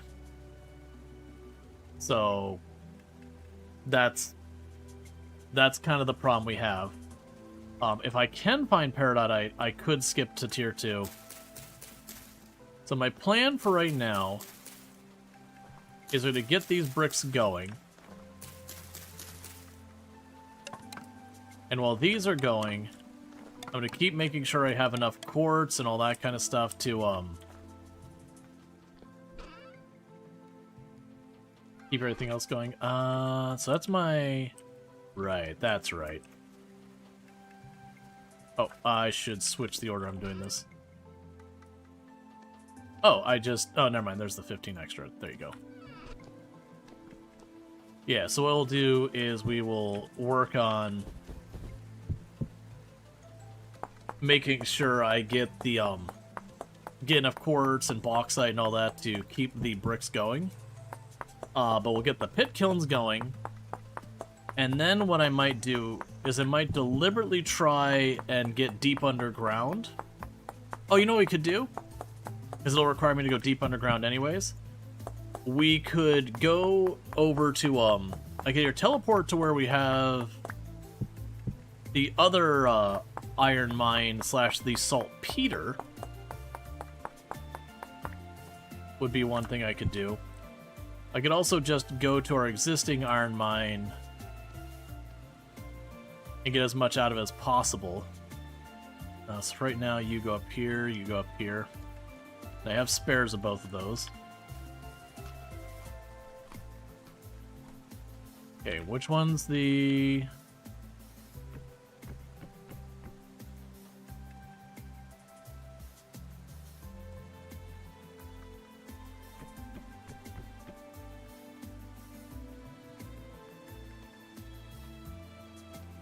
Alright. So, I should get rid of 2 of these dirt. Alright. So now, if I go, I take my axe that's all beat up. Split that.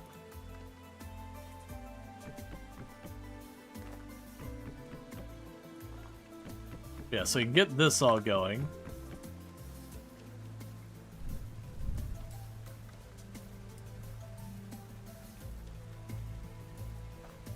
I can put more of this firewood down below.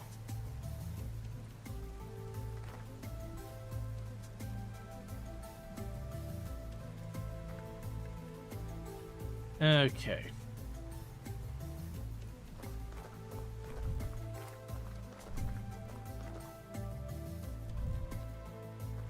Alright. So what I want to do real fast is just drop down here.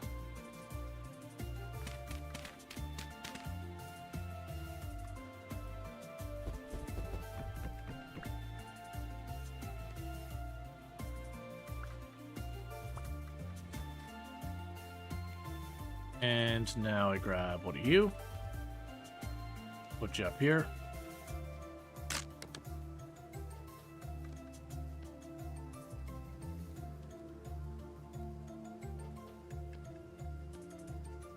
Okay. Holy crap, that's a lot of wood. Yeah, so generally while I'm doing stuff, to facilitate never having to worry about charcoal, I make a maximum size charcoal pit. And I don't go out of my way to target, like, getting it done. But it is a thing that, like, as I'm looking for resin, I'll chop down just all the trees I see kind of deal. Until I find the resin I'm looking for. And it has the whole benefit of gradually I'll, get this all sorted.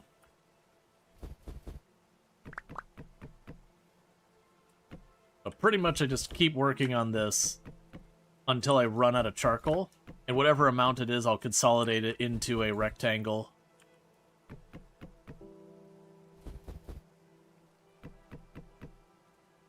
And then, you know, at that stage, I don't have to worry about it.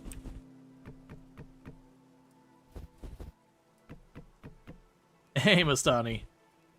Good to see you again. Yeah, the never need charcoal pit. That's the plan. Gonna make it 1 second. Oh no, I'll just keep filling it. Like I said, it's not a thing that I kind of target out of my way to go and get, you know, get it all done in one time.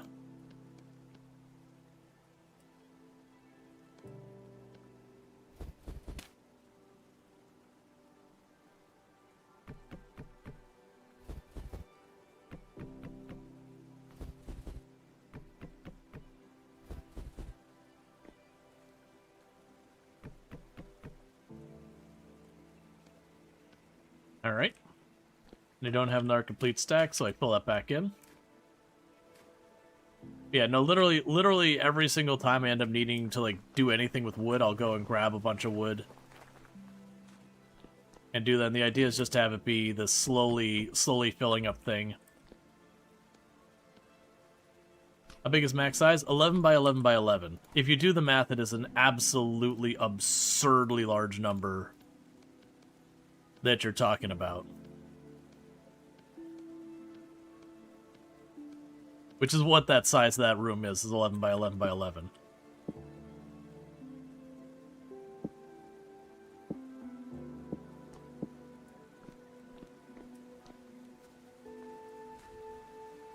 But yeah, I fully don't expect to fill it. Alright. So with that, if we were to check on what we've got here.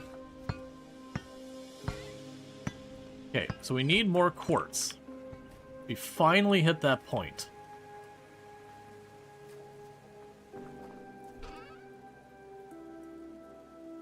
I don't want to waste clear quartz on it. Alright. So where's the nearest quartz mine we're aware of? Right there.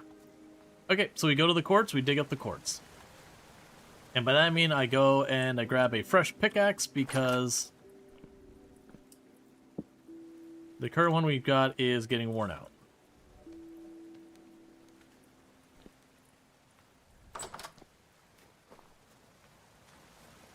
It's snowing, it is.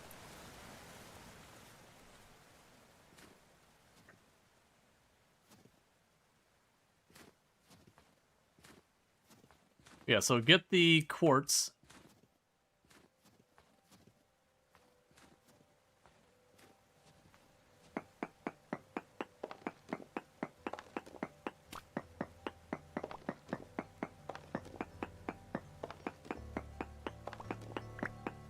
Yeah, the map does look good, Dust and Snow. Did you get warm clothes finally? We have okay clothes.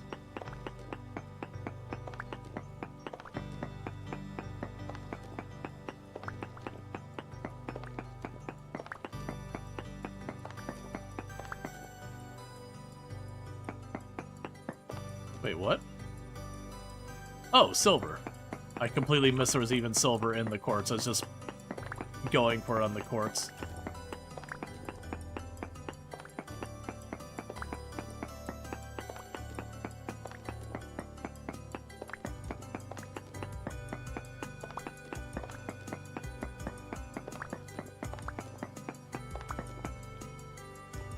Okay.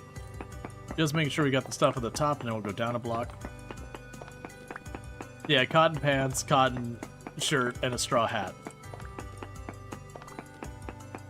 I think we might also have gloves, if I remember correctly.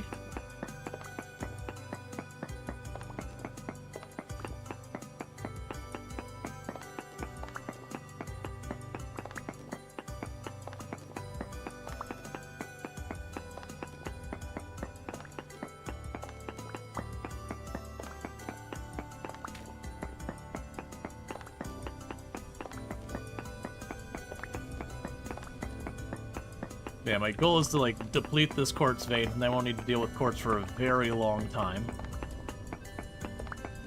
And then we can check to see how we're doing on bauxite. And if both of those are at a point where I've got more than a stack, at that point what I will do is we will go to, go after iron. Part of the reason I'm thinking iron is we can go really deep to get it. Start getting the iron. If stuff spawns, we can kill the stuff that spawns and maybe get temporal gears.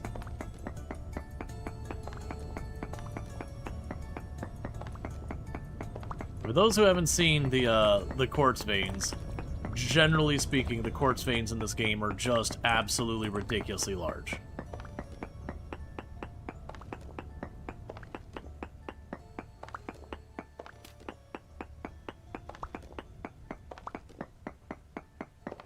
Like, it would not shock me if we're mining this quartz vein and we start running up close to where our house is.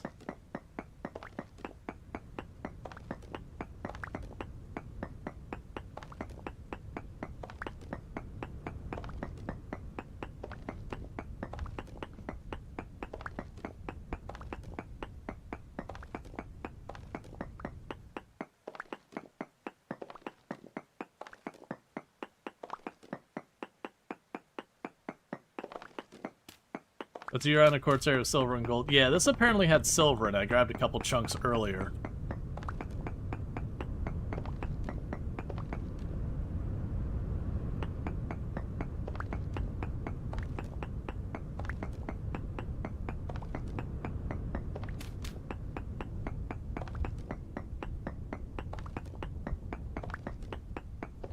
Now, quartz does have a couple of uses, like you can make glass with quartz. Normally the big thing you do with that is, like, you can make windows in your house and all that, and make lanterns as well. But one of the big uses for glass in this game is to, make a greenhouse. Which allows you to make an area that's a bit warmer. So as a result of having a greenhouse, you can kind of continue to grow later into the year and start growing stuff earlier in the year, I think it effectively makes it like it's 5 degrees Celsius hotter. So most places you won't be able to grow year-round, but it also, because it does make everything like 5 degrees hotter, it has the other end of the problem where during the summer, it can get too hot for your crops. And it usually won't kill the crops, but it will massively reduce the yield.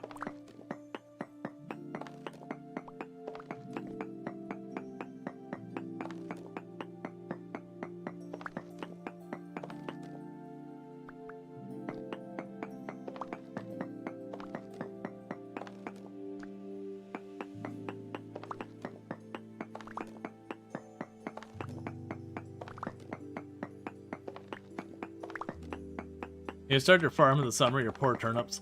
Yeah, honestly, for me, the heat stuff, unless it's way extreme, I don't really care too much.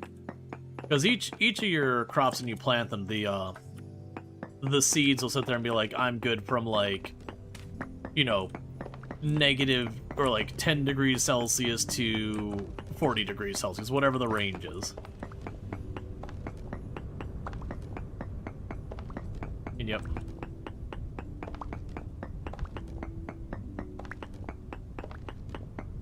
Gold and silver full plate armor is beautiful, but has the worst stats. So they're just a flex of decoration. Yeah. Hey, RoboJazz, thank you so much for the raid. I hope you had yourself a good stream. What were you playing? How did it go? All that good stuff. But if we can get a shout out for RoboJazz, I'd appreciate it. Is there a way to cheese the greenhouse by removing a panel during the summer? Yes. I'm playing Vintage Story. Nice. I hope your Vintage Story went well and all that good stuff, and you had fun with it and everything. If you got a raid and run, like, don't let me hold you and all that, but, you know, you're obviously welcome to stay and all that good stuff. And, you know, like, what you all get up to and all that good stuff. We are just getting our steel production online. That's the current focus of the moment. I'm just going to turn back around and keep hitting that. So we got our refractory bricks being made. Oh, that suddenly reminds me. One moment, I need to go and double check stuff, which was... It was coffin, right? Yeah, so andesite will work, basalt will work, all that. And the andesite coffin, just powdered borax and a block for the lid. So that's 2 blocks. 8 blocks. No problem, absolutely. And thank you again so much for that raid. I do really appreciate it. Hope you had fun. You sleep well and all that good stuff, and thank you again for the raid. And I guess I should say for everyone who did just come in with that raid, and thank you for the follow. Welcome to the stream. Speaking of which, before I forget... That's not what I meant to do. Okay. Do this. And I'll check that later. But what we got going on in... I guess I should introduce myself first. I am Rual, Storge, do play a variety of games here on Twitch, including Vintage Story. But I do a very wide variety of games. You know, Project Zomboid, RimWorld, this, Hotel Architect, Planet Coaster. Basically, it's like Simulation, Tycoon, Settlement Builder, City Builders, the occasional, like, roguelite, the occasional, like, the very rare action RPG, turn-based tactical, like, really wide range. Automation, yeah, no, I've definitely played a lot of Factorio. We've done, 2 full-on of the, Space Age runs. We did before Space Age, we did a run. I've done Satisfactory. We've done, like, 3 full playthroughs over the years. So Factory Automation's definitely in that wheelhouse. It is a wide range of games. But at the moment, we're doing, Vintage Story, and on top of that, making really good progress with that. And also, check out Treacle, another fantastic content creator, playing Going Medieval recently, but also plays very similar games to what I play here, has done lots of RimWorld, Going Medieval, you know, a whole bunch of good stuff, Hotel Architect. Definitely chill good times. And where I stream at the, kind of the overnight US to early EU, Treacle tends to be on the other end of the day. So, if I'm not on, there's a pretty decent chance Treacle might be on. But all good stuff. But yeah, so what we're working on in Vintage Stories, our settings are fairly similar to standard. We did make our temperature tolerance worse, so it's kind of the same settings as Homo sapien in regards to the temperature side. We do have all the drifter stuff on, with the exception of I don't have the rifts, because the rifts I find utterly obnoxious. But we do have temporal storms on and all that. But as far as the progression goes, we are... You stream during the day in Australia? Yep. Yeah, generally with the hours I stream, the way I look at it is I start my stream a little bit before, like, prime time US, and then I stream until right around the time that a lot of the European streamers kind of get their days going. So I kind of see it as between those two, like, large communities so far as number of streamers. I kind of land in the gap in between. But it does mean I end up having a lot of, for, like, Australian and New Zealand content creators, like, their times, like, their daytime. Yeah, no, absolutely, like, it's right during the Australian / New Zealand, like, daytime as well.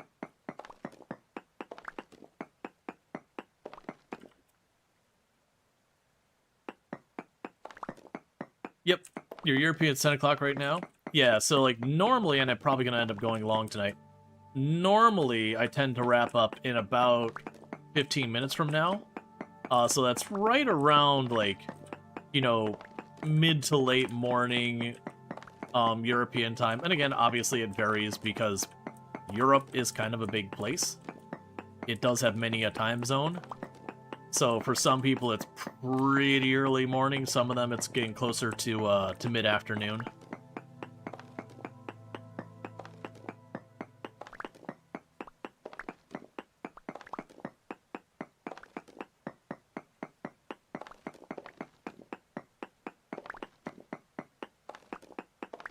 Did I mention quartz nodes are big?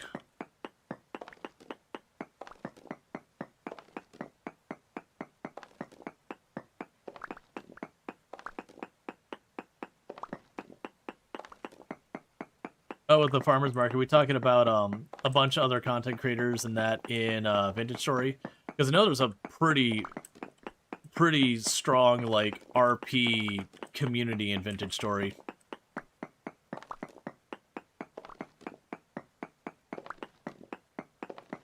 Definitely lurked a couple of those streams here and there over the years. Well, I should say over the years, over like the last year or so. Since I got into Vintage Story.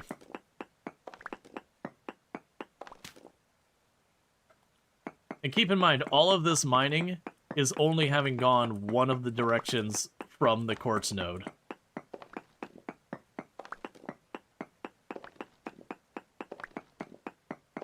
It'll be a long time till I need more quartz, if ever. That's kind of one of the things. Quartz nodes are very, very common, and when you find them, they're probably overall the largest of the, you know, quote-unquote ore nodes you run into the game normally.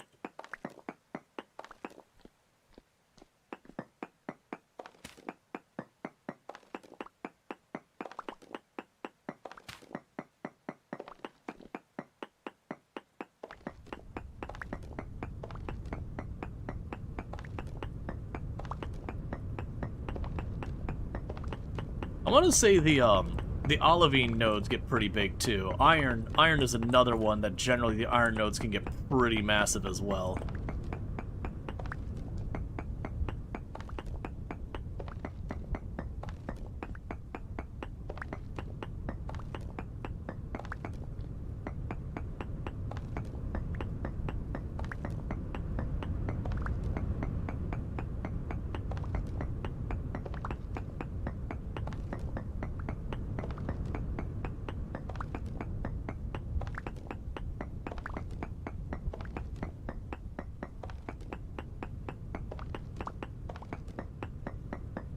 Find like 4 quartz in an area before you find your first iron, yep.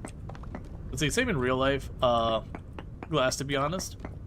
Good glass needs quartz sand, but glass can be made with almost any silicate sand. Well, yeah, and that's actually one of the things I like. Quartz, if I remember correctly, and I'm sure someone will correct me if I'm wrong.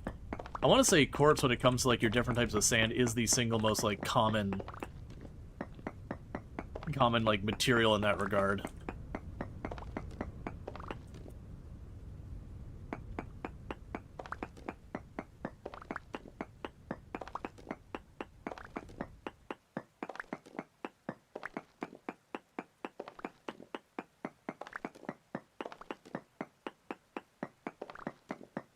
You just make sure it doesn't have clusters.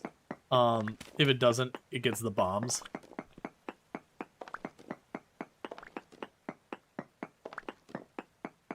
Alright, so pretty soon I'm gonna have to head back. The cold's starting to get to us because I'm just full sending with the quartz. But on the bright side, I'm not worrying about quartz for a long while.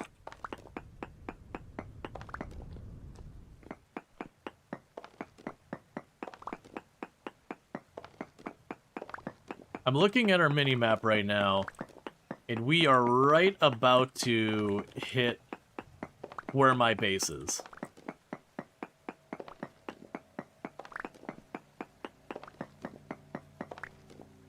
Nope, there's the freezing to death pain.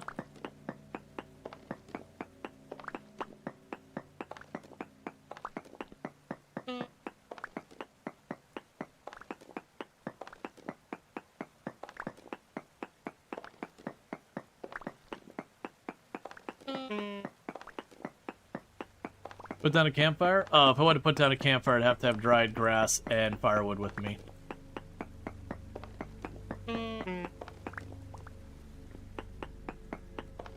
Which require me to, like, go out and get said things. But you notice how slow we're dying. I'm not super worried about it anyways. Like, genuinely, I already have more quartz than I know what to do with. And I probably should not still be getting it.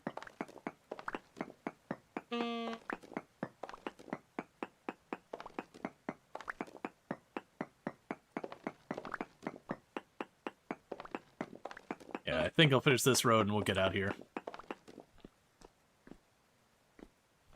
Yeah, so we got what? 1, 2, 3, 4, 5, 6, 7... 7 full stacks of quartz.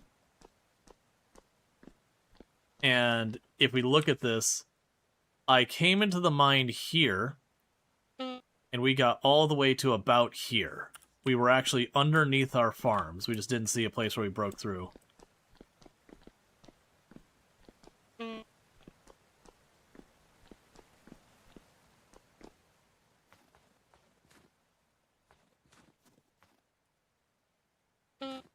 Now, I need to avoid the mistake of immediately chucking all of this into the pulverizer. Because some of it needs to go in the pulverizer, certainly. But, we don't need that much. Alright, so let's go 1, 2. Grab you. The clear quartz stays. That's the good stuff. Oh, that's borax. We can put borax in here as well. That's another stack of clear quartz. Yeah, for right now, I'll pop over here.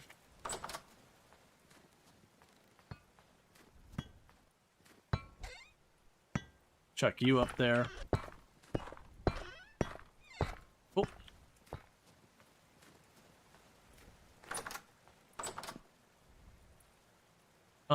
Let's see here. We got a bunch of shale. I can go here. That's fine. Grab you.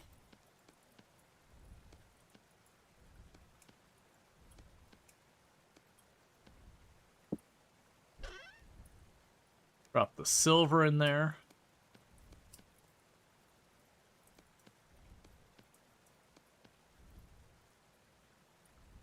Okay, we got the powdered borax.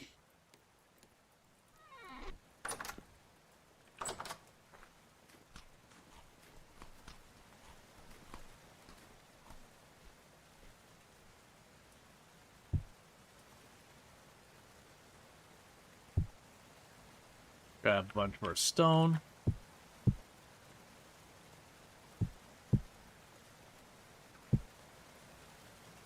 Okay, so let's go back down to the basement, grab some of our stuff. You know, that's one of the things that we definitely would consider doing in time is, sorry.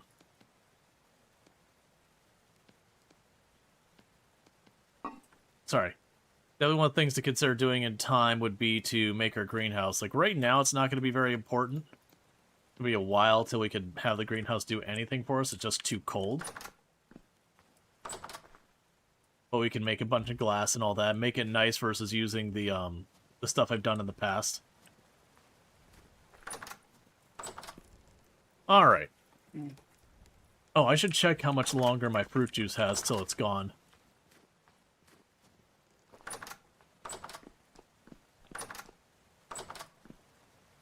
Ooh, all those... Okay. That's gonna go bad soon. Honestly, at this point...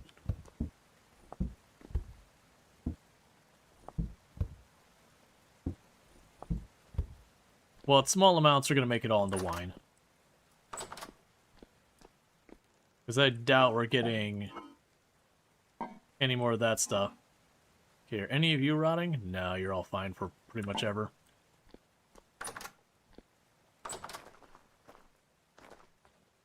Alright. So I've got all that going. We've got all this. We have a spare pickaxe on the wall. Alright, so.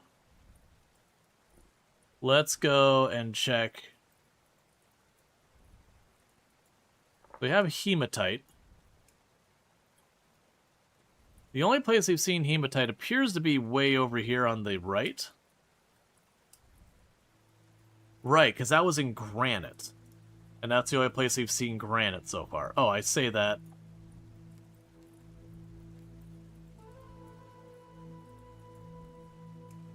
Yeah, and that's a bunch of stuff up there, but no more hematite up there. We also have magnetite.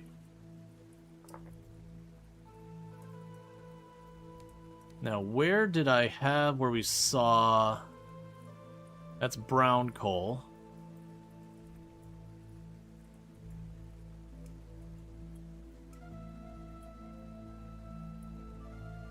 I don't think we depleted, because that's a place for...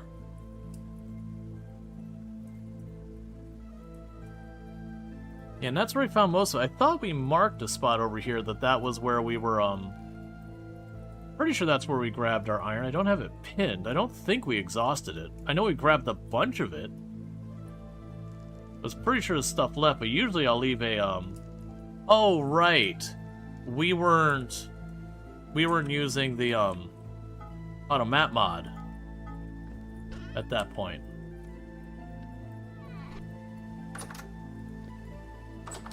So I've got 3 pies on us. I'm gonna grab...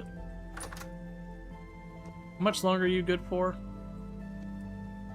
Gonna grab extra pies, because this is gonna take a little while. Okay. So I've got plenty of that. So the hematite is basically just south and east of us.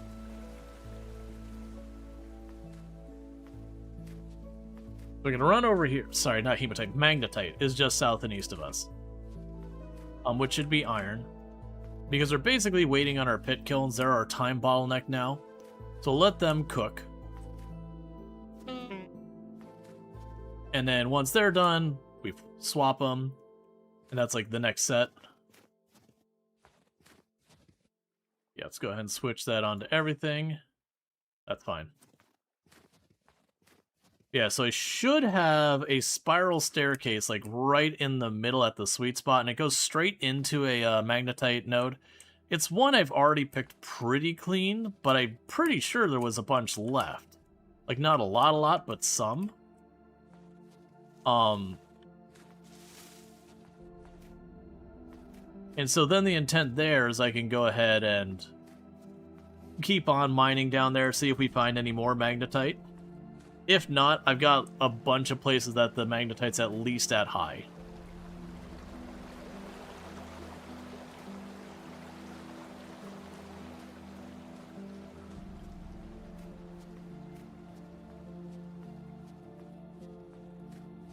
And we still need 6 more of the temporal gears for teleporters we found. Yes, looks like that's in the... Yes, the place we're looking is on the southwest end of the Andersite fields. Desert, whatever. Where all the sand is.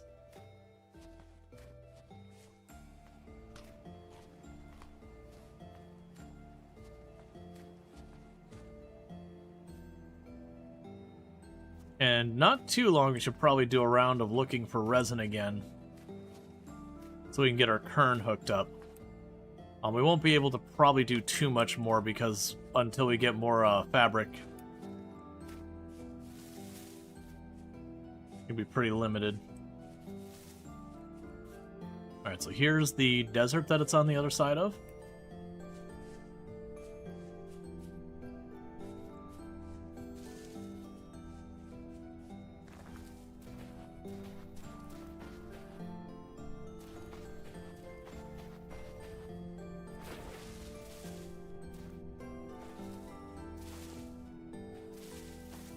We also still have a ton of meteoric iron. I haven't decided what I'm going to do with yet. I definitely feel like the meteoric iron I want to use for something that isn't like tools that'll wear out. And instead save for like things that I don't really, like, you know, things you're going to look at like the Helve Hammer. Like it could have made the anvil out of it. That would have probably been a good use just so we have a cool looking anvil.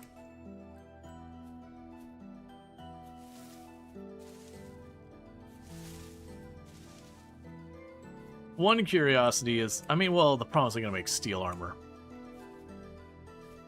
Okay, so right in the middle here, I believe, is where... Yeah, so it's right here.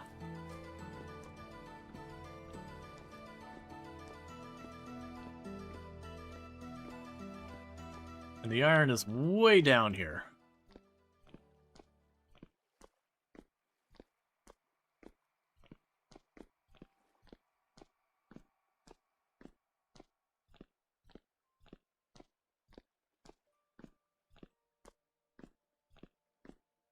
I need to be using ladders. I need to, like, stop and take a time to grab a bunch of stuff to make rope ladders so that when we come to these areas, I can just make a rope ladder the whole way down. The pro and con there is it's very easy to,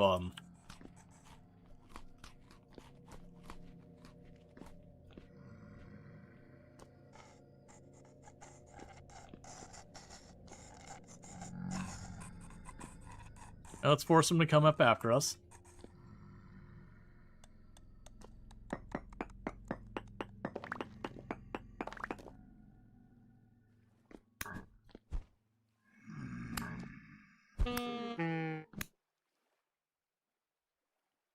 Because they basically don't have armor.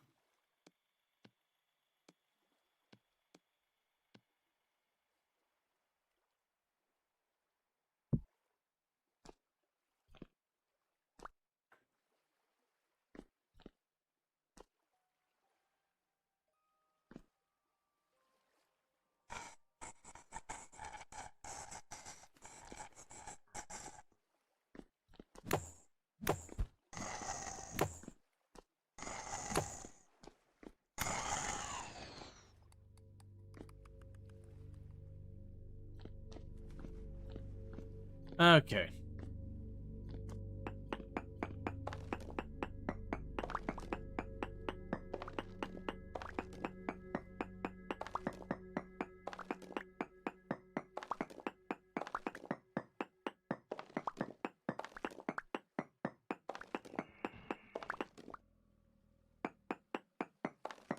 So I gotta watch, because I made the space big enough now that very genuinely stuff can spawn in here with me.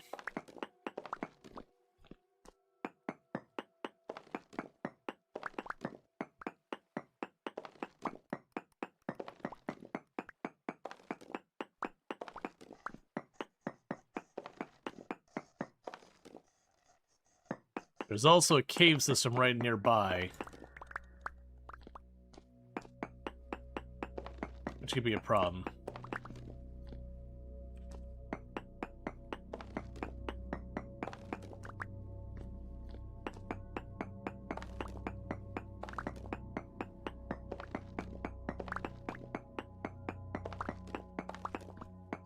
Okay. Yeah, that's what, if you see those weird, like, fences on the ceiling there, that's what that's about, is a cave above us, and that was me plugging it up so that enemies wouldn't fall in on my head.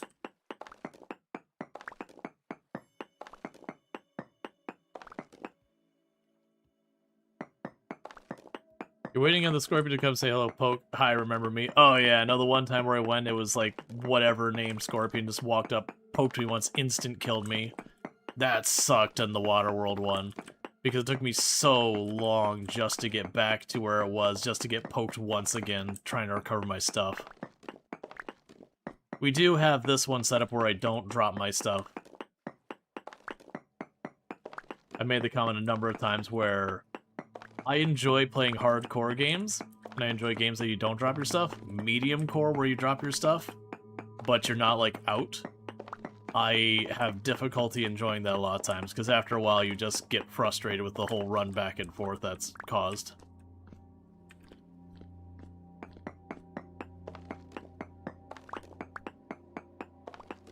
Okay.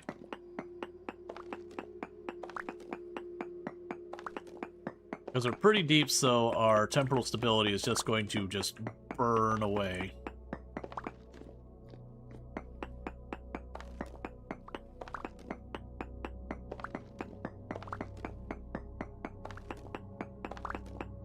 Yeah, that's what I figured. I was like, I know we hit this node hard, but, like, iron nodes are big.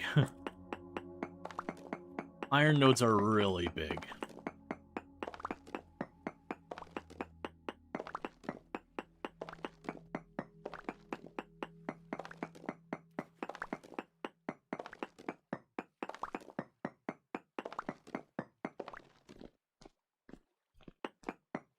It's you ran back to your body too many times in old school MMOs.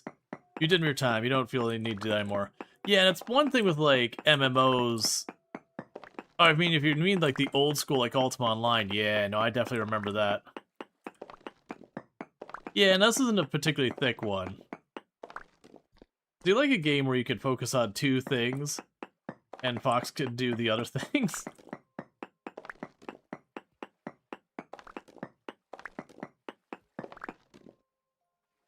Yep, no, I did a lot of time with Ultima Online. And yep, I know the run of shame going back to your body. Because you bit off more than you could chew, or PvP stuff.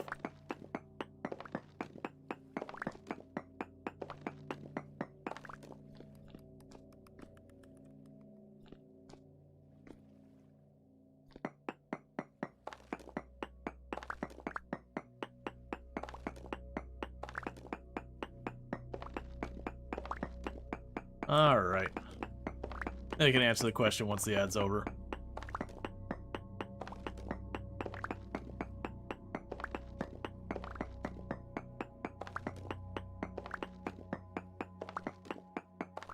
But yeah.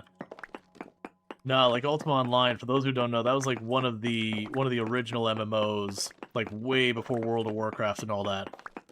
But yeah, no, you would die and all your stuff would be on your body. Like later on they added, because originally it was like there was just the PvP world, like that's where everyone was, and so if you died, people could just steal your stuff, and they could get flagged as a criminal, which just meant there was no consequence for you murdering them. But the only consequence was if you murdered someone, you get flagged as kind of like player killer. But you could just kind of wait it out. So a lot of people would like go to their house, lock the door, and then just AFK while their timer ran out. Because you could kill criminals and murderers without any consequence. But yeah. No, it's definitely a thing. You get into like some of the dungeons, get super far down there. And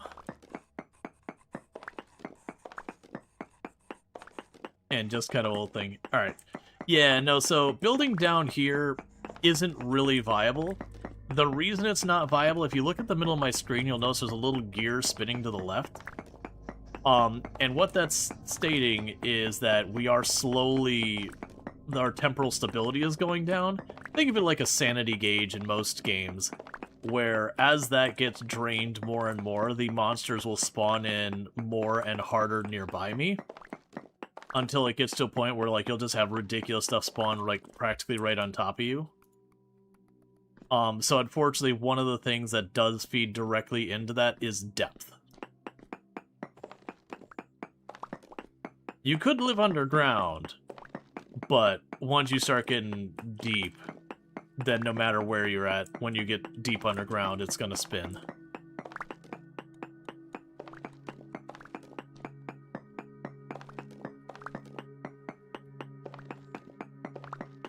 Like, and you'll see if I get bullied away from this, well, either A, something will spawn and kill me, or at least injure me bad enough I gotta back out.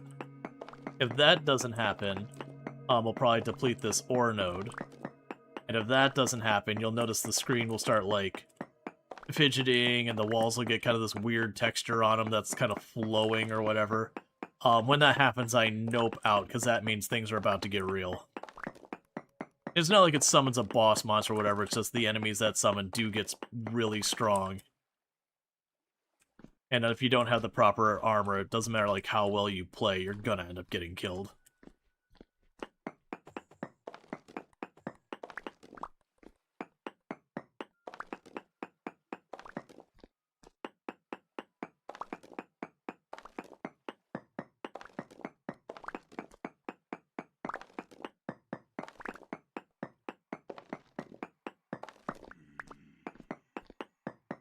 Or my inventory will fill up and we'll get out of here, but I gotta wait till that happens. That's the reason I brought all the extra pie. Is I figure we're just gonna go absolutely hard on the iron. Because I'll need the iron for steel anyways.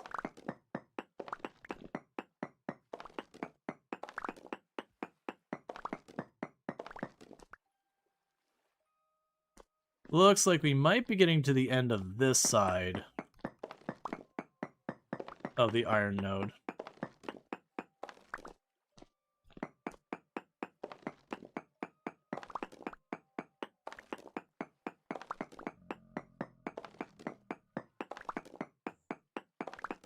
Now, sometimes because of how big these ore nodes can be, and like you can find them where they're like ultra dense or whatever, you can run into a situation where you'll have one of these nodes, and you'll be mining it, and it will get you close to another node that you end up kind of bridging between the two of them.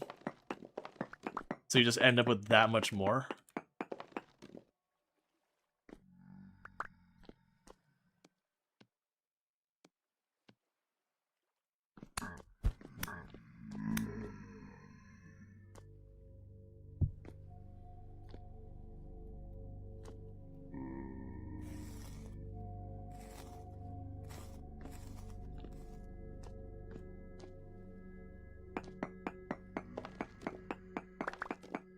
Okay.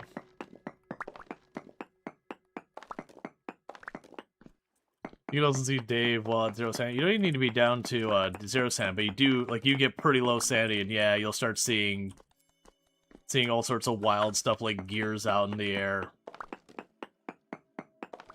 Oh. We've got some of these going up a tile.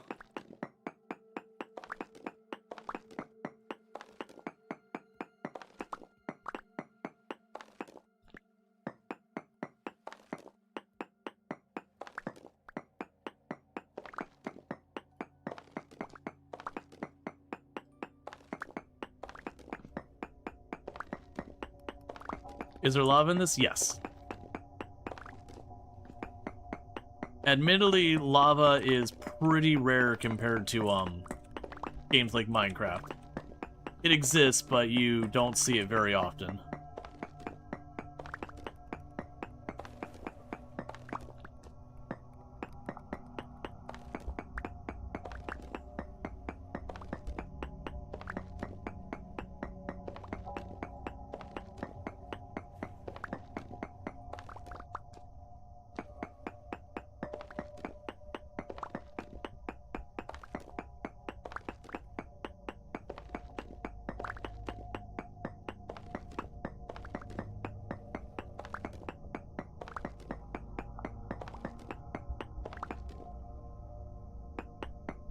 Okay.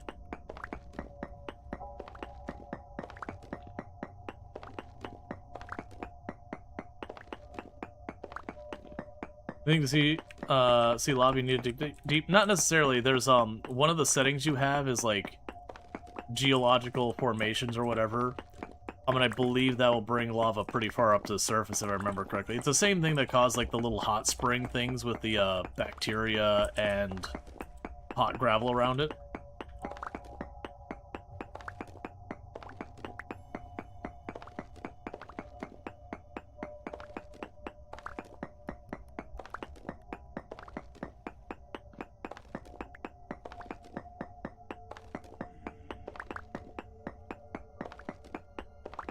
Okay.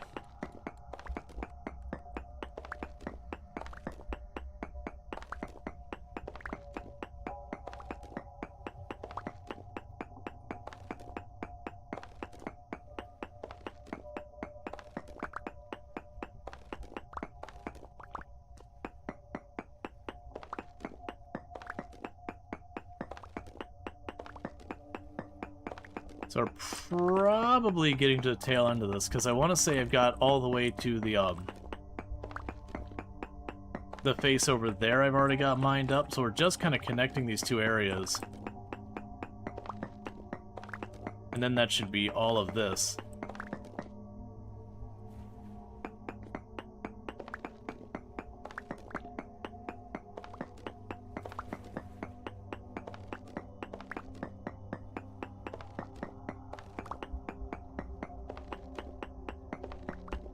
Need more than one iron source? Oh, I've got a lot of places where I know that there's iron around.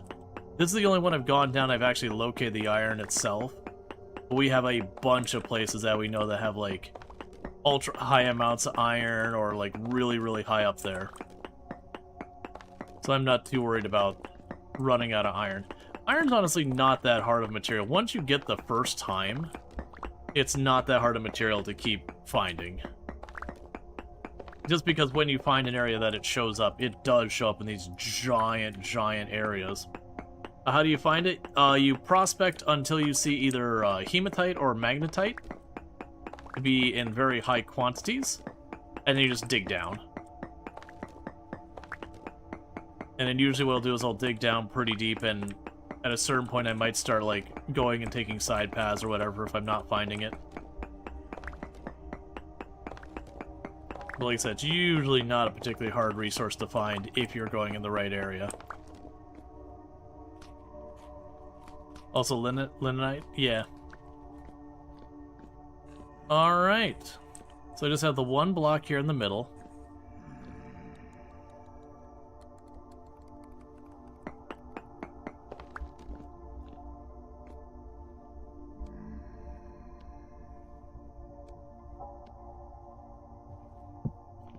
I believe it can climb on that.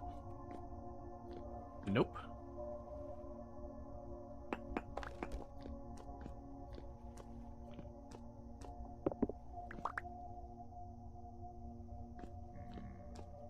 Can I do it this way?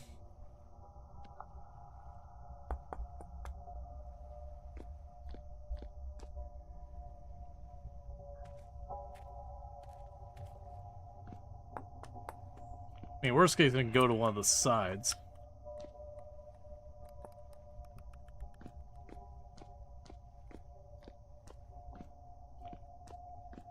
Alright, well, before we worry about that,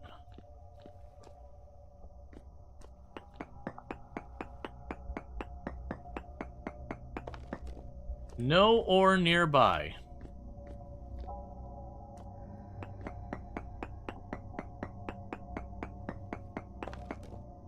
Trace amounts of ore nearby.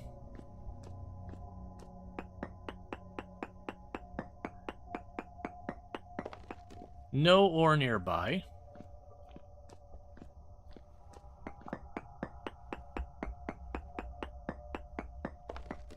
Trace amounts nearby.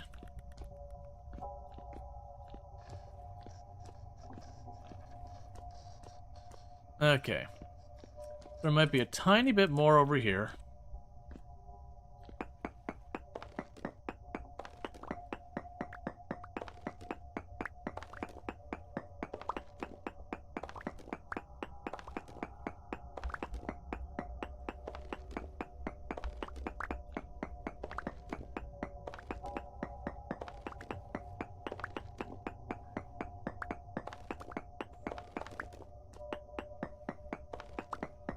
Okay.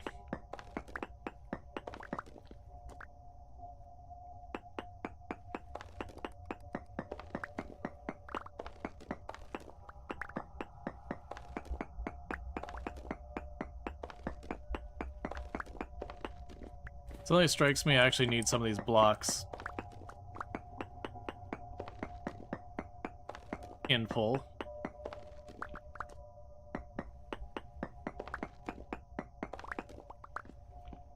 I think it was 8 of them I need like that. And also what I could do then is just do this.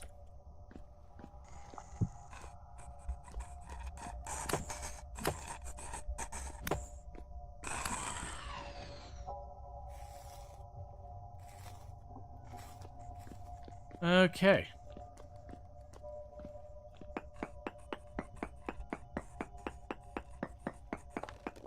How'd he get there? Spawned.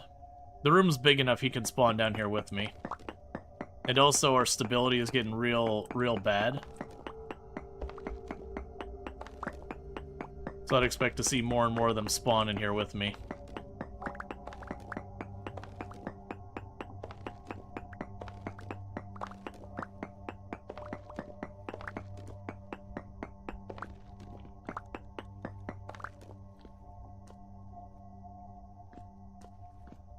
Okay, check it again. Still trace amounts.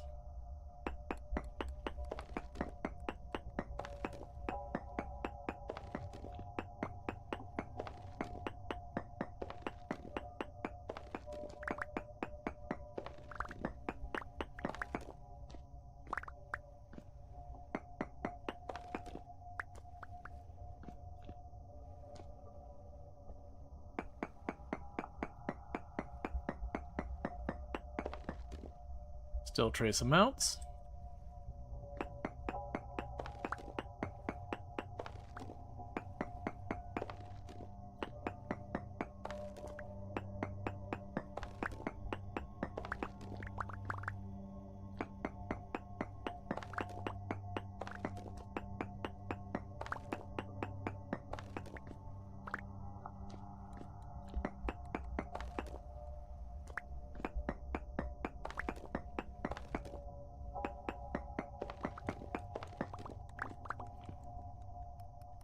Six, and like I said, I need 8 if my count was right.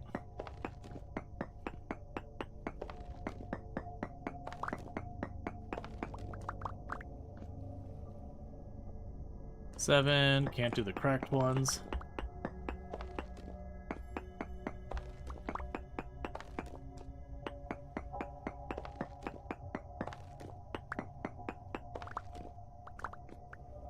Okay, that should give me all of those I need for making the coffin thing for inside.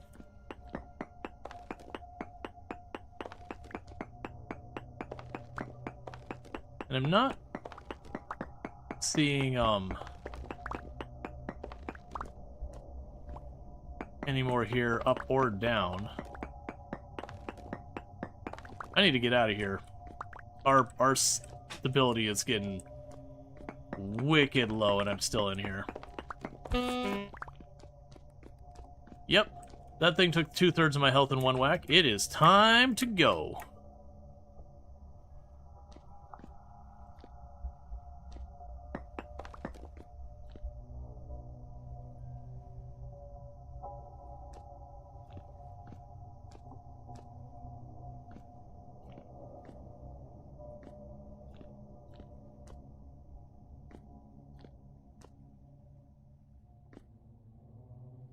All right.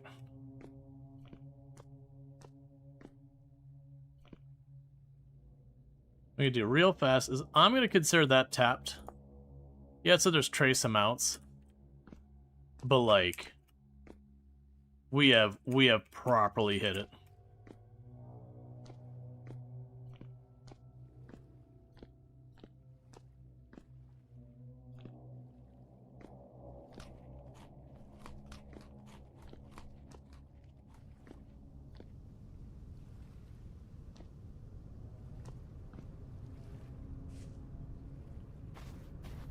Alright, now we go home. your local HOA leader. That's okay. We were down to 1 tile of inventory space not filled. So we weren't going to be down there much longer. And we got everything we could possibly need from there. We got a giant mountain of iron. I did get enough of the andesite blocks to make the lid and the base of the coffin that we put the iron in to process it into steel. Okay, now I gotta remember, you need to go slightly north, then east. So I don't have to go through all the mountains and all that garbage. Oh, hello. I missed one. Well, that's not super exciting, but okay.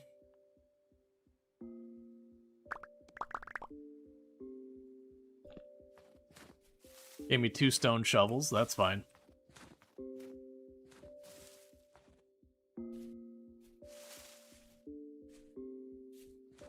All right.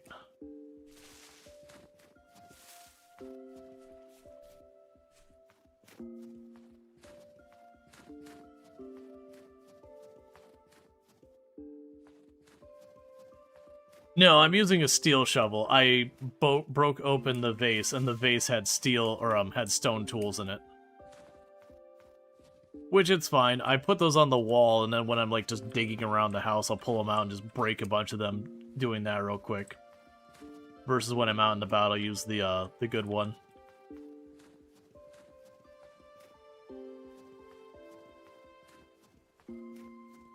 And I believe that's home right ahead of me on the left.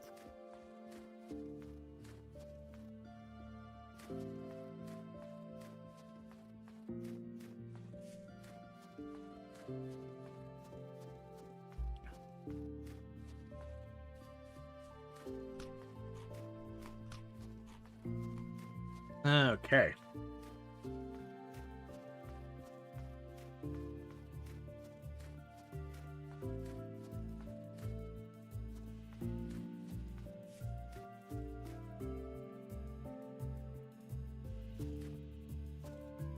Yeah, it'll be nice when we get some better armor. Because we get better armor, like if we put like actual steel armor on or whatever, we start fighting a bunch of the enemies and whatnot. And we can get the temporal gears, we can start teleporting around the map more. We can find stuff like the peridotite and all that. Yeah, we're coming up towards the end of December. I want to say it's around March that things start to properly warm up, that you can start like considering putting your stuff back in the ground or whatever. The last couple runs I've made greenhouses and depended on them. But this run with this giant farm, I'm kind of just ignoring it. Farm's big enough that I don't have to care.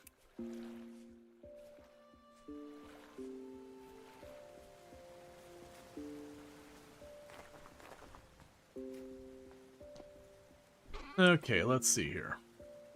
Drop you off. Got the 8 full brick. Alright. Those are all done. That's my first priority.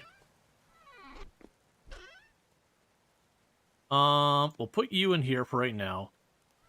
We can sort you out after the fact. Put the 2 shovels that gave me on the wall there.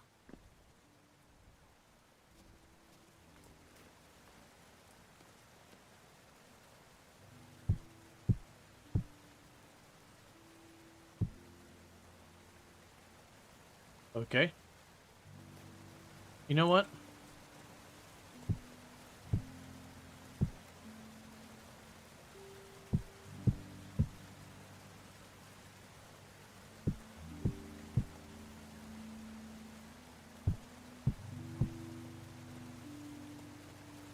I need to pull up a bunch of dirt and make paths. Okay, so we have more on-fire brick. Before we do that, we grab a stack of you.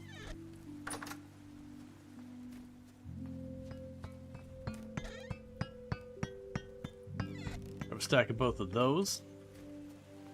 Just remembered I need a second stack of you. Yeah, so we're talking about needing some fire clay. This whole thing makes you need some fire clay.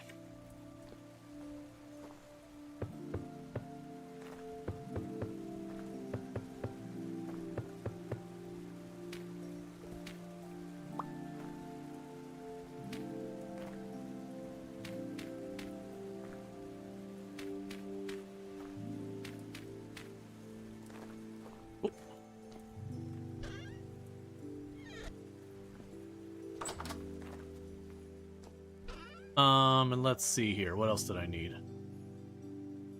I need the grass, sticks.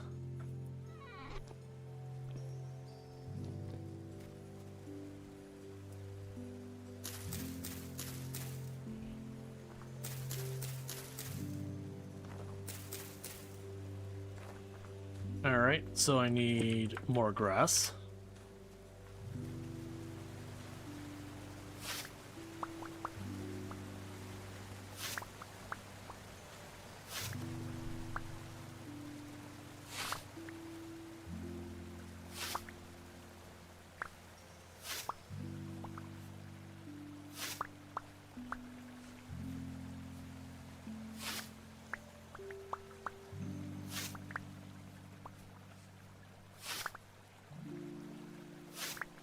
Yeah, no, it's acting as a grass farm right now.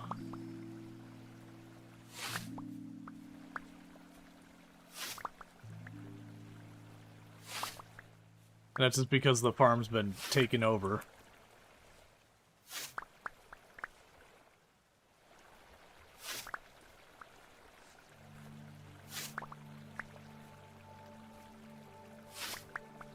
Okay.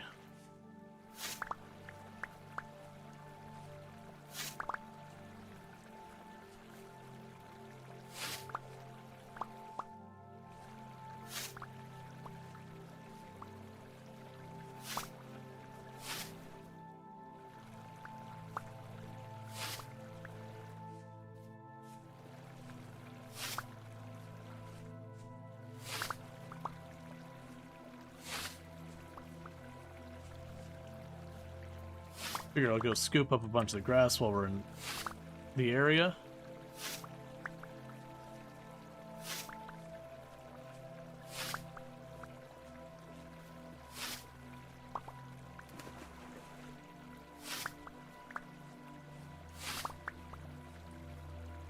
All right. That'll do.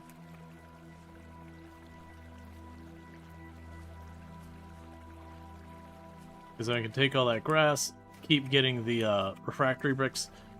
And that's always the thing. And I know they made it way better than it was.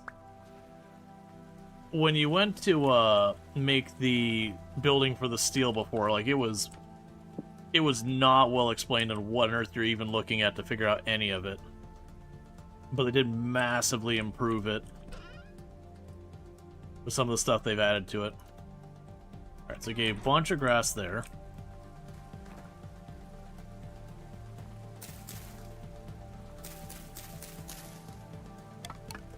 Alright.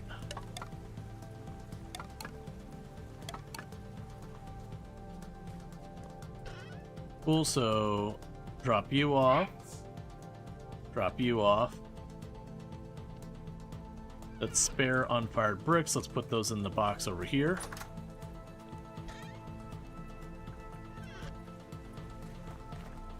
Then we can go over here real fast. Put you up on the wall, grab you off the wall.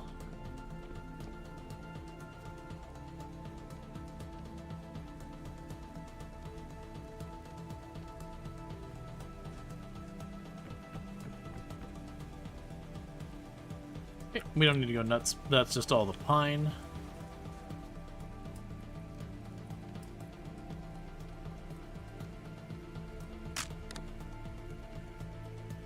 Okay.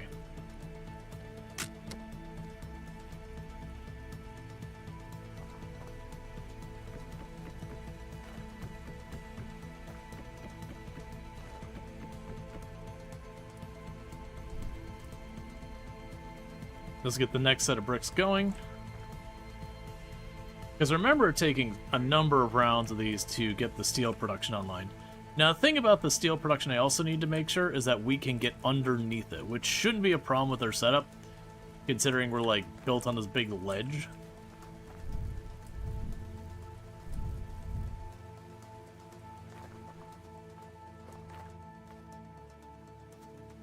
And all the extra goes down here.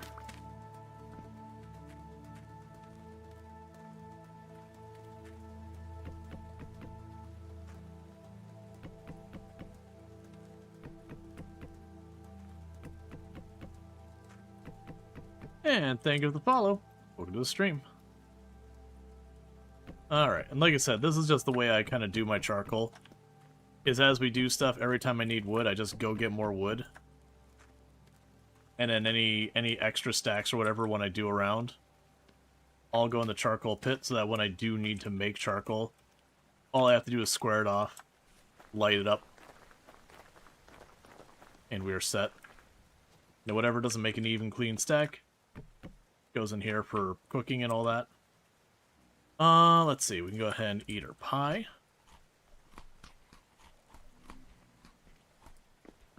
We got a ton of iron.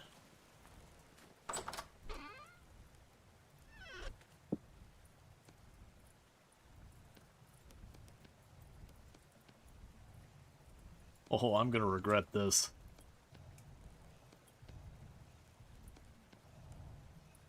Alright.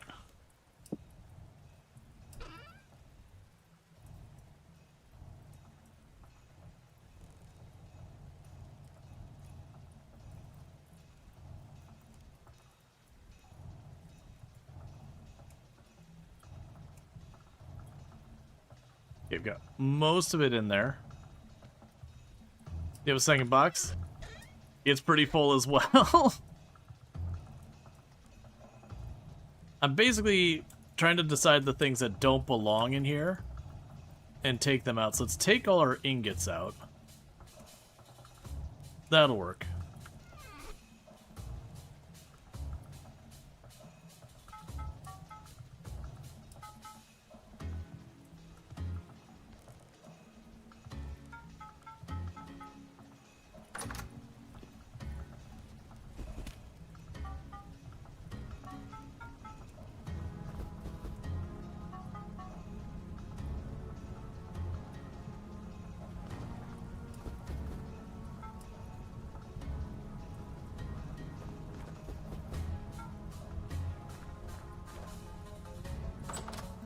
There we go.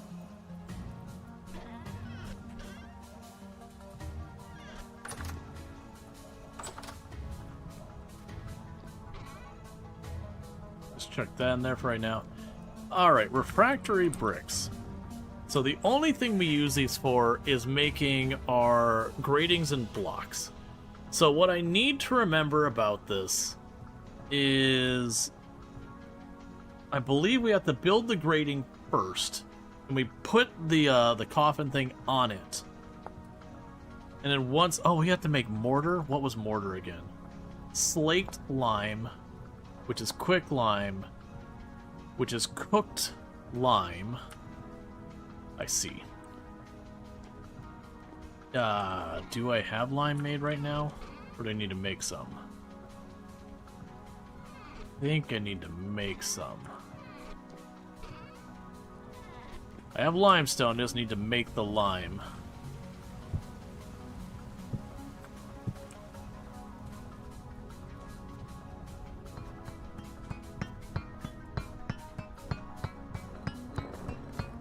Okay.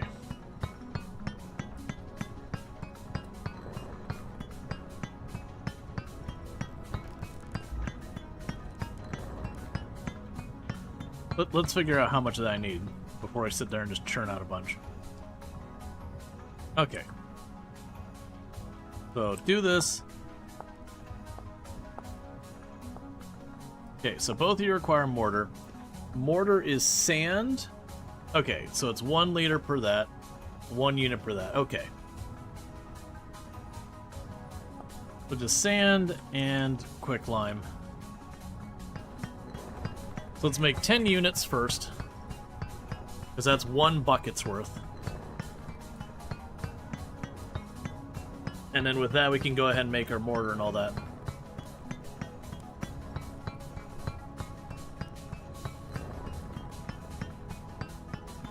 And I gotta figure out where I'm setting my steel production, because like I said, I need to get underneath it.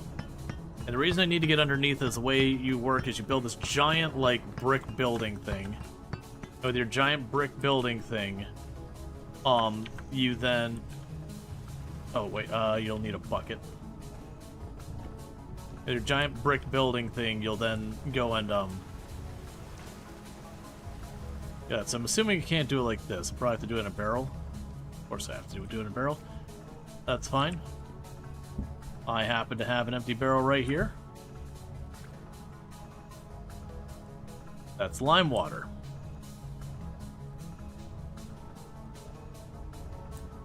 It's lime water. Because of course it's lime water. Okay, let's try it again. Only with actually cooking the lime this time. Kinda the whole thing.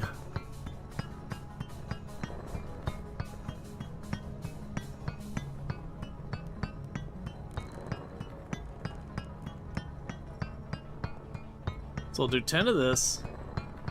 We'll cook it up real fast. Get 10 mortar and see how far that takes us.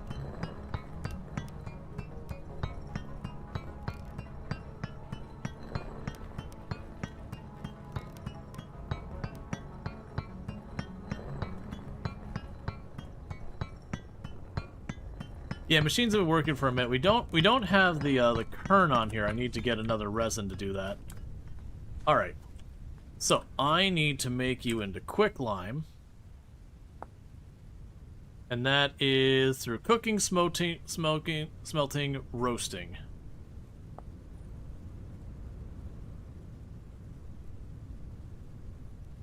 So that would imply I can go right here, chuck you there.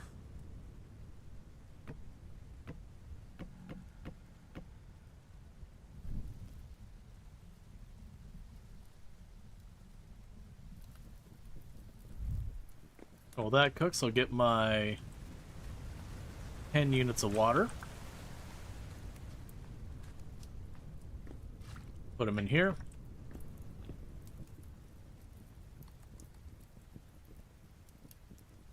Well, that only creates 5 quicklime.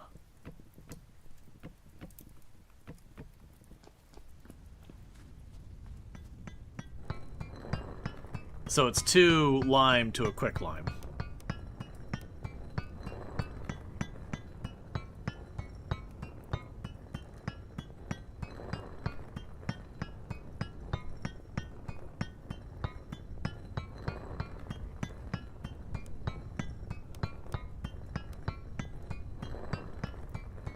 Alright.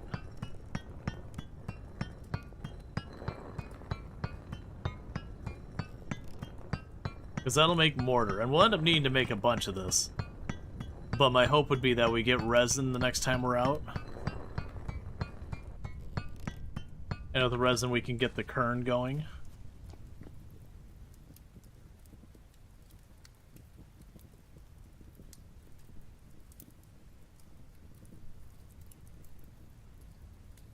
Cooking temperature 800. I don't know if you get to temperature.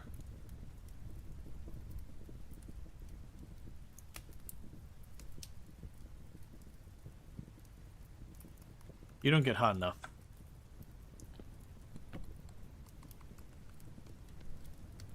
Alright, change of plan.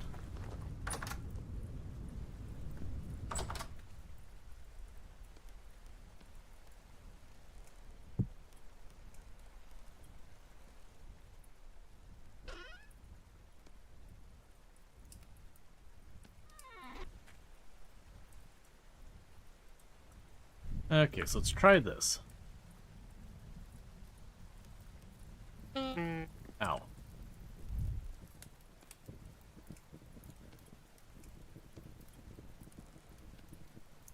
Because the issue was the wood doesn't burn hot enough to make into quicklime.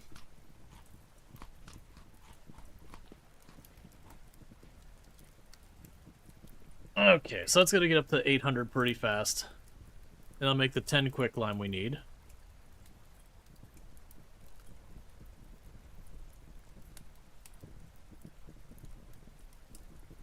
It is taking a while for that quicklime to warm up. Considering the fire itself is already in like the tens of thousands. Not tens of thousands. It's in the thousands, and the quicklime is still trying to get there and needs to get to 800 degrees. So it's looking like quicklime is unfortunately going to be a bit of a pain in that regard.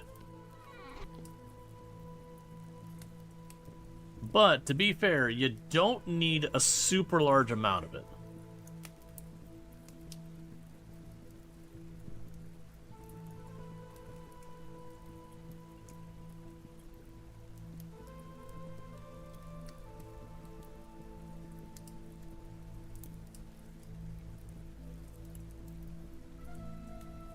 But my hope is to get the 2 grates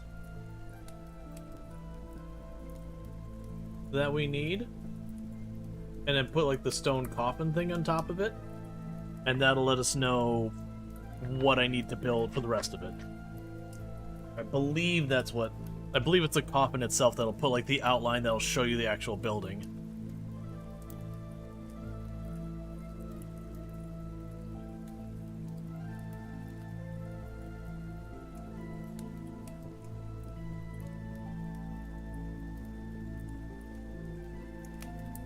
I'm gonna try to not get myself in trouble this time. The last time I did this, I put my my steel production really close to where my machining stuff was, and kind of boxed myself in. The thing though is I do need to have like the underground access to it, so I am gonna make some type of tunnel or something to go underneath to get to where I can just drop the coal in where it needs to be to run the thing. The alternative is I can build it up, which might not be the worst case, because I could deliberately like make an area where I can walk underneath and have like the whole thing on stilts. But considering our build up where we're already raised up, I do think I'm just going to you know, make the building, make a little down ramp to the area you gotta drop the coal in.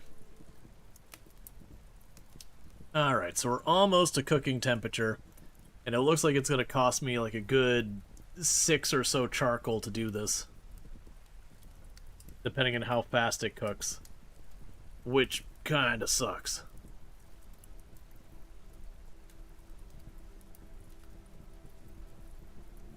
So that'd be 6 charcoal there.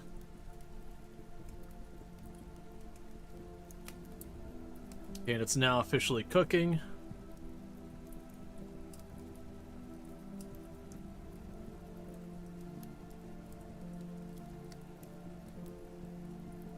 The question is, does it go one at a time or all at once?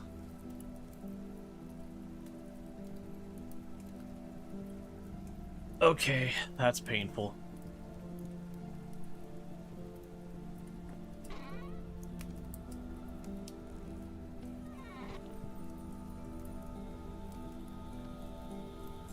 And that's part of what makes the steel production so costly on charcoal. It's all this stuff, like, this is obviously consuming almost a charcoal for like every third one of these, plus like 6 just to get it to temperature. And then on top of that, you know, and this is for like making all the bricks for the outside of the thing. And then the steel itself, when you build the whole thing, you shove a bunch of charcoal in with your iron bars. And then on top of that, you have to put a fire underneath that's 2 tiles deep worth of charcoal. And having that burn for like literal days. And so it is a very costly process to make steel. But it is the best material in the game. And especially now that we have the quenching and tempering, I can see where if you take the time to make a steel pickaxe, and then you get like 2 or 3 rounds of quenching in there to get its durability up, it's going to be a tool that you will be able to keep for an extremely long time. That said, when you do inevitably shatter one of them, it's probably going to be a deeply upsetting time.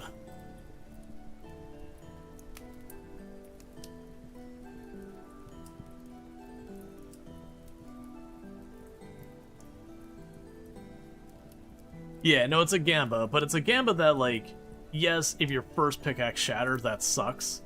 Or if, like, one of your earlier steel bars shatters, that sucks for, like, your tools making. But the reality is, if you end up making 20 tools, that Gamba will pay off. Like, the Gamba is weighted in your favor.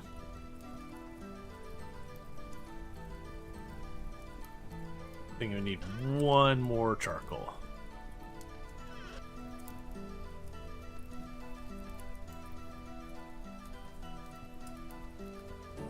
No, I might actually not need that. Because even when this depletes, it still has to cool down. And you've only got one more time of the bar filling up after this. And then we take our quicklime inside, and I believe we mix it with the water to make the, like, the slick lime or whatever it is. So when you have the best tools in the game, what do you do then? Is there something left to work towards? That's usually where we kind of drop off.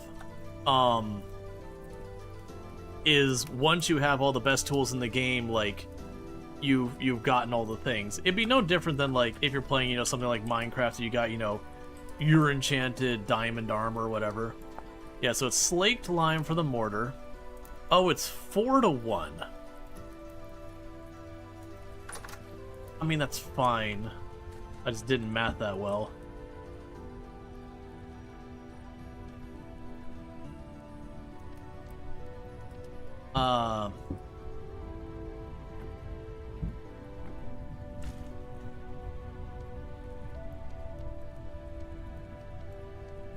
Okay, so to do this, what I can do, if I would quit doing it that way, put 8 of this in, and go here.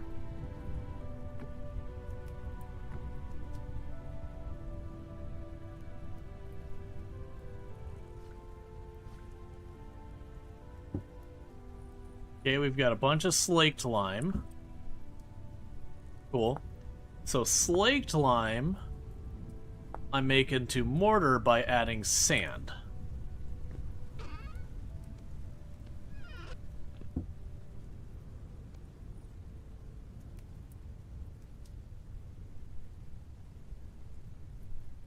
Oh, it made a lot of mortar. Okay, so that's not too bad. It's a whole big process, but it could be worse. Oh, it's so kind of bad when you kill the dragon, loot the diamond murder master. 10,000, but the game is over. Yeah, but I mean, every game has to have an end. Gotta figure out what to do with the lime. That's fine. So we'll take you out, put you in.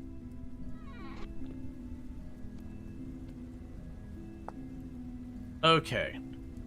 So, let's remind ourselves real fast on the steel making.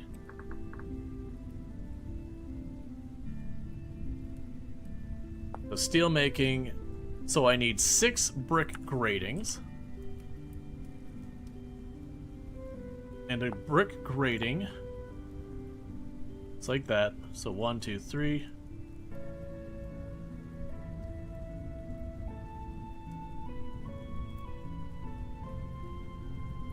And let's not hit shift in case it makes more than 1 each. I don't think it will.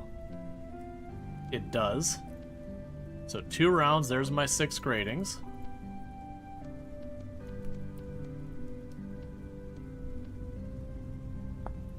And then I need a bejeebus number of these.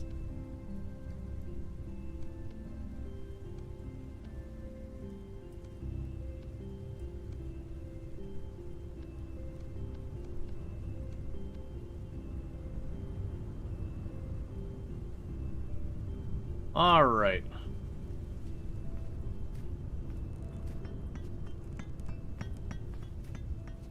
Yeah, now, but as far as, like, the progression goes, yeah, the progression as far as advancing tools and all that, once you've done steel, there is not more tools to get. You've gotten the tools that are available in the game. Okay, could just straight up put it back here. All right.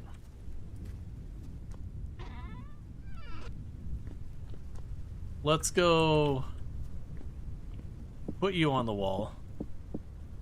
Got all these crappy stone shovels that I keep looting. Let's just start breaking a bunch of them.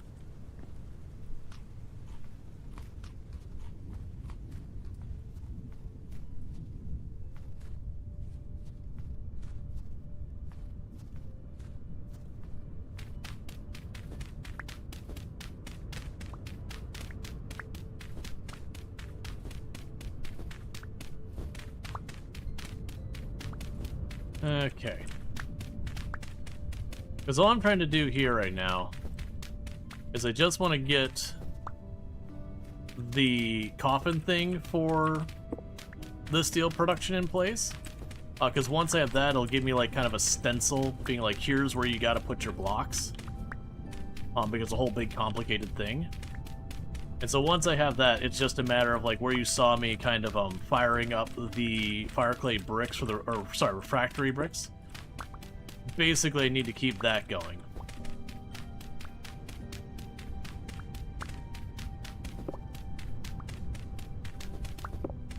Let's see, which for a lot of people means you've got a fun bit where you can start building crazy things. These are Minecraft, what contraption, options, all that. Yeah, like this one you don't, like, you know, Minecraft you could do like all the redstone shenanigans, that kind of stuff, where you know, like build a computer in your game and whatever. You can't really do that in Vintage Story. Instead of having like the redstone circuitry or whatever, we've got mechanical power. So you don't really have like a bunch of coding and all that you could do into it reasonably or whatever. So instead it's like you can make things that, you know, get two or three furnaces going and being able to like handle operating multiple anvils at once because you got this whole big setup with multiple hell hammers. But that's kind of as big as it can get. And there's not really a reason to go bigger than that because then you, the player, becomes the bottleneck that you have to move the stuff around. And I'm sure there's mods to like fully automate things and all that. Like it's just as ridiculous. Can you do auto crop farms? No, not without mods. Because I want to say like the big thing that worked in Minecraft for that was like you could either run water over it, or I think it's you would have like the redstone cause, you know, do something to pop all the crops off. But again, we don't have redstone or an equivalent of it.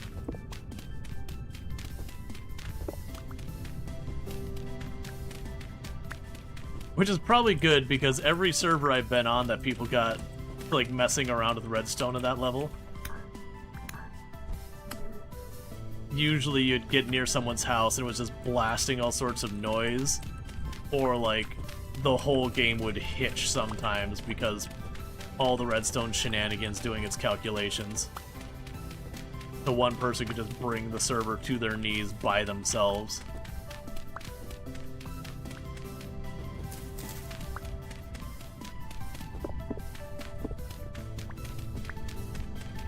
Which also, to be fair with Minecraft, you can do that with animals. You can get the animals breeding, and it's just another one of those things you can make the game run horribly because someone has, you know, 2,000 chickens shoved in a small area. I'm sure you can do that in this one as well.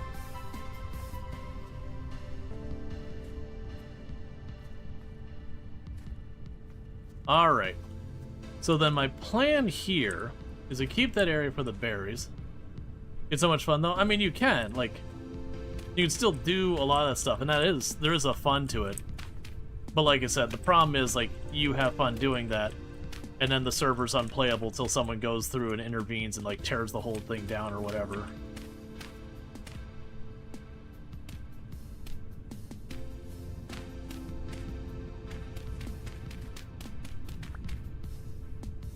Like, most servers you go on, there'll be, like, a hard no on a lot of that stuff. Or, like, they'll straight up disable the redstone or put some kind of limitation on the redstone.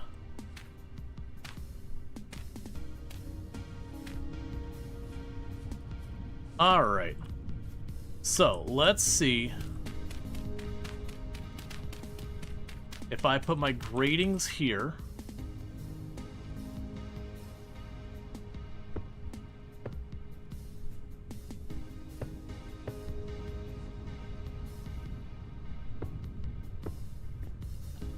Okay.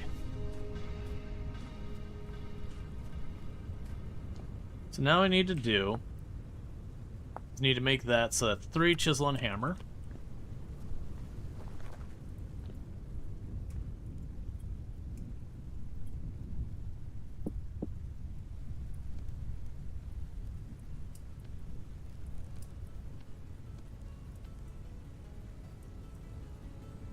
Okay, and then for the lid,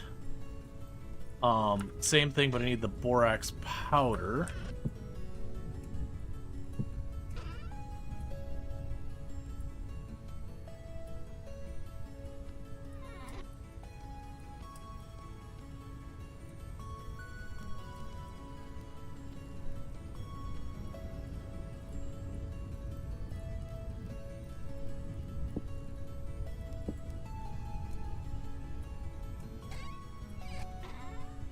Figure out the mortar and all that. Well, I mean, the mortar I can chuck it. Chuck the mortar in here. Chuck the refractory bricks in there till we're ready for them. Oh, we can also chuck. Give me 1 second. Just gonna try and snooze the ad so I don't subject you to any more ads than absolutely necessary. All right. And I mentioned it before, but I'm thinking the plan for tomorrow's stream, we might check out the Skyblock Project Zomboid mod. Because that looked interesting to me. It's not quite what I had in mind. Let's move you.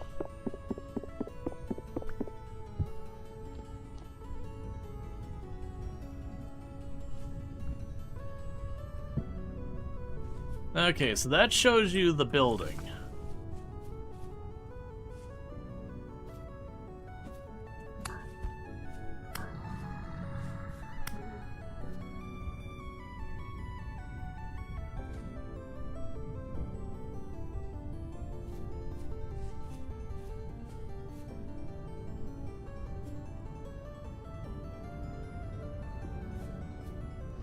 Okay, so depending on which side, I'll show you the door on either side.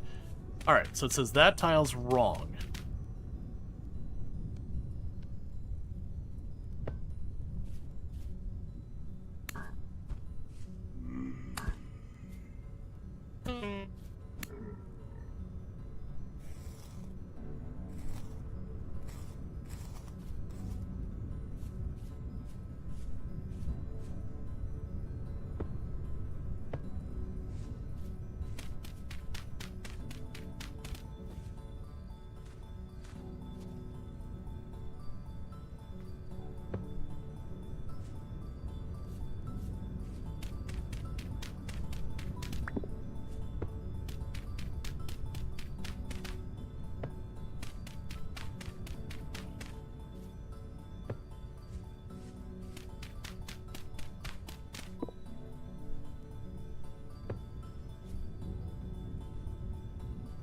There we go. Yeah, so you see where I'm going to have to build a bunch of these bricks and go the whole way up to this thing? So it's a big building. But once you build it, you're good. And then what happens is I put like a little pocket underneath here. And the little pocket underneath here, where this grating is, you put the coal directly underneath that, and you're good. So with all this going on,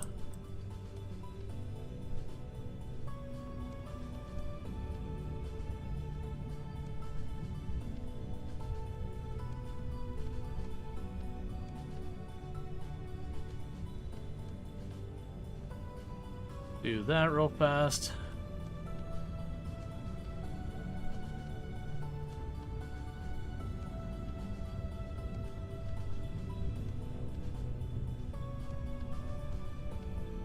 Cool.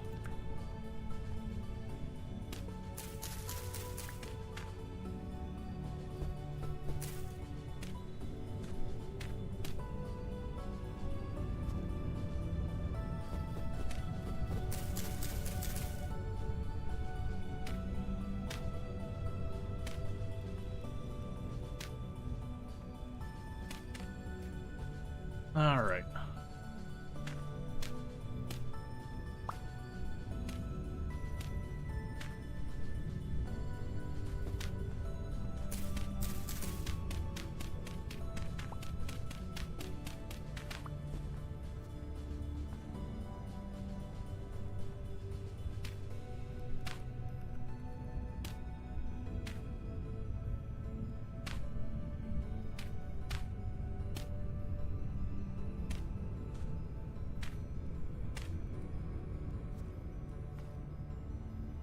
Okay, so I'm just trying to get this in place to be functional.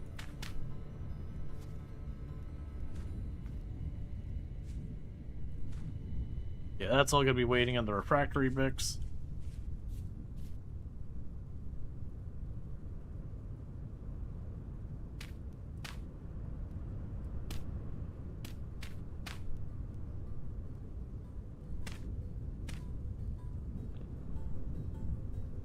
We have to go down a tile more.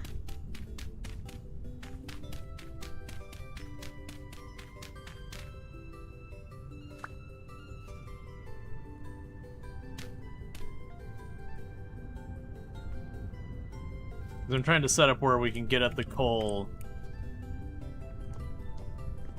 Right away, so we'd have...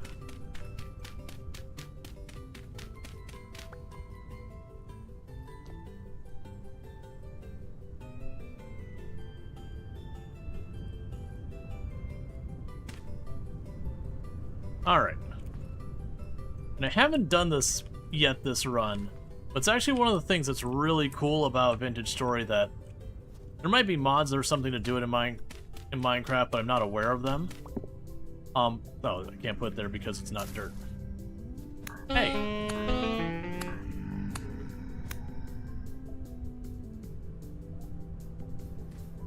That's fine, it took off.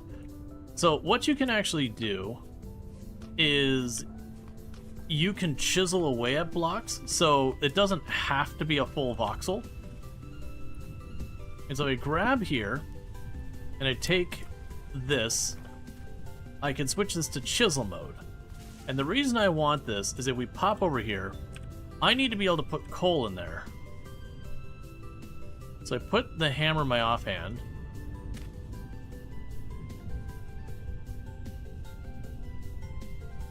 Why are you not... Maybe I can't do it this type of box? I'm guessing I can't do it to the packed dirt.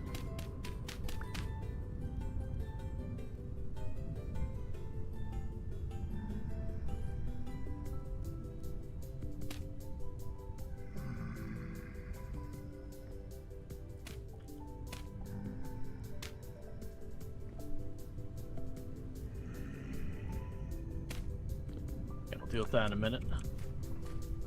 Alright. Let's go find...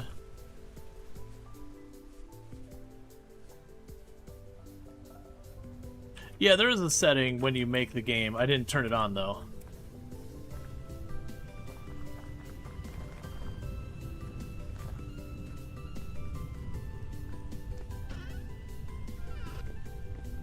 Look, they've had a spare cobblestone block this whole time.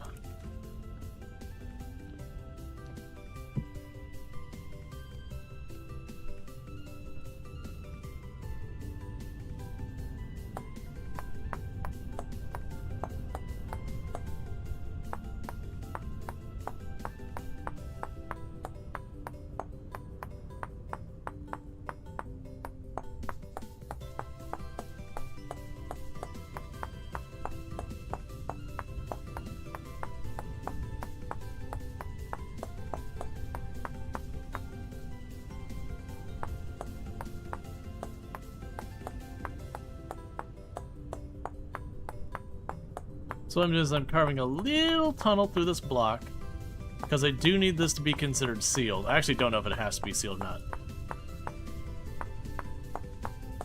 But this, I have a little window that, as long as I, when I'm crouching, can see the bottom of the far block, then I'll be able to put charcoal in here.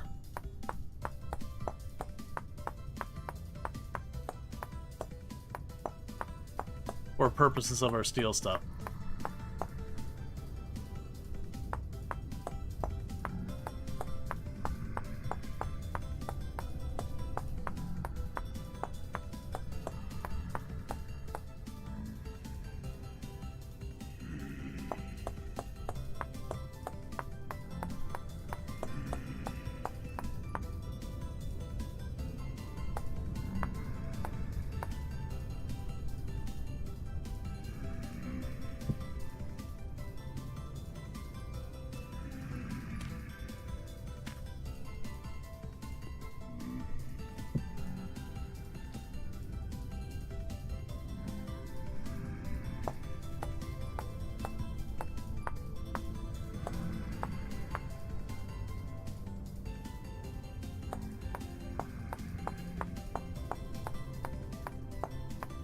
Okay.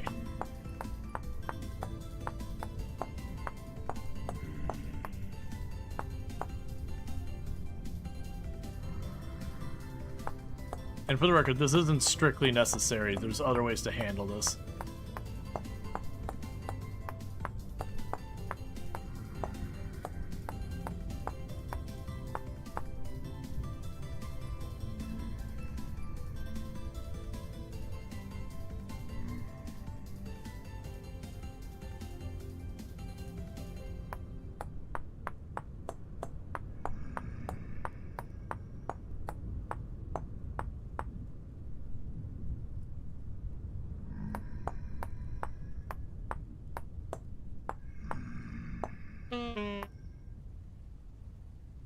Oh, we're cold. I'm so close.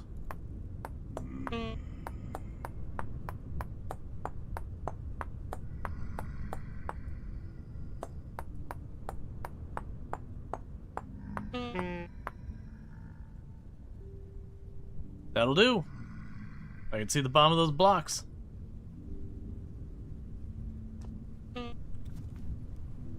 So yeah, so now it's just a matter of producing lots and lots of refractory bricks, mortaring them together like we did with the first set, and once I've got all that set up, we would pack a bunch of iron ingots in there with a bunch of charcoal, seal the lid on, and we're all good there. Let's see. Oh, let's go ahead and put you back.